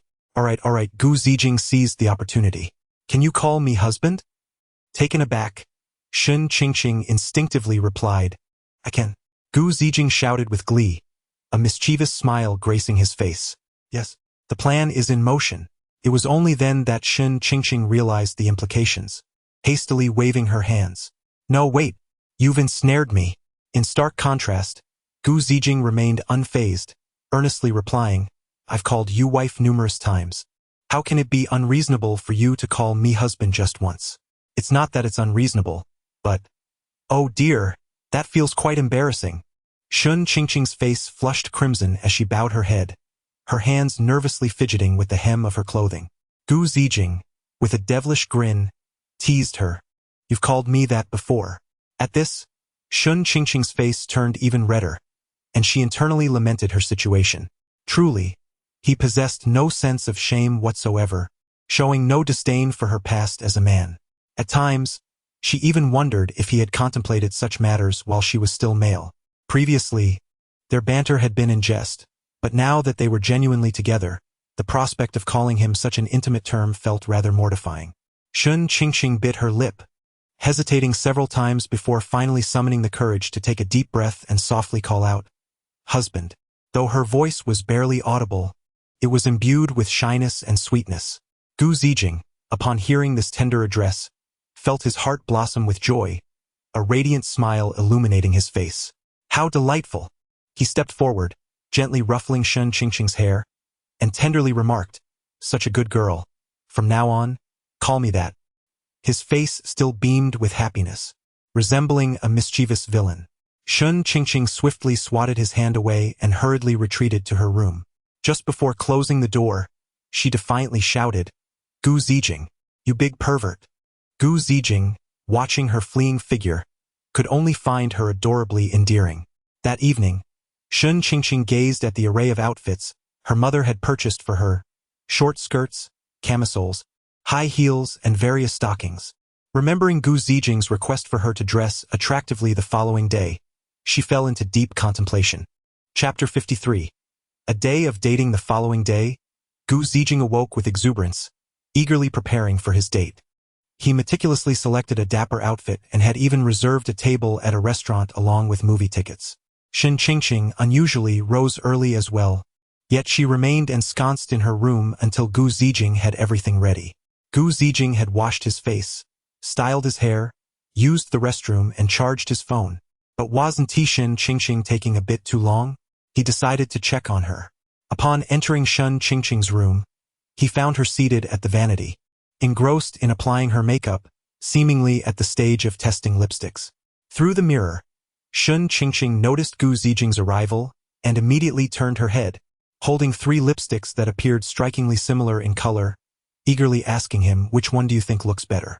Gu Zijing stepped closer, observing intently from every angle. Regrettably, besides the differing packaging, he could not discern any distinction. "Aren't they all the same?" "Not at all. Look closely. This one is just a tad lighter, and that one is slightly darker," Shun Qingqing replied, pointing out the different shades. Gu Zijing examined them again, yet the disparity eluded him, leaving him somewhat perplexed. Stop. If you can see the difference, I certainly cannot." Upon hearing this, Shun Qingqing pouted. In her eyes, the lipsticks were vastly different. "They are clearly not the same." Gu Zijing could offer a logical explanation. Women possess a more acute visual perception than men, enabling them to discern subtler variations in color. However, he refrained from delving into that at the moment, instead saying, "I won't disturb you any longer. Take your time, but do keep an eye on the clock so you don't miss the movie." "I'm almost done," she replied, hastily selecting a lipstick and applying it. Satisfied with her reflection in the mirror, Shun Qingqing felt a surge of joy. The makeup was exquisitely done. It would be a shame not to go out after waking up early to prepare. Even if Gu Zijing were to change his mind about going out, she would drag him along. In her moment of delight, Gu Zijing embraced her from behind, nuzzling his head against her neck like a playful puppy, murmuring, "It smells delightful. Is that all? Not beautiful? Both fragrant and lovely." Pleased by the compliment, Shun Qingqing was ready to change her clothes and head out. "All right, you can step outside. I need to change." Gu Zijing said nothing but released her. However, when Shun Qingqing stood up, she noticed that Gu Zijing remained in place, seemingly intent on observing her closely. "Go outside," she frowned, waving her hand impatiently. Gu Zijing, still standing still, curiously retorted, "We've been together so long. Can't I take a look?" In response, Shun Qingqing playfully chided, "You great oaf. Hurry up and step outside." As she spoke, she tried to push him away, but her petite frame was no match for the towering Gu Zijing. However, Gu Zijing indulged her, muttering, I'm leaving, don't push." As he spoke, he slowly moved towards the door. The moment he stepped outside, Shun Qingqing swiftly closed the door behind him. Gu Zijing sighed helplessly outside the door, pondering when they could truly be honest with one another. Unbeknownst to him, Shun Qingqing, who was changing her clothes, was equally conflicted. Standing before the mirror, she tightly grasped a pair of stockings she had bought long ago and had yet to open, her heart inexplicably racing. Gazing at the delicate and mysterious item within its packaging, her fingers trembled slightly. Forget it. With a determined glare and a firm resolve, She donned the stockings. Finally slipping them on, the exquisite sensation against her legs made her feel uneasy yet infused with a hint of secret excitement. This was her first decision to wear something that entirely embodied femininity. Her previous attire had leaned towards a more androgynous style. A mix of anticipation and nervousness spread within her. As she unwrapped the dress and slowly slipped it on, she felt a chill envelop her, leaving her with a sense of vulnerability, her cheeks flushing slightly. When she stepped out of her room, Gu Zijing's eyes widened in astonishment. His gaze traveled from top to bottom, taking in the V-neck fitted top that accentuated her alluring figure and the black pleated skirt below. Between the skirt and the top, a hint of skin peeked through, revealing her abdomen, yet the hem of the top tantalizingly concealed and revealed, enhancing its allure. Further down, the long-awaited black stockings made their grand entrance. Not too dark, yet they revealed a hint of skin, enveloping her thighs in a mysterious embrace. Wait, were there patterns on the stockings? To his surprise, they were indeed suspender stockings, partially hidden by the skirt, yet giving away a hint of their presence, reminiscent of a pipa half concealed. The sight struck a chord deep within Gu Zijing's heart. On her feet, she wore knee-high black boots that accentuated her slender calves, harmonizing the overall appearance and adding the perfect finishing touch. As the saying goes, her graceful form resembles the elegance of orchids. Her gentle smile exudes effortless charm. Her flowing black hair adds to her allure, while her ruby lips express softness. Her eyes, brimming with clever charm, convey an air of dignified grace. Time enhances her elegance, making her beauty surpass that of floral fairies. It was Shun Qingqing's first time wearing a skirt and suspender stockings. While she could accept the top, these two items were indeed a bit challenging to adapt to. Under Gu Zijing's gaze, her cheeks flushed instantly, causing her to lower her head unconsciously, her hands tightly clutching the hem of her skirt as if seeking solace in it. Her heart raced like a small rabbit, thumping vigorously. The blush on her cheeks and her fidgeting movements betrayed her inner shyness and anxiety. Do I look good? Gu Zijing nodded repeatedly, extending both hands to give her a thumbs up, his gaze fervent. She looked beautiful, exceptionally beautiful. Hearing his words, Shun Qingqing felt a slight relief. She had feared that this first attempt at such attire would appear quite odd. Then, Gu Zijing shifted the conversation. However, he began, removing his coat, and continued, "Such a beautiful you can only be seen by me alone." As she wrapped Shun Qingqing snugly, the oversized garment even concealed her calves. Gu Ziqing earnestly advised, "You must refrain from wearing something so appealing next time you go out." Shun Qingqing, momentarily taken aback, nodded in agreement, realizing that her carefully curated outfit had been entirely overshadowed by a single coat. However, it was warm and provided a sense of comfort. Gu Ziqing returned to her room, donning another jacket before they intertwined their hands and stepped outside. Upon arriving at the cinema, they were fortunate. The film was about to commence, and they did not have to wait long to enter. The movie was a romantic comedy. Perhaps due to it being a weekday, the audience was sparse. Yet a few couples were present, tactfully seating themselves at a distance to create an intimate space for themselves and their partners. Shun Qingqing and Gu Ziqing followed suit. At the amusing moments, Shun Qingqing erupted into laughter, leaning against Gu Ziqing's shoulder. Gu Ziqing instinctively wrapped her arm around her, filled with sweetness. Shun Qingqing did not resist but rather embraced the closeness, finding it quite reassuring. Chapter 54. Why reward him after a film? It was time for dinner. The two ventured into a hot pot restaurant. During the meal, Gu Zijing occasionally stole glances at Shun Qingqing, finding her particularly enchanting that day. His eyes admired her while his hands were not idle, deftly picking up vegetables and peeling shrimp, ensuring nothing was overlooked, which made her feel cherished. After their meal, they strolled along the street, their bodies drawing closer together. Gu Zijing placed an arm around Shun Qingqing's shoulders, pulling her into an embrace, though his hand was not entirely gentlemanly. However, he did not overstep, and Shun Qingqing did not mind. A stall selling cotton candy caught Shun Qingqing's eye, and with a sparkle of excitement, she broke free from his embrace and dashed over to purchase some. Gu Zijing smiled indulgently, watching as she joyfully savored the cotton candy, her cheeks puffed up like a little hamster. As they continued their walk, they unexpectedly stumbled upon an escape room and, driven by whimsy, decided to partake in the adventure. After selecting a theme, surrendering their phones, and donning blindfolds under the guidance of the staff, they entered the escape room. Upon removing their blindfolds, they were met with an impenetrable darkness, devoid of any light, as the thick blackness enveloped them like a tangible entity. The theme was mildly terrifying, and they were uncertain if any NPCs would emerge to frighten them. The fear of the unknown intensified the eeriness of the unfathomable darkness. Zijing. Shun Qingqing's voice trembled as she instinctively leaned closer to him, her hand grasping his in a flurry of anxiety. Gu Zijing firmly clasped her hand, softly reassuring her. Do not be afraid. I am here. Cautiously, they navigated forward, each step resonating with their pounding hearts. Suddenly, a sinister laugh echoed throughout the room, causing Shun Qingqing to flinch. Gu Zijing tightened his grip on her hand, imparting strength. It's all right. There's no one here. His voice was resolute, instilling courage in Shun Qingqing. With a sliver of faint light, they diligently sought clues. After wandering in the darkness for over 2 hours, experiencing 3 scares from NPCs and countless startling mechanisms, they successfully deciphered the mysteries and completed the challenge. At the staff's suggestion, they revisited the escape room, and under the illumination of lights, they discovered that the places they had previously explored were not as terrifying as they had seemed. After their adventure, with plenty of time remaining in the day, they decided to explore the mall.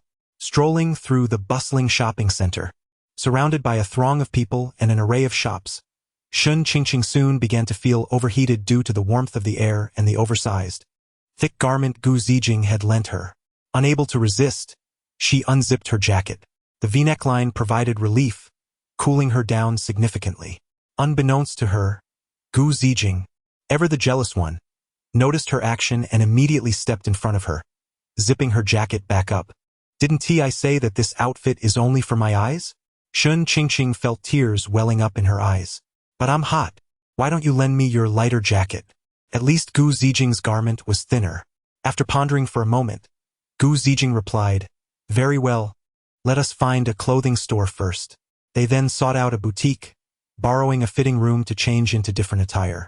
Suddenly, Gu Zijing's gaze was captivated by a pair of exquisite women's high heels. The shoes were crafted from delicate black satin, adorned with a dazzling rhinestone that refracted enchanting light under the illumination. They were from the prestigious brand Valentino. Remembering that Shun Qingqing was wearing black stockings today, she realized it would be a perfect match. Gu Zijing's eyes sparkled with excitement as she eagerly pulled Shun Qingqing towards the shoe rack, picking up the alluring heels and exclaiming, Look, I believe these would suit you splendidly. At that moment, a sales associate approached them, ready to assist. Upon Gu Zijing's request, she fetched a pair in Shun Qingqing's size. Shun Qingqing hesitated for a moment, gazing at the beautiful shoes, but upon seeing Gu Zijing's eager expression, she thought, why not? After all, they were just shoes. Nodding in agreement, Gu Zijing quickly took the shoes and led Shun Qingqing to a nearby sofa, gracefully kneeling before her. With gentle hands, she removed Shun Qingqing's boots, revealing her dainty feet encased in stockings. Though there was a hint of an odor, it only added to the thrill of the moment. Perhaps to mask her excitement, Gu Zijing playfully fanned her nose and remarked, Quite the smell. Shun Qingqing, feeling a surge of irritation at his mockery, thought to herself, How dare you drag me here only to complain about my feet? With that, she playfully kicked him on the forehead, exclaiming, Are you looking for trouble? Gu Zijing, not daring to provoke her further, immediately apologized, My mistake. He then dutifully assisted Shun Qingqing in trying on the shoes. The nearby sales associate watched their interaction with intrigue, questioning whether they were acquainted through conventional means.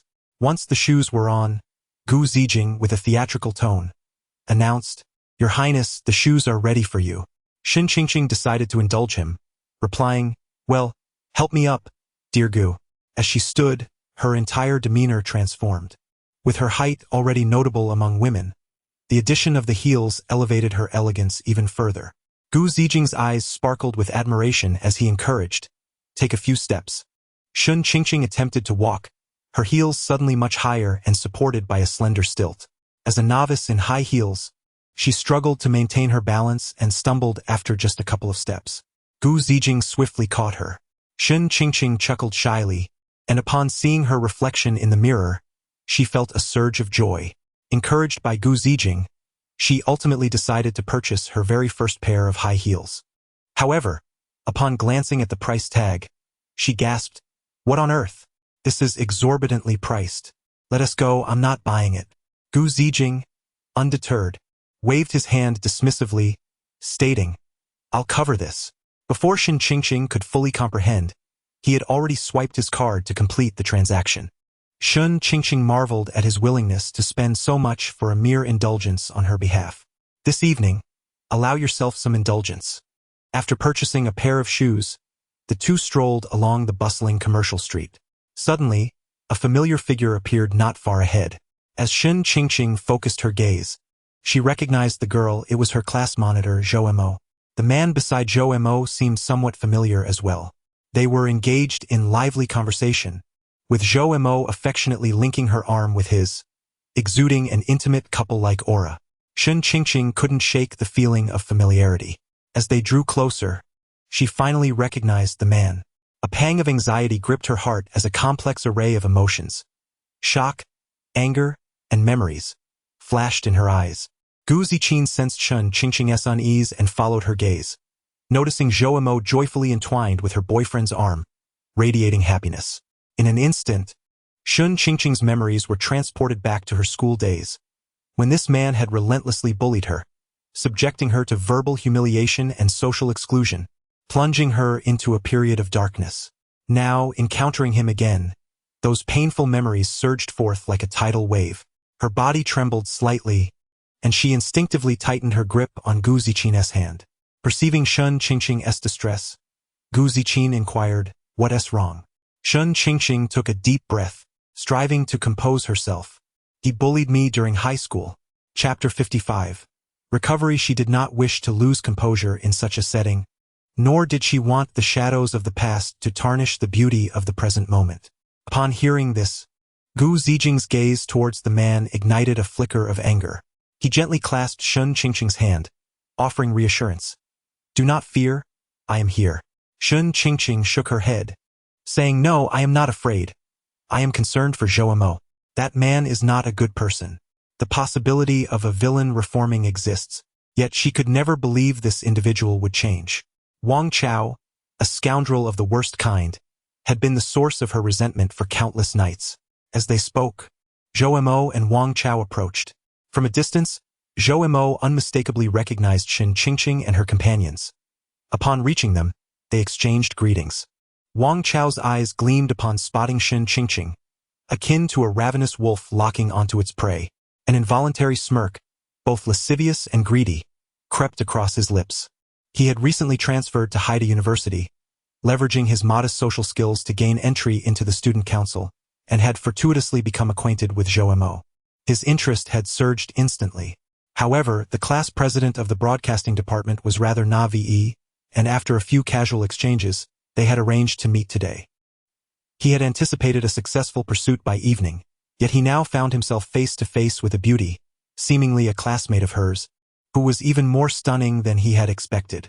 Yet, the moment he beheld Gu Zijing beside Shen Qingqing, his imposing, muscular stature caused him to falter. As dinner time approached, the sun's dying rays cast a golden veil over the earth. Shen Qingqing and Zhou Mo conspired to dine together. While Shen Qingqing wished to avoid the loathsome Wang Chao, she could not bear to watch her friend fall into his clutches. She had observed clearly that Wang Chao's gaze upon her was unsettling. Indeed, a dog cannot change its nature. The four of them found a restaurant, seated around a table, and after ordering their dishes, they engaged in casual conversation while awaiting their meal. The two girls seemed to share a pleasant rapport, yet the atmosphere felt somewhat peculiar. Shen Qingqing sought an opportunity to caution Zhou Mo but found none. Before long, the food arrived, and they began to eat. After a few rounds of drinks, Shen Qingqing, troubled by her thoughts, resolved to find a moment to speak with Zhou Mo alone. Thus, she gently tapped Gu Zijing's thigh, signaling him to devise a plan. Gu Zijing, understanding her intent, excused himself to fetch more drinks, inviting Wang Chao along. With the unwelcome presence departed, Shen Qingxing seized the opportunity. At this moment, her cheeks were flushed from the alcohol, and her gaze slightly unfocused. Yet, she could not reveal her true identity as Shen Qing. Taking a deep breath, bolstered by the effects of the drink, she began slowly, "Zhou Mo, there is something I must tell you." Noticing her serious demeanor, Zhou Mo momentarily hesitated, a hint of curiosity stirring within her. Shen Qingxing paused, then continued, "That Wang Chao is not a good person. Do not trust him." Upon hearing this, Zhou Mo did not express anger. Rather, she harbored her own doubts. Though she yearned for a sweet romance, she was no fool. Wang Chao's excessive attentiveness was indeed rather conspicuous, and he possessed a remarkable talent for charming young women. Yet, she felt compelled to withhold immediate judgment.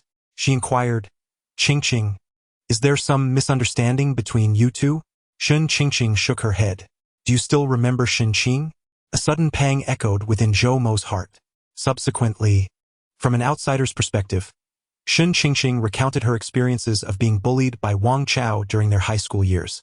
Those fragments of the past surged forth like a deluge, overwhelming and unrestrained.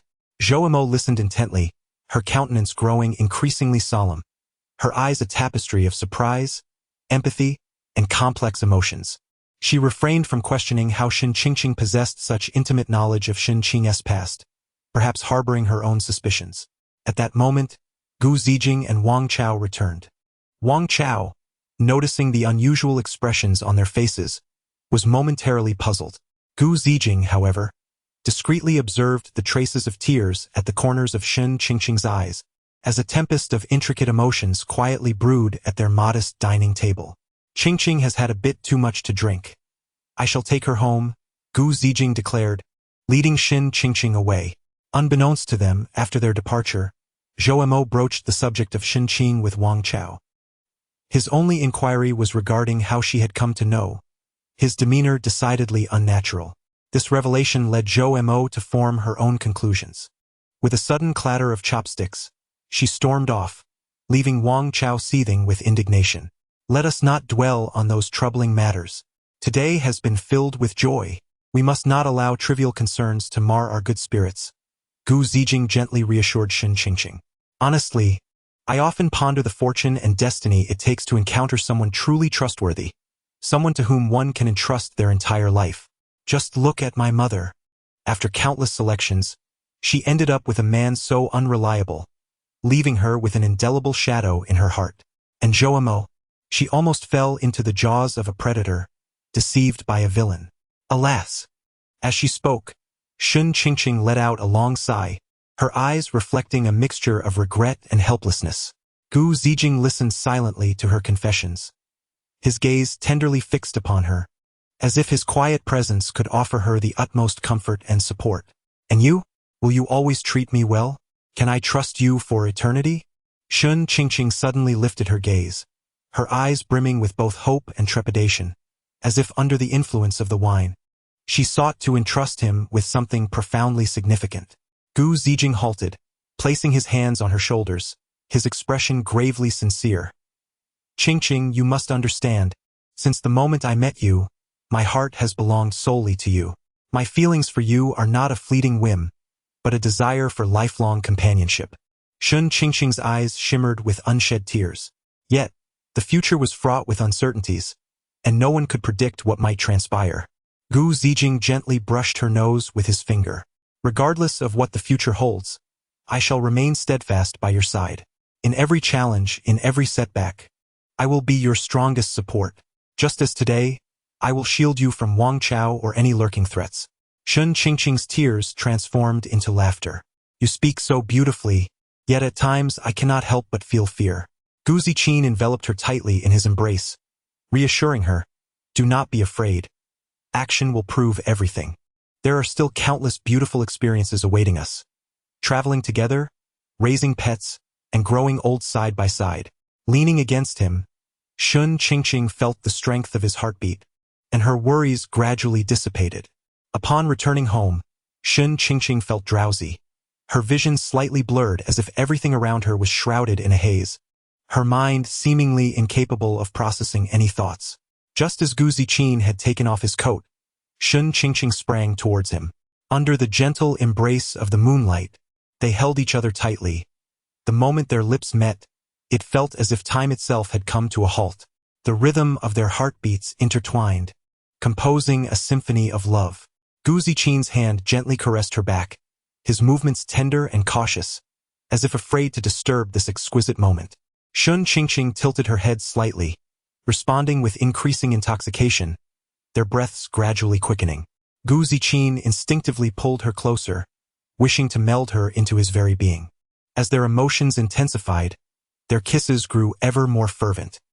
His lips slowly traversed from her mouth to her cheek and then to her earlobe, eliciting a soft shiver from her. Shun Qingqing's hands instinctively clutched the fabric of his shirt, her body growing slightly weak. In that instant, everything around them faded into insignificance. It felt as if the entire world consisted solely of the two of them. With a hint of lingering affection, Gu Ziqin released her lips, gazing at her with deep emotion, his eyes brimming with love and tenderness. He remarked, "This time, it was you who took the initiative." Shun Qingqing's cheeks flushed a deep crimson, as enchanting as a blooming rose. She lowered her head slightly, unable to meet the intensity of his gaze. Chapter 56. A transition. Shun Qingqing gazed at the man beside her, deeply asleep, and the scattering of plum blossoms on the quilt, lost in contemplation. It was all over now. Reflecting on the events, she realized it was she who took the initiative, which only intensified her embarrassment. What would he think of her? She had never been so forward before. What if he viewed her as a wanton and looked down upon her? What should she do? Perhaps she should flee? Without a moment's hesitation, Shun Qingqing stealthily got out of bed, unaware that the man had already opened his eyes. He observed her as she cautiously changed her clothes, making a considerable effort to tidy herself up before shouldering her backpack. As she exited the room, she moved to open the front door, but just as a crack appeared, a large hand swiftly slammed it shut. Startled, Shun Qingqing turned around, her heart sinking as she recognized who had arrived. Trembling, she faced the man's grave expression. His gaze swept over her from head to toe, sending a shiver through her delicate frame. Having been intoxicated the previous night, she hadn't noticed how imposing he truly was. Now, in the light of day, he was rather intimidating. He ought to be called Gu Zijing, not Xiao Gu Zijing. "Hey, Gu Zijing, let me explain. I'm not." Before she could finish her sentence, her mouth was abruptly silenced. Without allowing her a chance to protest, he swept her into his arms and tossed her onto the sofa, swiftly removing all barriers in their way. "No, listen to me. You can't. That hurts. Be gentle." From the living room to the bedroom, from the bedroom to the bathroom, and back again, it was a continuous 2.5 hours. Gu Zijing still seemed unsated, while Shun Qingqing lay utterly exhausted. With classes to attend, Gu Zijing informed her, "Behave and wait for me at home. I shall bring you a gift tonight." However, Shun Qingqing was in no condition to absorb his words. Gu Zijing, having indulged in cake and drinks, was in high spirits, humming a cheerful tune on his way to school. "I'm going to school. The flowers smile at me. The little birds say good morning. Why are you carrying a bundle of explosives?" Meanwhile, Shun Qingqing had taken a legitimate sick leave. As evening approached, Gu Zijing returned home with a large bouquet of fresh flowers. The joy he had felt when leaving was now replaced by anxiety. Last night they had been somewhat muddled, but this morning he had crossed a line. He spent the entire day fretting over the possibility that Shun Qingqing might have been frightened away by his actions. Cautiously, he pushed open the front door and called out, "Wife," but received no reply. His heart sank. He feared she had truly run away, prompting him to rush into the room. There he found Shun Qingqing huddled in a corner of the bed, wrapped in her blanket like a rice dumpling. Startled by his entrance, her phone slipped from her grasp, and she resembled a frightened little rabbit. 10 tiny toes peeked out from beneath the blanket's edge, curling nervously, which was utterly endearing. Gu Zijing let out a sigh of relief, but this did not mean he could relax. While she hadn't fled, her demeanor was far from normal. He would need to coax her gently. He promptly settled beside the bed and softly coaxed, "Darling, look at what I've brought you." When Shun Qingqing peered out and beheld the enormous bouquet of roses that seemed capable of enveloping her entirely, She turned her head away in a huff. Gu Ziqin chuckled helplessly, placing the flowers aside before climbing onto the bed to embrace her gently, murmuring, "Qingqing, don't be upset." I acted impulsively. With a flushed face, Shun Qingqing muttered, "It hurts," though she secretly found it somewhat pleasurable. However, being pressed down left her with a strong sense of frustration. Noticing her reaction, Gu Ziqin understood. He realized that his actions might have been rather rough and immediately asked, "What would you like? I can buy it for you, or if you have a craving, I can cook or we can order takeout." Seeing her remain silent, Gu Ziqin's expression shifted to one of pitiful longing, reminiscent of a once fierce wolf now transformed into a gentle puppy. He playfully tugged at one of Shun Qingqing's toes, swaying it back and forth as if attempting to soothe her with a gentle handhold.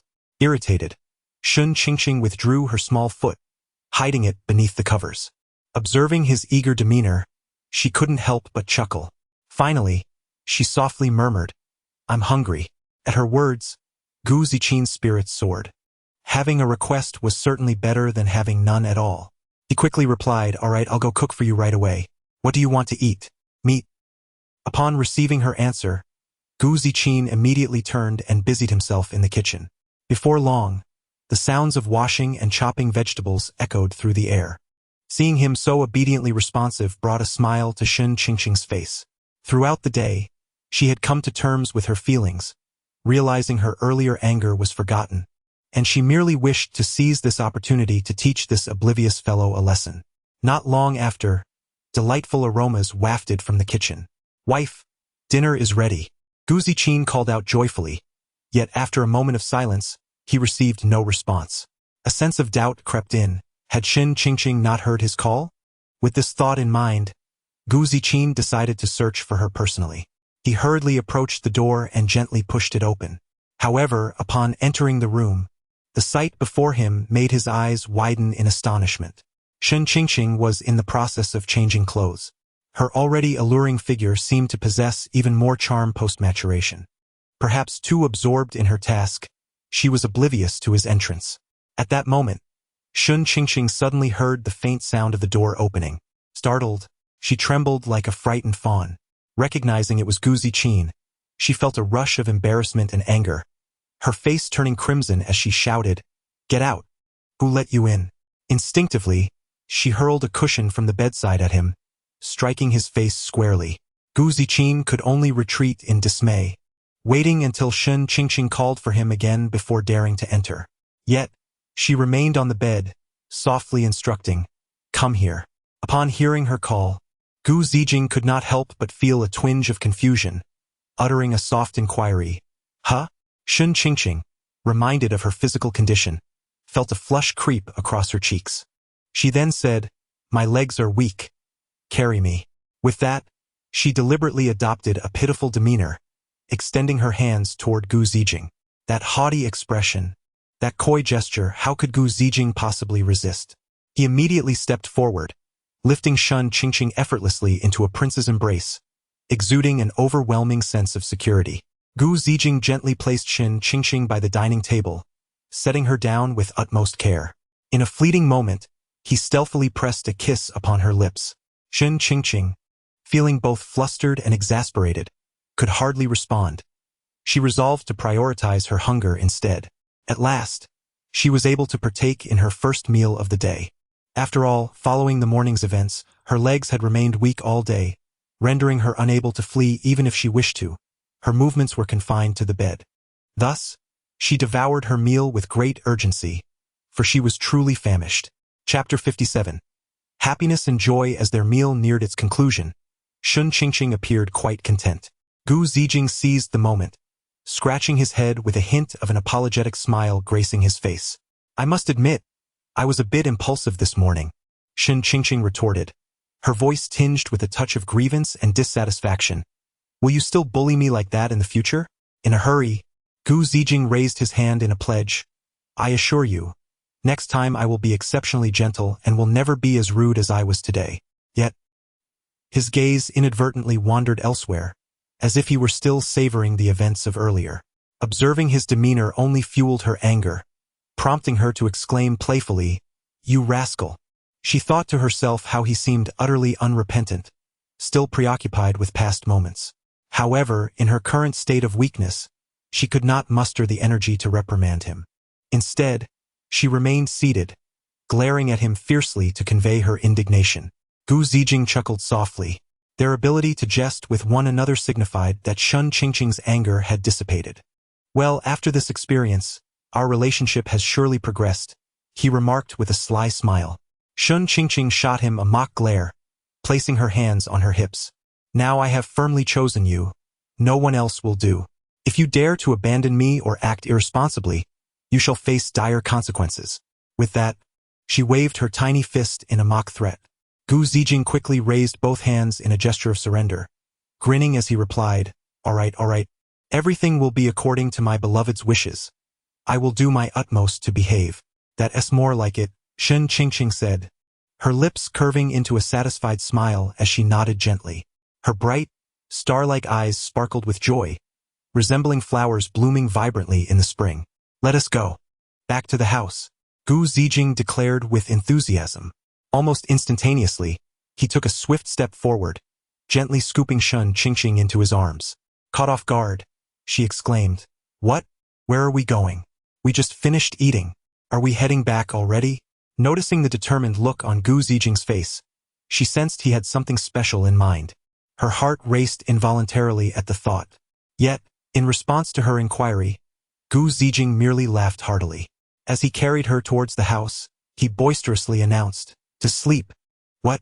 Shun Qingqing's eyes widened in disbelief, her face painted with astonishment.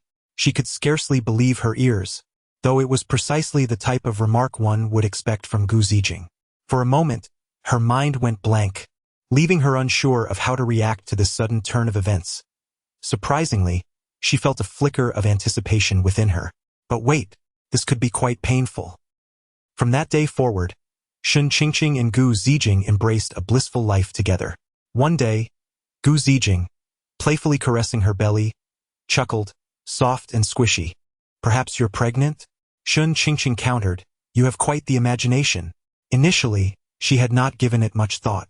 The following day, she stood before the dressing mirror, as she typically did, contemplating her outfit for the day. Since her last experience donning a skirt and stockings, she had grown accustomed to femininity in her attire. Occasionally, when going out on dates with Gu Zijing, she would adorn herself beautifully. Picking up a newly purchased dress, she held it against herself, contemplating trying it on. However, she soon discovered that the garment clung tightly to her frame, the once well-fitted waist now feeling constricted. A slight frown creased her brow as a wave of doubt surged within her, prompting her to try on a pair of jeans instead. Struggling to pull up the zipper, she felt an uncomfortable constriction around her abdomen, and her thighs lacked their usual ease. It dawned on Shun Qingqing that she had indeed gained weight. Lowering her gaze to her slightly protruding abdomen, she gently pinched the soft flesh, a heaviness settling in her heart. Glancing back at her reflection, she noticed her face appeared fuller as well. Reflecting on her recent routine, she realized her activities had diminished, spending more time at home. After completing her work, she often remained indoors, indulging in various snacks while binge-watching series, with little inclination for exercise. Yet something felt amiss. She had been exercising with Gu Zijing daily. Surely those squats counted as exercise? How could she have gained weight despite all that sweating? Unwilling to be defeated, she decided to let the numbers speak for themselves. Standing on the scale, she frowned deeply at the figure displayed. However, her resolve quickly solidified, and she silently vowed that this could not continue. She would take swift action, adopting a reasonable diet and increasing her exercise, determined to shed the excess weight and rediscover her slender, confident self. With newfound determination, she burst into Gu Zijing's room. Though their relationship had evolved, they occasionally still slept in separate rooms. Why? Because they both disliked using contraceptives. Thus, they had to exercise a bit of restraint to delay the arrival of a child. Shun Qingqing flung open the curtains and declared loudly, Zijing, I'm going to lose weight. Bring out your previous fitness plan. Gu Zijing, still deep in slumber, jolted awake, startled by the abrupt light and her exclamation. Rubbing his sleepy eyes as he sat up, he gazed at the energetic Shun Qingqing, realizing she was having yet another whim. Was it because he had remarked about her belly the other day? But that was quite normal, wasn't it? Besides, now that she was a married woman, she possessed a distinct allure. This was not being overweight. It was simply a matter of having charm. Yet, as her husband, he could only indulge her. All right, I'll accompany you, but let me sleep a bit longer first. With that, he lay back down. Shun Qingqing was undeterred, promptly pulling him out of bed. They made their way to the school playground, with Shun Qingqing brimming with enthusiasm, while Gu Zijing sauntered leisurely behind her. Running had always been a straightforward yet effective method for weight loss. However, Shun Qingqing, plagued by laziness, found herself breathless after only a few steps, her legs growing heavy. In contrast, Gu Zijing, accustomed to regular exercise, quickly found his rhythm, brimming with energy. He sprinted alongside Shun Qingqing, offering encouragement with a smile. Keep going. You can do it. Shun Qingqing gritted her teeth, striving to keep pace. After 3 kilometers, she was already drenched in fragrant sweat, while Gu Zijing seemed as if he had merely begun his warm-up. Shun Qingqing's delicate visage was slightly flushed, and fine beads of perspiration slowly emerged from her smooth forehead, cascading down the graceful contours of her cheeks, sparkling in the sunlight like tiny diamonds. A few strands of hair, dampened by sweat, clung to her fair neck, adding an extra touch of allure. Her eyelashes, moistened by perspiration, were distinctly defined. With each blink, they shimmered with a glistening sheen. As her rhythmic breathing caused her full bosom to rise and fall, her clothes clung tightly to her figure, accentuating her enchanting curves. On her back, sweat had already seeped through her clothing, forming a large dark patch, yet this did not diminish her beauty. Rather, it imparted an unusual sensuality. Observing the stark contrast between her state and Gu Zijing's, Shun Qingqing couldn't help but question whether he truly was a medical student, as his stamina seemed extraordinary. This skepticism was not unfounded, as the subtle conversations at night made the disparity particularly evident. Gu Zijing, however, found a certain schadenfreude in her predicament. Yet, when mealtime arrived, his amusement quickly dissipated. Shun Qingqing insisted that he join her in consuming a diet meal, embarking on a weight loss journey together.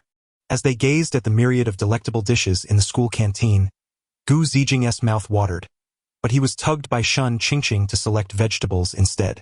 She picked up a piece of greens and lamented, "It's so hard for me to lose weight." Gu Zijing replied with a sigh, "It's equally difficult for me." That evening, Shun Qingqing ultimately succumbed to the temptation of delicious food and ordered takeout. Chapter 58.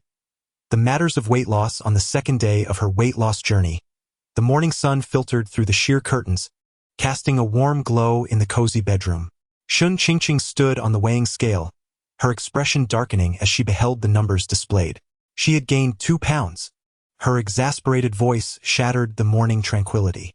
Indeed, is it impossible for one to resist the allure of delectable food and the pull of gravity? Even if she were bestowed with a perfect figure by some mysterious force, it would still be futile. At that moment, Gu Zijing, who was tidying the bed nearby, was startled by her sudden outburst, nearly dropping the pillow he held. He hurried over to Shun Qingqing's side, peering at the scale, and offered words of consolation. "My dear, you are not overweight at all. The scale must be inaccurate." However, Shun Qingqing was not swayed by Gu Zijing's comforting words. She shot him a glare, her voice tinged with frustration. "Don't try to placate me. I must lose weight." Upon hearing this, Gu Zijing's expression revealed a hint of hesitation. "Are you certain? You had a moment of weakness last night." This time, absolutely not. Looking into Shun Qingqing's resolute eyes, he hesitated to further discourage her. Just as he was about to say, "Then take your time," he was met with a threatening glare from her, as if to say, "Dare to refuse my company, and you shall see." Reluctantly, Gu Zijing acquiesced. "All right, such ambition. I shall join you." This was not merely a gesture of support. He had his own ulterior motives. Since Shun Qingqing was determined to lose weight and insisted on having him accompany her, he thought it prudent to devise a strategy that would allow him some comfort. Given the experience of the previous day, he knew there would be moments when Shun Qingqing would struggle to maintain her resolve, inevitably leading her to order a plethora of takeout that she could not consume alone. Ultimately, it would be he who would indulge in the feast, much to his amusement. However, prior to that, he would have to endure some culinary hardship. At breakfast, Shun Qingqing replaced both their meals with boiled eggs and vegetable salad. Gazing at the unappetizing food devoid of any oil, Gu Ziqin's brows furrowed in dismay. He picked up a leaf of lettuce, chewed it, and found it tasteless. "Qingqing, can't we have something else?" he implored, his eyes filled with longing. Unmoved, Shun Qingqing replied sternly, "No, to lose weight, one must have willpower. Moreover, you promised to accompany me. I have not forced you into this." Gu Ziqin sighed in resignation. "Is that really not coercive? If I refuse, I might end up on the sofa tonight." Yet, he had no choice but to continue struggling through the salad. In the morning, Shun Qingqing dragged Gu Ziqin to the supermarket to procure ingredients for their weight loss regimen. Upon entering, Gu Ziqin's gaze was immediately drawn to the snack aisle, where donuts, bubble tea, instant noodles, cola, Sprite, coffee, and tea seemed to beckon him. He instinctively moved to step closer. Shun Qingqing, quick to react, seized his arm and warned, "Gu Ziqin, do not even think about sneaking a bite. We are here to buy healthy ingredients for your weight loss."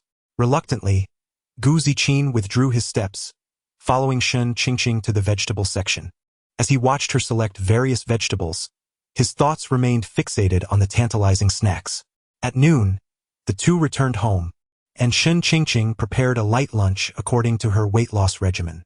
As they sat down to eat, Gu Ziqin gazed at the meal before him, struggling to muster any appetite.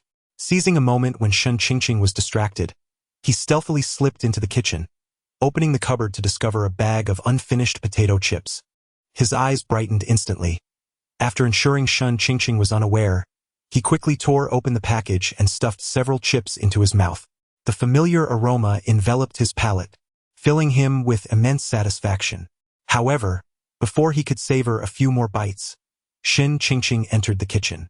Startled, Gu Ziqin's hand trembled, scattering the chips across the floor. He awkwardly smiled at Shun Qingqing, exclaiming, "Hey, Qingqing, how did a bag of chips suddenly appear on the floor?"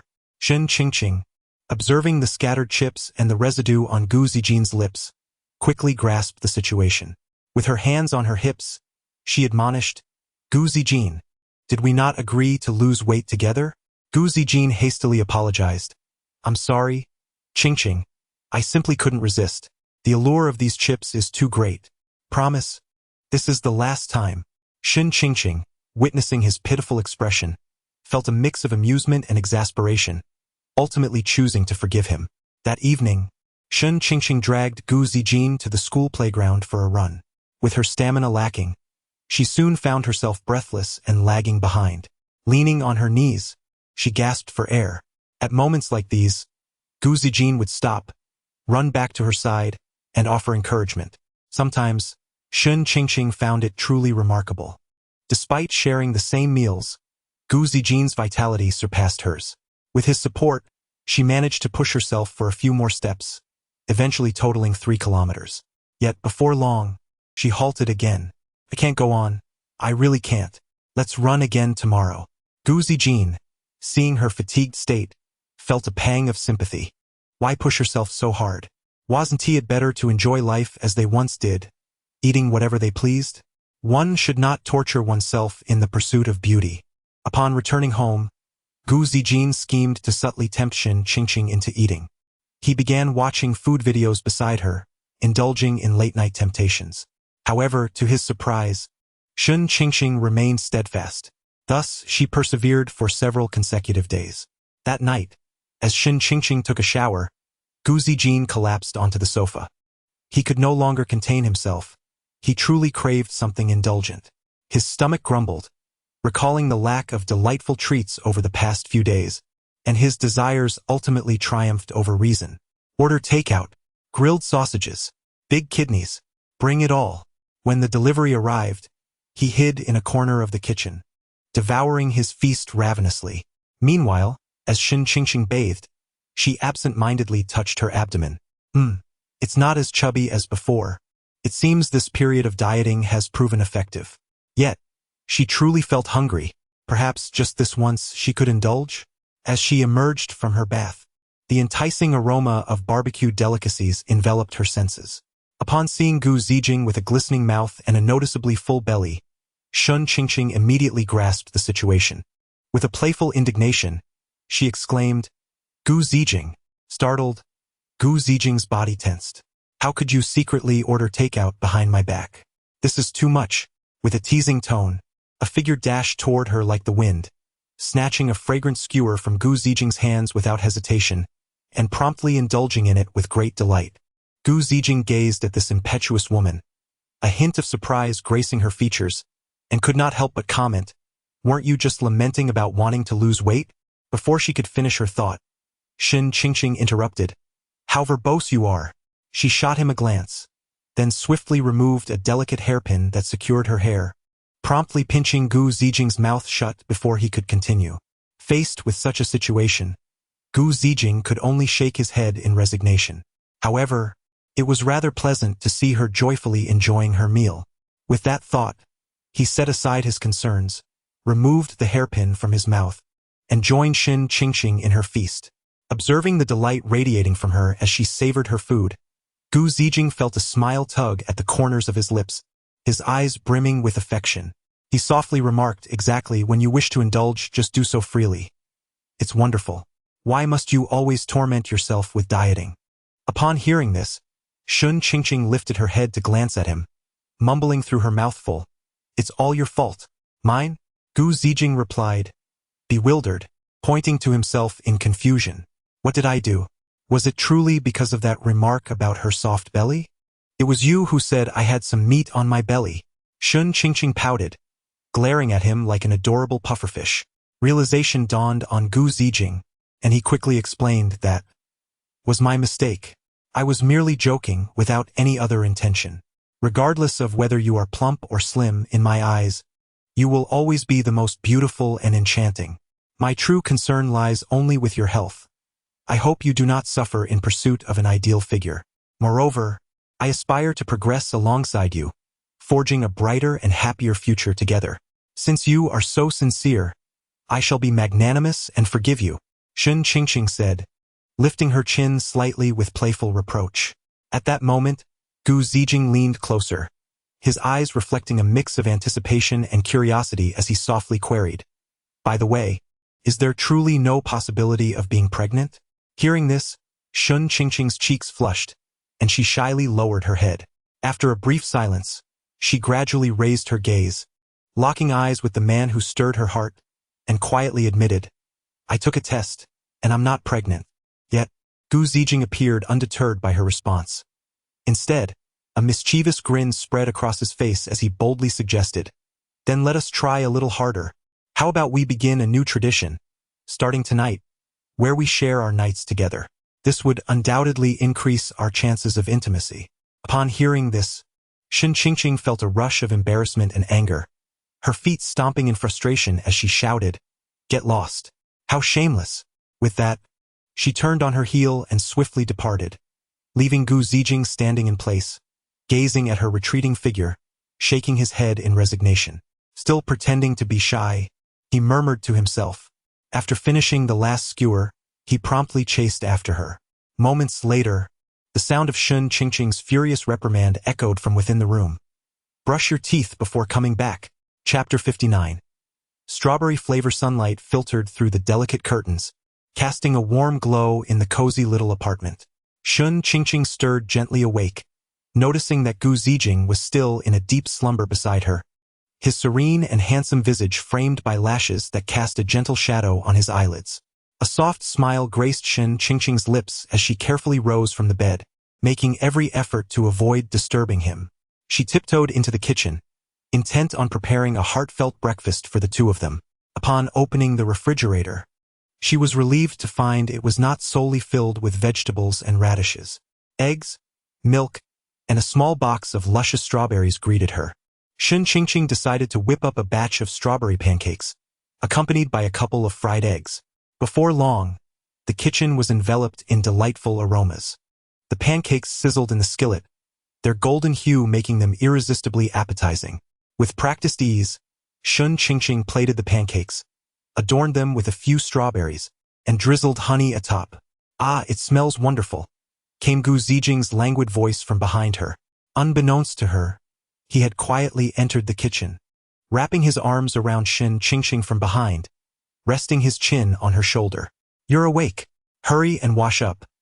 Breakfast will be ready shortly, she replied, her face radiant with happiness. Gu Zijing placed a gentle kiss on her cheek before obediently heading off to freshen up. When he returned to the dining table, they sat across from each other, ready to indulge in this lovingly prepared meal. Qingqing, your pancakes have become increasingly delectable, Gu Zijing complimented between bites. Of course. Just look at the chef, Shen Qingqing teased, winking playfully before picking up a strawberry and offering it to Gu Zijing's lips. Open wide. With a smile, Gu Zijing accepted the strawberry, its sweet and tangy flavor bursting in his mouth, reminiscent of the sweetness of their love in that moment. After finishing breakfast, they nestled together on the sofa, planning to watch a movie. Shen Qingqing leaned into Gu Zijing's embrace, who held her gently, their hands intertwined. The film was a heartwarming romance, and as they watched the affectionate interactions of the lead characters, Shen Qingqing found herself contemplative. Zijing, do you think we will always be this happy? She asked softly. Absolutely. I will always be by your side, ensuring your happiness, Gu Zijing replied with unwavering conviction, lowering his gaze to meet hers, his eyes filled with deep affection. Feeling warmth in her heart, Shen Qingqing leaned in and placed a tender kiss on Gu Zijing's lips. He deepened the kiss, and they lost themselves in the sweetness of the moment, the flickering images of the movie fading into mere background to their love. On a sunny weekend afternoon, the sunlight shone particularly bright. Gu Zijing and Shen Qingqing decided to take a stroll in the park. The park was bustling with life. Children laughed and played on the grass, while elderly folks basked in the sun on benches, creating a scene of serene harmony. Hand in hand, they walked slowly along the lakeside path. The water sparkled under the sun, and a gentle breeze brought a refreshing coolness. Shen Qingqing noticed several blooming peach blossoms by the lake, their soft pink petals swaying gently in the wind, exuding beauty. Zijing, look at those peach blossoms. They are stunning, Shen Qingqing exclaimed excitedly, pointing at the flowers. It is indeed beautiful, but it pales in comparison to your beauty.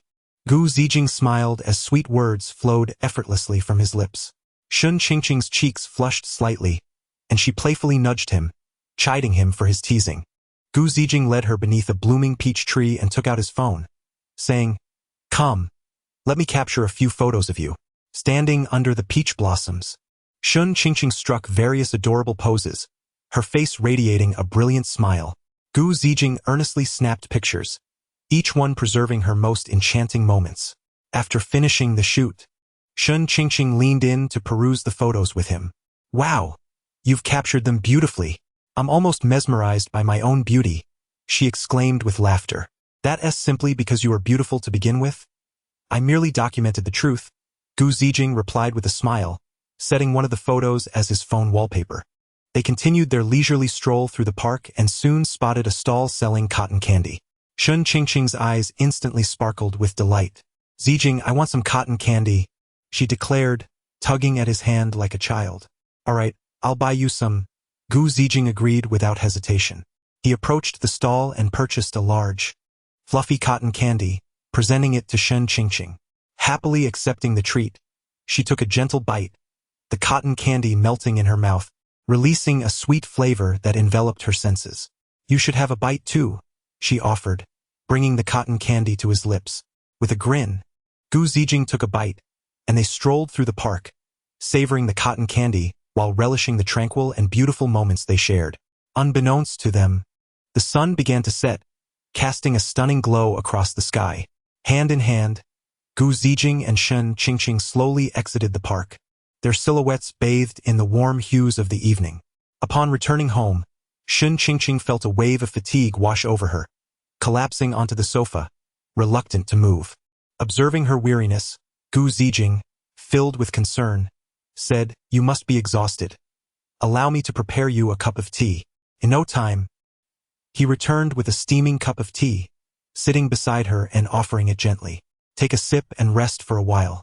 Shen Qingqing accepted the tea, savoring a small sip. The warm liquid flowed down her throat, providing her with a comforting sensation. Zijing, it's wonderful to have you here, she said earnestly, looking into his eyes. You silly, I'm your boyfriend. It's only right for me to care for you, he replied, gently ruffling her hair with a smile. The two sat quietly on the sofa, embracing the moment of tranquility. Shun Qingqing nestled in Gu Zijing's embrace, feeling his warmth and overflowing with happiness. After a while, Gu Zijing suddenly suggested, Qingqing, let us play a game. What game? Shun Qingqing asked with curiosity. Truth or dare, are you brave enough? Gu Zijing raised an eyebrow, gazing at her. What's there to fear? Bring it on, Shun Qingqing replied, invigorated and sitting up straight. Gu Zijing pondered for a moment before asking, I'll start by asking you, what did you feel the first time you met me? Shun Qingqing recalled their first encounter, a blush creeping onto her cheeks. I thought you were incredibly handsome and exuded a captivating charm that instantly drew me in. It turns out you had intentions towards me back then. Gu Zijing teased with a smile. Not at all, I simply thought you were handsome from a male perspective, of course, Shun Qingqing quickly clarified. All right, I believe you. Now it's your turn to ask me, Gu Zijing replied with a grin. Shun Qingqing pondered for a moment and inquired, when did you first develop feelings for me? Gu Zijing gazed at her earnestly and confessed, honestly, I felt an affinity for you the very first time I saw you. As we spent time together, I discovered your kindness, your charm, and even your little temper, and I found myself increasingly drawn to you. Unbeknownst to me, I had fallen deeply in love with you. Shun Qingqing was taken aback. So you were the one with ulterior motives. Yet, her heart swelled with emotion as she stepped forward and enveloped Gu Zijing in a warm embrace. I love you too. Subsequently, they played several rounds of truth or dare, sharing many secrets previously left unspoken, further deepening their bond. Time flew by swiftly, and soon it was Shun Qingqing's birthday. Gu Zijing had begun preparations early, secretly ordering her favorite strawberry cake and thoughtfully selecting a gift. On the day of her birthday, upon returning home from work, Shun Qingqing opened the door to find the room enveloped in darkness.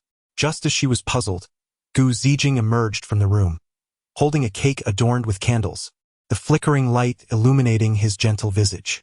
Qingqing, happy birthday, Gu Zijing exclaimed with a smile.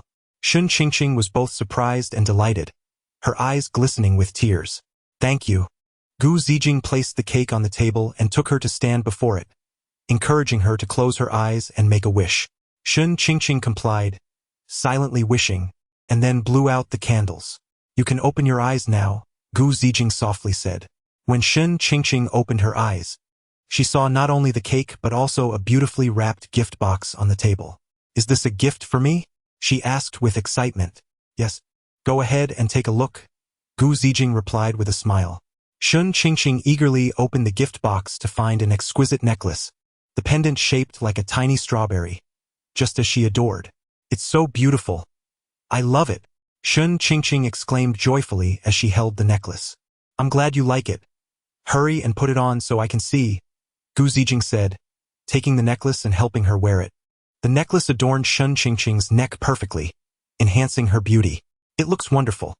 This necklace is as unique as you are, Gu Zijing said, gazing at her with affection. Deeply touched, Shun Qingqing embraced Gu Zijing and gently kissed his lips. Zijing, thank you for preparing all of this. This is the happiest birthday I have ever had.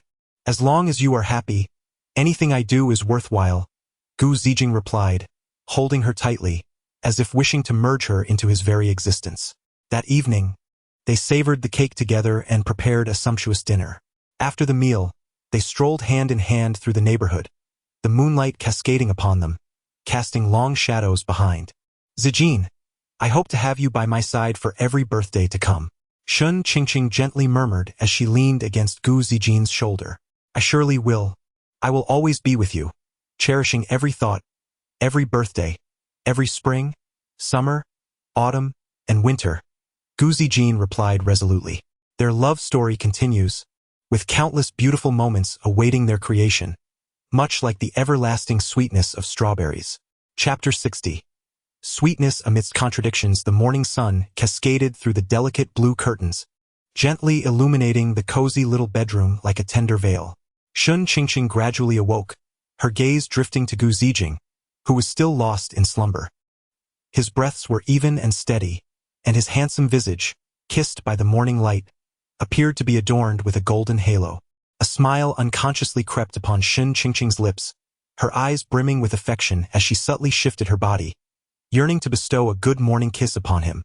Just as her lips were about to touch Gu Zijing's cheek, he seemed to sense her presence, suddenly opening his eyes and pulling her into his embrace. Startled by this unexpected gesture, Shun Qingqing let out a soft gasp, quickly followed by a burst of laughter. You woke up yet still pretended to be asleep. She feigned annoyance, playfully poking his chest with her finger. Gu Zijing chuckled, pulling her closer and placing a kiss on her forehead.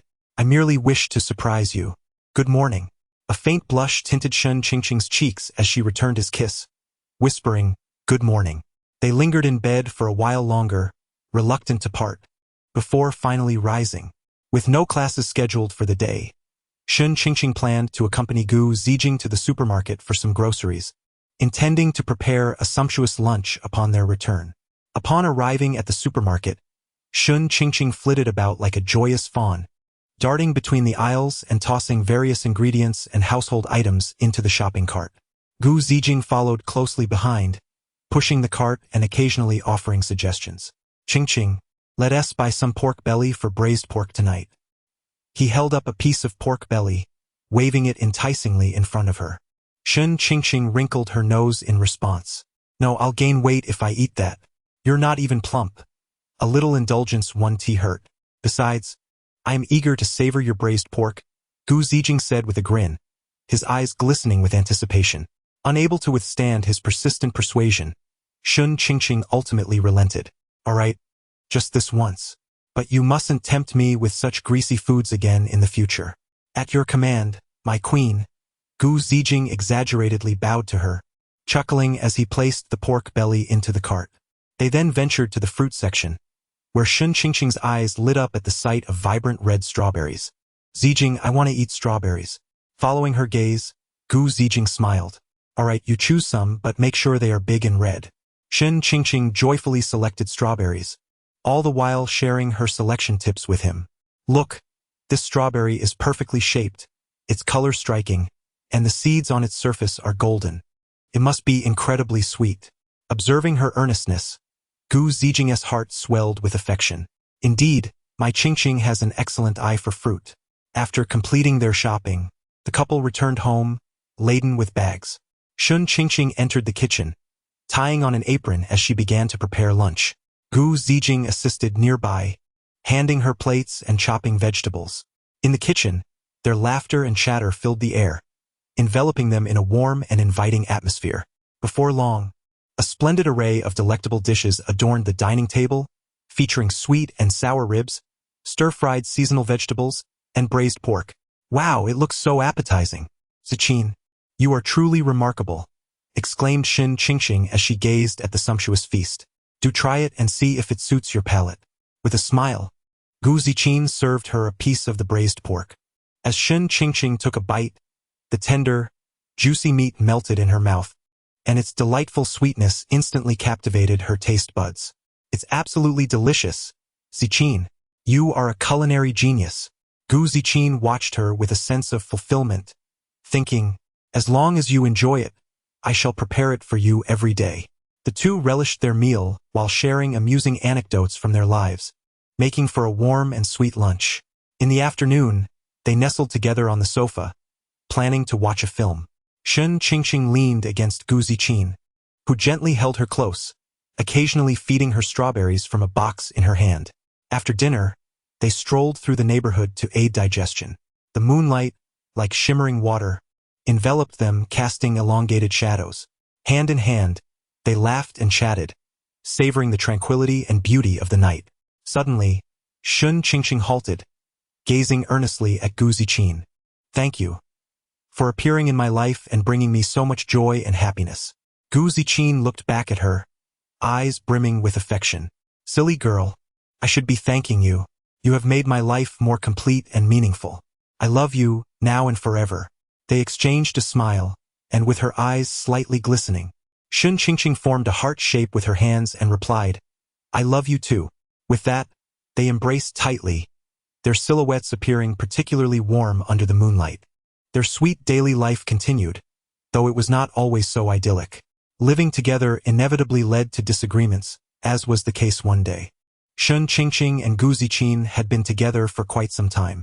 After the initial phase of sticky sweetness, Shun Qingqing found herself troubled by one issue: Gu Ziqin's love for video games. On a sunlit weekend afternoon, beams of sunlight streamed through the window onto the living room sofa. As usual, Gu Ziqin was ensconced in her study, utterly absorbed in the computer screen, fingers flying over the keyboard and mouse, occasionally exclaiming gaming jargon. In the living room, Shun Qingqing, clad in a delicate pink silk nightgown, swayed gently, perfectly showcasing her slender ankles. Her long, lustrous black hair cascaded down her back like a waterfall, with a few playful strands framing her fair cheeks, enhancing the beauty of her features. She occasionally glanced towards the closed door of the study, the rhythmic clatter of the keyboard echoing like a persistent drumbeat, stirring feelings of neglect within her heart. Determined to take action, Shun Qingqing resolved to address the situation. She gently set the magazine aside and stealthily approached Gu Ziqing from behind, suddenly covering his eyes with her hands. "Guess who I am?" She endeavored to infuse her voice with a playful charm. Gu Ziqing was startled by the unexpected gesture, nearly dropping the mouse from his grasp. "Oh dear, Qingqing, please don't play around. I'm in the middle of something crucial," he exclaimed, attempting to pry her hands away. A twinge of disappointment flickered within Shun Qingqing, yet she remained unwilling to relent. "Can't you spare me just a moment? It seems all you do during breaks is indulge in games," she pouted. Gu Ziqing chuckled helplessly, planting a gentle kiss on her cheek, and promised, "Once I finish this round, I will be right with you." With that, he redirected his gaze back to the computer screen.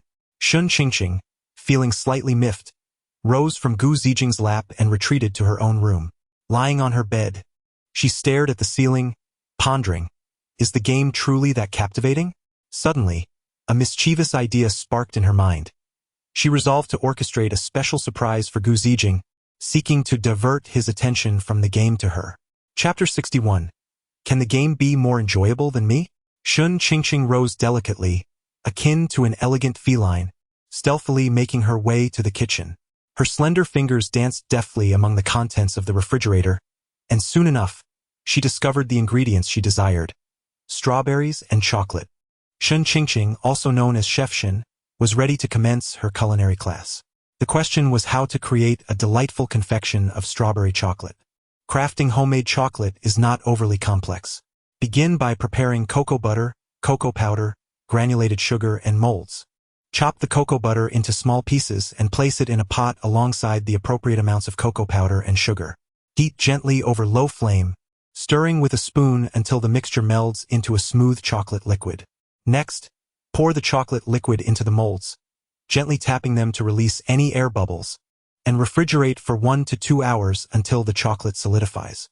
However, at this moment, there was no need for the chocolate to set, so halting at the chocolate liquid stage sufficed. Gently coat each strawberry in the chocolate liquid, sprinkling a few sugar pearls on top, and voila. Shun Qingqing, bearing a beautifully arranged plate, strode lightly towards the study. As she softly opened the door, a blend of computer heat and palpable tension wafted out. Gu Ziqing sat before the computer, leaning forward, his eyes fixated on the screen, fingers dancing swiftly over the keyboard and mouse, occasionally shouting tactical commands from the game, utterly oblivious to Shun Qingqing's presence. Standing at the threshold, Shun Qingqing observed Gu Ziqing for a moment, feeling a mix of amusement and exasperation. Clearing her throat lightly, she raised her voice playfully. "Darling, take a break and have something to eat." Gu Ziqing merely responded with an absent-minded his gaze never leaving the screen, his fingers continuing their frantic dance. A flicker of disappointment crossed Shun Qingqing's face as her emotions surged. It seemed that ordinary tactics would not suffice. Thus, she resolved to deploy a more formidable strategy. Taking a deep breath, she sought to compose herself, and suddenly an audacious idea struck her. Quietly, she approached Gu Ziqing from behind, resting her hands gently on his shoulders and beginning to massage him tenderly. Her fingers glided over his shoulders with just the right pressure, attempting to ease the tension in his muscles from prolonged gaming. Gu Zijing appeared momentarily taken aback by this unexpected display of affection, his body stiffening slightly as his focus began to wane. Upon witnessing the scene, Shun Qingqing felt a surge of satisfaction within her, believing that her scheme was on the brink of success. She intensified her massage, gradually drawing her body closer to Gu Zijing, whispering softly in his ear, "After playing for so long, aren't you tired? How about taking a break and keeping me company?" However, Gu Zijing merely paused briefly, as if weighing the merits of continuing his game against attending to his wife, caught in a moment of indecision. His wife was right there, easily accessible. Yet, each game was unique, and this round was crucial. He swiftly regained his focus, as if enchanted by the game, continuing to operate his controls while reassuring Shun Qingqing, "Just a little longer, this round is truly vital. Once I win, I'll join you." Shun Qingqing, thoroughly incensed, felt her eyes blaze with fury as she silently vowed, "So be it, Gu Zijing. Today you shall abandon this game." She turned and exited the study, making her way to the bathroom. There, she donned an alluringly sexy robe, casually gathering her hair at the back of her head, and applied a light touch of makeup. Once her preparations were complete, she emerged from the bathroom, deliberately passing in front of Gu Zijing, creating some noise in hopes of capturing his attention. Yet, Gu Zijing only cast a fleeting glance her way, remarking, "Why are you bathing in broad daylight?" before immersing himself back into his game. Disappointment washed over Shun Qingqing as she retreated to the bathroom, slamming the door behind her. Inside, as she showered, her frustration simmered. "I refuse to believe that a game can be more entertaining than I am," she muttered under her breath, her delicate features etched with discontent. Standing before the floor-length mirror in her bedroom, she meticulously selected a black lace camisole dress, its hem falling perfectly at mid-thigh, revealing her fair and slender legs. Complementing her look with lace stockings, she thought, "I will not be bested." The neckline of the dress dipped slightly, accentuating her alluring curves. She raised her arm to adjust the straps, her silky hair cascading like a waterfall over her bare shoulders.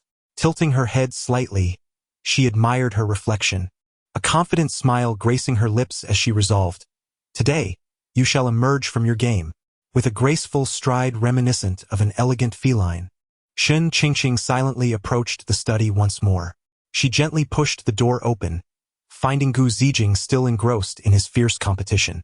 Instead of speaking immediately, she stood quietly, observing his focused silhouette. "Darling," she finally called out, her voice soft and laced with a hint of playfulness.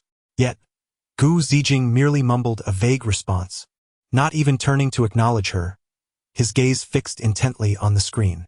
Undeterred, Shun Qingqing tiptoed behind him, her hands softly resting on his shoulders, fingers gently kneading his muscles. Leaning in slightly, she pressed her body against his back, her hair inadvertently brushing against his cheek, imparting a teasing tickle. With a gentle breath against his ear, she murmured, "After such an extended session, aren't you tired?" Gu Zijing's body stiffened slightly, and the mouse in her hand paused momentarily. Noticing the effect of her actions, Shun Qingqing resolved to employ her trump card. She circled around to Gu Zijing's side, gradually crouching down until her face fell perfectly within his line of sight. Her petite hands gently rested on his forearm. She tilted her head slightly, her large, glistening eyes gazing up at him, her lips parting just enough to speak. "You haven't truly looked at me in quite some time." At that moment, Gu Zijing could no longer disregard her presence. His gaze shifted from the screen to Shun Qingqing. In an instant, a flicker of astonishment crossed his eyes, and he unconsciously loosened his grip on the mouse. "You!" Gu Zijing began to utter, but just then, the computer emitted a timely sound of victory. It seemed his teammates were indeed dependable. This time, his attention was entirely captivated by Shun Qingqing. Sensing that he was finally aware of her, Shun Qingqing felt a surge of pride, her lips curving into a victorious smile. She rose to her feet and spun around in front of Gu Zijing, showcasing her dress.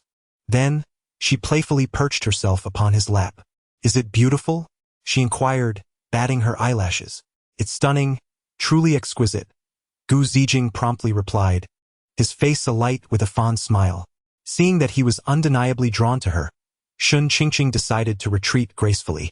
One must maintain a balance to ensure sustainable growth. If you continue with such indifference, it might be better to ignore me entirely, lest I appear unreasonable. With that, she quoted a line from Lin Daiyu, then sprang up, playfully lifting Gu Zijing's chin with her finger. This action struck a chord in Gu Zijing's heart. With the game won, what would follow next? Chapter 62.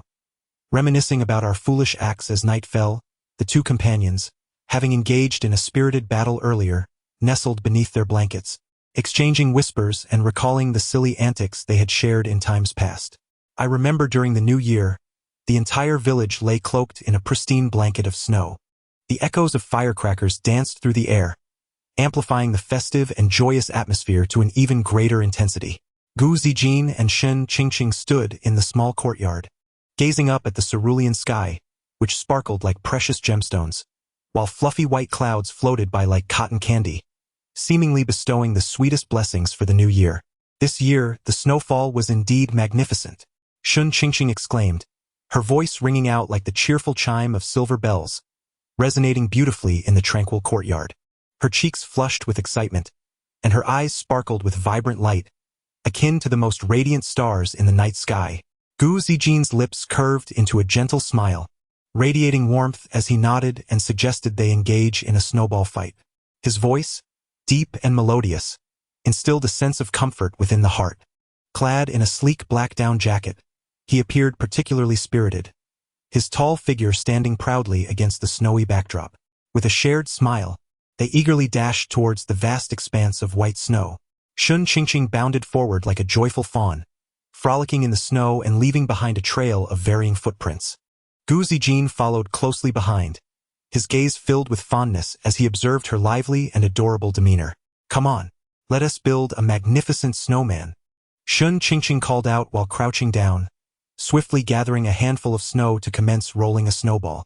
Her movements were deft and rapid, and before long, a perfectly round snowball materialized in her hands. Gu Zijin hurried over, crouching beside her to join in the endeavor. Their hands busied themselves in the snow, occasionally brushing against one another, each touch igniting a warm sensation in their hearts.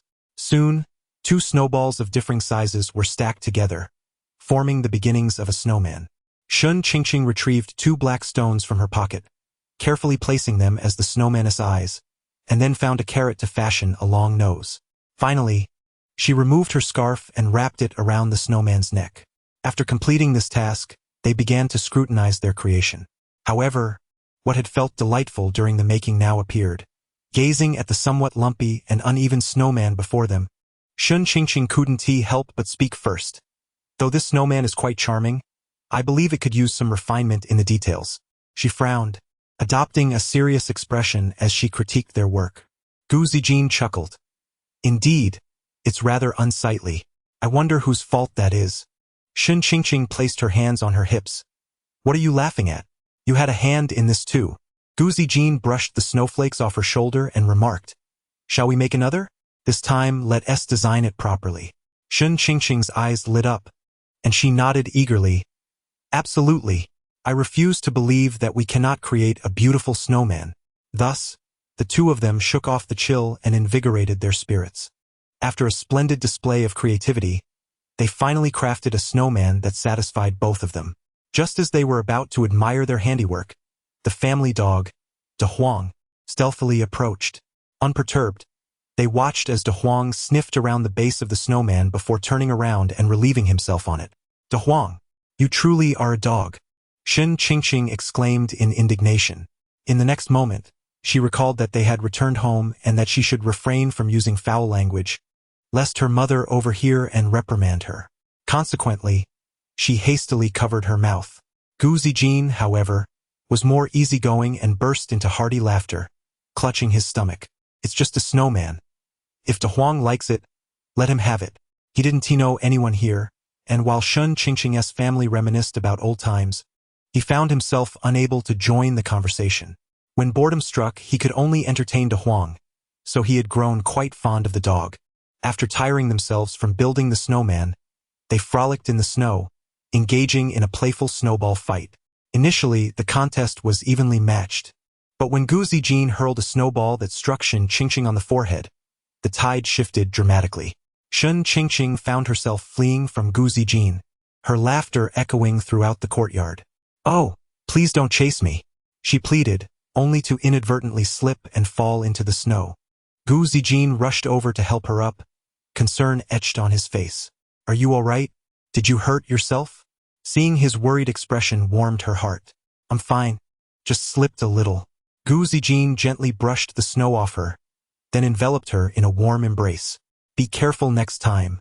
On such a cold day, what would happen if you hurt yourself?" A glint of mischief sparkled in Shen Qingqing's eyes. Seizing the moment while he was unprepared, she scooped up a handful of snow and stuffed it down the back of his neck, causing him to shiver uncontrollably. "Oh, so you're exploiting my sympathy? Just wait until I get you back," he exclaimed. No, please don't." Shen Qingqing quickly darted away. After a delightful bout of play, they collapsed onto the snow, panting yet still wearing satisfied smiles. At that moment, Shen Qingqing conceived a new idea. Her eyes sparkled with excitement as she dashed indoors and returned with a box of firecrackers. "Let us set off some firecrackers. What's a New Year celebration without them?" Her voice brimmed with anticipation. Gu Zijin gazed at the box of firecrackers, his eyes gleaming with enthusiasm, and nodded eagerly. "Sure. It's been ages since I last set off any." He picked up a firecracker, placed it on the ground, and ignited the fuse with a lighter before pulling Shen Qingqing away as they ran. With a resounding bang, the firecracker exploded in a flurry of snowflakes, resembling a blossoming white firework. One after another, they set off firecrackers, the snow-covered ground resounding with pops and their joyous laughter. Their laughter echoed in the snowy expanse, as if it could dispel the chill of winter itself. Inside the house, their grandparents and Xinjiani, witnessing their unrestrained joy, couldn't help but smile. Just as they were reveling in their merriment, a sudden chorus of barking interrupted them. They turned to see De Huang bounding towards them, his food bowl clamped in his mouth. It trotted before them, wagging its tail and intermittently emitting soft whimpers, seemingly beseeching for food, perhaps due to hunger. Upon witnessing this, Shen Qingqing immediately knelt down and gently patted its head, asking, "De Huang, are you hungry?" Her voice was incredibly tender, akin to speaking with an intimate companion. Gu Zijing also crouched down, retrieving some snacks from her pocket and placing them in front of De Huang.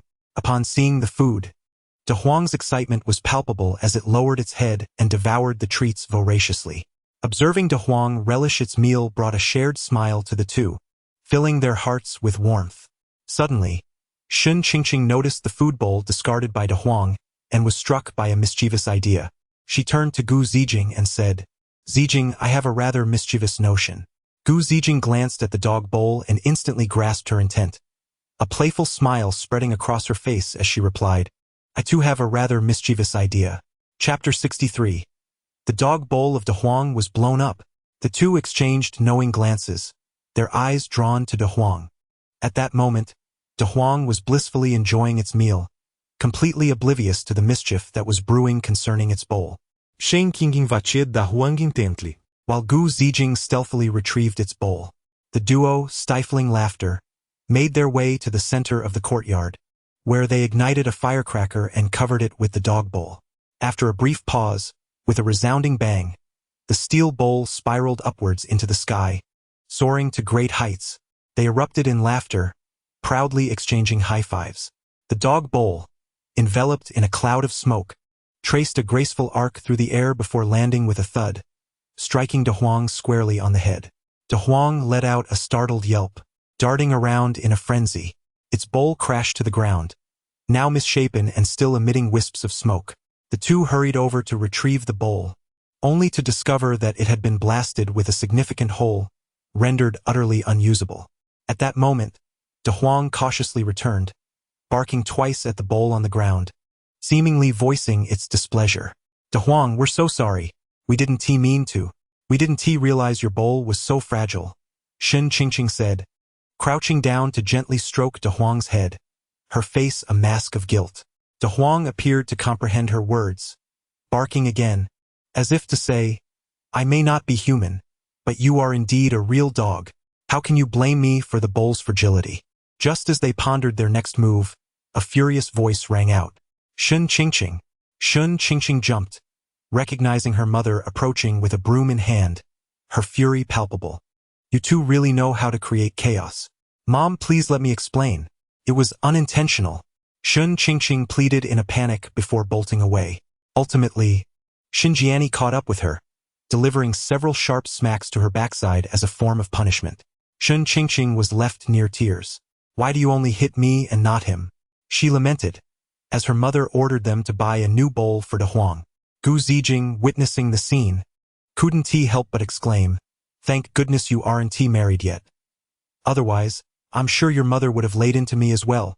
Thus, the two, accompanied by De Huang, made their way to the village's small shop. As long as they didn't appear alongside the Shen family, the villagers would merely perceive them as young visitors returning home. This tactic had been successfully employed by Shun Qingqing on her last visit. All the while, as if sensing a new bowl awaited, De Huang joyfully trotted ahead, frequently glancing back at them, urging Shun Qingqing and Gu Zijing to hasten their pace. Upon reaching the shop, Gu Zijing and Shun Qingqing chose a beautiful stainless steel bowl. After settling the payment, they returned to the courtyard with the bowl and De Huang. Shun Qingqing placed the new bowl on the ground and filled it with food. Upon seeing the fresh bowl brimming with food, De Huang rushed over, happily devouring its meal. Observing its contented demeanor, both Shun Qingqing and Gu Zijing wore smiles of satisfaction. Although the explosion of the big yellow dog's food bowl was unfortunate, I still find today to be quite meaningful, don't you think? Shun Qingqing turned her head to look at Gu Zijing and spoke earnestly. Gu Zijing smiled at her and nodded. As long as I am with you, everything becomes significant. You have changed. Your sweet words flow so effortlessly now. I didn't have the chance before, but I must make up for it now. His gaze was filled with deep affection, as if the entire world consisted solely of the two of them and the dog, who was busily munching away. At that moment, the golden rays of the setting sun spilled across the snowy ground, casting a warm glow. The entire courtyard was enveloped in this comforting light, creating a particularly cozy atmosphere. Shun Qingqing and Gu Zijing squatted in the snow, quietly watching the big yellow dog eat, savoring the beautiful moments of this new year. They understood that this snow-laden day, filled with laughter and surprises, would become a cherished memory, forever etched in their hearts. On this special new year, a snowfall, a box of firecrackers, a little dog, and each other's company formed the most delightful tableau. Their story continued to unfold on this snowy day, weaving together their youth and warmth, making this new year even more unforgettable. The big yellow dog became the witness of this beautiful time, sharing a unique new year with them. As the reminiscence came to an end, Shun Qingqing suddenly said, "What do you think about us getting a dog?" Hearing this, Gu Zijing was somewhat taken aback. He gazed tenderly at Shun Qingqing, who was curled up in his arms like a little kitten, and gently inquired, "What made you think of getting a dog all of a sudden?" Shun Qingqing blinked her big, star-like eyes and playfully retorted, "Look at how bouncy and adorable the big yellow dog is. How could anyone resist? Besides, don't you often play with it too?" As she spoke, her rosy cheeks appeared even more charming. Gu Zijing smiled faintly, tenderly stroking Shun Qingqing's silky hair, his lips curving into a fond smile. However, when he spoke, his tone bore a hint of hesitation and concern. Caring for a dog is no trivial matter. It requires considerable time and effort to attend to their needs, training, and education, among other responsibilities. He paused before continuing, "Especially for me, as I am already quite busy with classes and will soon have to intern at the hospital. I fear I won't have much time to help care for a dog. If it all falls on you, I worry it might be too taxing." Upon hearing this, Shun Qingqing sat up straight like a startled little rabbit, her small hands clutching Gu Zijing's strong arm tightly, as she began to plead sweetly, "Oh, please, just trust me this once. I promise I will take great care of the little dog, and you will have no worries at all. Besides, raising a pet together would mean having another close family member, wouldn't it? Imagine the warmth and happiness of returning home each day to see that little creature wagging its tail in joyful greeting." At this thought, her large, glistening eyes brimmed with boundless anticipation and longing, as if the mere nod of Gu Zijing would illuminate the world in a more splendid and radiant light. Observing her pitiful yet yearning expression, Gu Zijing's heart softened, and with a resigned sigh, she acquiesced. All right, I can hardly resist you. However, she firmly stated that once the decision to raise a pet was made, there could be no turning back. Hooray! You're the best! Shen Qingqing exclaimed joyfully, planting a hearty kiss on Gu Zijing's cheek. Eagerly, she seized her phone and began searching for nearby pet stores. Watching her exuberant delight, Gu Zijing's eyes sparkled with affection. Yet, deep down, her yearning for a child remained ever more profound than her desire for a pet. Chapter 64.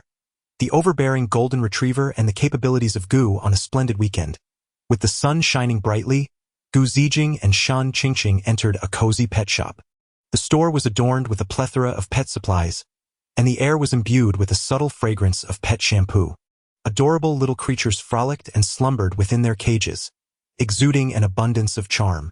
Shen Qingqing's eyes sparkled with delight as she meandered among the enclosures, playfully engaging with a kitten here and petting a bunny there, eventually halting before a cage housing a small golden retriever. Look how adorable it is, Shen Qingqing exclaimed, pointing at a light yellow puppy, her face radiating affection. As if sensing its newfound admirers, the little golden retriever excitedly stood, leaning against the cage, wagging its tail fervently, and occasionally emitting soft barks, as if to say, "Choose me, choose me." Gu Zijing approached, gazing at the puppy, which looked back with wide, curious eyes, occasionally extending its tiny tongue to lick the bars of its cage. When Gu Zijing reached out, the puppy, as if enticed by a delectable aroma, eagerly chased after her hand, only to tumble over in a playful mishap. Indeed, it is quite adorable. Shall we take it home? Gu Zijing inquired. Shen Qingqing nodded vigorously, her face alight with joy. Yes, I've decided. I love it. Thus, they brought the charming little golden retriever home. Throughout the journey, Shen Qingqing cradled the puppy with utmost care, repeatedly murmuring, "This will be your home from now on. I will love you dearly." Observing her elation, Gu Zijing could not help but smile, feeling an increasing sense of anticipation for the arrival of their new companion. Upon arriving home, they set about preparing a cozy nook for the golden retriever. Gu Zijing diligently assembled the dog bed according to the instructions, while Shen Qingqing assisted by handing her tools and occasionally playful with the puppy. The little golden retriever curiously watched their efforts, occasionally emitting soft whines, as if cheering them on. Once everything was in place, the puppy joyfully discovered its warm new bed and began to run in circles with glee. Shen Qingqing then provided it with ample food and water, and it eagerly rushed over, devouring its meal with enthusiasm. The two of them squatted nearby, sharing smiles as they watched it eat with such delight. Do you think it will remain this adorable as it grows, or will it turn into one of those cunning old dogs? Shen Qingqing pondered. Perhaps. It seems to have a clever glint in its eye even now, Gu Zijing replied. Upon hearing this, the golden retriever seemed to protest, barking twice in apparent discontent. Shall we give it a name? Shen Qingqing suggested. Sure. Let me think. Gu Zijing agreed, pondering thoughtfully for a suitable name. Suddenly, inspiration struck him. How about overbearing golden retriever? What a splendid idea! Shen Qingqing exclaimed, clapping her hands in approval. Wong Wong. The overbearing golden retriever abruptly ceased its barking, only to resume again, clearly displeased with its name. It seems it dislikes that name. How about we name it Gu Zijing instead? Shen Qingqing chuckled at her own suggestion. Where would the true Gu Zijing find delight? Exclaiming, "Hey, are you mocking me?" She lifted her leg and playfully kicked Shen Qingqing in the rear. Ha ha ha. Ouch. Ha ha ha ha ha. As she was crouching, Shen Qingqing lost her balance and fell onto her backside, yet she remained cheerful. Ultimately, they suggested several names for the domineering giant, allowing it to choose, but regrettably, the giant was discerning and found none to its liking.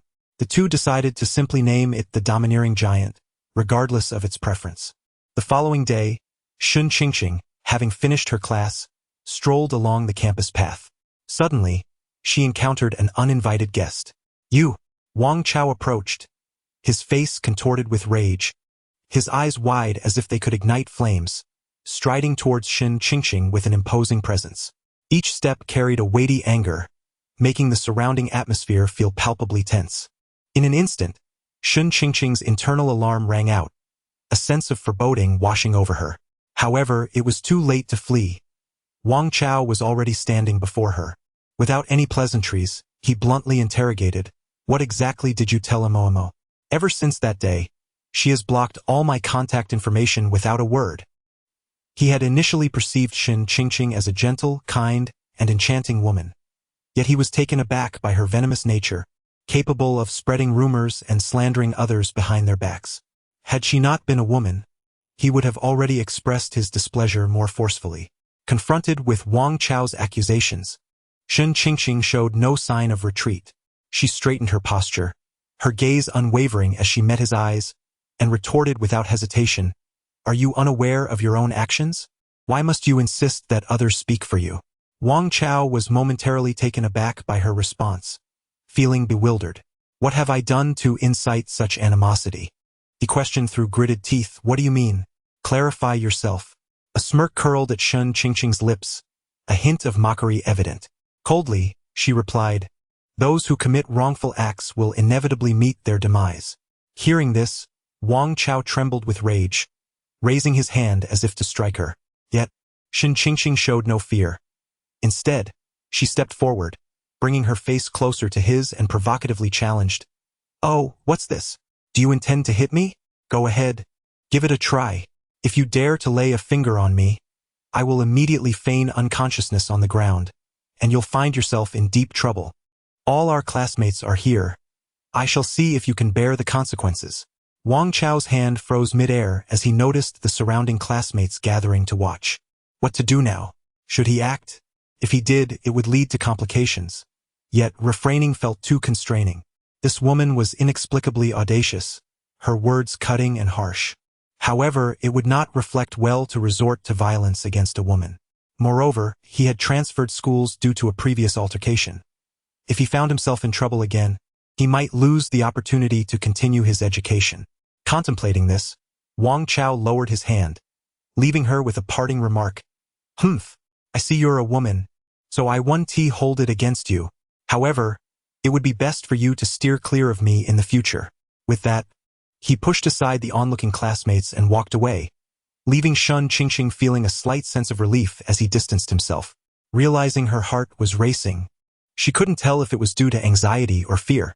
Confronting the shadows of her childhood required immense courage. It was only after her class at the medical school, when she encountered Gu Ziqin, that she truly felt a sense of ease. Like a bird returning to its nest, she opened her arms without hesitation and dove into Gu Ziqin's warm and broad embrace. She clung tightly to his waist, as if fearing that letting go would cause him to vanish. Burying her head against his chest, she uttered not a word, instead immersing herself in the tranquility and warmth he offered. Gu Ziqin was taken aback by her sudden action but quickly recovered, gently patting her back and softly inquiring, "What's wrong? What happened?" She lifted her head slightly, her gaze flickering uncertainly, and replied softly, "On the way. I ran into that Wang Chao." Upon hearing the name, Gu Ziqin's expression darkened instantly, his voice involuntarily rising several octaves. "The one who bullied you in high school? Did he do anything to you? Where is he now? I need to confront him." He began to release her, intending to seek out that individual. However, she tightened her grip on him, quickly responding, "It's fine now. I scared him off." Her reassurance allowed Gu Ziqin to breathe a little easier. His broad hand gently patted Shun Qingqing's back, offering her comfort. "It's all right. I'm here." As for Wang Chao, he didn't get a proper lesson last time, and now he dares to come around again? If he dares to frighten my wife, he'll see what I, Gu Ziqin, am capable of. Chapter 65. The overbearing King Kong and the KK Park hand in hand. Shun Qingqing and Gu Zijing walked along the path home, the golden rays of the setting sun casting elongated shadows that painted a picture of sweetness and warmth. Shun Qingqing held fresh ingredients she had just purchased, completely forgetting the earlier unpleasantness, her heart brimming with joy as she envisioned preparing a sumptuous dinner. "Tonight, I shall make your favorite squirrel fish, accompanied by a couple of refreshing side dishes. How does that sound?" She tilted her head, her face adorned with a blissful smile, her sparkling eyes gazing up at Gu Zijing. Gu Zijing gently pinched Shen Qingqing's cheek, smiling as he replied, "Sounds perfect. I'll leave it all to you." The two chatted and laughed until they reached their doorstep. Shen Qingqing took out her keys to unlock the door, but the sight that met her eyes rendered her momentarily frozen in shock. What was once a tidy and cozy living room was now in utter disarray. Shoes lay scattered haphazardly, the trash can had been tipped over, and debris littered the floor, including shredded tissues. They had envisioned the joys of pet ownership, fully aware it would not be a seamless journey, especially with a lively puppy eager to play and explore. Yet, they never anticipated that merely a single afternoon away could lead to such chaos wrought by this small creature. In the midst of the wreckage lay the overbearing King Kong. Nestled among the crumpled tissues, a single slipper belonging to Shen Qingqing clutched in its mouth, its tail wagging in sheer delight. "King Kong, what have you done?" Shen Qingqing's voice escalated in pitch, causing the ingredients in her hands to crash to the floor. Her eyes widened in anger and disbelief. Anyone would find it impossible to remain calm when their lovingly arranged home was in such disarray. The overbearing King Kong appeared startled by Shen Qingqing's outburst, dropping the slipper and retreating to a corner, tail tucked, whimpering pitifully. Gu Zijing, upon witnessing the scene, was momentarily taken aback, then hurried to Shen Qingqing's side, attempting to soothe her. "Qingqing, please don't be upset. King Kong might have been lonely, just playing around by itself at home. Truly lives up to its name." The overbearing King Kong, Shen Qingqing sighed, rubbing her temples in resignation. Yet, there was no escaping the responsibility. If she chose to care for it, she must also face the consequences. She understood that Pudding was still so young and innocent, not acting out of malice. Yelling at it would serve no purpose. It would be far better to contemplate on how to educate it properly. Well, let's clean up. Consider it a rehearsal for raising a child. Who knows? A child might be even more chaotic than a puppy, she mused. Gu Zijing, gazing tenderly at Shen Qingqing and then at the trembling Pudding in the corner, sighed in helplessness. "You go ahead and prepare dinner. I will take care of the mess." Shen Qingqing readily accepted, saying, "All right, I leave it to you," as she carried the ingredients and gingerly navigated past the debris into the kitchen. Gu Zijing turned his attention back to the overbearing King Kong, which looked up at him with pitiful eyes, seemingly seeking his assistance. He knelt beside it, gently stroking its head. "You've truly upset your mother. Think of ways to make her happy again." The domineering canine licked Gu Zijing's hand as if in acknowledgement. Gu Zijing took a deep breath and began his tasks. He picked up the cushions strewn across the floor and rearranged them, tidied the curtains, and then, armed with a broom and mop, diligently cleaned up the debris and stains on the floor. During his cleaning, he spotted a pair of slippers chewed up by the mischievous dog, and he couldn't help but chuckle. This little rascal was indeed quite playful. Fortunately, there were several spare pairs at home. After over an hour, the living room had finally regained its pristine order. Gu Zijing surveyed the refreshed space and felt a sigh of relief escape him. Just then, the aroma of freshly cooked dishes wafted in from the kitchen. As the array of dishes was served, Shen Qingqing called Gu Zijing to the dining table. As they sat down to eat, the mischievous canine unexpectedly trotted over, carrying another slipper in its mouth, and placed it at Shen Qingqing's feet, wagging its tail and gazing at her with an endearing expression. Shen Qingqing looked at the adorable creature and couldn't help but smile through her tears. "Oh, you little rascal. You know how to curry favor with me." She bent down to pat the dog's head, and the little pup happily licked her hand. "Rest assured, I haven't forgotten you. But remember, if you keep causing trouble, I shall send you to the KK Park." As she spoke, she presented the dog with a bowl of dog food, which contained several pieces of meat. The small dog clearly had no idea what KK Park was, but instinctively sensed that a rather fearsome human resided there. Immediately, it feigned understanding and, upon receiving Shen Qingqing's permission, began to devour its meal with great enthusiasm. Gu Zijing watched this heartwarming scene with a smile. After the meal, the two took the dog for a visit to a pet store, where they purchased a cage and some teething toys, and consulted the store manager on how to train the dog to eat and relieve itself at designated times.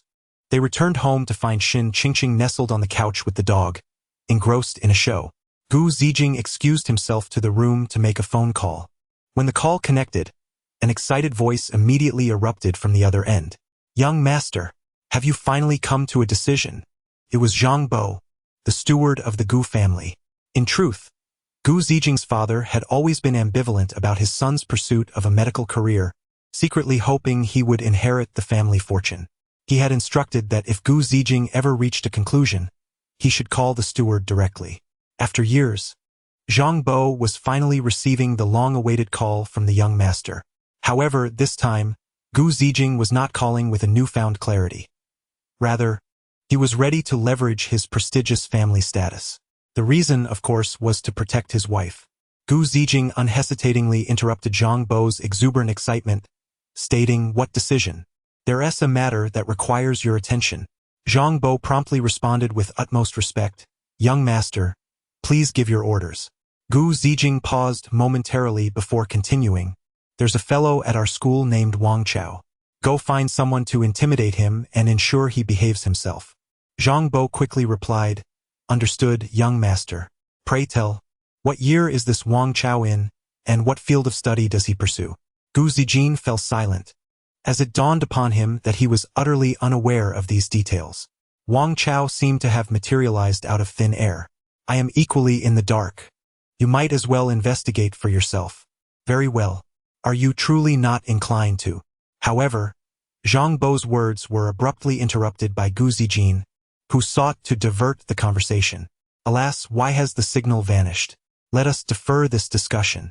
The call was terminated, leaving Zhang Bo on the other end, wearied and perplexed, yet compelled to hasten in accordance with the young master's directives. Chapter 66. The bully ultimately receives their due on a bustling night market stall. Wang Chao was indulging in drinks and skewers with a few of his rowdy friends. As they exchanged stories and boasted, they proclaimed their camaraderie, vowing to share blessings and burdens alike. His companions enthusiastically echoed his sentiments, promising to support him in any endeavor. Just as they were reveling in their merriment, a group of towering, muscular men approached, adorned with ostentatious gold chains and flashy watches, their intimidating tattoos signaling they were not to be trifled with. The stall owner was unfazed. Having encountered such characters frequently, he merely hoped they would not cause any disturbances at his stall. However, these men were not there to create chaos. They had come with a mission to locate someone. "Who among you is Wang Chao?" The leader's commanding voice resonated like that of a modern-day Zhang Fei, causing a palpable tremor among those present. Upon hearing his name, Wang Chao turned, his gaze landing on the imposing figures, causing him to drop his skewer in shock. The leader immediately fixed his gaze on Wang Chao. "So it's you, the one we've been searching for." The group of muscle-bound men closed in on him, leaving Wang Chao and his friends paralyzed with fear. They were mere thugs, ill-equipped to confront such formidable figures. "This does not concern you, Wang Chao, stay. The rest of you, leave," the leader declared, and his companions dared not linger. In an instant, Wang Chao found himself alone, his friends having fled in a panic. Internally, he cursed them. What a bunch of disloyal cowards. Just moments ago, they were proclaiming their unwavering support, and now they've vanished. Yet, he had little time to dwell on their betrayal, for the imposing leader was genuinely terrifying. What do you want?" He stammered, bewildered, unable to comprehend what had provoked such menacing attention. At that moment, the stall owner stepped forward. "Gentlemen, could you allow him to settle his bill first? We have matters to discuss privately, but this is a small business, and we cannot afford any trouble." His demeanor was neither subservient nor confrontational, suggesting he had significant backing of his own. The leader, recognizing the unspoken rules of their world, nodded in agreement. In this modern society, even those who operate outside the law must adhere to a certain decorum. If they frightened away every passerby, how would they earn a living? With a swift slap to Wang Chao's head, the leader urged, "Yes, hurry and settle up. We have business to discuss." Wang Chao, bewildered and encircled, had no choice but to comply, trembling as he paid his bill. Upon concluding the transaction, the leader seized Wang Chao by the collar and declared, "Let us go." The other hulking figures followed closely behind as they turned into a dimly lit alley, where visibility was poor, a perfect setting for their dealings. Surrounded by 4 or 5 menacing figures, Wang Chao was confronted with a chilling question. Are you afraid? Yes. Terrified beyond measure, Wang Chao now felt an overwhelming desire to end his life. Please, can we not discuss this calmly? He implored, his face a mask of terror, his voice trembling. Whatever you desire, I will offer it up without hesitation. The imposing figure across from him, a man with a fierce countenance, glared at him coldly and inquired, Do you understand the gravity of your actions? Wang Chao shuddered in fear, stammering, I don't know. However, before he could finish his sentence, the man bellowed, You don't know? The harshness of his voice struck Wang Chao like a thunderclap, causing him to flinch and promptly correct himself. I know. The man narrowed his eyes, his face contorted in an even more intimidating manner. He pressed on, Well, since you acknowledge this, confess swiftly. What precisely have you done wrong? At this moment, beads of cold sweat dripped from Wang Chao's forehead, his mind a chaotic whirlwind. With a pained expression, he pleaded, I truly don't know what I did wrong. If you must take my life, at least grant me clarity. The man scoffed, displaying his impatience. To be frank, you've crossed paths with someone you ought not to have provoked. As for who that is, ponder it yourself. We are merely here to impart a small lesson. Upon hearing this, Wang Chao's complexion drained of color. His mind raced, attempting to recall who he had offended in recent days. Unfortunately, he had been quite compliant lately, having neither fought nor caused trouble. The only incident that came to mind was a minor conflict with a woman associated with Zhou Mo. Suddenly, realization dawned upon him. Could it be? Goodness! Who would have guessed that woman was connected to this world?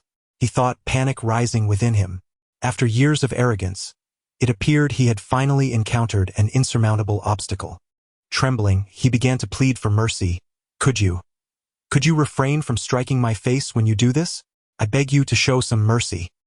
However, the men were resolute in their intent to teach him a lesson, rendering his pleas futile. They simply replied, Rest assured, brother. We have been in this line of work for many years, and we know how to exercise restraint.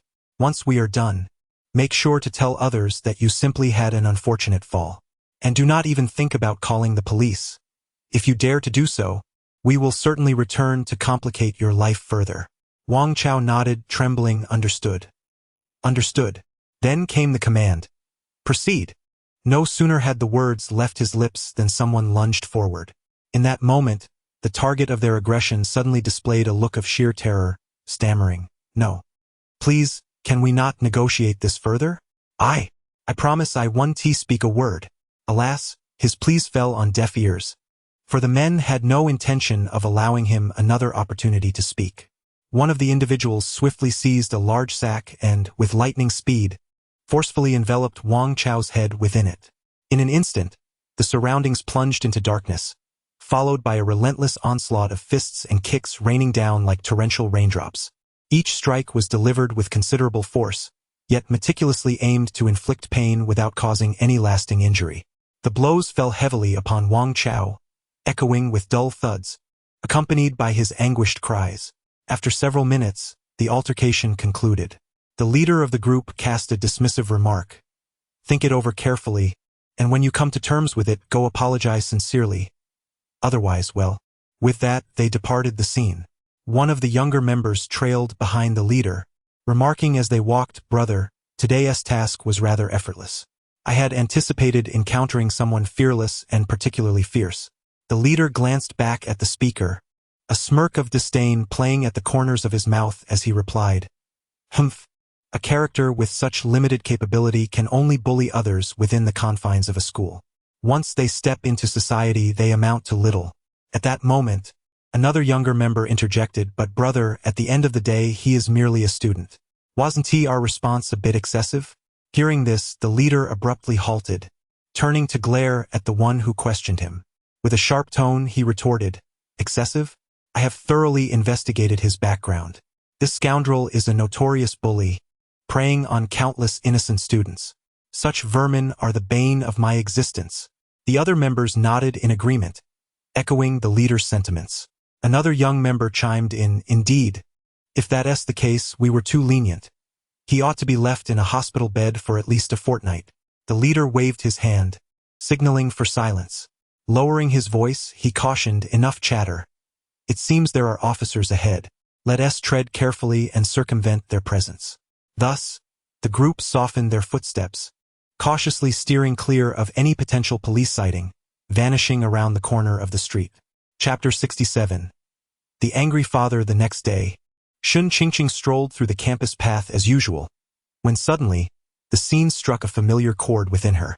Lost in thought, she caught sight of a figure, bandaged and leaning on a crutch, his face marred with bruises, approaching her. Even if he were to turn to ashes, she would recognize him. Wasn't he at Wang Chao? How had he ended up like this? As he drew near, the first words that escaped his lips were neither taunts nor curses, but rather an unexpected apology. "I'm sorry." Shun Qingqing was taken aback. Had this person undergone a transformation? Just yesterday he had spoken with such bravado, and today he was seeking forgiveness. Did he think an apology would suffice? Not a chance. Wang Chao continued, "I was blind to your greatness. I implore you, no, I beseech you, do not hold this against me." Shun Qingqing had no intention of accepting his apology, though she was quite curious about his current state. "What happened to you? It seems as if you've been beaten up," she remarked.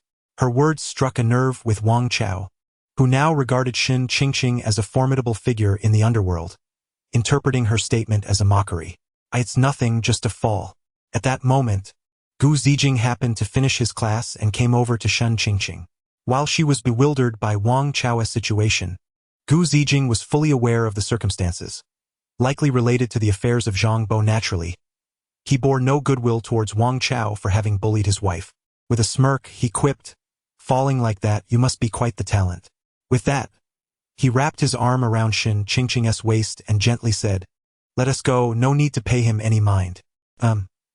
Shun Qingqing agreed, having no desire to engage with Wang Chao. The two departed, leaving Wang Chao lamenting in silence. Upon returning home, Shun Qingqing and Gu Zijing found their abode spotless and entirely undamaged. This was due to the fact that they had confined the domineering creature within. The little rascal was utterly unable to escape. With no classes in the afternoon, Shun Qingqing could remain at home without fear of the tiny troublemaker. Gu Zijing, however, still had to attend class. After sharing lunch, they took the opportunity to play a game of life, Big Harmony. As afternoon approached, Gu Zijing prepared to return to school. Just before leaving, he suddenly remarked, "You've already had so many instances. Is there a possibility that you might actually be expecting a baby?" His face lit up with excitement, his eyes sparkling with anticipation. "Oh dear, why are you always thinking about this? Can't we refrain from mentioning it all the time?" Shun Qingqing playfully glared at him, a rosy hue gracing her cheeks. I can't help but be hopeful. How wonderful it would be if we were to have an adorable little baby," he said, gently taking her hand and speaking tenderly. "Oh, all right, off you go. If I really am pregnant, I promise I'll inform you at the very first opportunity." "Stop nagging." Shun Qingqing laughed helplessly, pushing Gu Zijing out the door. Once the door closed, unbeknownst to Gu Zijing, Shun Qingqing found herself harboring similar expectations. Unconsciously, she placed a hand on her belly. Perhaps it was time to visit the hospital for a proper checkup? The test strips appear to possess a relative accuracy rather than an absolute one. At that moment, the domineering little dog, with its tail wagging, came running over, seemingly anticipating its role as an uncle to the pups. As night fell upon the Gu family estate, Gu Feihong returned home, weary from his exertions. Indeed, age has its burdens, and the continuous overtime was quite exhausting. The butler, Zhang Bo, promptly attended to Gu Feihong's need for rest. However, with pressing business matters at hand, he insisted on completing his work first. At times, he found himself in distress, pondering that if only his son were not so obstinate in pursuing a medical career, perhaps he could relinquish his duties sooner and enjoy a more leisurely life. "Zhang Bo, has Zijing contacted you?" Although aware that the likelihood was slim, Gu Feihong still held onto a glimmer of hope. Thus, upon returning from each business trip, he would invariably inquire. This time, the answer he received brought him unexpected joy. "Yes, sir," Zhang Bo replied. "Oh?" Gu Feihong perked up at the news. "What did he say? Has he come to a realization?" Yet, the subsequent revelation dashed his hopes. It was not the master who had contacted Zhang Bo. Rather, it was the young master who had stepped forward for a girl. Such news was indeed a roller coaster of emotions. Why would he bother contacting Zhang Bo for just a girl? Wait? A girl? He pressed further. And what is her relationship with Zijing? Yes, they have not made a public announcement, but they are living together, suggesting a profound connection. Well, that's good. It seems the lad has finally woken up. This could mean a daughter-in-law for the Gu family. Gu Feihong mused. Although it may not compare with the news of inheriting the family business, having a daughter-in-law is still a positive development. Nonetheless, he recognized the need for caution. However, Gu Feihong pondered, the Gu family is substantial. What if she is merely after wealth? He reflected on his own past experiences. Years ago, the Gu family was at its zenith, and Gu Feihong himself was a well-known affluent youth. He had met Zijing's mother during their school days, leading to marriage. Yet, what became of it? When the Gu family faced calamity, their status plummeted. At that time, Zijing was but a child, yet that woman heartlessly departed. It was then that Gu Feihong discerned the true nature of his once beloved. For years, he had received no word from her. Now, as the Gu family slowly regained its stature, Gu Feihong felt it imperative to scrutinize the matter concerning his son's prospective bride. With this in mind, he instructed Zhang Bo, look into the background of that girl. Zhang Bo readily acquiesced, understood, sir. The following morning, the dossier on Shen Qingqing was placed upon Gu Feihong's desk. Upon rising, he hastened to examine the information. However, the more he read, the more disconcerted he became. Is it possible this girl registered with the wrong gender before high school? Gu Feihong inquired of Zhang Bo, who stood nearby. Zhang Bo hesitated to respond. Gu Feihong's impatience grew. Speak up, will you? Zhang Bo finally mustered the courage to speak. Master, I have investigated several times, and it appears that this young lady, indeed, though his words trailed off, the implication was unmistakable. This revelation struck Gu Feihong like a thunderbolt on a clear day, leaving him utterly astounded. He could scarcely fathom that Ziqin's son had fallen for a transgender woman. It was not that he held any disdain for such individuals, but rather, how could this situation facilitate the continuation of his lineage? This unfilial son. Quickly, prepare the carriage. I must confront him and seek clarity at once. Gu Feihong thundered, his forehead veins bulging, hands trembling slightly with fury. Zhang Bo, displaying evident concern, cautiously interjected. However, Master, you have a crucial meeting scheduled shortly, the one regarding the multinational collaboration with the foreign company, which you have meticulously prepared for. Upon hearing this, Gu Feihong hesitated momentarily, yet the flames of his anger remained unquenched. He frowned deeply, contemplating for a moment before responding. Perhaps we should wait until the afternoon. After all, they have been together for quite a while. They are not going anywhere. Nevertheless, Zhang Bo added, Master, there is another meeting arranged for the afternoon as well. Gu Feihong's eyes widened in disbelief. He suddenly recognized that Ziqin's relentless work schedule was far from beneficial. How could so many events converge at once? He incredulously inquired. Can that afternoon meeting be postponed? Zhang Bo nodded promptly. It can be rescheduled, but it will require prior communication and coordination with the relevant parties. Gu Feihong waved his hand decisively, declaring, Then let us cancel that meeting. I will seek them out this afternoon and demand clarity. Nothing holds greater significance than the future of my son. With that, he sank onto the sofa in a huff, lost in contemplation. Chapter 68. Father's attitude in the afternoon. Gu Ziqin had gone to class.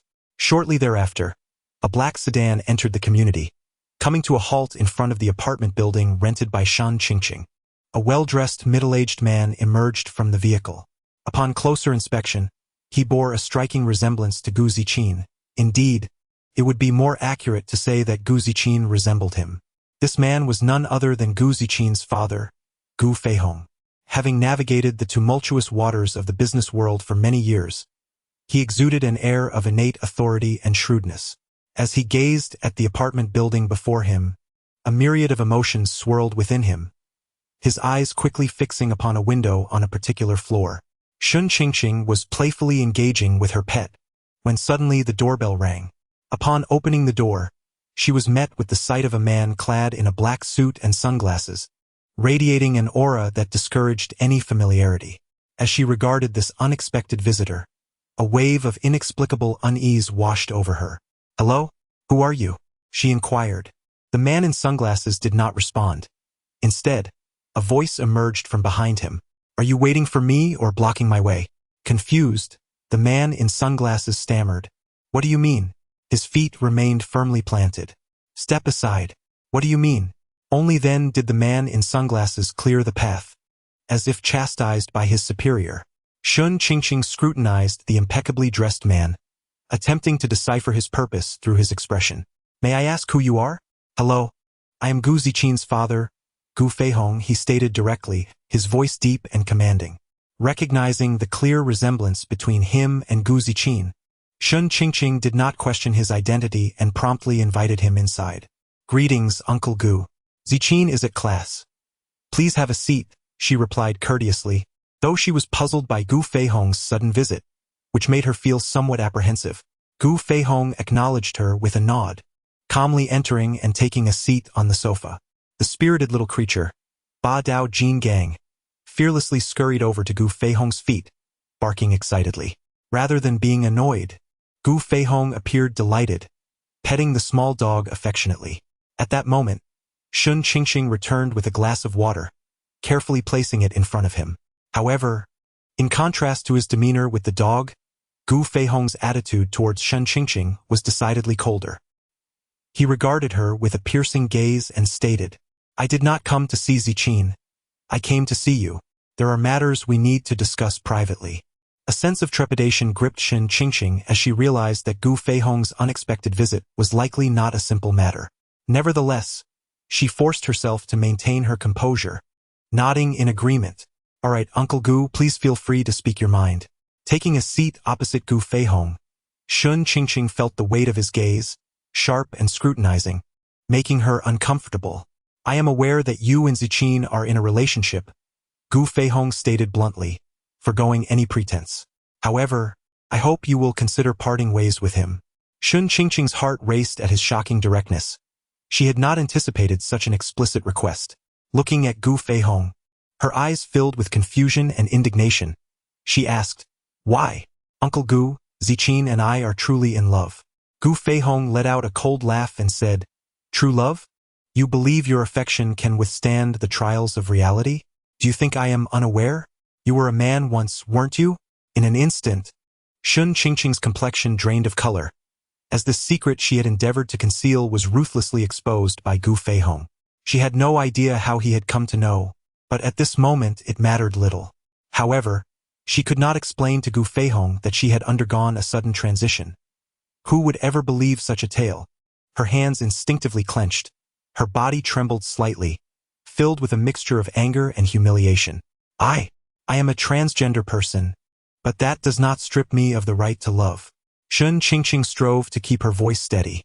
"My relationship with Zijing is based on mutual admiration and understanding.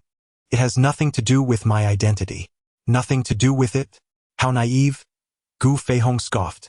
"You are a transgender individual, which means you cannot carry on the Gu family lineage.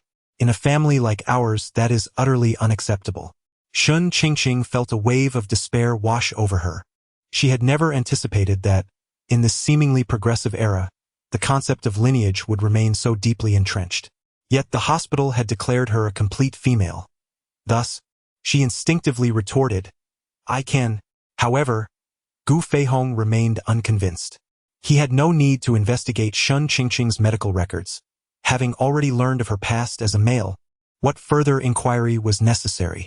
Could modern technology truly enable transgender individuals to conceive normally? Or was there some extraordinary force at play? Gu Feihong did not comprehend these matters, nor did he feel compelled to. Ignoring Shun Qingqing's rebuttal, he continued, "I can offer you 1,000,000. If you leave Zijing, this sum will be yours.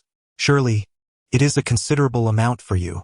Shun Qingqing raised her head, locking eyes with Gu Feihong, her gaze brimming with anger and resolve. "Uncle Gu, you are mistaken. Love cannot be quantified by money. I will not leave Zijing for financial gain." Gu Feihong was taken aback by her refusal, and his expression darkened. Rising abruptly, he asserted, "Do not test my patience. If you persist in your relationship with Zijing, I have many ways to ensure your separation." With that, he stormed out, leaving the brief meeting in discord. Shun Qingqing watched his departing figure, tears streaming down her face uncontrollably. She felt as though she were plunged into a dark abyss, surrounded by endless despair and helplessness. Unsure of how to face Gu Zijing, she felt utterly unprepared for this sudden crisis. Time passed, and gradually, she found some semblance of calm. She understood that evasion would resolve nothing. She must confront the situation with courage. That night, upon returning home from class, Gu Zijing was met with the sight of Shun Qingqing's tear-streaked face. His heart tightened painfully, and he hurriedly sat beside her, asking with concern, "What is wrong? What has happened?" Shun Qingqing looked at Gu Zijing, hesitating for a moment before deciding to reveal the truth of the situation to him. She took a deep breath and said, "Ziqin, your father has come looking for me." "My father? He came to Haishur?" A flicker of joy passed through Gu Ziqin's eyes.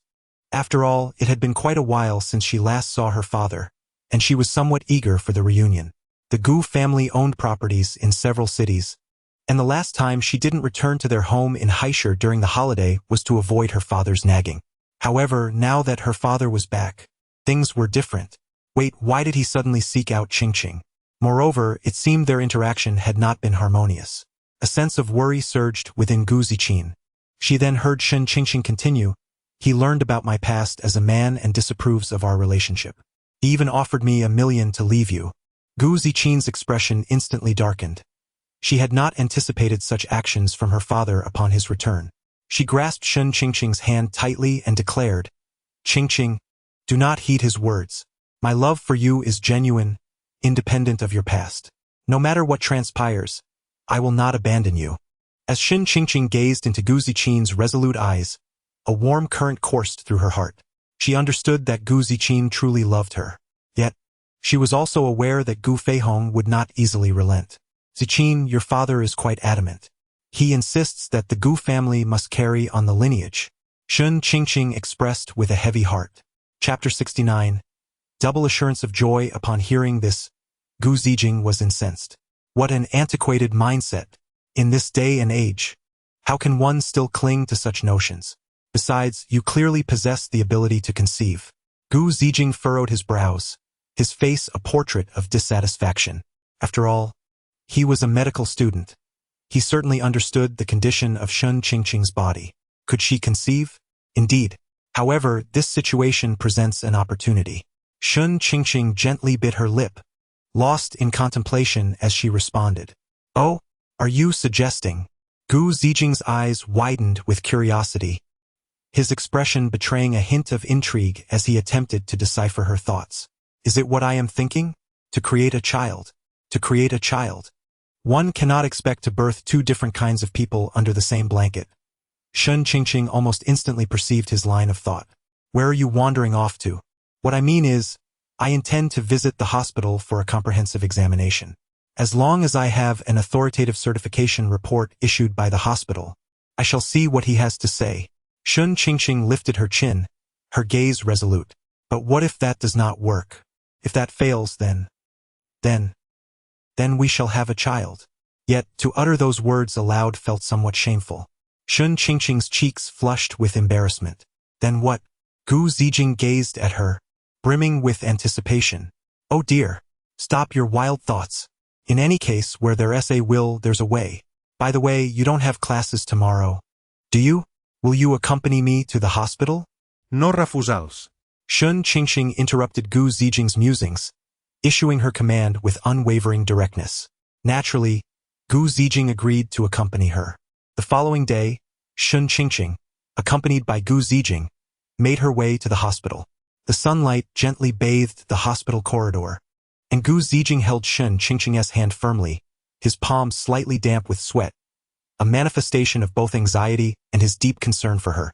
Shun Qingqing felt that his nervousness was somewhat excessive. Although she was the one undergoing the examination, he behaved as though he were about to face a major surgical operation. She tilted her head slightly, offering him a reassuring smile, a smile as warm as the sun's rays in spring. instantly dispelling the clouds of worry that loomed over Gu Zijing's heart. "Do not be anxious. I am fine," she murmured gently, her tone imbued with both tenderness and conviction. She had already undergone this process several times since her transformation. Gu Zijing inhaled deeply and nodded.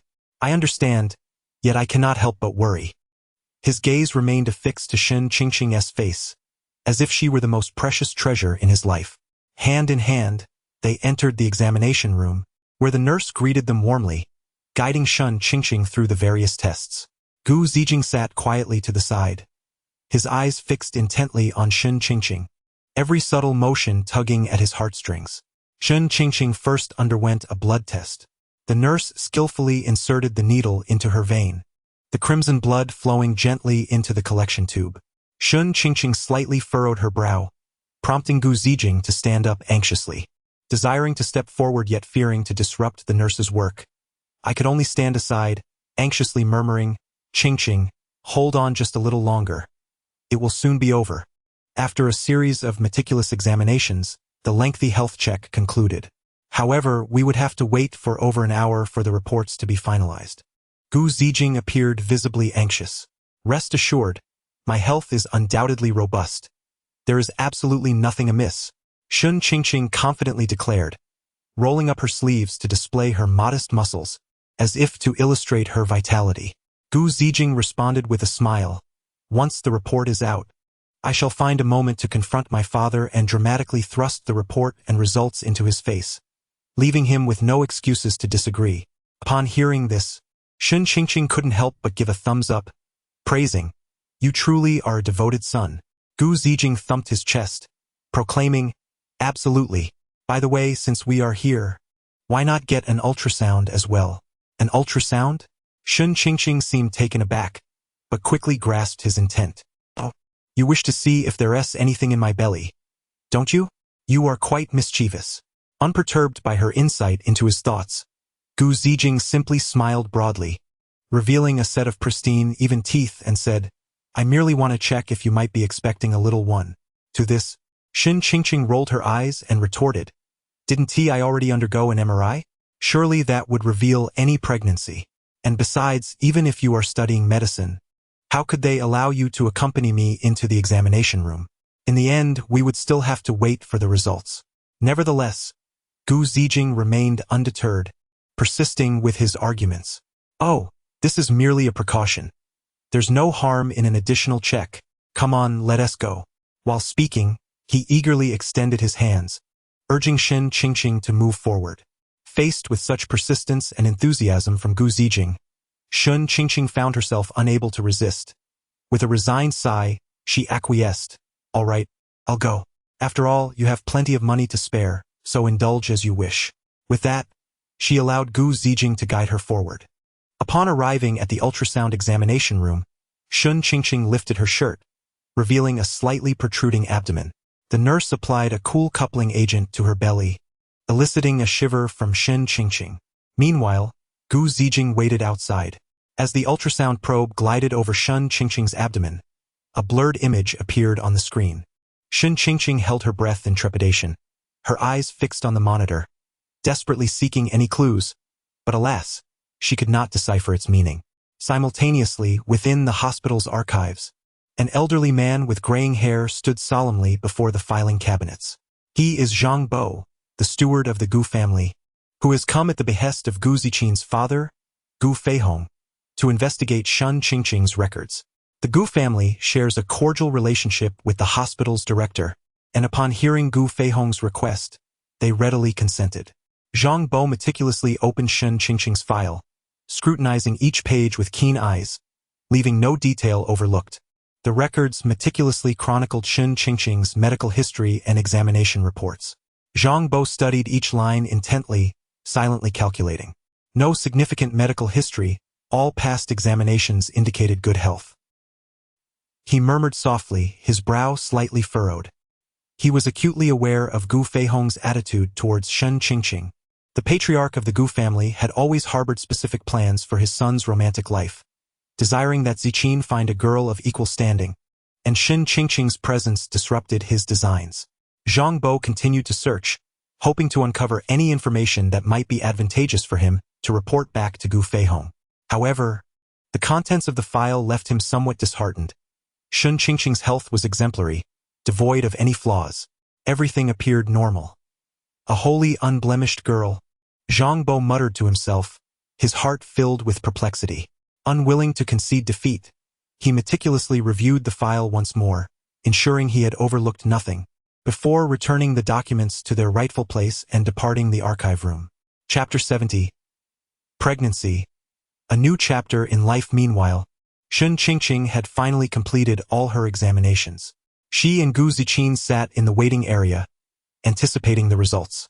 Gu Ziqin's fingers tapped rhythmically on his knee, his gaze revealing a mixture of anxiety, unease, and a hint of expectation. "Do not worry. I feel perfectly well. There should be no issues." Shun Qingqing attempted to reassure Gu Ziqin, aware that his tension stemmed from his deep concern for her. Gu Ziqin managed a strained smile. "I know. But until we see the results, I cannot shake this uneasiness." He reached out to gently stroke Shun Qingqing's hair, his eyes filled with affection. However, after such a long time, Shun Qingqing was still unaccustomed to being petted, feeling somewhat like a child. Consequently, she promptly swatted Gu Ziqin's hand away. Gu Ziqin, undeterred, playfully persisted. Shun Qingqing, unwilling to relent, they began to engage in a light-hearted tussle. At that moment, the doctor emerged, holding a stack of examination reports. Observing their playful antics, he smiled warmly. Youth is indeed full of vitality. Realizing their playful demeanor, Gu Ziqin and Shun Qingqing immediately stood up, slightly embarrassed. "Doctor, how did it go?" Gu Ziqin asked first, his voice trembling slightly. The doctor smiled at them and handed over the report. "Congratulations. Miss Shun is in excellent health, and all indicators are normal." Upon hearing the doctor's words, both Gu Ziqin and Shun Qingqing breathed a sigh of relief, their faces illuminating with smiles of reassurance. However, the doctor's next statement left them both in a state of shock. Moreover, there is an unexpected delight. The doctor's smile widened. "Miss Shun is already pregnant, approximately over a month along." "Pregnant? A month?" Both Gu Ziqin and Shun Qingqing exclaimed simultaneously, unable to believe their ears. Such a word, filled with anticipation yet bewilderment, enveloped their hearts. "Indeed, look here, this is the ultrasound image and you can already see the gestational sac." The doctor pointed to an area on the report.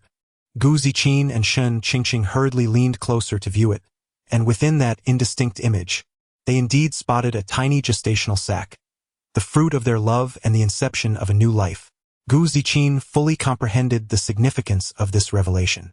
Initially taken aback, he soon beamed with a radiant smile, one that could illuminate the entire room. Cautiously, he moved beside Shun Qingqing, gently squatting down, and tenderly placed his hand on her abdomen, his eyes brimming with surprise and affection, as if he could already sense the presence of the small life within. "We are going to have our own child," he murmured, his voice quivering with an uncontrollable tremor, a manifestation of overwhelming joy. Yet, amidst his happiness, a shadow of concern crept into his gaze. He looked up at Shun Qingqing, his eyes now tinged with worry. "Qingqing, with a child, your body will endure hardship. I wonder if you can withstand the various reactions during pregnancy." Shun Qingqing was undoubtedly elated, yet amidst her joy, a tinge of concern lingered. Previously, as a man, the notion of pregnancy had never crossed her mind, particularly since she had no girlfriend. However, after transforming into a woman and becoming involved with Gu Zijing, they had shared intimate moments together. She had not truly contemplated the implications of this. After all, what were the chances of becoming pregnant? It seemed so far-fetched. Yet now, it had happened so naturally and effortlessly, enveloping her heart with a sense of apprehension. Bearing a child, she mused, must be quite painful. Would she be able to endure it? No. After all, she was once a woman who had lived as a man. What could possibly be too much to bear? With this thought, she gently caressed Gu Zijing's face, offering reassurance. "Do not worry. I will be all right." Gu Zijing clasped her hand and nodded earnestly. "I know you are strong, yet I cannot help but worry. I fear I may not care for you properly, and I dread the hardships that this long pregnancy may bring you." Shun Qingqing smiled at her, her gaze resolute and tender. As long as we face this together, it shall be manageable. Gu Zijing enveloped Shen Qingqing in a gentle embrace, silently vowing to protect her and the imminent new life, ensuring they would not face any hardship. Just as they were immersed in their joy, Zhang Bo approached from the other end of the corridor. Observing the couple in their tearful embrace, a wave of confusion washed over him. He quietly moved to the side and inquired with a nurse. "Excuse me, could you tell me what is happening with that couple?" Zhang Bo asked politely.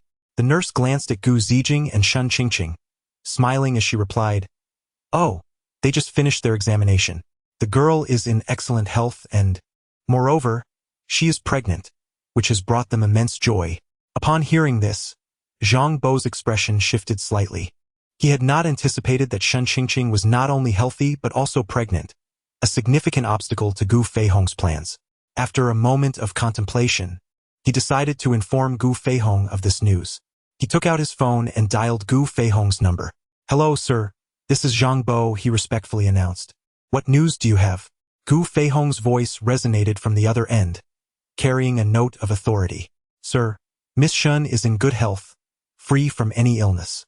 Furthermore," Zhang Bo hesitated but ultimately chose to convey the truth. "She is already pregnant." A moment of silence ensued on the line. Zhang Bo could only speculate about Gu Feihong's reaction at that moment. Surely he must be taken aback. After what seemed like an eternity, Gu Feihong's voice returned, now somewhat subdued. "I understand. You may return." With that, he ended the call. Zhang Bo sighed helplessly. He could not discern whether this news was good or bad for his master. Casting a glance at Gu Zijing and Shen Qingqing, he felt a wave of emotion swell within him. Gu Zijing and Shen Qingqing were still basking in the joy of impending parenthood. Hand in hand as they exited the hospital, the sunlight enveloped them, bestowing a golden aura upon their figures. "Qingqing, we are going to be parents," Gu Zijing proclaimed with unwavering determination, his gaze fixed upon Shen Qingqing, brimming with a sense of responsibility. Yet, Shen Qingqing discerned that beneath his resolve lay a tinge of anxiety about his new role. With a playful arch of her brow, she cheekily countered, "No, I shall be the father, and you shall be the mother." Following her jest, she pulled a comical face at Gu Zijing. Momentarily taken aback, Gu Zijing soon grasped her playful intent and, with a smile, reached out to tickle Shen Qingqing. "What kind of logic is that? You're turning the world upside down." Shen Qingqing laughed, evading his playful assault while retaliating in kind, as they frolicked like two spirited children. However, she was no match for Gu Zijing's playful might and quickly unveiled her trump card. "Ha ha ha! I am a pregnant woman. You cannot bother me." Upon hearing this, Gu Zijing promptly ceased his antics and replied, "Very well, from now on, if you strike me, I shall not retaliate." "Are you not afraid of domestic violence?" Shen Qingqing inquired. Gu Zijing pondered for a moment before responding. "Then I shall have no choice but to kneel and sing my submission." Chapter 71. Gu Zijing stands firm for Qingqing. Shen Qingqing couldn't help but chuckle. "I was just teasing you. Rest assured, I would never resort to domestic violence." Gu Zijing offered a resigned smile and softly replied, "Regardless of whether it is your father or mother, as long as we are together, our future days will undoubtedly be filled with happiness." Shen Qingqing nodded emphatically. "Indeed, it certainly will." The two exchanged smiles, their expressions brimming with anticipation and longing for the future. They understood that from this moment onward, their lives would undergo monumental changes. Yet they felt no fear, for they had each other, love, and the new life that awaited them. Upon returning home, Gu Zijing carefully assisted Shen Qingqing in sitting down, then busied himself preparing food for her. He frequently inquired about her cravings while also expressing concern over her comfort, constantly adjusting the cushions on the sofa. "You needn't fuss over me. I am merely pregnant, not ill. I am not that fragile," Shen Qingqing remarked, her heart warmed by Gu Zijing's diligent care. "No, I must insist. I am a doctor, and you need to heed my advice. You are carrying a baby now, and we cannot allow any mishaps," Gu Zijing stated earnestly. "From this moment forward, you can focus solely on nurturing the baby. I will handle everything else." Their stubborn dog seemed to sense the impending arrival of a new family member, wagging its tail joyfully. Observing Gu Zijing's serious demeanor and the dog's endearing antics, Shen Qingqing felt a surge of warmth. She knew she had made the right choice. Gu Zijing was a man worthy of a lifelong commitment. That evening, as Shen Qingqing lay in bed, Gu Zijing rested his head on her belly. His large hands gently caressed her abdomen, as if he could sense the baby's heartbeat. Qingqing, do you think the baby will be a boy or a girl? Gu Zijing asked, his face alight with hope. Shen Qingqing smiled and replied, regardless of whether it is a boy or a girl, as long as they are healthy and happy, that is all that matters. Gu Zijing nodded, you are right. As long as our family is together, we will be the happiest. They continued their soft conversation and gradually drifted into slumber. In their dreams, a delightful baby smiled brightly at them. However, unbeknownst to them, Gu Feihong had already learned of Shen Qingqing's pregnancy, and a storm was quietly brewing.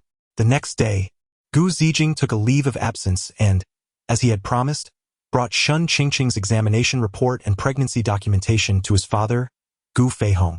Upon entering, Gu Zijing immediately sensed the tense atmosphere. Gu Feihong sat in a chair, his expression dark.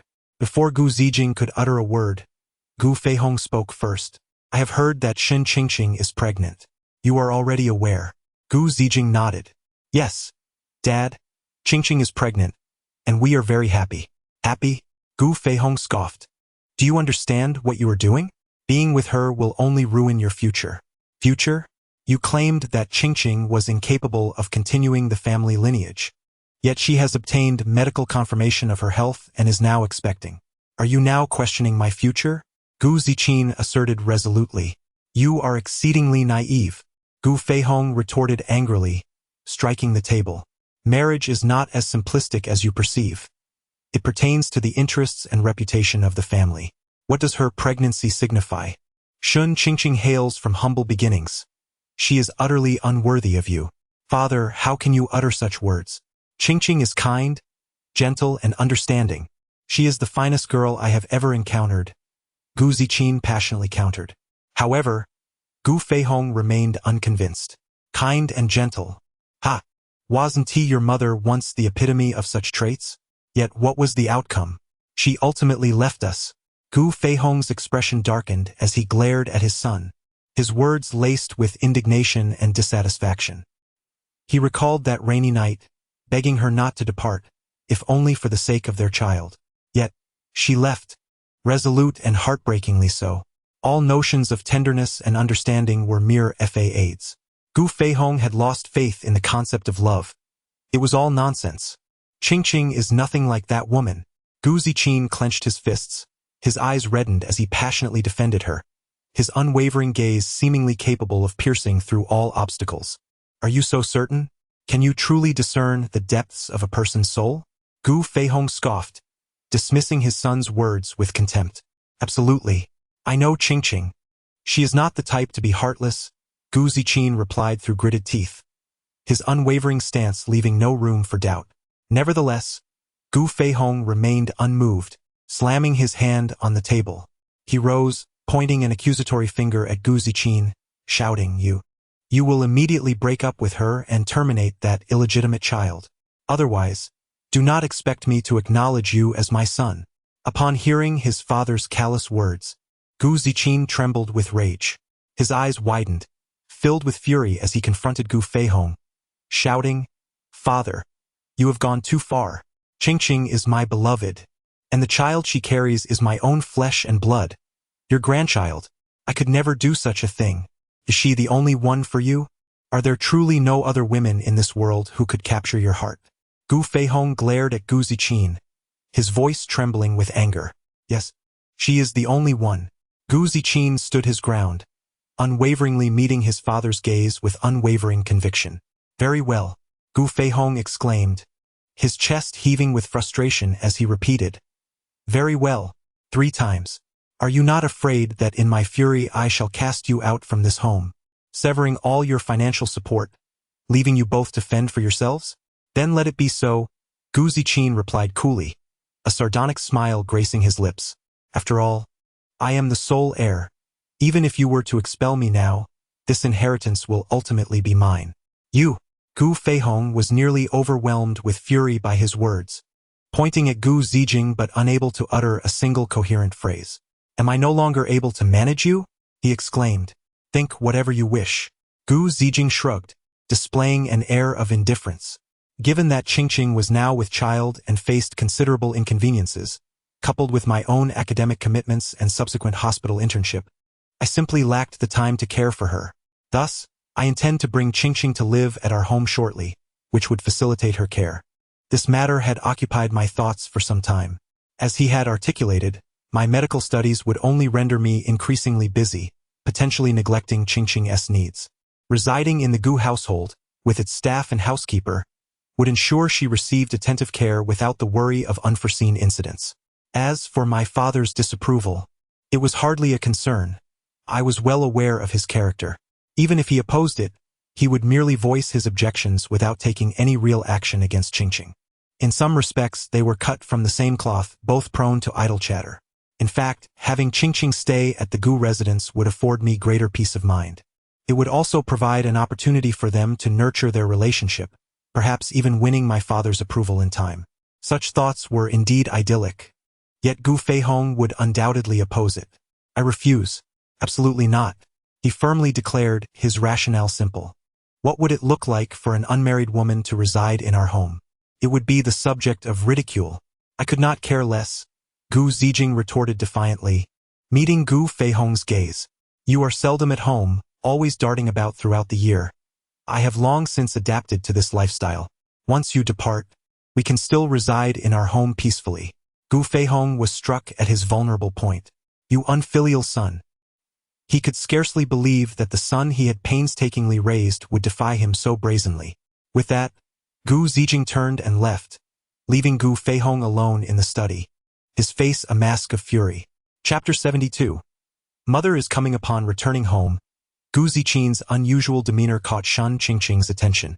With concern, she inquired, "Ziqin, what troubles you? Did the discussion with your uncle not go well?" Gu Ziqin's gaze was fixed on Shun Qingqing, his eyes reflecting profound guilt. He sighed softly and replied in a low voice, "I'm sorry, I couldn't persuade my father to accept you." At his words, Shun Qingqing offered a gentle smile, her expression warm and bright like the sun in spring. She shook her head reassuringly, saying, "There's no need for apologies. I thought it was something monumental. It's just that your uncle hasn't accepted me yet. That's all right. Whether he accepts me or not doesn't change my feelings for you. The one I love is you, and it's you with whom I wish to build a life." "Indeed," Gu Ziqin responded, his eyes filled with tenderness as he looked at Shun Qingqing. Once brothers, now lovers. How fortunate he was to have her. After a moment's hesitation, he resolved to share his burden. "Qingqing, my father knows about your pregnancy, yet he still disapproves of our relationship. He insists that I break up with you and terminate the pregnancy." Gu Ziqin's words were laden with anguish, causing Shun Qingqing's complexion to pale in an instant, disbelief washing over her. How could this be? "Ziqin, what do you think?" "Rest assured, I will not break up with you, nor will I allow our child to be harmed," Gu Ziqin declared firmly, gripping Shun Qingqing's hand tightly. Meanwhile, in a distant provincial capital, Shun Jiani concluded her day's work and returned home, weary. After freshening up, she switched on the television, a habit she had maintained over the years.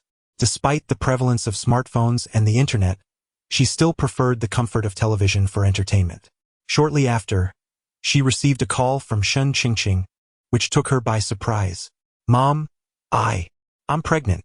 Shun Qingqing's voice on the other end was tinged with both joy and caution. The news struck Shun Jiani like a thunderclap, causing the remote control to slip from her grasp and clatter to the floor. "What?"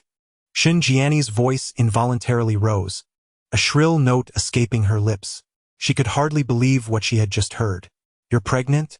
Whose child is it?" Shun Qingqing answered, "It's Gu Ziqin, the one who celebrated the new year with our family." There was a hint of shyness in her tone. Upon hearing this, Shun Jiani's initial shock began to dissipate. "Oh, him?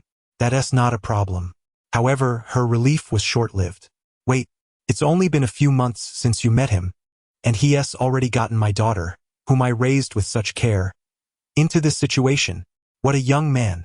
No wonder he caught your aunt's eye. Yet, there was no time for praise. No one understood the pain of childbirth better than she did. Remembering her daughter, now a new mother, likely feeling lost and helpless, Shinjiani felt a surge of urgency. Without a moment's hesitation, she packed a few changes of clothes, neglecting even her dinner, and hurriedly boarded a train to her daughter's city. Throughout this journey, her heart remained in a state of anxiety, as vivid memories of the time she carried Shin Qingqing surfaced in her mind. Marrying that scoundrel, enduring endless torment, she found herself isolated and alone. In this moment, the reflection of her past self and the imagined visage of Shin Qingqing seemed to converge. Tears flowed uncontrollably. She felt deep sorrow for her daughter, as well as for herself, having endured such tremendous grievances, yet being forced to swallow her bitterness. Several hours later, Shinjiani finally arrived at Shin Qingqing's residence. Unfortunately, the timing was less than ideal. However, she had informed Shin Qingqing in advance, and thus the latter had concealed the key beneath the welcome mat. She effortlessly located it and entered the home. Upon stepping inside, she was taken aback by the disarray. Dogs were being kept? Quite delightful indeed. Unable to bear the untidiness of the room, Shinjiani immediately set to work. When Shin Qingqing returned from class, she was greeted by a transformed home. It wasn't particularly chaotic on ordinary days, but under Shinjiani's diligent organization, it appeared even more immaculate. At that moment, Shinjiani was playfully engaging with a boisterous puppy. Upon seeing her daughter's return, she promptly set the dog down and embraced Shin Qingqing tightly. She held her daughter as if wishing to merge their beings, bestowing upon her boundless warmth and strength. Qingqing, do not fear. Mother is here, Shinjiani whispered soothingly, her voice tinged with emotion. Mom, I'm not afraid. Just ease up a bit. I can't breathe, Shin Qingqing replied. Though she was unafraid of the challenges ahead, she was momentarily daunted by her mother's overwhelming embrace. Realizing this, Shinjiani quickly released her.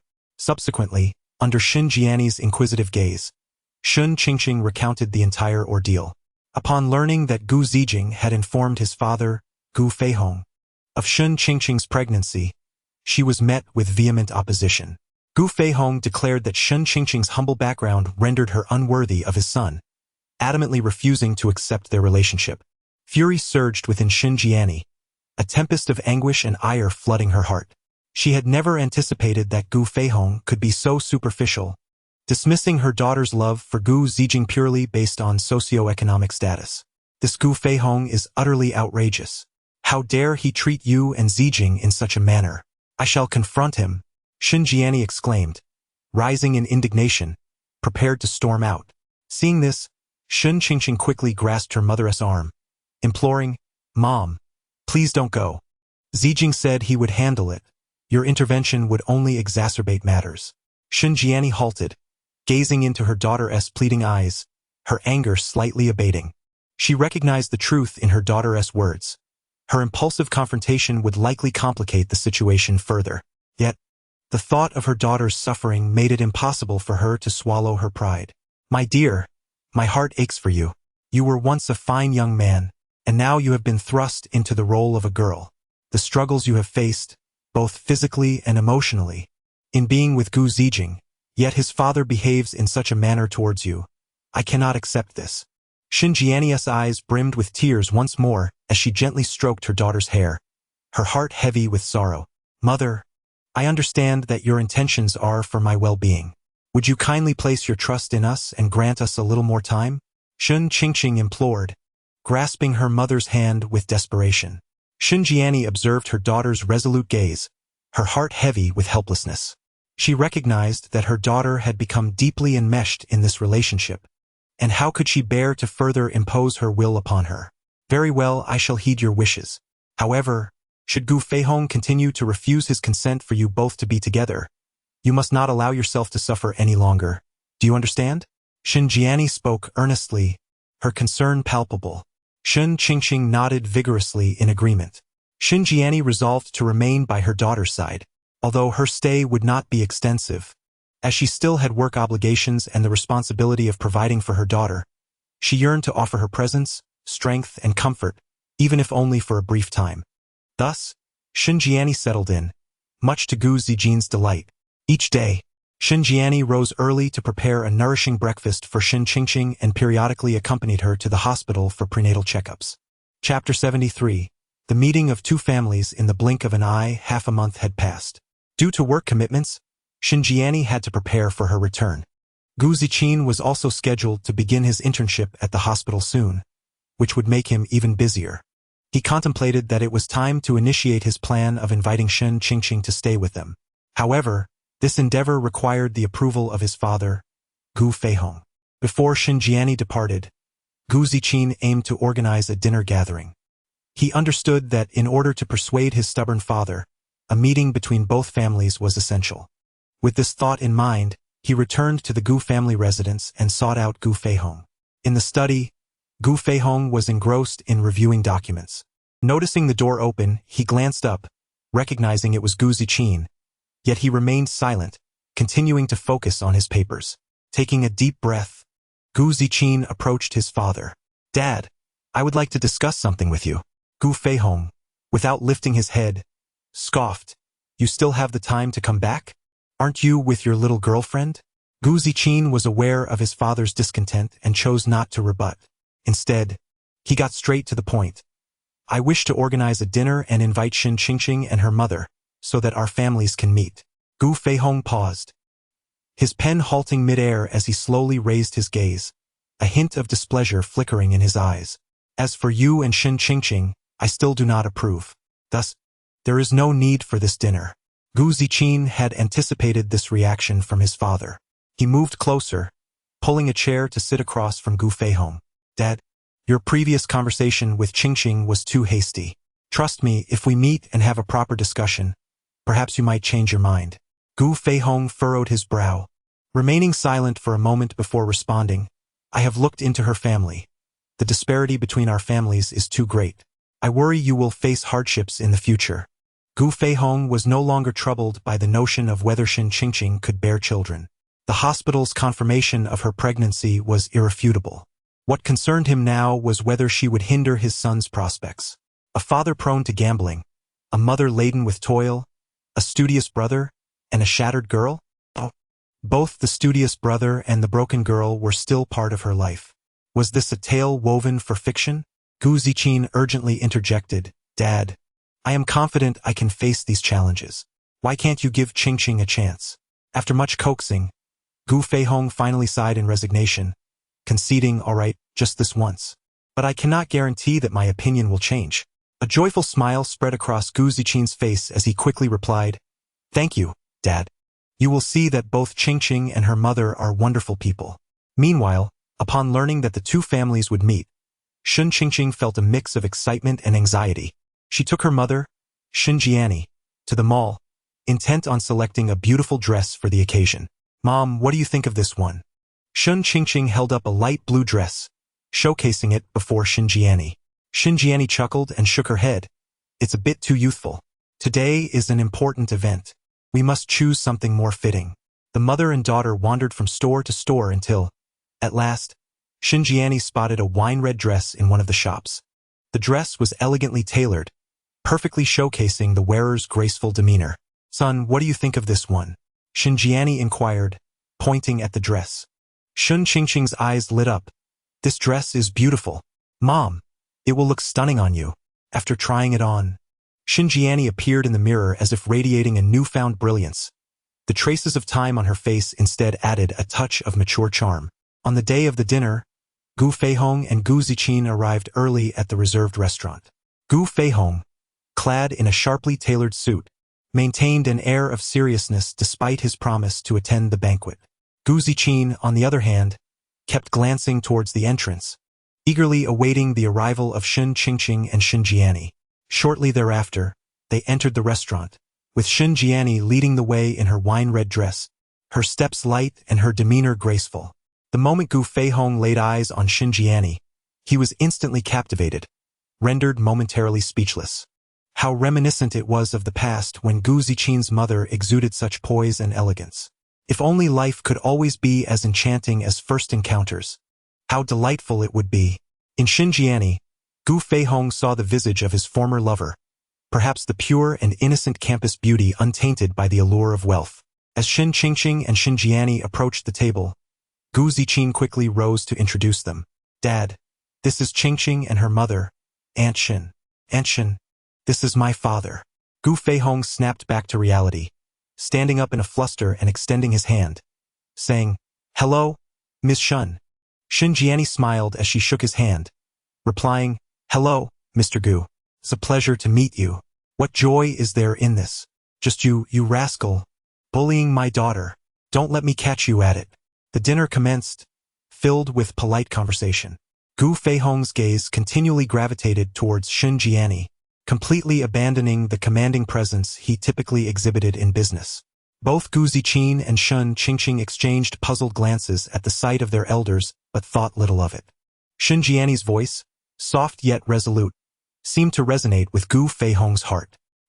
He found himself at a loss for words, unable to counter her, and could only respond with murmurs of agreement, his eyes betraying a hint of confusion.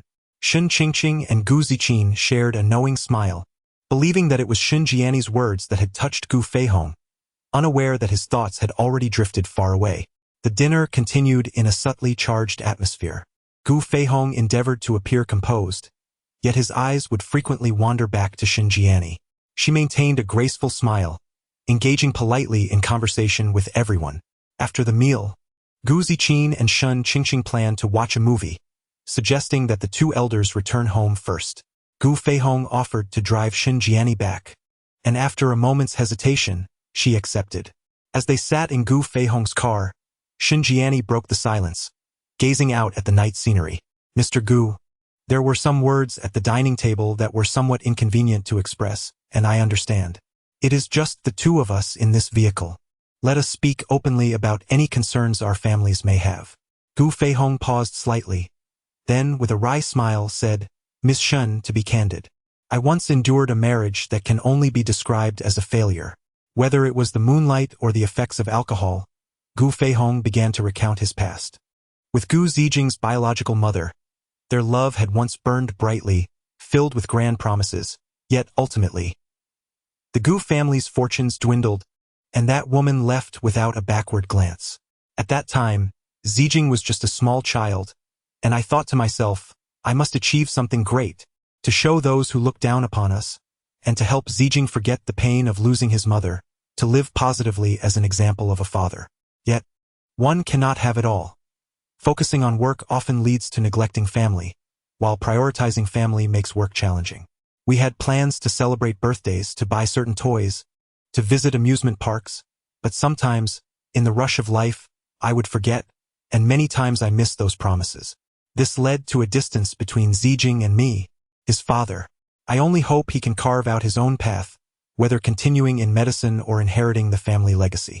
As long as he is happy. As for finding a partner, there is no rush. Take your time and choose wisely, unlike me as a father. Shin Jiani remained silent for a moment, surprised to discover that this seemingly domineering man had such a past, as if he had aged significantly in that instant. She then began to share her own history. To be honest, my marriage cannot be deemed fulfilling either. I married a man who turned out to be a gambler, filled with violence and abuse. I have endured this for over a decade. Since the birth of Qingqing, she has never experienced a good life. It was for her sake that I finally mustered the courage to divorce. After breaking free from those shackles, my greatest wish has been for her to live a happy life. I care for nothing else. It is somewhat ironic. I had even saved up a dowry for her, but now it seems it will become her wedding gift. This sudden jest lightened the previously tense atmosphere. The two exchanged smiles, realizing how many commonalities they shared. Gu Feihong then regained his composure, cleared his throat and said, I still worry about their future. After all, life is not solely about love.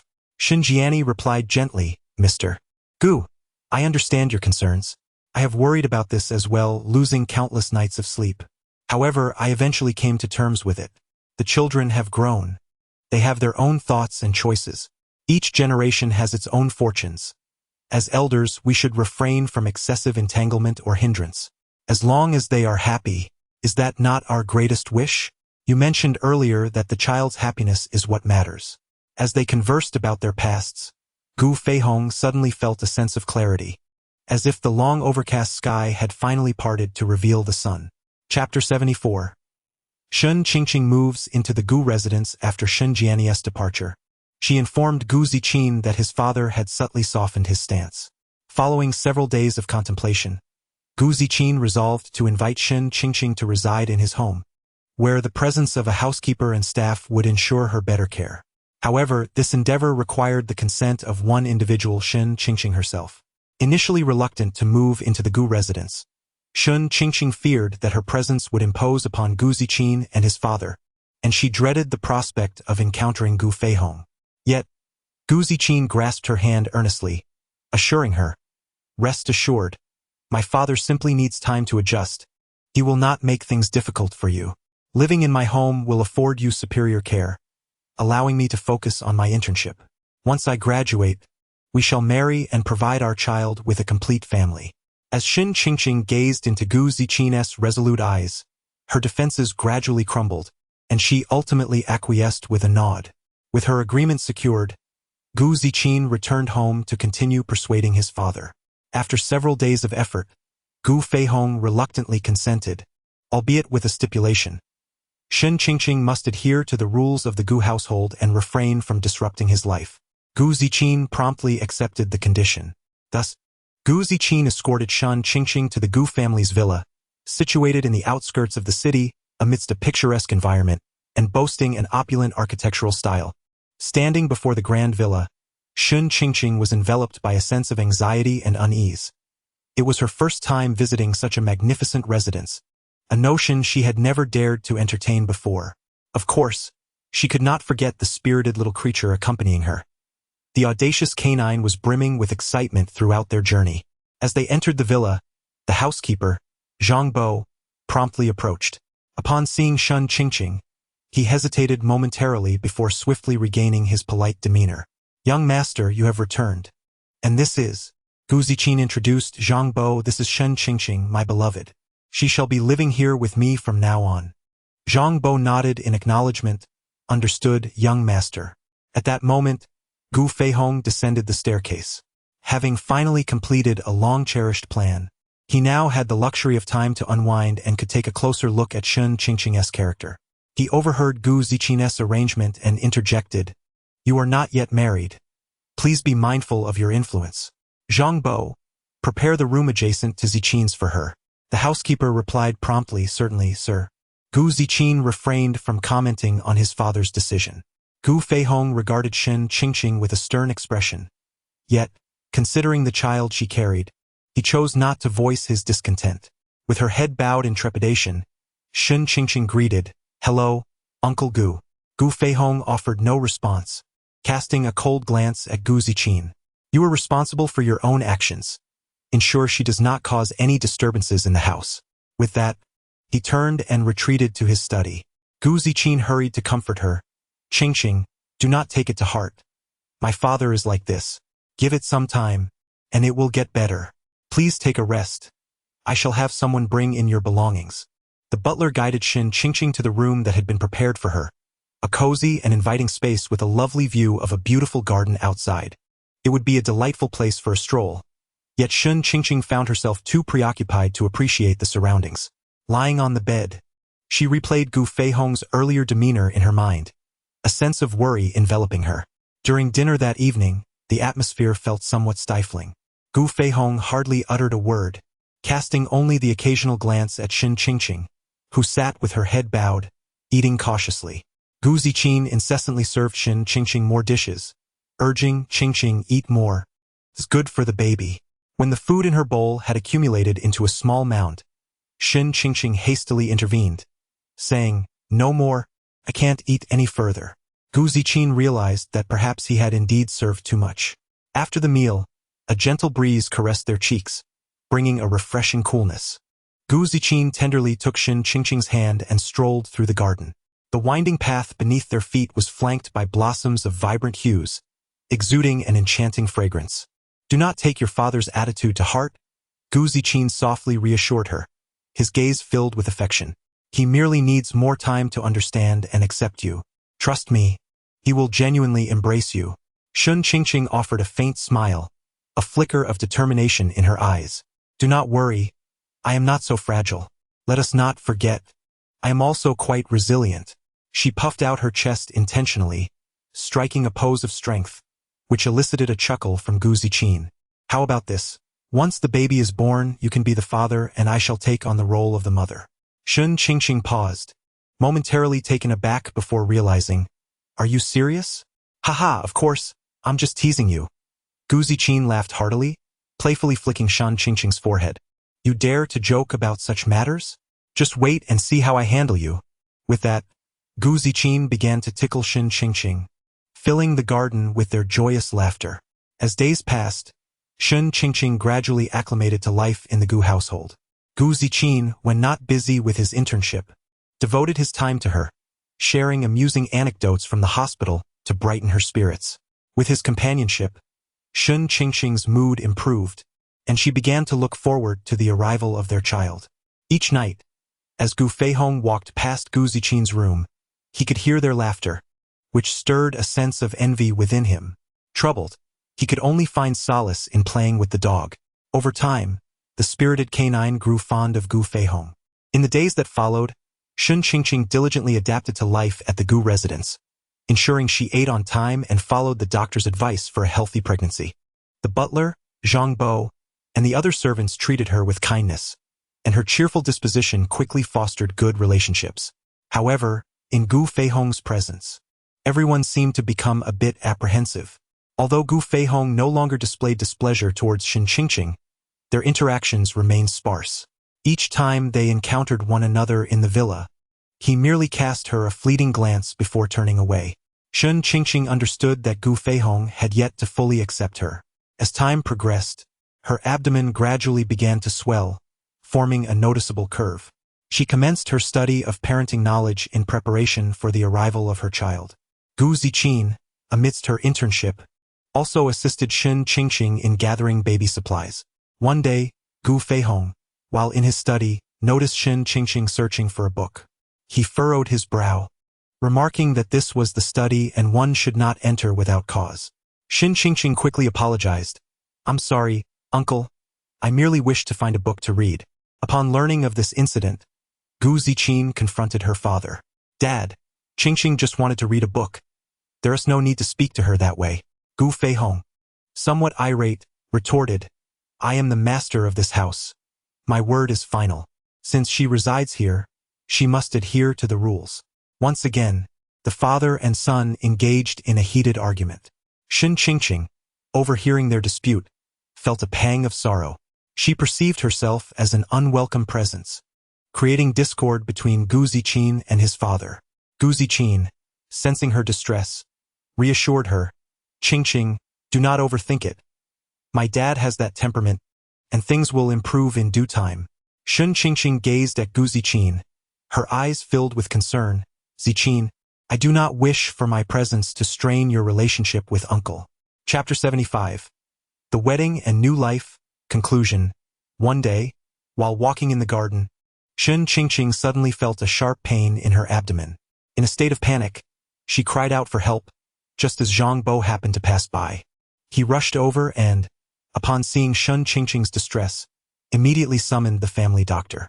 Gu Ziqin, upon receiving the news, hurried back from his internship, anxiously standing by Shun Qingqing's bedside, holding her hand tightly.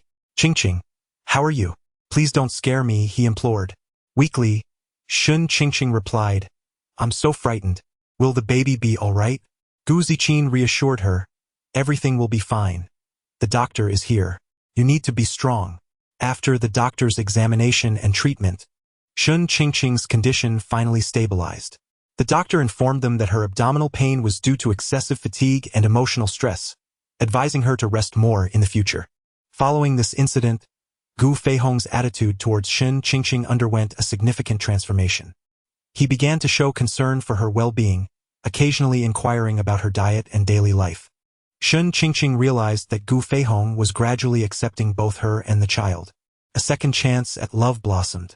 While strolling in the garden, Shun Qingqing suddenly felt unwell, and Gu Feihong happened to be passing by. He immediately called for the housekeeper and the doctor. After an examination, the doctor declared that there was nothing serious, merely that Shen Qingqing needed to rest more. Gu Feihong looked at her, his eyes reflecting genuine concern for the first time. Don't walk too long. If you feel unwell, let the family know, he advised. Shen Qingqing was taken aback but felt deeply touched, promptly nodding her head and thanking him. From that moment onward, Gu Feihong's demeanor towards Shen Qingqing improved noticeably. He instructed the housekeeper to prepare various nutritious meals for her and took an interest in her health. Witnessing his father's transformation, Gu Ziqin felt immense relief. Dad, thank you, he expressed gratefully. Gu Feihong patted his son's shoulder. We're family. There's no need for thanks. I've come to terms with it. Since the child is on the way, we must treat them well. Shen Qingqing felt the warmth of the Gu family and eagerly anticipated the arrival of her child. Every day, she would talk to the baby in her womb, imagining the child's features. Time flew by and Shen Qingqing graduated from school. At this point, her belly was nearly 5 months along. Despite her pregnancy, she was being well cared for and remained youthful and radiant.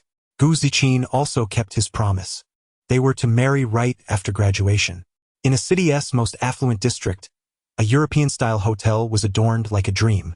A grand crystal chandelier cast a dazzling glow, harmonizing beautifully with the vibrant flowers throughout the venue. Today marked the wedding of Gu Ziqin and Shen Qingqing, with every detail exuding romance and sweetness. The gentle morning sunlight streamed through the windows, illuminating Shen Qingqing's face as she sat before the vanity mirror, her eyes brimming with happiness and anticipation. Beside her, her mother, Shen Jiani, glistened with tears of joy as she carefully placed the veil upon her daughter's head. Time flies, and in the blink of an eye, you are about to be married. Shen Jiani's voice trembled slightly as she gently caressed her daughter's cheek. Shen Qingqing grasped her mother's hand and reassured her, Mom, I will be very happy. Please do not be sad. I am not sad. I am filled with joy, her mother replied. Meanwhile, Gu Ziqin, clad in a sharply tailored suit and surrounded by groomsmen, was preparing to go to the bride's home for the wedding ceremony. His father, Gu Feihong, stood nearby, his eyes brimming with pride. Ziqin, from this day forth, you are a man with a family. Take good care of Qingqing, he advised. Gu Ziqin nodded solemnly, promising, Dad, you can rest assured. I will ensure Qingqing's happiness. The wedding procession arrived in grandeur at Shen Qingqing's residence. Gu Ziqin, holding a bouquet of flowers, along with his groomsmen, joyfully rushed towards the bride's room. The door games commenced one after another, and Gu Ziqin, along with his companions, exerted every effort until they finally laid eyes on the beloved Shen Qingqing. Upon seeing her adorned in a pristine white wedding gown, radiating beauty like an ethereal being, his eyes glistened with tears. Kneeling on one knee, he presented the flowers, saying, Qingqing, I look forward to our future together. Shen Qingqing accepted the bouquet, nodding gently, her eyes filled with affection. Amidst the blessings of those present, the couple embarked on their journey to the wedding venue. Guests had already taken their seats, their faces glowing with joy as they awaited the commencement of this romantic union. As the wedding march began to play, Shen Qingqing linked arms with her mother, gracefully making her way to the stage. Gu Ziqin stood on the stage, his gaze locked solely on Shen Qingqing. In that moment, time seemed to stand still. The world faded away, leaving only the two of them. Shen Jiani entrusted her daughter's hand into Gu Ziqin's, saying, Xiao Gu, I am placing Qingqing in your care. You must treat her well. Gu Ziqin firmly grasped Shen Qingqing's hand, affirming, Mom, you can be assured that I will protect her for a lifetime. Guided by the host, the couple exchanged rings, pledging a commitment for eternity. No matter the circumstances, whether in prosperity or adversity, they vowed to stand by each other for life. Their voices were resolute and resonated throughout the wedding venue. Gu Feihong, as the father of the groom, took the stage to deliver a heartfelt speech. Today, my son has found a partner to share his life with, and I am filled with immense gratitude. I thank Qingqing and her family for entrusting us with such an outstanding daughter. I hope Ziqin and Qingqing will understand and support one another, creating a beautiful future together. The audience erupted into enthusiastic applause. Shen Jiani then took the stage, her gaze fixed on her daughter, filled with both reluctance and blessings. Qingqing, I have watched you grow. And today you are getting married. It makes me so happy. Xiao Gu, you must cherish each other and take care of one another. As she spoke, tears of joy streamed down her face.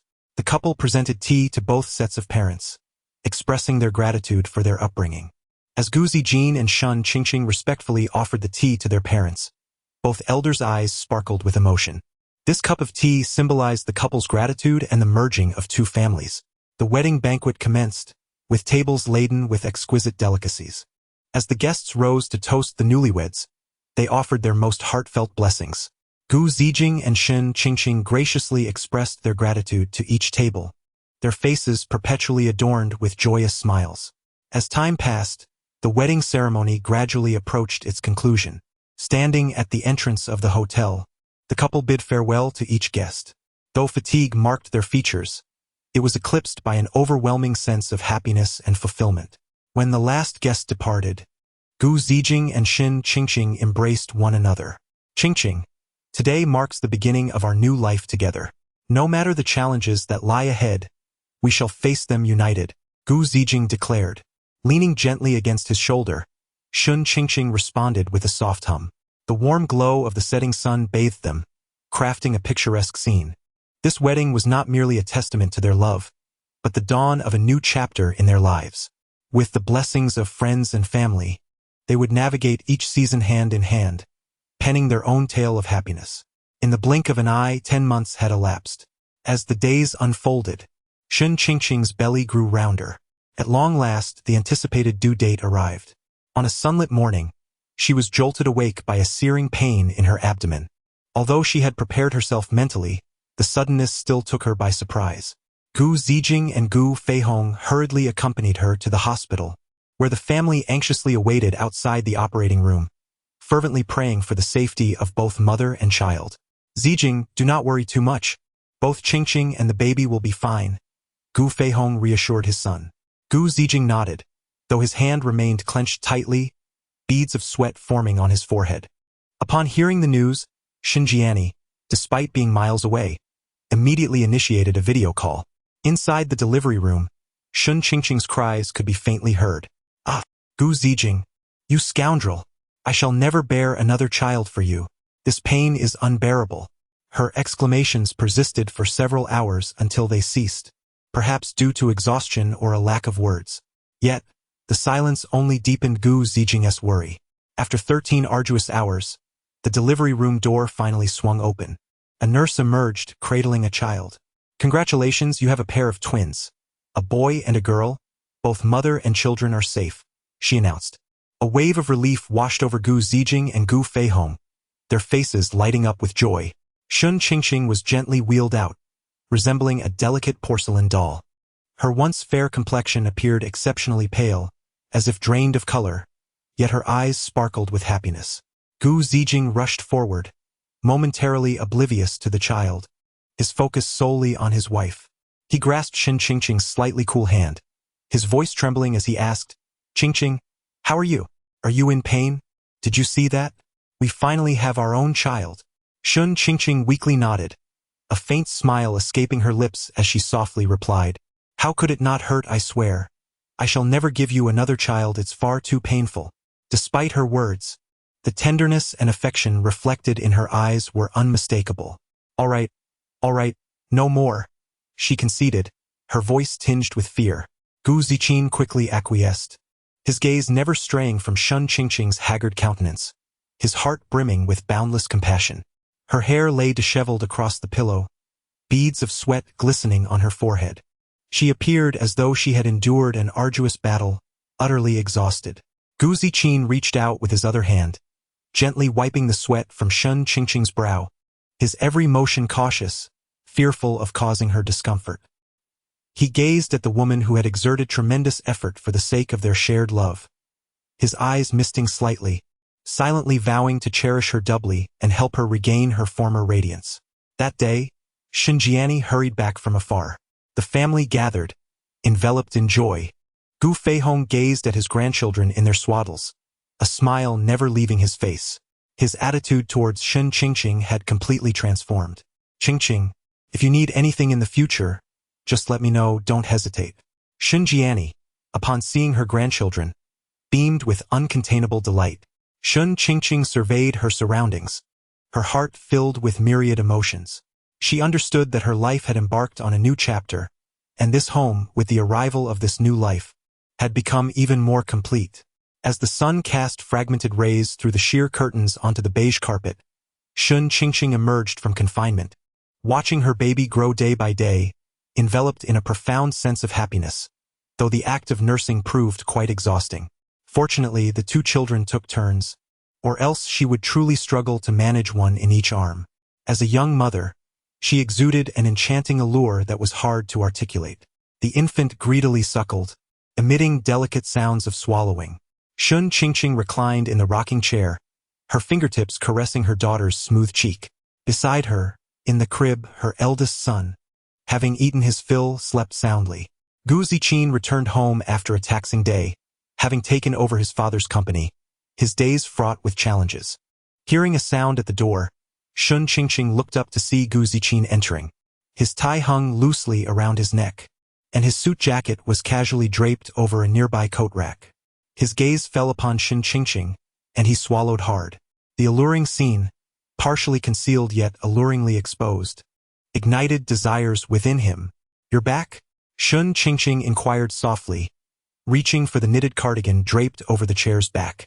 Gu Ziqin quickly approached, taking her outerwear and draping it over her shoulders. "Don't catch a chill." He knelt down, his fingers gently brushing against their daughter's soft hair. "Did the little ones behave today?" "Yes, the eldest is sound asleep, but the youngest is rather restless," Shun Qingqing replied, her gaze lingering on the peacefully sleeping eldest, her face radiant with happiness. Speaking of the little one in her arms, she could not help but smile with a hint of exasperation. Raising her gaze, she noticed the shadows beneath Gu Ziqing's eyes and inquired with concern, "Is the project not yet concluded?" Gu Ziqing shook his head, his fingertips gliding slowly along his wife's exposed collarbone, caressing her earlobe tenderly. "Tomorrow is the acceptance," he murmured, his voice husky, filled with heartfelt sympathy. "Qingqing, you have lost weight." Shun Qingqing lowered her head, evading his intense gaze, the outline of her abdomen faintly visible beneath her nightgown. Thanks to her swift postpartum recovery, she bore no stretch marks. Her body remained delicate and youthful, betraying no signs of having given birth. During her confinement, her appetite had waned. Suddenly recalling the soup simmering in the kitchen, she said, "I'll go serve." Gu Ziqing gently pressed her shoulder, warmth radiating through the sheer fabric of her nightgown. "First, feed the baby." Observing their infant happily nursing, he added, "Is the little one eating well?" A flicker of jealousy stirred within him towards their older child and the baby. All this had once been his exclusive domain before Shun Qingqing's pregnancy and childbirth. A shiver coursed through Shun Qingqing. After so long together, she instinctively understood Gu Ziqing's thoughts. She recalled the words of the night nurse before she left last night. "Mr. Gu has been lingering at the door lately, hesitating to enter."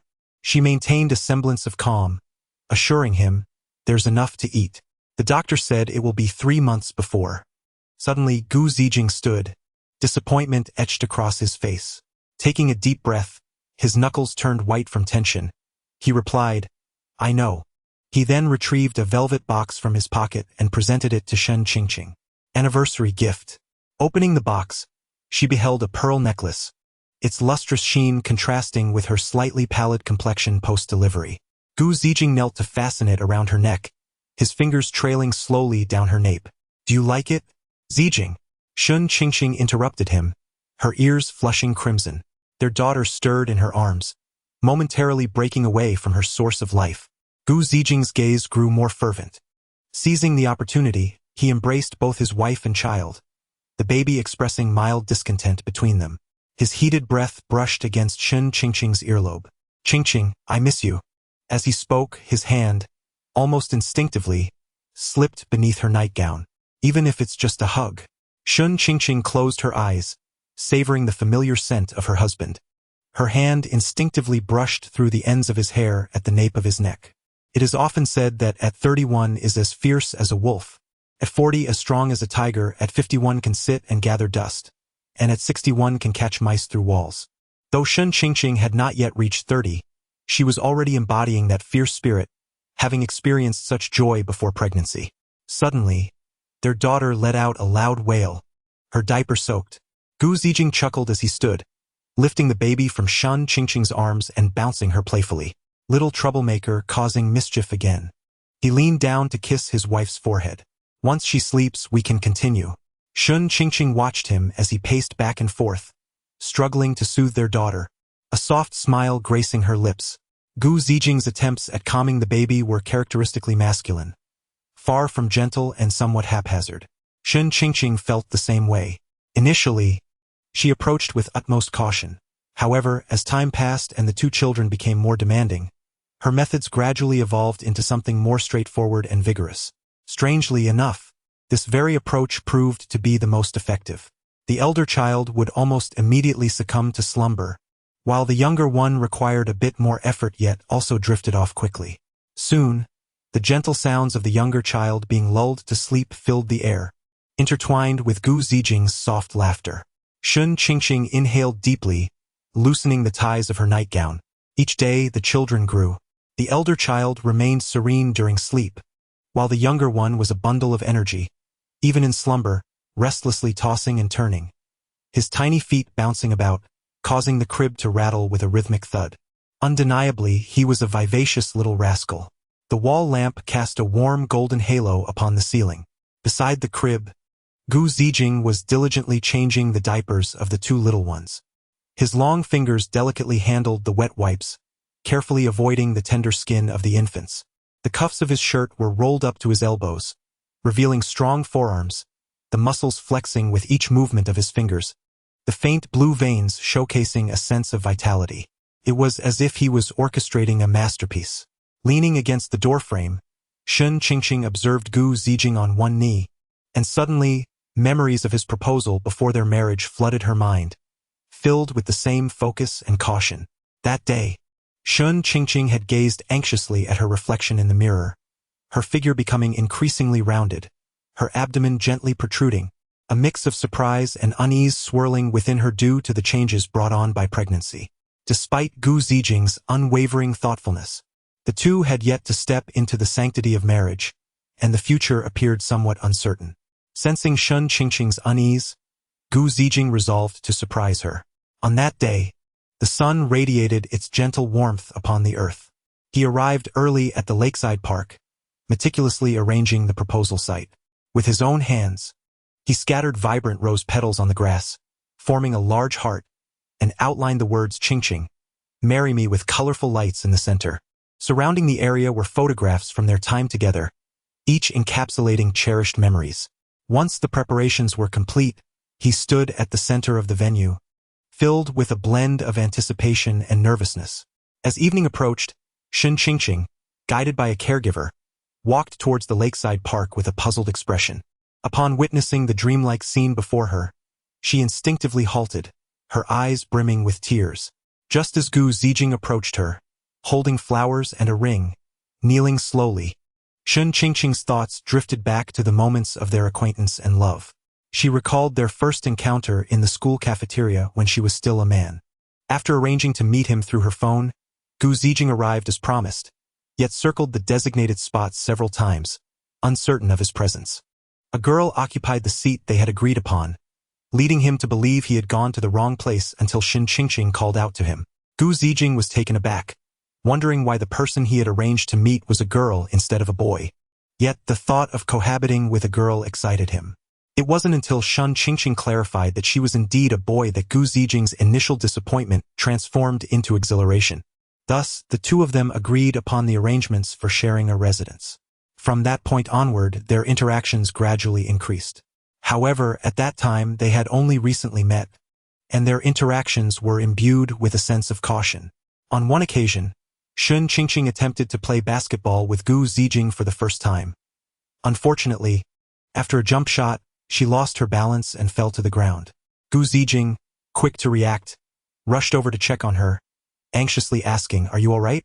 It was only then that he realized she had twisted her ankle. Looking up at his worried expression, Shun Qingqing felt that it was not a significant issue. With a smile, she reassured him, "I'm fine, don't be so tense." Yet, Gu Zijing became even more anxious, exclaiming, "What do you mean fine? It's swollen. Let me help you to the infirmary." Consequently, he supported Shen Qingqing as they made their way to the infirmary for treatment. After that incident, Shen Qingqing developed a psychological aversion to playing basketball and became increasingly reluctant to engage in physical activities. On another occasion, Shen Qingqing, exhausted from burning the midnight oil on her thesis, found herself in a state of utter fatigue and despondency. Upon learning of her plight, Gu Zijing silently stayed by her side. Though their fields of study differed, leaving him unable to assist her academically, he offered comfort by fetching her a glass of water whenever she needed it. Eventually, Shen Qingqing underwent a transformation, becoming more in touch with her femininity. As their days together unfolded, they grew closer without any formal declarations of love, eventually solidifying their relationship after a casual evening of revelry. Each moment spent together during those days was immensely precious. At this juncture, Gu Zijing's tender voice brought her back to reality. "Qingqing, our baby is on the way. I have decided to spend my life with you. You are the most treasured presence in my life. Will you marry me, allowing me to protect you and our child for all eternity?" Bystanders, drawn in by the spectacle, began to chant in unison, urging, "Marry him, marry him." Shen Qingqing, already overwhelmed with emotion, nodded vigorously, choking back tears as she affirmed, "Yes, I do." Gu Zijing smiled as he placed a ring on her finger, rising to embrace her tightly, as if to merge their lives into one. The crowd erupted in applause and cheers, showering blessings upon the joyful couple. Following the successful proposal, their lives were infused with even more sweetness and anticipation. Gu Zijing understood that a grand wedding would not only be a promise to Shen Qingqing, but also a perfect testament to their love. Thus, he secretly began to meticulously plan the wedding, traversing every corner of the city in search of the ideal venue. After viewing countless hotels and gardens that fell short of his vision, he ultimately settled on a 5-star hotel and enlisted the finest wedding planner. Returning from the realm of memories, Gu Zijing changed their child's diaper, pinching his nose as he disposed of the soiled diaper in the trash. The baby seemed to have gained a bit more weight. The eldest child had fallen asleep again, while Gu Zijing lifted the younger one onto his shoulder, eliciting a chorus of giggles. Tomorrow they would weigh them. Shen Qingqing reached out to catch her daughter's tiny, flailing fists, recalling the doctor's advice that breastfed infants experience a slowing of weight gain after the first month. She gently traced her fingers along her daughter's rounded chin, noting that indeed, she had become much sturdier since her birth. Gu Zijing bent down to place the little treasure back into the crib, then turned to embrace Shen Qingqing. His chin rested atop her head, inhaling the faint fragrance that lingered on her, tightening his hold slightly. Shen Qingqing felt something pressing against her lower abdomen through her clothing. Suddenly, she recalled the last moments before childbirth when he had lost control, biting her shoulder while whispering in her ear, "Qingqing, I want to engrave you into my very bones." Reflecting on his intensity back then sent a shiver down her spine. "Zijing." She tilted her head to kiss his Adam's apple, the salty warmth of sweat mingling with her tongue. Gu Zijing shuddered, his heated palm gliding over her lower back. Just then, a loud wail erupted from the little one, interrupting their intimacy. Gu Zijing chuckled helplessly, reluctantly releasing Shen Qingqing to attend to their child. "Little ancestor, Daddy will prepare your milk right away." As Shen Qingqing watched her husband stroll toward the kitchen, she suddenly noticed a corner of a hospital examination sheet peeking from his suit pants pocket. Her heart raced as she tiptoed to extract the paper. It was an informative flyer regarding postpartum pelvic floor muscle rehabilitation. Just as she became engrossed in reading, Gu Zijing returned with the prepared bottle. "What are you looking at?" Upon seeing the paper in her hand, the tips of Gu Zijing's ears turned a shade of crimson. "The doctor said that after 3 months postpartum, you need to do rehabilitation training, and I will accompany you." Shen Qingqing gazed at his earnest expression and burst into laughter. "Ah, Mr. Gu, are you really going to accompany a postpartum woman to do Kegel exercises?" Gu Zijing inserted the bottle into their daughter's mouth, then turned to press Shen Qingqing against the wall. "I am quite serious." His fingers traced gently over her skin. Shen Qingqing's breath hitched. She eagerly captured his lips, the taste of coffee swirling between their mouths. Gu Zijing's hand slipped beneath her nightgown, tracing circles upon her skin as if mapping out a territory. Does it hurt? He inquired, his lips brushing against hers, his fingertips grazing her abdomen with a tender caress. It does, of course, she replied. Otherwise, why would I have said I would never give birth again? Yet, after childbirth, an overwhelming sense of happiness filled her. Shun Qingqing shook her head, pressing his hand against her bosom. Here hurts more. She recalled the agony of mastitis during her confinement. Will you help me, please? Gu Zijing's pupils dilated, his throat bobbing as he bent down, burying his face in the warmth between them. Shun Qingqing felt the warmth of his breath wash over her, the stubble grazing her skin igniting a tingling sensation that coursed through her entire being. However, Gu Zijing's actions grew increasingly fervent. Be gentle, she tugged at his hair. The baby is still here. Gu Zijing began to suckle softly. Shun Qingqing tilted her head back, biting her lip, striving to suppress any sound. The moonlight filtered through the blinds, illuminating the creases of his shirt, making it glisten like a crumpled love letter. Suddenly, the sound of a bottle rolling over from the crib broke the moment, and both of them froze. Gu Zijing lifted his head, a trace of white still lingering on his lips, yet his gaze was gentle enough to melt the heart. I'll go check. Shun Qingqing gazed at his receding figure, her fingers absent-mindedly caressing her own form.